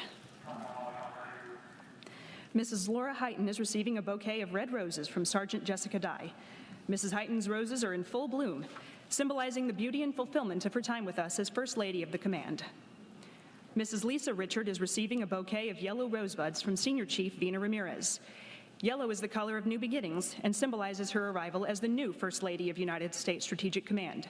In time, Mrs. Richards' rosebuds will blossom, as will her relationship with our soldiers, Marines, sailors, airmen, civilians, and their families. Command, attention! Ladies and gentlemen, please stand for the arrival of the official party and remain standing for the playing of honors to the Deputy Secretary of Defense, the National Anthem, and the invocation.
Ladies and gentlemen, we apologize for the false alarm. Please go ahead and take your seats. The official party will be with us shortly.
Ladies and gentlemen, please stand for the arrival of the official party and remain standing for the playing of honors to the Deputy Secretary of Defense, the National Anthem, and the invocation.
Ladies and gentlemen, General Hyten will now direct the Commander of Troops to present the command. Present the command.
Ladies and gentlemen, Chaplain Colonel Dwayne Peoples will now give the invocation.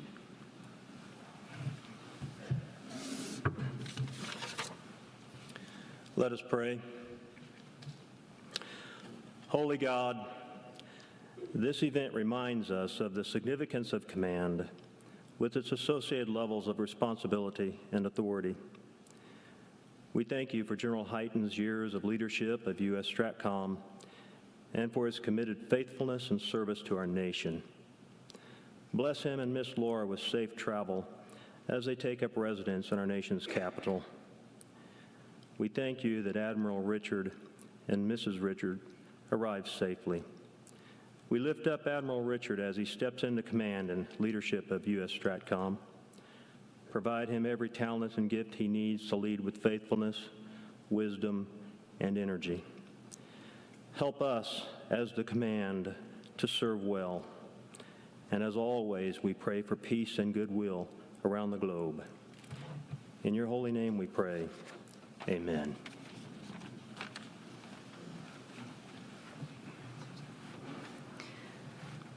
Ladies and gentlemen, please be seated.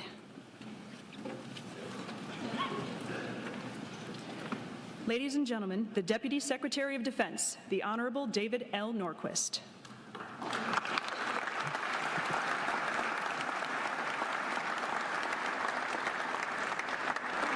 Good morning, everyone. On behalf of Secretary Esper and the entire Department of Defense, thank you for joining us today as we welcome a new commander to the helm of U.S. Strategic Command. It is an honor to have with us today Governor Pete Ricketts, Senator Ben Sasse, and Congressman Don Bacon and Jeff Fortenberry. Gentlemen, thank you for being here today.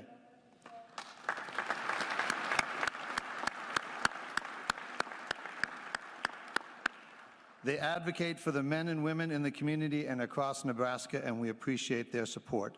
Former Senator Ben Nelson is here with us as well. Senator Nelson was instrumental in securing funding for the facility we are dedicating today, and we thank him.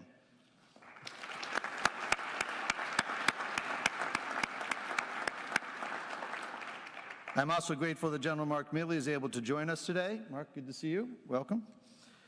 We are especially honored, though, to welcome the family and friends in attendance today. We welcome General Hyten's wife, Laura, and his brother, Scott. Laura, we are grateful for your strong support and service as Team Hyten transitions yet once again from one position of great responsibility to another.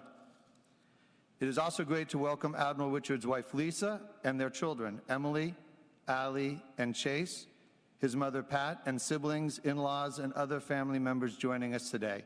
Thank you all for being here.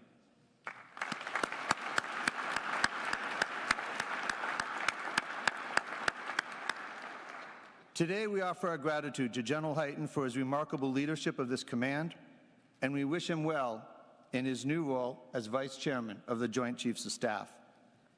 And we welcome Admiral Chaz Richards as he steps up to lead a monumental mission, strategic deterrence across all domains. General Milley will speak to the contributions and achievements of both of these remarkable leaders shortly, but I will focus my remarks on the importance of the command and the mission of the people they lead. The priorities of U.S. Strategic Command range from global strike to missile defense, from the ability to deter to the ability to deliver a decisive response, should one ever be needed. The 150,000 soldiers, sailors, airmen, and Marines and civilians who serve this mission bear an extraordinary responsibility. As leaders of the nuclear enterprise, you know better than anyone that deterrence is an active mission that requires constant vigilance every day, 24 hours a day. Airmen are standing watch in ICBM fields across the northern tier. Others are deployed with our nation's bombers to serve as our visible deterrent force. Sailors are at sea in ballistic missile submarines ready to provide a survivable response, and at the end of the day, each leg of the nuclear triad is only as resilient as our combat-ready force. The men and women of this command have been entrusted with the world's most dangerous weapons, ones that you keep safe, secure, ready, and reliable for a nation that hopes to never need to use them. The stakes are far too high, and the costs far too great for mistakes or miscalculations in your stewardship of the triad. But you have embraced that responsibility with a sense of duty that has made your mission a no-fail mission. We rely on you to meet the changing demands of the 21st century with the same spirit. We are no longer in the bipolar Cold War era of deterrence that cultivated the legacy of this command.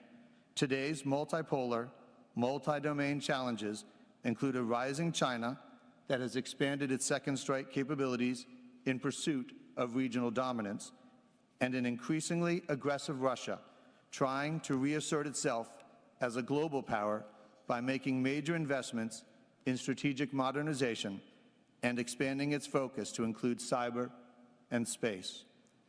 Iran continues to develop ballistic missiles, destabilize the Middle East, and introduce its own threats to the space and cyber realms.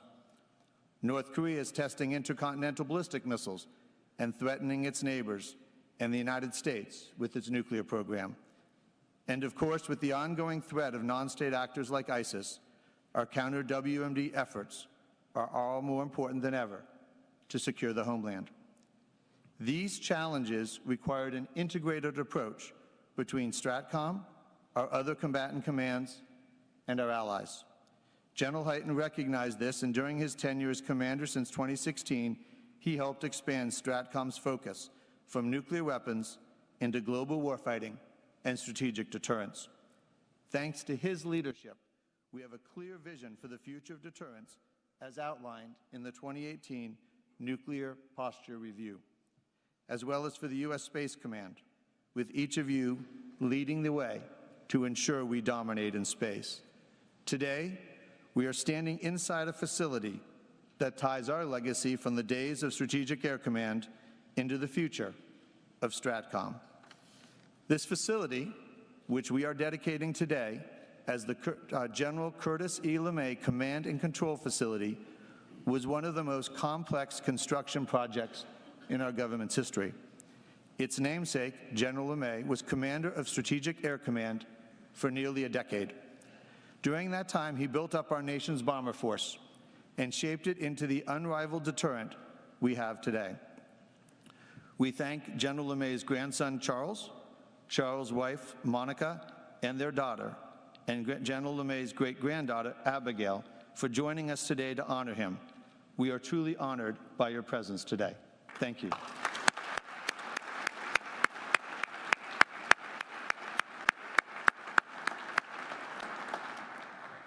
General LeMay believed in housing our nuclear triad within a singular joint command. That command was established right here at Offutt Air Force Base because of its central location within the United States and in light of what used to be our singular focus on the Soviet Union during the Cold War.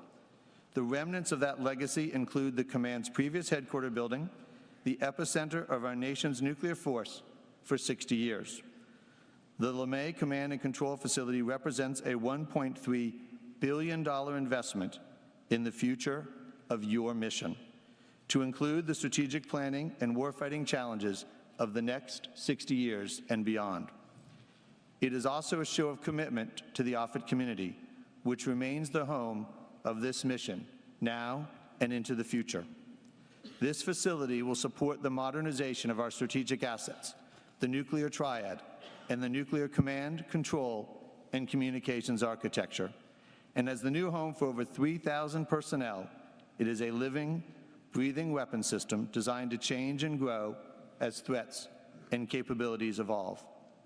As you look around the atrium, this building also pays homage to the pioneers of our strategic weapons complex.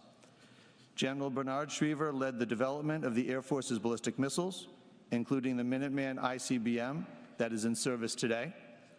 Vice Admiral William Rayborn did the same for the Polaris submarine-launched ballistic missile, the first of its kind for the U.S. Navy. By developing two legs of our triad, they laid the foundation for our strategic deterrent. Their legacies and the many others depicted in these halls are an inspiration for today's leaders to invest in the systems and capabilities that will define deterrence for the 21st century. As we dedicate this building and honor the patriots who molded this command into what it is today, we thank Admiral Richard for his commitment to leading the men and women of STRATCOM into this new era. Your mission is and will remain one of the most critical for the future of our nation. I know your team is ready, and Secretary Esper and I look forward to working with you. Thank you, General Hyten and Admiral Richard, for your willingness to serve, and congratulations to all of you. Thank you.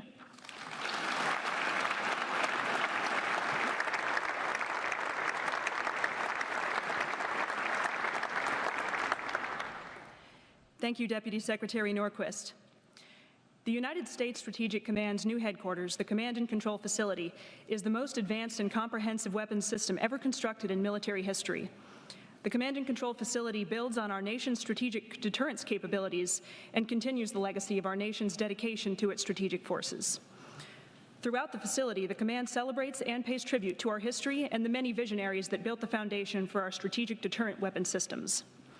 In addition to General Curtis LeMay, these include pioneers such as General Bernard Schriever, the father of Air Force space and missiles and the visionary for our intercontinental ballistic missile systems, Vice Admiral William Rayborn, Director for the Navy's Polaris Fleet Ballistic Missile Program, Admiral Arleigh Burke, who as Chief of Naval Operations was instrumental in advocating for the Polaris Missile Program, and the nuclear submarine directed by Admiral Hyman G. Rickover, and General Thomas Power, the Commander-in-Chief of Strategic Air Command that oversaw the nation's first command and control architecture for alert bomber, tanker, and missile forces.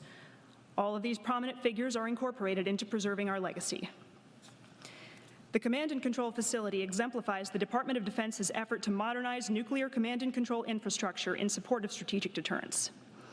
This one-of-a-kind facility is crucial to the complete integration of global intelligence,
continues the legacy of our nation's dedication to its strategic forces. Throughout the facility, the command celebrates and pays tribute to our history and the many visionaries that built the foundation for our strategic deterrent weapon systems. In addition to General Curtis LeMay, these include pioneers such as General Bernard Schriever, the father of Air Force space and missiles and the visionary for our intercontinental ballistic missile systems, Vice Admiral William Rayborn, director for the Navy's Polaris Fleet ballistic missile program, Admiral Arleigh Burke, who as Chief of Naval Operations was instrumental in advocating for the Polaris missile program, and the nuclear submarine directed by Admiral Hyman G. Rickover. And General Thomas Power, the Commander-in-Chief of Strategic Air Command that oversaw the nation's first command and control architecture for alert bomber, tanker, and missile forces. All of these prominent figures are incorporated into preserving our legacy. The Command and Control Facility exemplifies the Department of Defense's effort to modernize nuclear command and control infrastructure in support of strategic deterrence. This one-of-a-kind facility is crucial to the complete integration of global intelligence, nuclear planning, collaboration with other combatant commands, interactions with our national leadership, and the execution of operations by the warfighter. Under the supervision of the Army Corps of Engineers, the Command and Control Facility was designed by the Omaha architectural and engineering firm HDR and constructed by the joint venture team of Kywit Phelps. The facility will support more than 3,000 men and women who dedicate their lives to the defense of our nation. The state-of-the-art information technology infrastructure was designed by the U.S. Navy's Naval Information Warfare Center and enables the execution of all presidentially assigned missions. It provides the flexibility and capability to continue a new era of global, integrated 21st century deterrence and will support the command for generations to come. In attendance today are a number of individuals who each played a vital role in the Command and Control Facility becoming a reality. Although the team is too numerous to individually name, would those present who helped to make this Command and Control Facility a reality please stand and be recognized, to include those who served with the Program Management Office, Strategic Command J2, J4, J6, and other supporting staff. Our hosts, the 55th Wing at Offutt Air Force Base, and our teammates from Offutt Air Force Base. The design and construction partners, our civic and community leaders, and the many others for whom we are grateful. Please join me in recognizing their teamwork and accomplishments.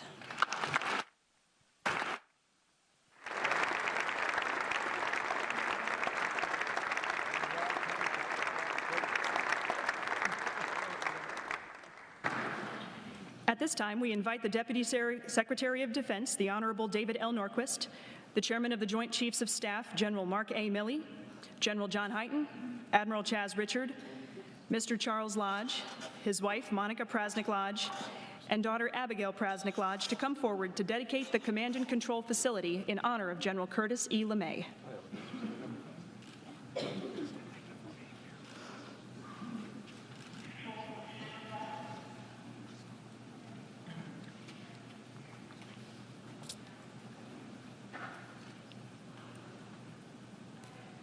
The LeMay family representatives and official party will now unveil the official portrait and plaque.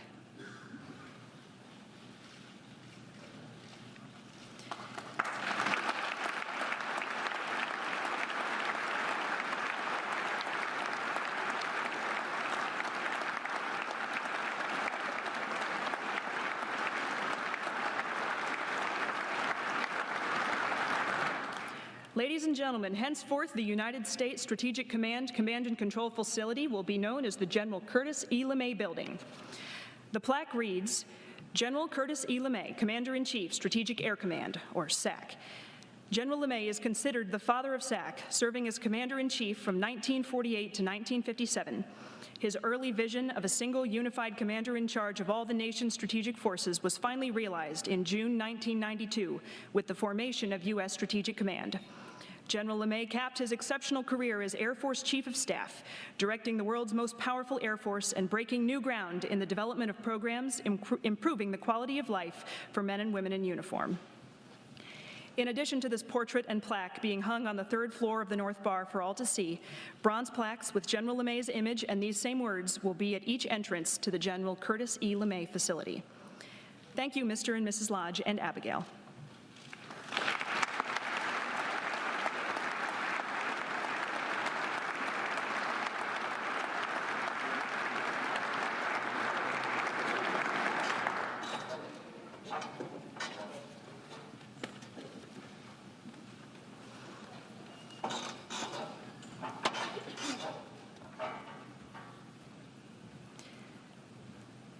Thank you, General Milley and Admiral Richard.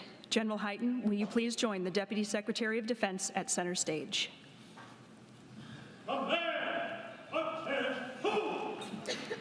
Ladies and gentlemen, please stand while the Deputy Secretary of Defense presents the Defense Distinguished Service Medal to General John E. Hyten.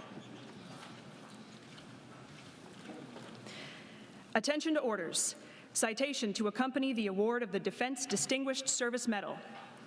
General John E. Hyten, United States Air Force, distinguished himself by exceptionally distinguished service as Commander, United States Strategic Command from November 2016 to October 2019.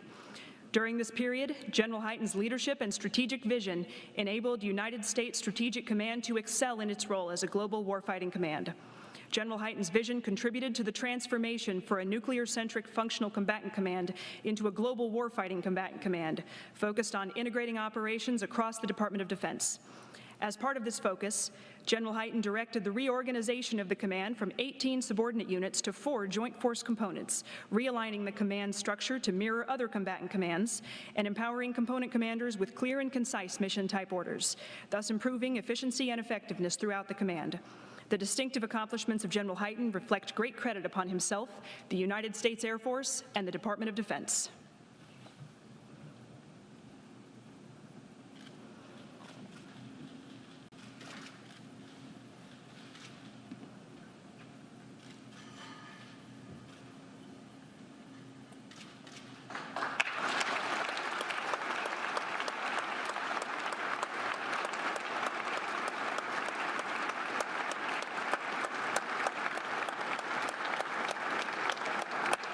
Thank you, Deputy Secretary Norquist and General Hyten. Ladies and gentlemen, please be seated.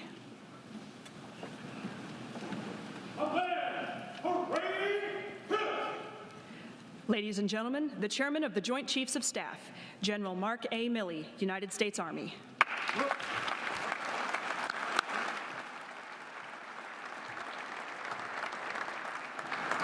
How about give it up for 2 kids from Alabama right here? Huh?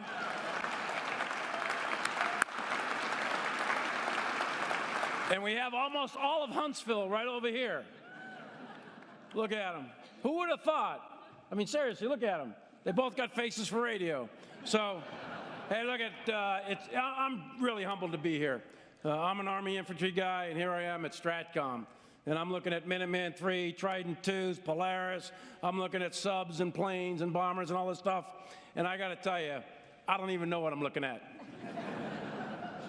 That's why I got Hyten. And that's why Hyten's coming to D.C. So it's about time this nation got a vice chairman of the Joint Chiefs of Staff. And John, I'm really proud of you.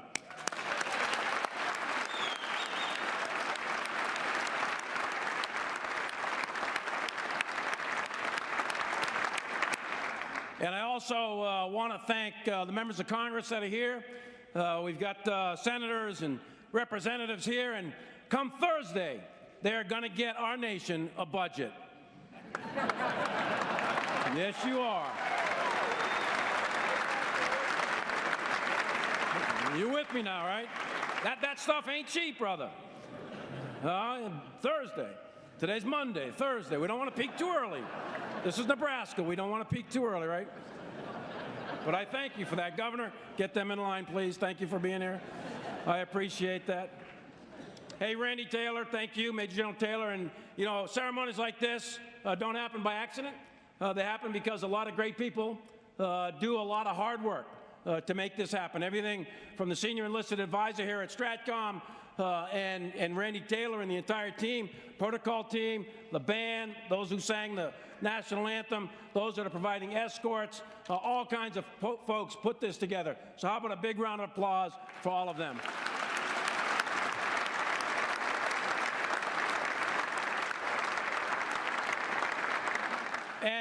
And the most important people are actually not here right now.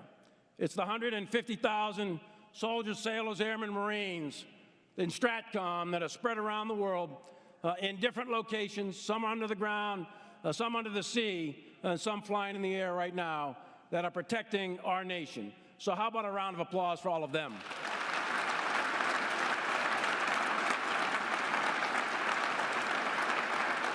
And the command motto for STRATCOM is peace is our profession, and you'll see that sprinkled throughout the walls around here. And since the days of SAC, since the days of Curtis LeMay, dating back to 1946, this command has delivered on this motto day in and day out. And peace through strength is a day-to-day reality at this command. There are many reasons why there's been no great power hot war since 1945. And we hear in our national defense strategy, great power competition. We hear that phrase talked about a lot recently. And we want to keep it at that, great power competition. We don't want a great power war. And this command is explicitly here to prevent a great power war. And this is one of the single most important reasons why, since 1945, there has not been another great power war. So, STRATCOM, you are singularly the most important command in the United States military.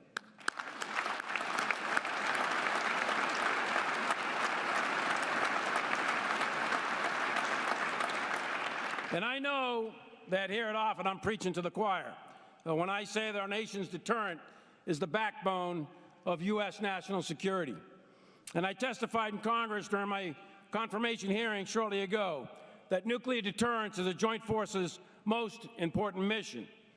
And we are honored to have two incredible leaders, General John Hyten and Admiral Chaz Richard, turning over command today, ensuring the continued stability and strength of our nation's nuclear forces, following in the footsteps of General Curtis LeMay, one of our most iconic military leaders in U.S. history.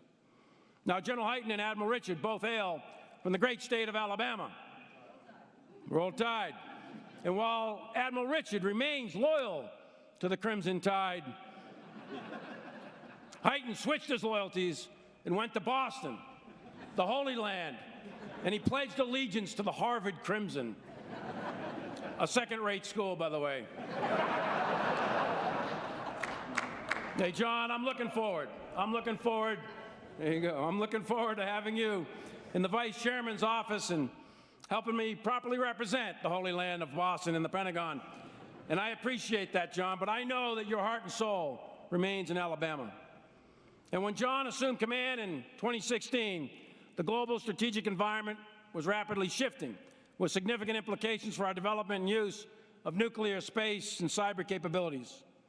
General Hyten realized the U.S. would need a more nimble structure to deter and fight in the 21st century. He worked with the Department of Defense, Congress, the Interagency, and the Joint Force to spin off two new unified combatant commands, Cybercom in 2018 and Spacecom just a couple of months ago. Think about that for a minute. The mission General Hyten inherited when he assumed command in 2016, is now done by 3 separate unified combatant commands. This signifies the growing importance of nuclear deterrence, space, and cyber in great power competition in our quest to stay at great power peace. General Hyten also streamlined and simplified command relationships and structures internal to STRATCOM and improved the efficiency and effectiveness of the headquarters staff. He ultimately reduced STRATCOM from 18 major subordinate organizations to just 3. He ensured changes at STRATCOM were not just window dressing, but contributed to the readiness of our nuclear forces. He pumped new life into our nuclear triad after decades of deferred modernization. He directed funding toward critically needed upgrades, including facilities improvements and resilient nuclear command and control capabilities such as this building. And he led more advanced training and interoperability exercises with U.S. and coalition forces. John Hyten designed a more effective integrated global fires capability that is in place today and can apply strategic deterrence at the earliest stages of a crisis. No adversary, no enemy of the United States should ever doubt our resolve, and no one should ever doubt the capability of this command that John Hyten has reformed in the last 3 years. And he also empowered subordinate organizations to operate more dynamically on commander's intent. John Hyten slashed the length of STRATCOM's campaign plan by 95% and encouraged subordinate commanders to go fast and take smart risks. General Hyten led the 150,000 men and women of STRATCOM in a caring and principled way. Together, their efforts allow the Department of Defense to be more responsive and better prepared to operate at the speed of relevance in today's world. It's a great time, truly, to be part of the nation's nuclear enterprise. With his track record of service, leadership, and achievement, and his affinity for Beantown, I am excited to welcome John Hyten to be the next Vice Chairman of the Joint Chiefs of Staff. And John, you and Laura, I look forward to seeing both of you in the Washington area soon. And I know that it's a sad day for STRATCOM to see him go, because John Hyten is truly a national treasure. But thank you so much for your service and your effectiveness in command at STRATCOM.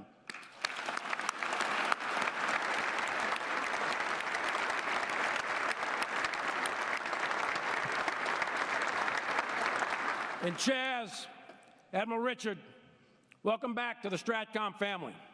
This mission is second nature to you.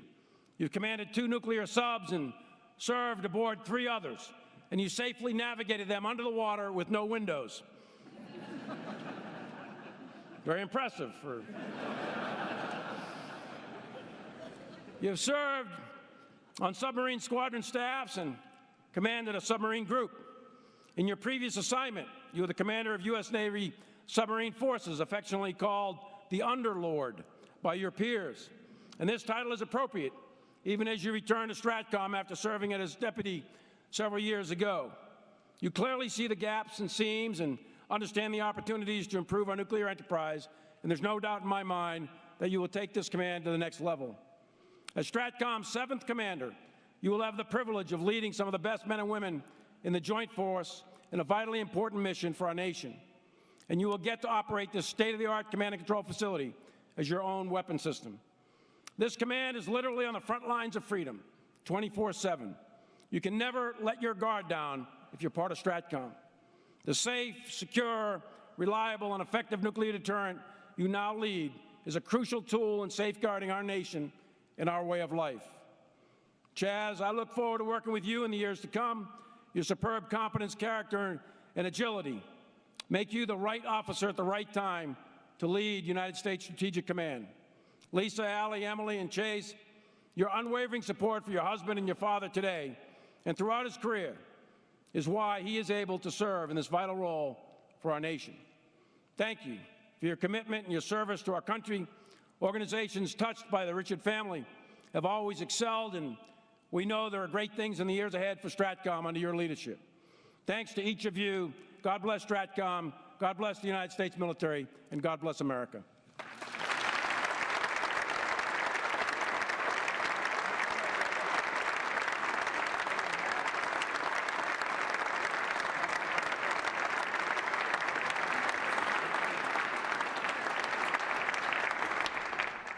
Thank you, General Milley. General Hyten, will you please join the chairman at center stage?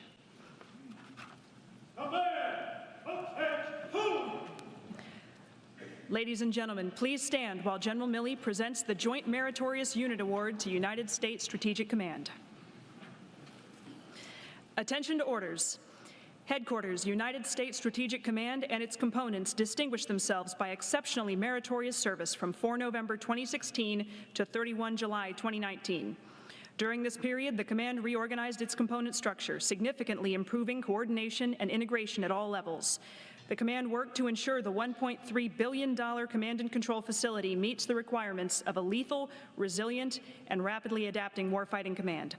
To ensure the command's ability to posture and employ nuclear forces, the command developed and exercised over 1,100 scenarios for the entire nuclear command and control community.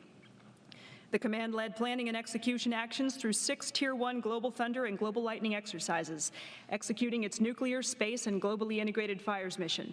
By their exemplary performance of duty, the members of the United States Strategic Command have brought great credit to themselves and the Department of Defense.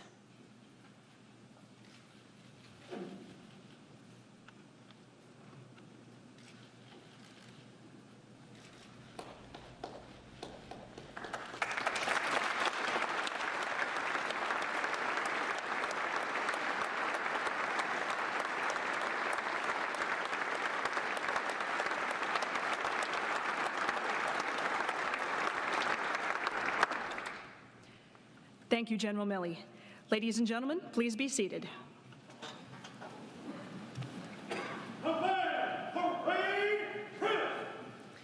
I present to you General John E. Hyten, Commander, United States Strategic Command.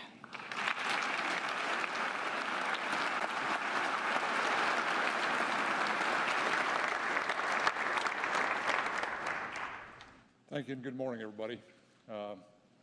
Deputy Secretary Norquist, Chairman, General Milley, thank you for being here today. Thank you for those words.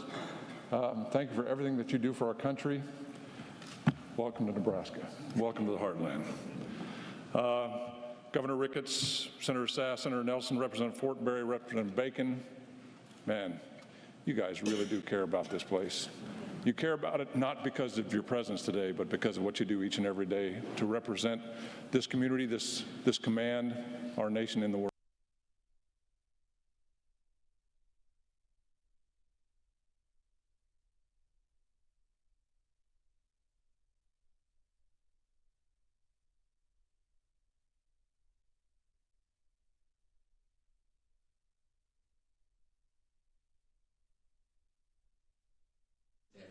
If that's helpful. Man? Okay. I'm just afraid I won't get to number 9. Was it 9? 8. You're 9. Okay. I'll just offer health care reform. In Massachusetts, the precursor to the ACA. How many of you, by the way, are in favor of Medicare for all? How many of you believe that each of you believes that Medicare for all is the same thing? You understand what I'm saying? It's become a rubric for a lot of different variants. When my predecessors signed the bill for healthcare reform, so this is if you think of it as a precursor to the ACA, it took effect the day I took office. In 2 years' time, I think, or less, we reached 97% coverage. We were at 98.4, I think it was, by the time I left office. I still don't think there's another state that's reached that level. That bill was created by this broad coalition of policymakers and patient advocates and healthcare providers and insurers and advocates for working people and unions and so forth who came together to invent the thing. But the important thing is they stuck together to refine it as we went along because we kept learning things, right? We kept thinking, well, this doesn't work. Got to shift in this direction. I think we did 3 or 4 major healthcare reforms after Governor Romney's reform bill. That's how you make it last. Everybody felt invested in the goal. And if you don't, I'm convinced that if we just do government to people instead of with them, then we don't really get change that lasts. And look, I think there are things we have to do right now to revive the American dream, and I have very strong feelings about why that's central to the American character. Thank you. Thanks for the question. Were you number 3? Yep. Are you John, in fact? Or you John. John Olson. And I'm a proud member of the NAACP, and I would like to hear your thoughts on felony voting. And secondly, when are you opening up your campaign headquarters, and where? How about finding one in inner city, among the African American community in Des Moines? Thank you. Are you in real estate by No. So my views on felony voting, and I should have asked you what you meant. Do you mean felons regaining their right to vote?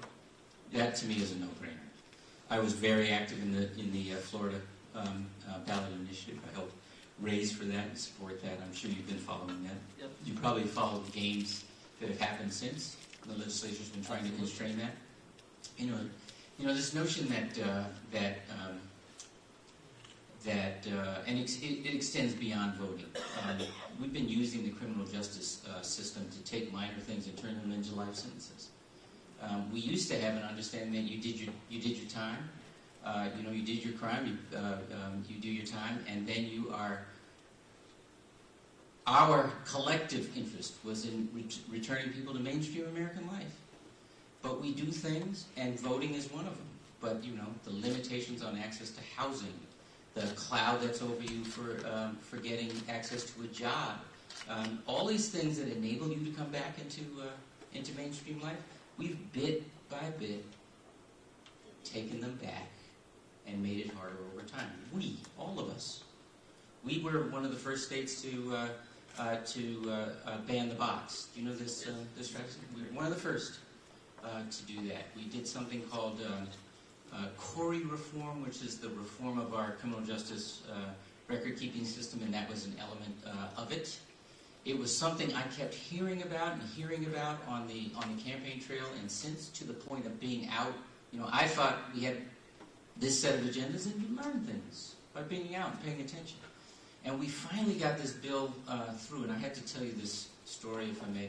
That we went out to sign it in a place called Freedom House, which is this marvelous hall in Roxbury. I don't know if you know Boston at all, but a minority community, African American community predominantly, and it's an unair conditioned building. We went out to sign the bill there on the hottest day in the history of time. And there were hundreds of people all crammed in, so enthusiastic about this bill. And I signed it, and someone in the crowd, we were trying to, elbow our way back to the front door. Someone handed me a cell phone, and he said, "Talk to my friend." And okay, so I take the phone, and at the other end, this guy said, "Governor, thank you for signing this bill. I know it's going to make a difference in my life." And I said, "Well, I hope it does," and I handed it back. And that was it. So I want to say 3 or 4 years later, it was in my last year in office, and we were in the western part of the state to do an event where we were cutting a ribbon on a manufacturing facility, and we were there early. We went to a nearby newish restaurant to pick up some lunch beforehand. And this guy came up in restaurant togs, and he did a double take, which I usually associate with the fact that I'm taller on TV. And he said, "Are you Governor Patrick?" I said, "Yeah." He said, "Do you remember signing that bill, the Corey Reform bill?" I said, "Yeah." He said, "Do you remember talking to a guy on the cell phone?" And I said, "Yeah, as a matter of fact, I do." He said, "Well, I was that guy." He said, "I was sitting in jail when you talked to me. I got out and got a job on account of that." He said, "I'm the executive chef at this restaurant right now. I just want you to know."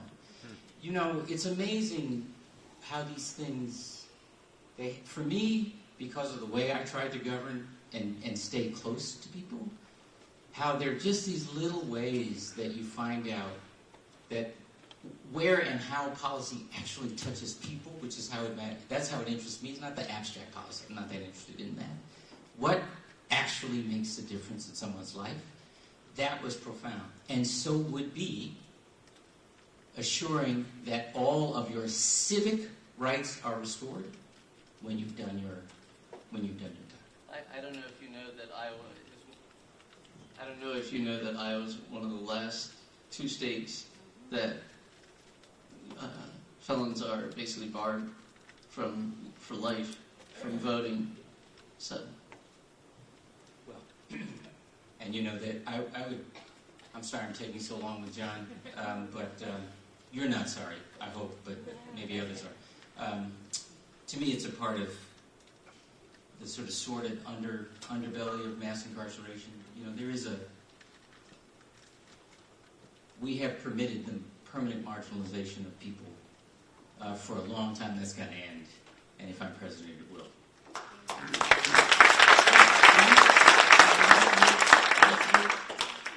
Who's for it? Hi, I'm Tiffany. I'm out in Clyde. When I had my first son 12 years ago, I had to struggle to get childcare, and after a year, I had to quit my job because the childcare was taking 2/3 of my income, and it just wasn't working. What would you do and make this a priority in like your first 100 days of presidency to expand access to quality childcare to those that need it?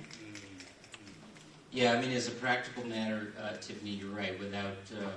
Without child care, without universal pre-K, because I think I assume you would agree with me as a mom, we don't want just caretaking. We want to use that time to enrich. Exactly. That's not going to happen in the first 100 days, but it needs to.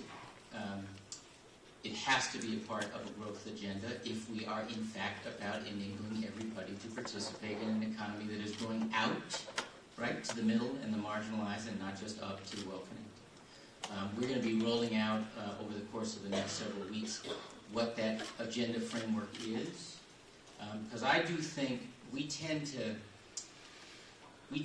legislate in silos and not connect the impact on people. So back to the point about, my view that policy ought to matter where it touches people, not interconnect the strategies that actually enable people to help themselves. And so what I'm going to try to do in 3 agendas, an opportunity agenda, a reform agenda, and a democracy agenda, is lay out some of the ideas I had. Some we've tried, and some we've been waiting to try. You and I have been waiting to try. About how we actually empower people to help themselves. I don't think most people want government to do everything for them. They just want government to do what it can to help them help themselves, and I think that making child care affordable for people, if not before pre-K, but universal public pre-K, high-quality public pre-K, so depending on the age, has to be part of that agenda. Thank you. 4, right? Yeah, 4. Okay, I need to speed it up probably, right? Who's number 5? I told you had to remember. Are you really number 5 or are you just jumping in? I might be 6. Was there a number 5? I think I might have been 5. Okay. Come on, Polk County. I told you to remember your numbers. So you think you're 6? Really? Yeah. Okay. They keep cutting our public education funding.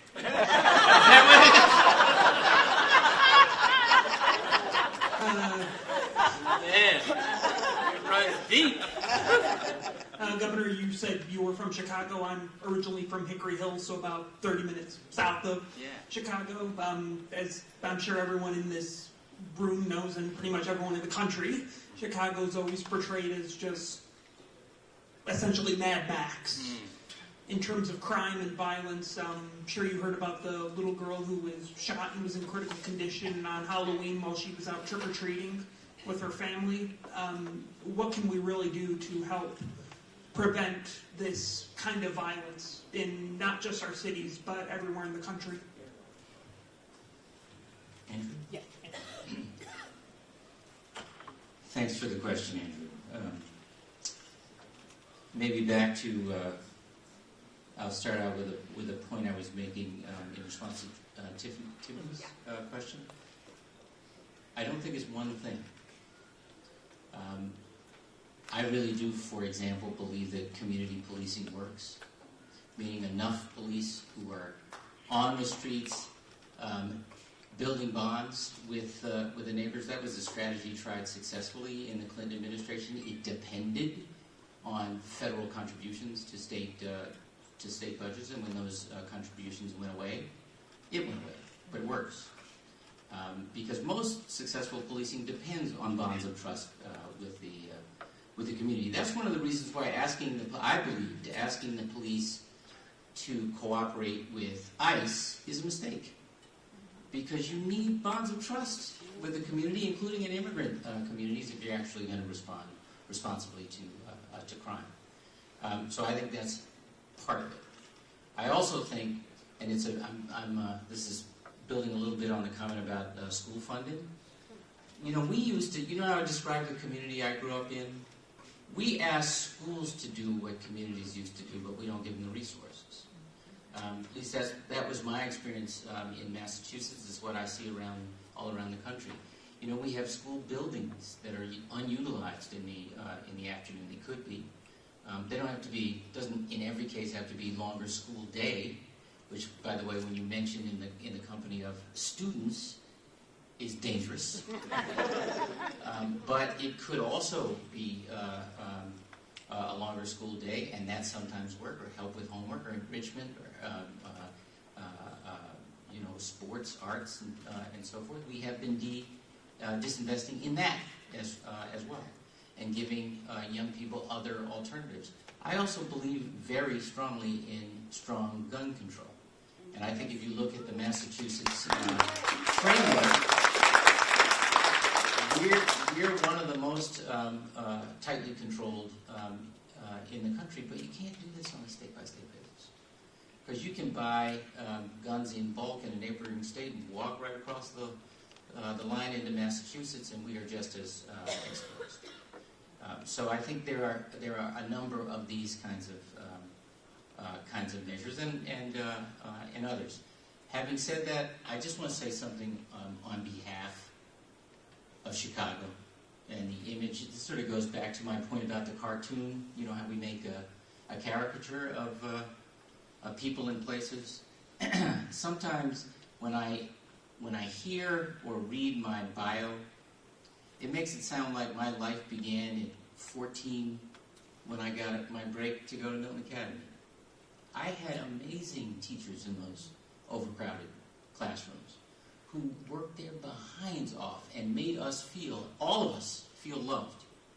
My 6th grade teacher, Mrs. Quaintance, I'll never forget, she taught us the greetings and the numbers in German. She took us to see a new movie out at the time called The Sound of Music, and she used it to teach us about the rise of the Nazis and the onset of the Second World War. She took us to the first opera I'd ever seen. I had no idea what they were singing about. I still don't know what they're singing about. But I loved it then. It was magic. She helped us imagine what it would be like to be a citizen of the world. That's a huge thing to give to a kid, any kid, but especially us. She was present when I was married, when I graduated from college, when I graduated from law school, when I was married, when I was sworn into the Justice Department. She would have been there at my inauguration if she hadn't passed away. My 3rd grade teacher was. So I think, it's, yes, there is more we have to do to deal with the despair that is behind a lot of crime. There's more we have to do to fix a justice system where justice has been bleached out of it. There's more we have to do to create more responsible policing. And there is much more we have to do for and in those communities and beyond to create a pathway for people to lift themselves and their families onto a path of economic mobility. But don't presume, and I'm not just projecting this on you, Andrew, I'm just saying I worry about it, that there isn't a lot of good and a lot of care and a lot of ambition and creativity in those communities right now. Right now.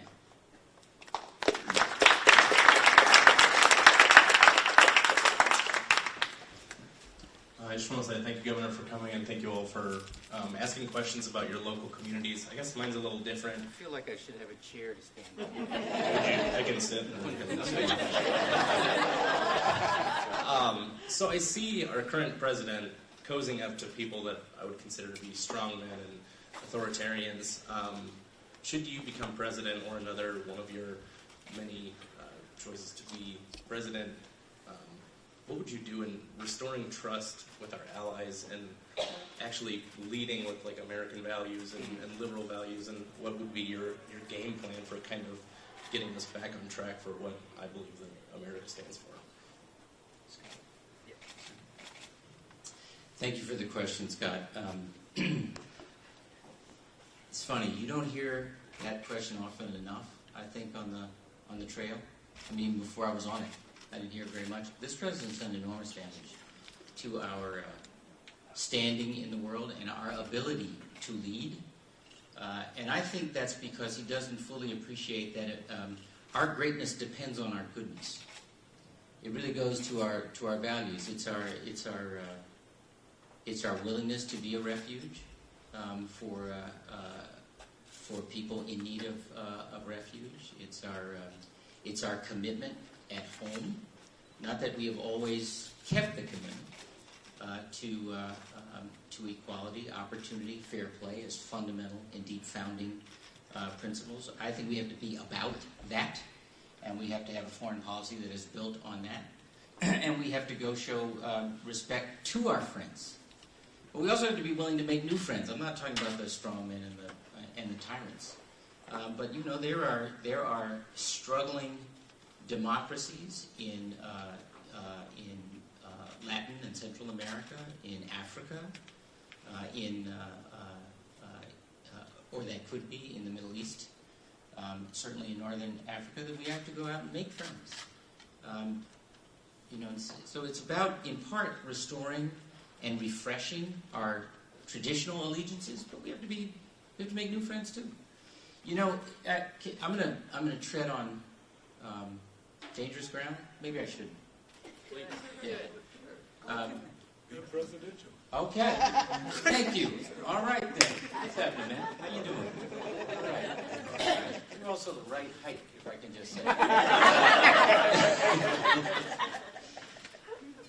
So we have, I think, we have justified skepticism about trade agreements. That's been a thing for a long time, or at least since 2016, but not before. The TPP, remember that, the Trans-Pacific Partnership, which was a part of the debate in 2016, and our nominee, who had been a big part of developing it, felt compelled politically, I think, to step away from it. Directionally, it was right. Direction. Because the only way to have a counterweight for China is to make friends with everybody else in the region, willing to make friends with us. It's the only way. Right? It's not that we're trying to keep China from being a great nation too, but to keep China from being an abusive power, economically and otherwise. We need a counterweight, and that requires we make friends. TPP wasn't perfect, but the concept of joining with others in the Pacific, not just the Pacific Rim, but all of the, it was even Latin America and Canada, who were, I think it was certainly Latin America, the countries along the Pacific who were potential parties, was very much about being that counterweight. And I'm not just saying that as a intellectual matter. That's the result of conversations I had as governor with the Prime Minister of Japan, the Prime Minister of Singapore, other leaders in the region whom I visited on trade missions. So I think we have to be, yes, very rigorous about our values and the protection of our interests, including our worker and environmental interests, and not compromise those in order to get a deal. But making friends and having alliances with others that serve our strategic, humanitarian, and economic interests is the only way to be a responsible global citizen today, in my view. Thank you. 6. You're not just making that up. Thank you. Governor Patrick, kind of going on the heels of those questions, how do you go about unifying this country but not giving an inch to the growing racism and, frankly, fascism we see growing around us? Yeah. Say your first name. Lucas. Lucas, by the way, I'm not looking to make common cause with haters. I'm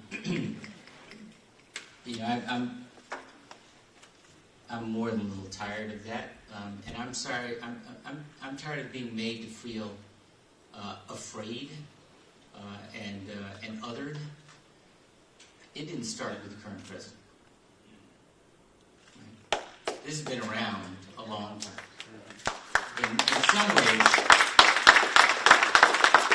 In some ways, and I say this as a Democrat who believes you don't have to hate Republicans to be a good Democrat. In some ways, candidate Trump said out loud what the National Party's been saying in code for a long time. Right? So let's. The fact that he gives public permission is disqualifying. But the fact that we've been giving permission in code ought to be just as disqualifying. And that question needs to be called. So I'm not talking about trying to make common cause. I do also believe in redemption. I do. I do think that it is a huge problem in this country. Not just that Russia interfered in the election, but that it was so easy.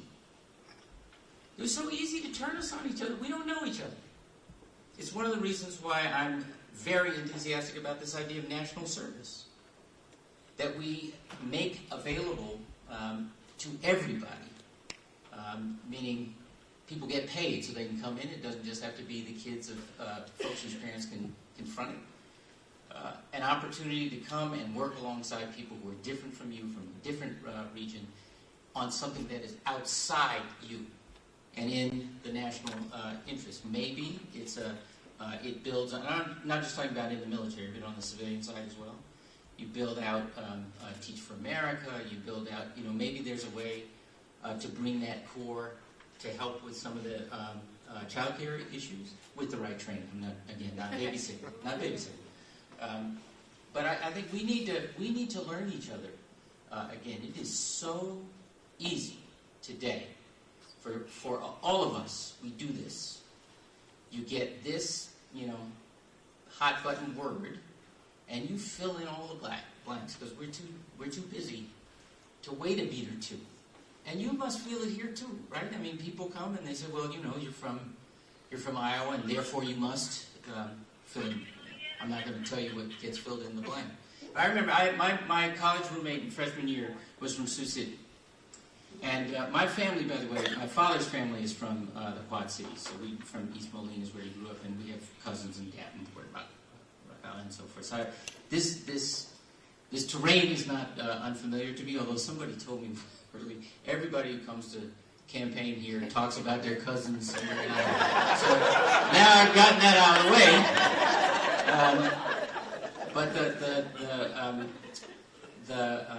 But I'm back on the East Coast or West Coast.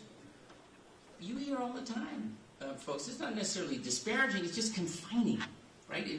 People get squeezed into a box. People try to squeeze me into a box. I don't fit in a box. But we squeeze people into a box because it's easier than to just flick it out of the way. And that's a problem not just in how we govern or how we campaign. That's a problem in how we live. And so I want to be, and have been my whole life, someone who tries to behave differently. And I think that part of the opportunity of leadership as president, on the positive side, is as great as the opportunity that has been abused by the incumbent. People watch what you do. You're leading even when you're not out front. You're leading by the the words you choose, the places you visit, the people you embrace, the folks you listen to and bring into the conversation. You're leading all the time. I have a bet. I'm going to walk over here to number 7 because I think I'm taking too long. 8. You were number Lucas. You were 7. Okay. Am I in the right order anyway? Yeah. Okay. I said you should all remember the numbers, but I'm the one who's not. I got it. And just say that when I was first campaigning, I would meet for governor. I would meet folks who would say, you know, you're taller on TV, as I said, or you're nicer than other business people I've met, or you know, I thought you were going to be, in the case of more moderate or right-leaning folks, that you know you would be sort of hair on fire kind of guy. This is when I still had some. None of us are that simple. And if you wait a beat or two, folks reveal the richness of them, and I think in that richness is the bridge to difference. I'm Billy. Quick question. Do you support the renewable fuel standard, and as president, would you work to strengthen it? Yes and yes. That was easy. It's late. It is late. I had a longer question. Okay. Have I worn you out? Have I worn you down? Is the question. Will you caucus for me? There's a whole clean tech and clean energy, alternative energy, carbon-free strategy. We pursued at home. There's some other pieces of it that I would add, but that'll be a part of what we talk about in the next few weeks. Awesome. Okay. Governor, hello. My name is Jamie. I can also make my questions very brief. So the problem is not your questions; it's my answers. I'm sorry. 1, will you repeal the Hyde Amendment?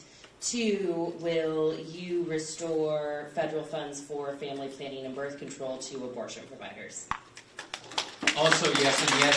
But, just to be clear, the Hyde Amendment is not up to me alone. Right. Right. But yeah, look.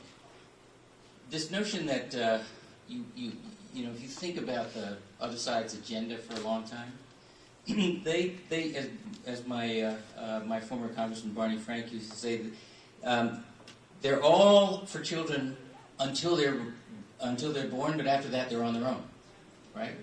It's ridiculous. I get to by the way, can I just say, I've never met a woman who took the question of whether to continue or not to continue a pregnancy lightly. You can say abortion. I know what I can say, but these are my words. I know. It's okay. But I'm not avoiding the word abortion. I'm just saying these are my words. Yeah. Okay. A lot of people are. So politicians are afraid to say abortion. No, I get it. Okay. I get it. The point is that that is a deeply personal decision, and it belongs, in my view, between a woman and her caregiver and her family or confidants and her conscience. And I don't think you don't have to favor abortions to be pro-choice. You just have to believe that there are limits to the things government should involve itself in. So that's how I get to my view, and I think when we talk about healthcare should be comprehensive for everybody, and for women that also that's got to include reproductive health. So the short answer is yes and yes, but that's why. Thank you. Okay. And I was number 9. That's it. And I think I should probably stop. Although Kevin has a question. I have a question. Yeah. Is it all right? By all means. Okay. I'm sorry, everybody. You can all leave if you want. I can just go. First of all, I'd like to thank you for coming to Iowa. The second thing I'd like to ask is, during the Obama administration, a lot of Republicans cried about the deficit and how we were out of control. But this time around, I haven't heard much from the Democrats talking about how they're going to deal with the deficit now that Trump has actually exploded it. Yeah. So when is your plan to deal with the deficit? That's a great question. So first of all, growth has got to be a part of the answer, not the whole answer, but a part of the answer. Taxes have to be a part of the answer as well, and a simplified, fairer tax system where all income is treated the same as ordinary income, and all or most of the loopholes are eliminated will go a long way, both toward deficit reduction, but also to growth. And when I say growth, this is a point I want to be clear about. Most of the time we talk about growth, or we have talked about growth in the last little while, has been about the financial growth of businesses, not the economic growth for all of us. And I explain what I mean. We use some of the indicators like, inflation is low, that's a great thing. Well, not if you are talking about housing, healthcare, or education, right? The things that enable people to lift themselves on a path of economic mobility. We got to get at the stuff that enables people to lift themselves. And that's where we get growth that lasts, and as we do, the deficit will come down. I do think, I will say, we should be responsible about our budgets, but not so frightened by the deficit that we can't invest in ourselves. And that's been the part of this whole drama that you talk about, that you allude to, that has bugged me the most. We have plenty of money when it's time to give a tax cut to people who haven't even asked for one. But we don't have any money when it's time to invest in the schools, as the gentleman was alluding to, or to provide health care to everybody that they can afford. So I think there is some kind of deficit spending for our own long-term good that is worthwhile. Thank you, everybody, for having me. Please come back anytime, Governor. I will take a motion to adjourn. Got a motion, a second. All those in favor, please say aye. Those opposed, please say nay. Abstentions.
servant and the light of a servant in your soul, like Sandeep Dhaliwal had, please come and apply at the Houston Police Department.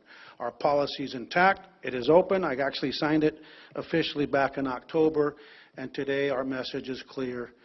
We are a welcoming community. We're a welcoming police department. We're a diverse police department that's minority majority. That's why we have a lot of our officers from Morocco and Iraq and all over the world that's here, India, Pakistan. We represent the entire nation. So come to the United Nations of Policing, and well, that was funny. But you know what that is? It means that calling us the United Nations means that we're reflective of the community we serve, and you cannot truly have legitimacy in relational policing unless you're reflective of the community that we serve, and we don't want to just serve 90% of the community, 92% of the community. We want to reflect 100% of our community. So thank you, Mayor. Thanks for your leadership, and thanks for supporting this policy.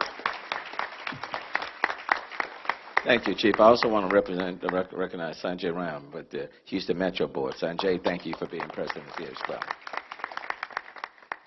Now let me bring up Lieutenant Colonel Kamal Singh Kasi of New Jersey. Thank you, Mr. Mayor. Thank you, esteemed council. Thank you, Sheriff and Houston Police Department. I'm an Army officer. I've been in the Army for 19 years now. Back in the day, actually before I start that, I should give my standard disclaimer that whatever I say is my own opinion. So if I say anything silly or stupid, please don't blame the Army or DOD. That's on me. But I've been in the Army for 19 years, and it wasn't always a walk in the park. Initially, they had concerns about, how are we going to make this turban fit with a helmet? Are you going to be able to get a good fit with your gas mask? And we overcame all of those. A lot of smart folks, many thanks to SALDEF, many thanks to SICK Coalition, many thanks to a lot of organizations that pulled for that. But at the end of the day, what matters is, can we do a good job or not? So I deployed in Afghanistan in 2011. We were in Helmand province during some of the bloodiest parts of the war. And I was there taking care of running an expeditionary ER.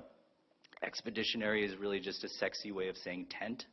So I was there running a tented ER in Helmand province. And one of my Marine soldiers, my brothers, was injured by an IED blast. And so we took care of him. We patched him up. That's what we do. And as he was leaving, he grabbed my arm and he said, "Thank you, brother." And it brought tears to my eyes, because that's what we've been fighting for.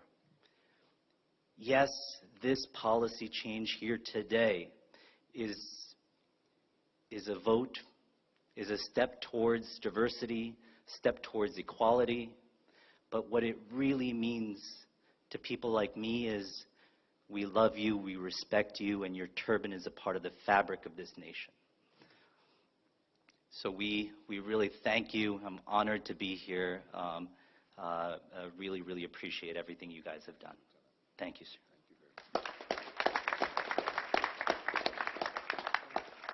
It's a testament in our city that we tear down walls and we build relationships. And that's what today is all about. Now let me bring up SALDEF Executive Director, Karen Cower-Gill. Thank you. Good morning, everyone. My name is Kiran Kaur-Gill, and I'm the Executive Director of the Sikh American Legal Defense and Education Fund, a national civil rights and advocacy organization with a mission of equality, justice, and liberty for all. On behalf of the Sikh American community, I would like to sincerely thank Mayor Turner and Chief Acevedo for developing and implementing this new uniform accommodation policy for the Houston Police Department. Through this action, the Houston Police Department has established their pioneering role on a national stage by committing to pluralism and diversity within their department. It is among the largest police departments in the country to make this accommodation. It joins the Washington Metropolitan Police Department, Riverside County in California, and a few other federal agencies that have done so. Through this action, your department is publicly announcing that serving in the Houston Police Department is open to anyone, regardless of your faith or background. Additionally, for the Sikh American community, with this policy, you are recognizing that for Sikhs, wearing our articles of faith proudly is an integral part of practicing our faith and also being an American. A Sikh's turban and beard represent not only our belief in equality, freedom, and religious liberty, but a lifetime commitment to selfless service and to the welfare of all humanity. Expressing your faith is a fundamental American ideal, and the Houston Police Department has demonstrated how to uphold and strengthen this ideal. Freedom to practice one's faith while upholding justice and safety in all of our communities. Furthermore, I want to congratulate you for inspiring a new generation to serve their community through your bold and progressive initiative. Because of this action and because of people like Sandeep Singh Dhaliwal who led the way, we have seen Sikhs across the country proud to show their children that here in America, Sikhs can serve as an officer in the law enforcement without compromising their faith. The Sikh American community is committed to maintaining a strong working relationship with law enforcement, and for that reason, SALDEF has built the Law Enforcement Partnership Program back in 1999. The partnership program began as the first formalized cultural awareness training for law enforcement about Sikh Americans on the federal, state, and local level, and we have been proud partners with the Houston Police Department for over 20 years. Once again, I would like to thank Mayor Turner and Chief Acevedo for your leadership and encouragement to Sikh Americans to continue to live our values of service to the community as we've done for over 125 years in the United States. Finally, on behalf of SALDEF, all Sikhs across the United States and other religious minorities, I thank Deputy Dhaliwal for his sacrifice and for leading the way. You will always be remembered. Thank you. And someone who was instrumental and from day one working with the Harris County Sheriff Department and now serving with us on the Houston First board and it's been very, very active in the Sikh community, and that's Bobby Singh. Bobby.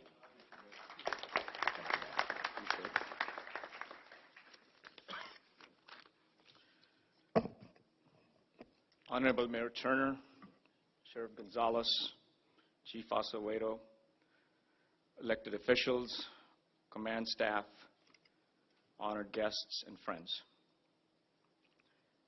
Let me take you a little bit memory lane. Merit's 4 mayoral administrations and 6 police chiefs back, I started teaching a class at the Houston Police Academy. And you're doing the quick math, what does that equate to? It's about 25 years. Started teaching a class on diversity and inclusion, educating the cadets on the do's and the don'ts as they interact with the growing Sikh community here in the Houston region. And Mayor, one question that always came up towards the end of the class in the Q&A session, does HPD have a policy that allows Sikhs to serve? And guess what? Manpreet can attest to that, and our answer consistently has been no, a big no, nada. We don't have a policy in place.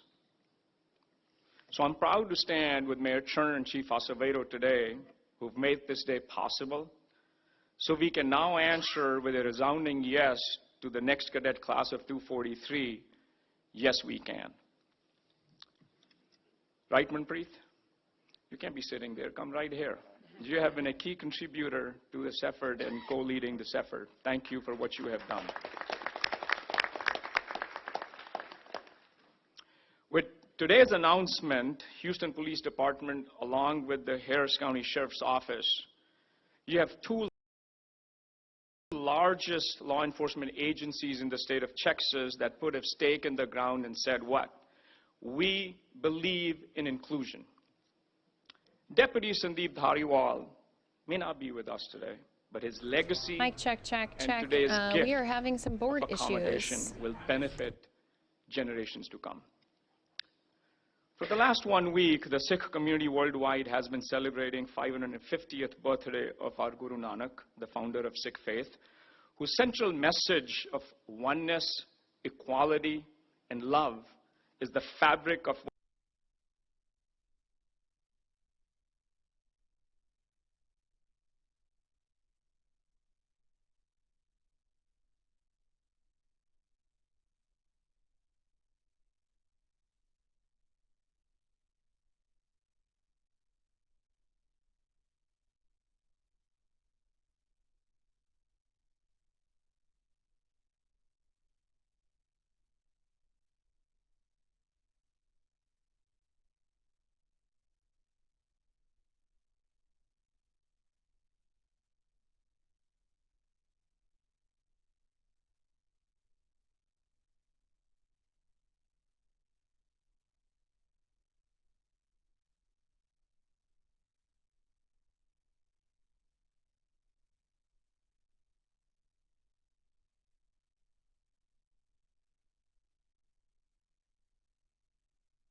All right, guys. Christy Larson here at the News Now desk with you. We had to switch on over to the old set. New set, as you may have noticed in our stream, had frozen up on us, and now we have an engineer looking to help me. And I did have to laugh when I walked over into the engineer office because they said, "What did you break now, Christy?" So we are working on the problem. We are taking a live look at the beautiful San Francisco area. Earlier we saw all those city lights. Now, of course, those clouds starting to roll in. I'm going to work on hopefully getting you guys back onto the news set so that we can continue on with our News Now stream for you. Hope you're having a great Monday night.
All right, guys. I think we are back in business. Just want to say thanks again for your patience, Christy Larson. Hi, guys. Does it not always seem like, and maybe Mike and Pilar just don't tell you, but it always seems like the set somehow breaks right when I'm sitting on it, whether it's in the middle of the afternoon, maybe in the mid-evening. And then, of course, tonight, I did laugh because our engineer was up here, and I told him, I said, I think our set is kind of like a little kid or a tired working adult. After however many hours, it just kind of gives up after a little bit. So thanks again for being patient. I'm going to continue on with that presser coming out of Texas, where they are not only honoring one of their own, but also their diverse culture that they have down there by changing their dress codes for their police department. We're going to go back into that. Happy Monday. Let's hope this doesn't freeze up this time. With today's announcement, Houston Police Department, along with the Harris County Sheriff's Office, you have two largest law enforcement agencies in the state of Texas that put a stake in the ground and said what? We believe in inclusion.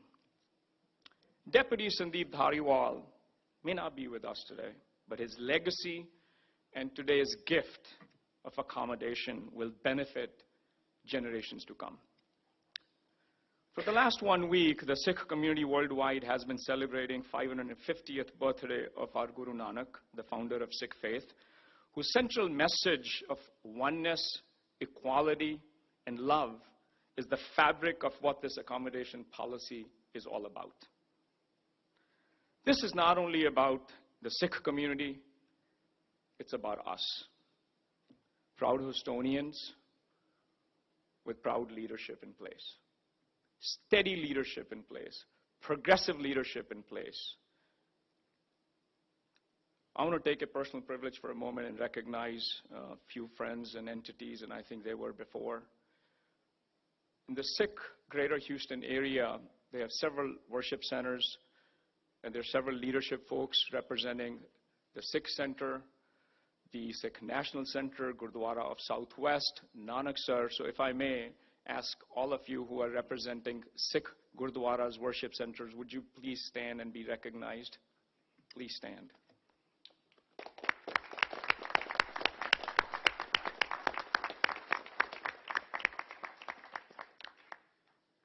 These are the people who ensure that our voices are heard beyond the four walls of our worship center.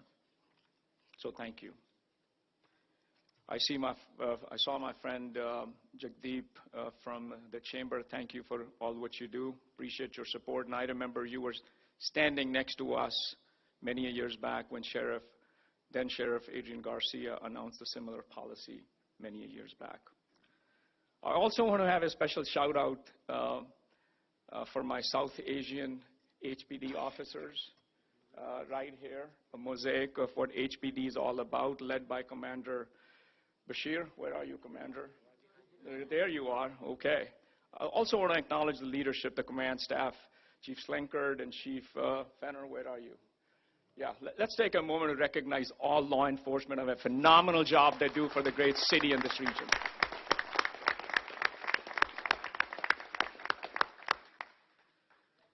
Mayor, how many accommodation policy press conferences we will have for the Sikh community before we are entitled to serve? And so we can serve our community.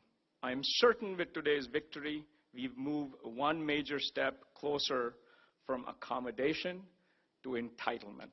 Thank you so much for your leadership.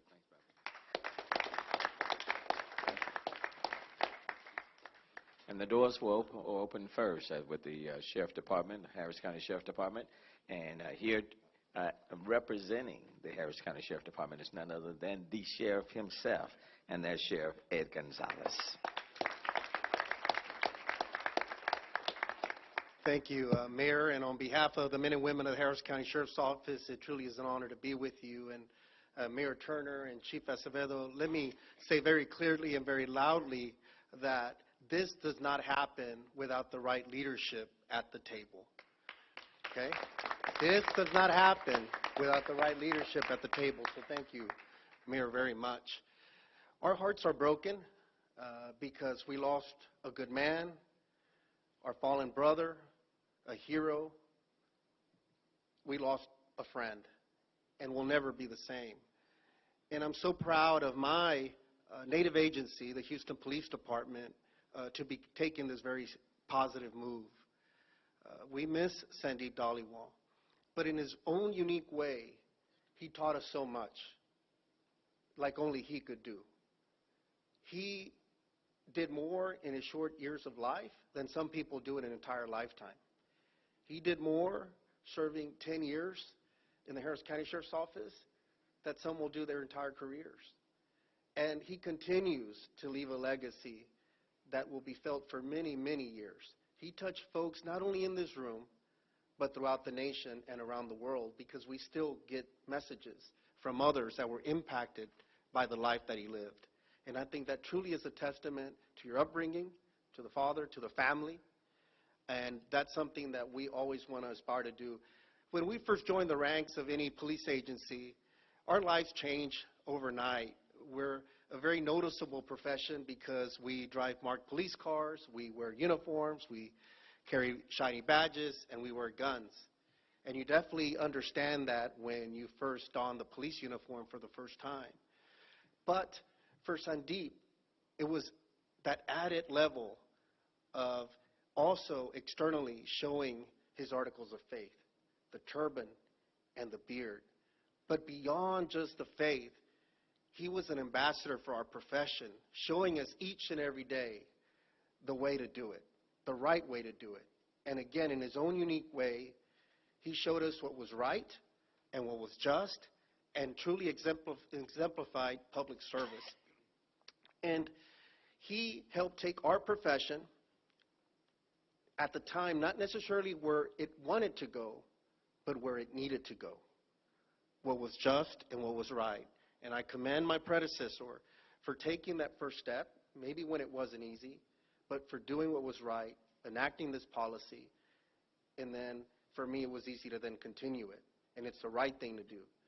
And I'll close simply with extending a challenge to all American law enforcement, small and large. Don't wait anymore. Do what's right. The doors have been opened.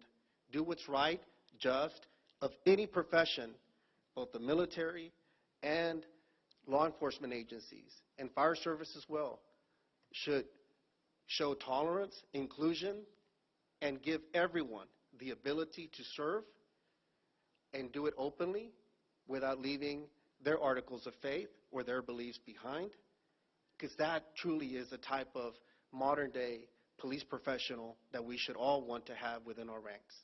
So thank you for being here, and thank you very much, again, Mayor Turner, Chief Acevedo, to everyone gathered here for helping make this possible. And now the challenge is for others to follow the lead that Houston is sending today.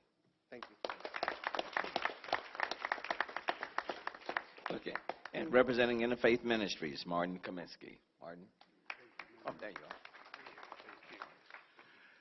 I'm Martin Kaminsky, the president and CEO of Interfaith Ministries, and together with my friends at the Anti-Defamation League, we've been working long and hard aside our friends in the Sikh community to make sure that they are included and that they are respected in the diverse fabric of our city that we call Houston.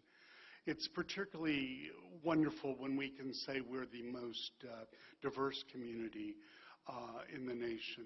But what follows that is that we are the most inclusive community, that we try to build understanding among all the faiths in our community, and ultimately that we respect all in our community. And I think the mayor and the chief deserve our appreciation for that, and before that to the sheriff's department. We are very proud to be a part of Houston, where we are represented by many faiths and have the opportunity to respect them all. Perhaps the most visible and recognized person, as the sheriff said, are the law enforcement officers in our community. And when people can recognize that people of all different backgrounds are part of that law enforcement network, I think it all gives us confidence that we live in a place where we can all be friends, be respectful of one another, and build a great community that is in fact Houston proud. Thank you so much, Mayor. And then the final speaker for this morning will be Dina Marks, ADL Regional Office. Dina? Thank you, Mayor. Martin and I were lucky enough to be at the news conference where Deputy Dhaliwal was announced to be able to wear his religious objects. So it's kind of nice to be here today with Martin and the rest of you again. We also share the appreciation that Martin talked about for Mayor Turner, for Chief Acevedo, for the City of Houston and the Police Department, because ADL is an anti-hate organization, and as an anti-hate organization, we support religious freedom of all kinds. We certainly support inclusion, and we do a lot of work directly with law enforcement. And one of the things we find is that when law enforcement officers can connect with the community and develop a trust, that everybody is safer. And I can't think of a policy that's going to allow that any more than this, particularly involving the Sikh community. So thank you very much, and thank you for having us here today. And just as a point of note, ADL yesterday had their walk against hate on yesterday, and one of the laps was in honor, Mr. Dhaliwal, of your son, Officer Sandeep Dhaliwal, yesterday, which was very, very, very special. And then what I would just say in closing is that one's life, or the significance of one's life, is not so much measured by what you do while you live, but it is measured by what happens because of your life after you have transitioned. And Officer Sandeep Dhaliwal physically is not present, but the significance and his work live on. And it's true, he's lived out to the trueness of his own faith, and from the founder of the Sikh community from 550 years ago. But we're talking about service and respect and love and equality. Those attributes are still very much alive today. Now, having said that, if there are any questions, this will be a good time. Yes, sir.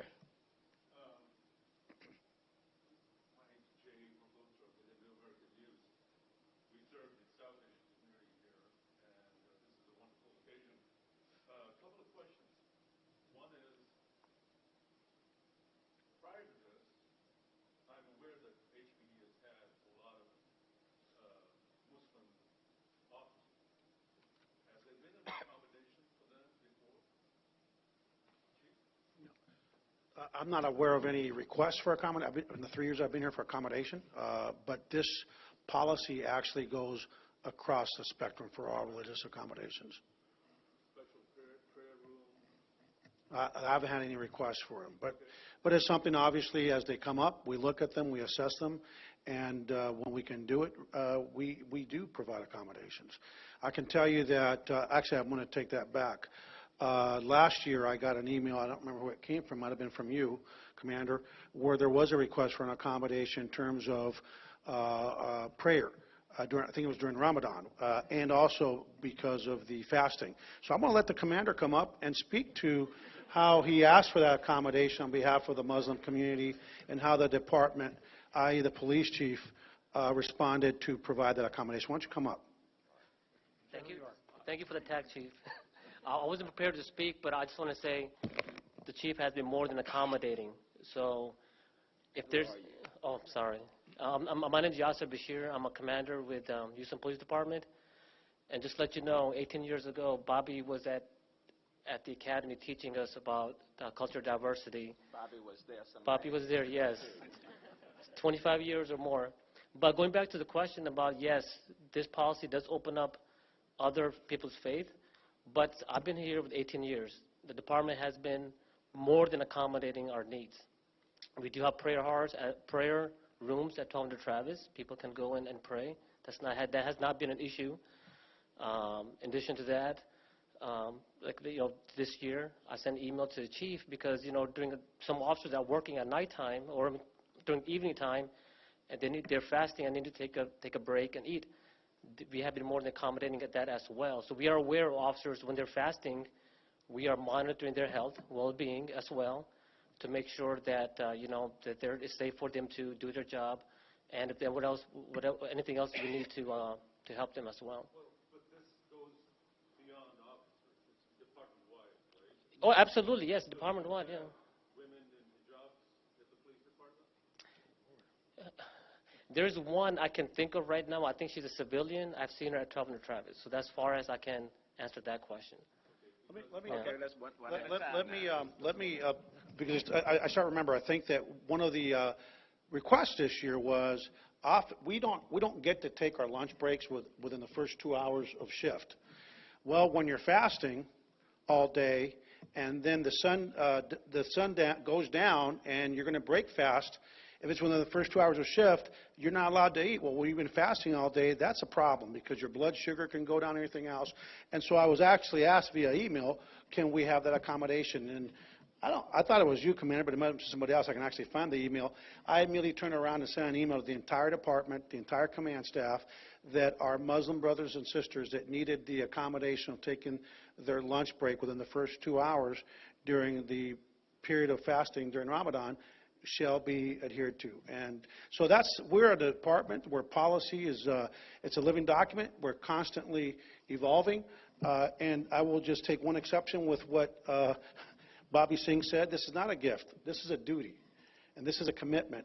And this is what our mayor talks about is a welcoming city. And quite frankly, this policy was long overdue. And to Mr. Dhaliwal, I've been thinking about your son.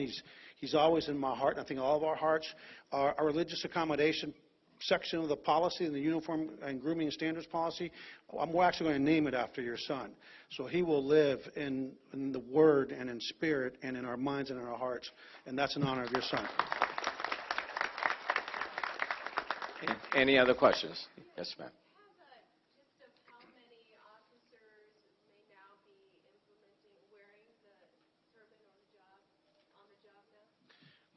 We have one member of the Sikh community that is actually, our faith is actually was in the hiring process. I'll have to look to see where he's at, and he might end up going to the sheriff's department. We're going to have to fight over him a little bit. I'm bigger, fatter, and stronger than the sheriff, but he's meaner.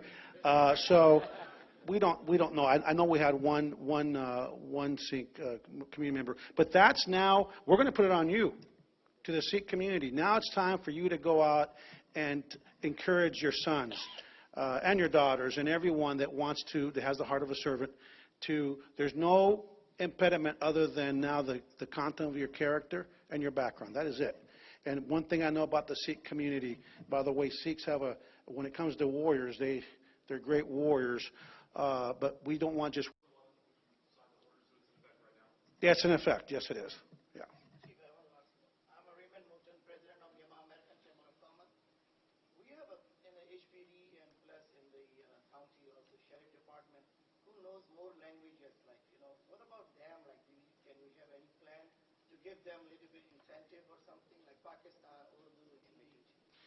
We already have pay incentive for individuals who are fluent in other languages, and our members actually take a test.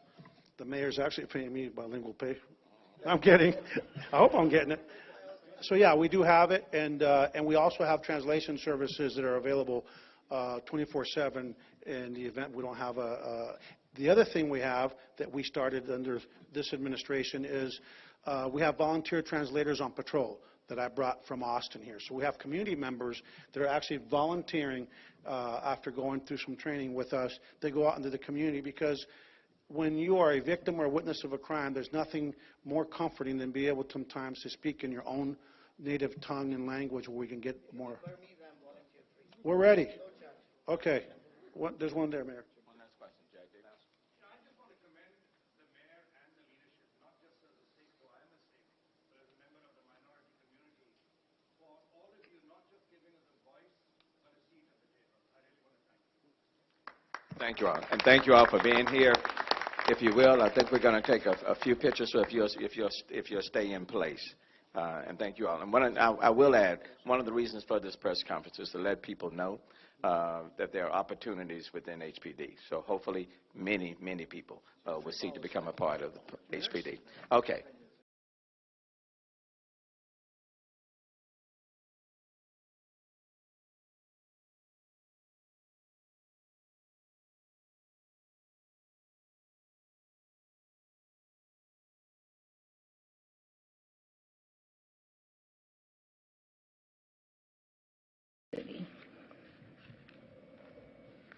So their cycle includes having an MOU with UNICEF, really doing a child rights situational analysis that we've begun to look at here, and which our youth master plan is a part of. Then creating an action plan out of the information that we pretty much already have, and beginning implementation. At that point, then there would be some monitoring and evaluation, and at some point it might take a year or two actual recognition of us being a child-friendly city. But my goal is to be one of the first MOU cities, at least. Not that I'm competitive. Sometimes I am. Our situational analysis that we need to do is really going to be based on our youth master plan already. And so I've been already working with the UNICEF folks to remind them that we are not starting from scratch. And so all their really helpful ideas of how to get started if you've done nothing is good. But I don't want them to think that we are at that point. I want them to understand that we are 90-some% of the way there, and that we can build on the work we've already done and go further.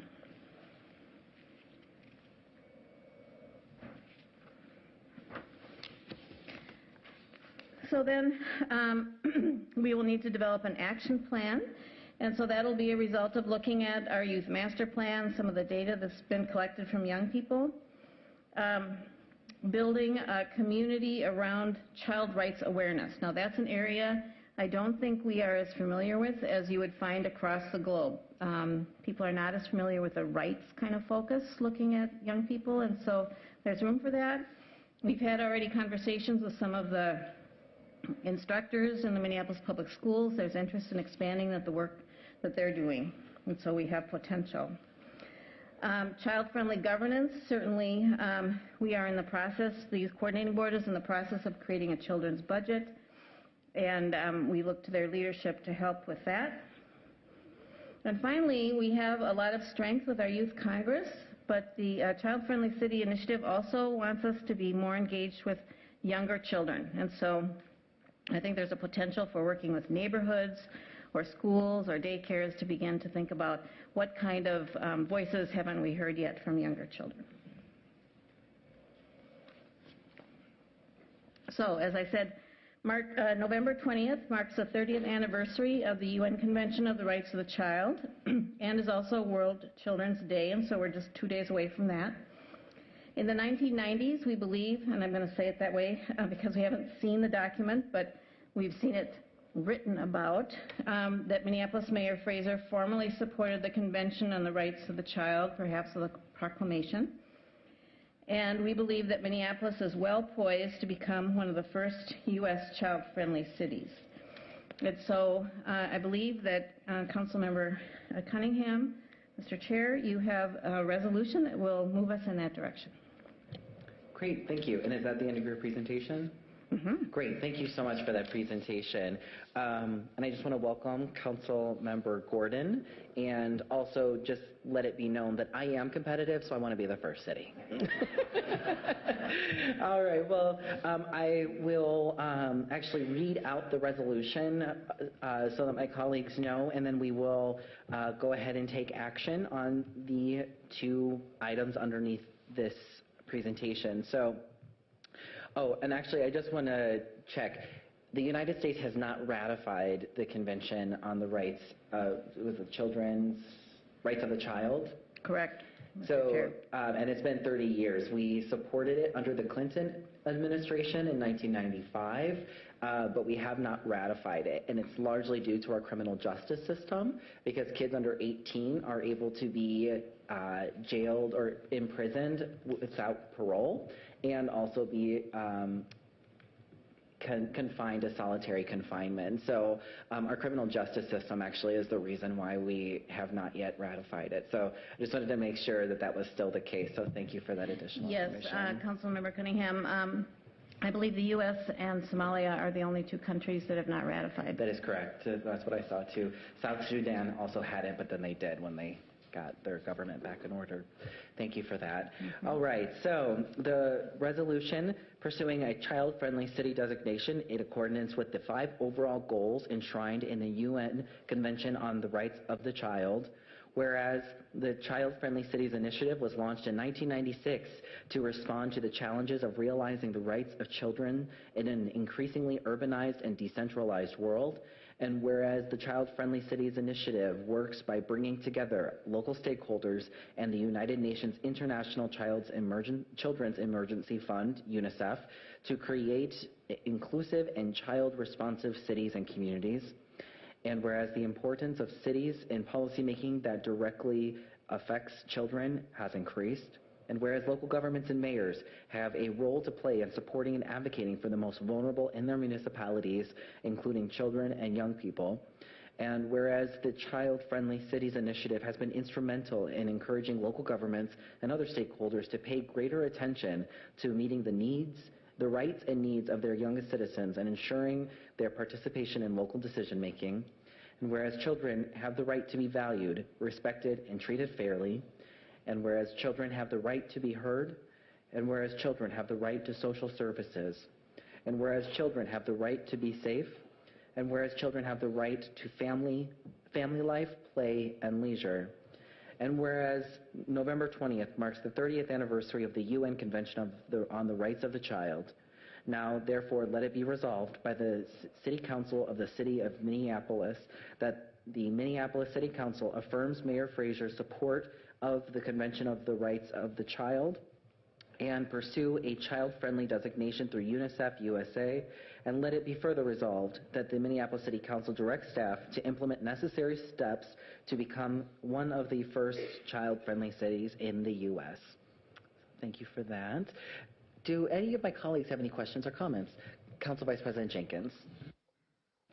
Thank you, Chair Cunningham and Ms. Musicant.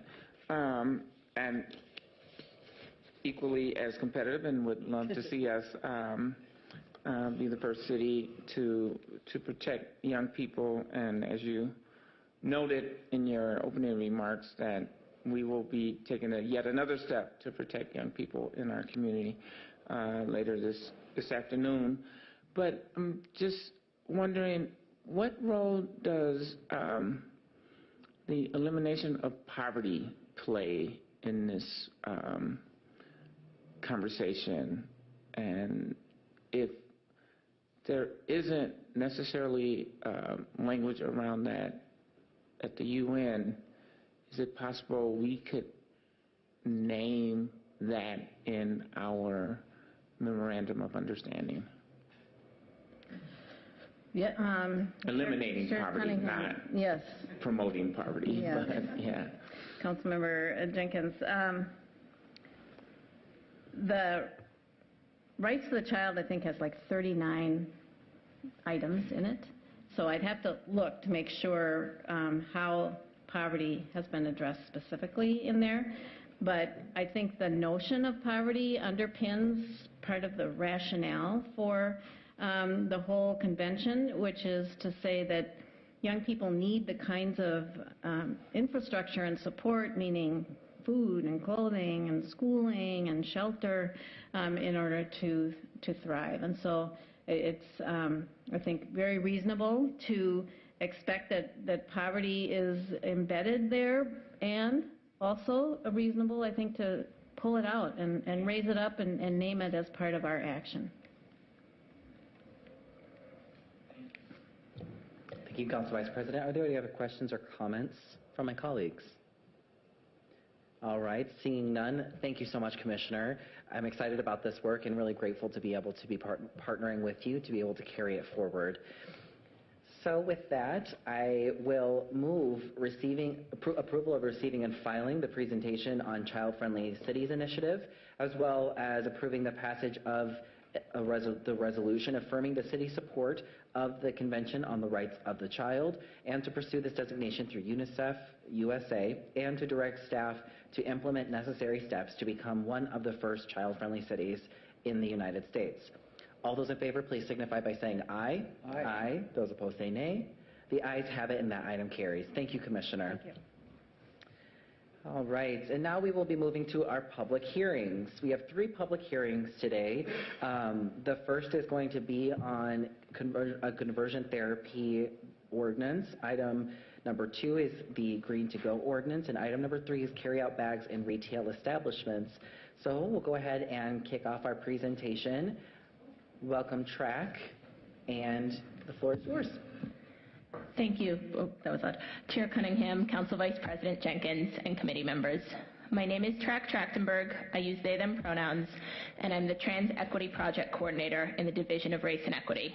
I'm here with a coalition of a number of internal and community partners to introduce the ordinances that will ban conversion therapy, update our city's definitions of gender and sexuality, and amend the administrative enforcement and hearing processes.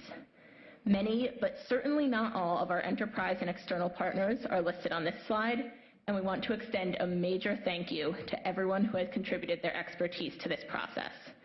Today, you'll hear testimony from health professionals, survivors of conversion, quote, therapy, community leaders, the city attorney's office, the civil rights department, and those who led our community engagement and outreach. I also want to thank members of the Transgender Equity Council, an appointed board of community members, who heard a presentation on this ban and gave their feedback on continued engagement processes, and have submitted a letter in support of the conversion therapy ban. I'd like to introduce Justin Lewandowski from Outfront, Minnesota, and Kat Solonik, did I pronounce your name right? Okay, no, from Outfront, to start us off with the definition of conversion therapy. Welcome, Justin and Kat.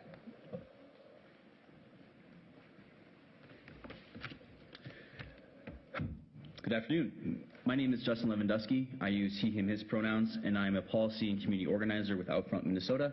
I'm also the friend of 3 beautiful people who lost their lives to the damaging effects of conversion therapy. We are here today to define conversion therapy, why we need to ban this dangerous practice in the city of Minneapolis, and to present to you and the public a sound and strong ordinance and reporting structure. Conversion therapy, or reparative therapy, means any practice or treatment that seeks to change an individual's sexual orientation or gender identity, including efforts to change behaviors or gender expressions, or to eliminate or reduce sexual or romantic attractions or feelings toward individuals of the same gender. Due to the serious and dangerous harms caused to minors subjected to conversion therapy or reparative therapy, today we will demonstrate the need for protecting the health and psychological well-being of our minors. To speak more directly to those damaging effects caused by this dangerous and discredited practice, I will introduce my colleague, Kat, who is our Outfront Policy Director, Director of Policy and Organizing.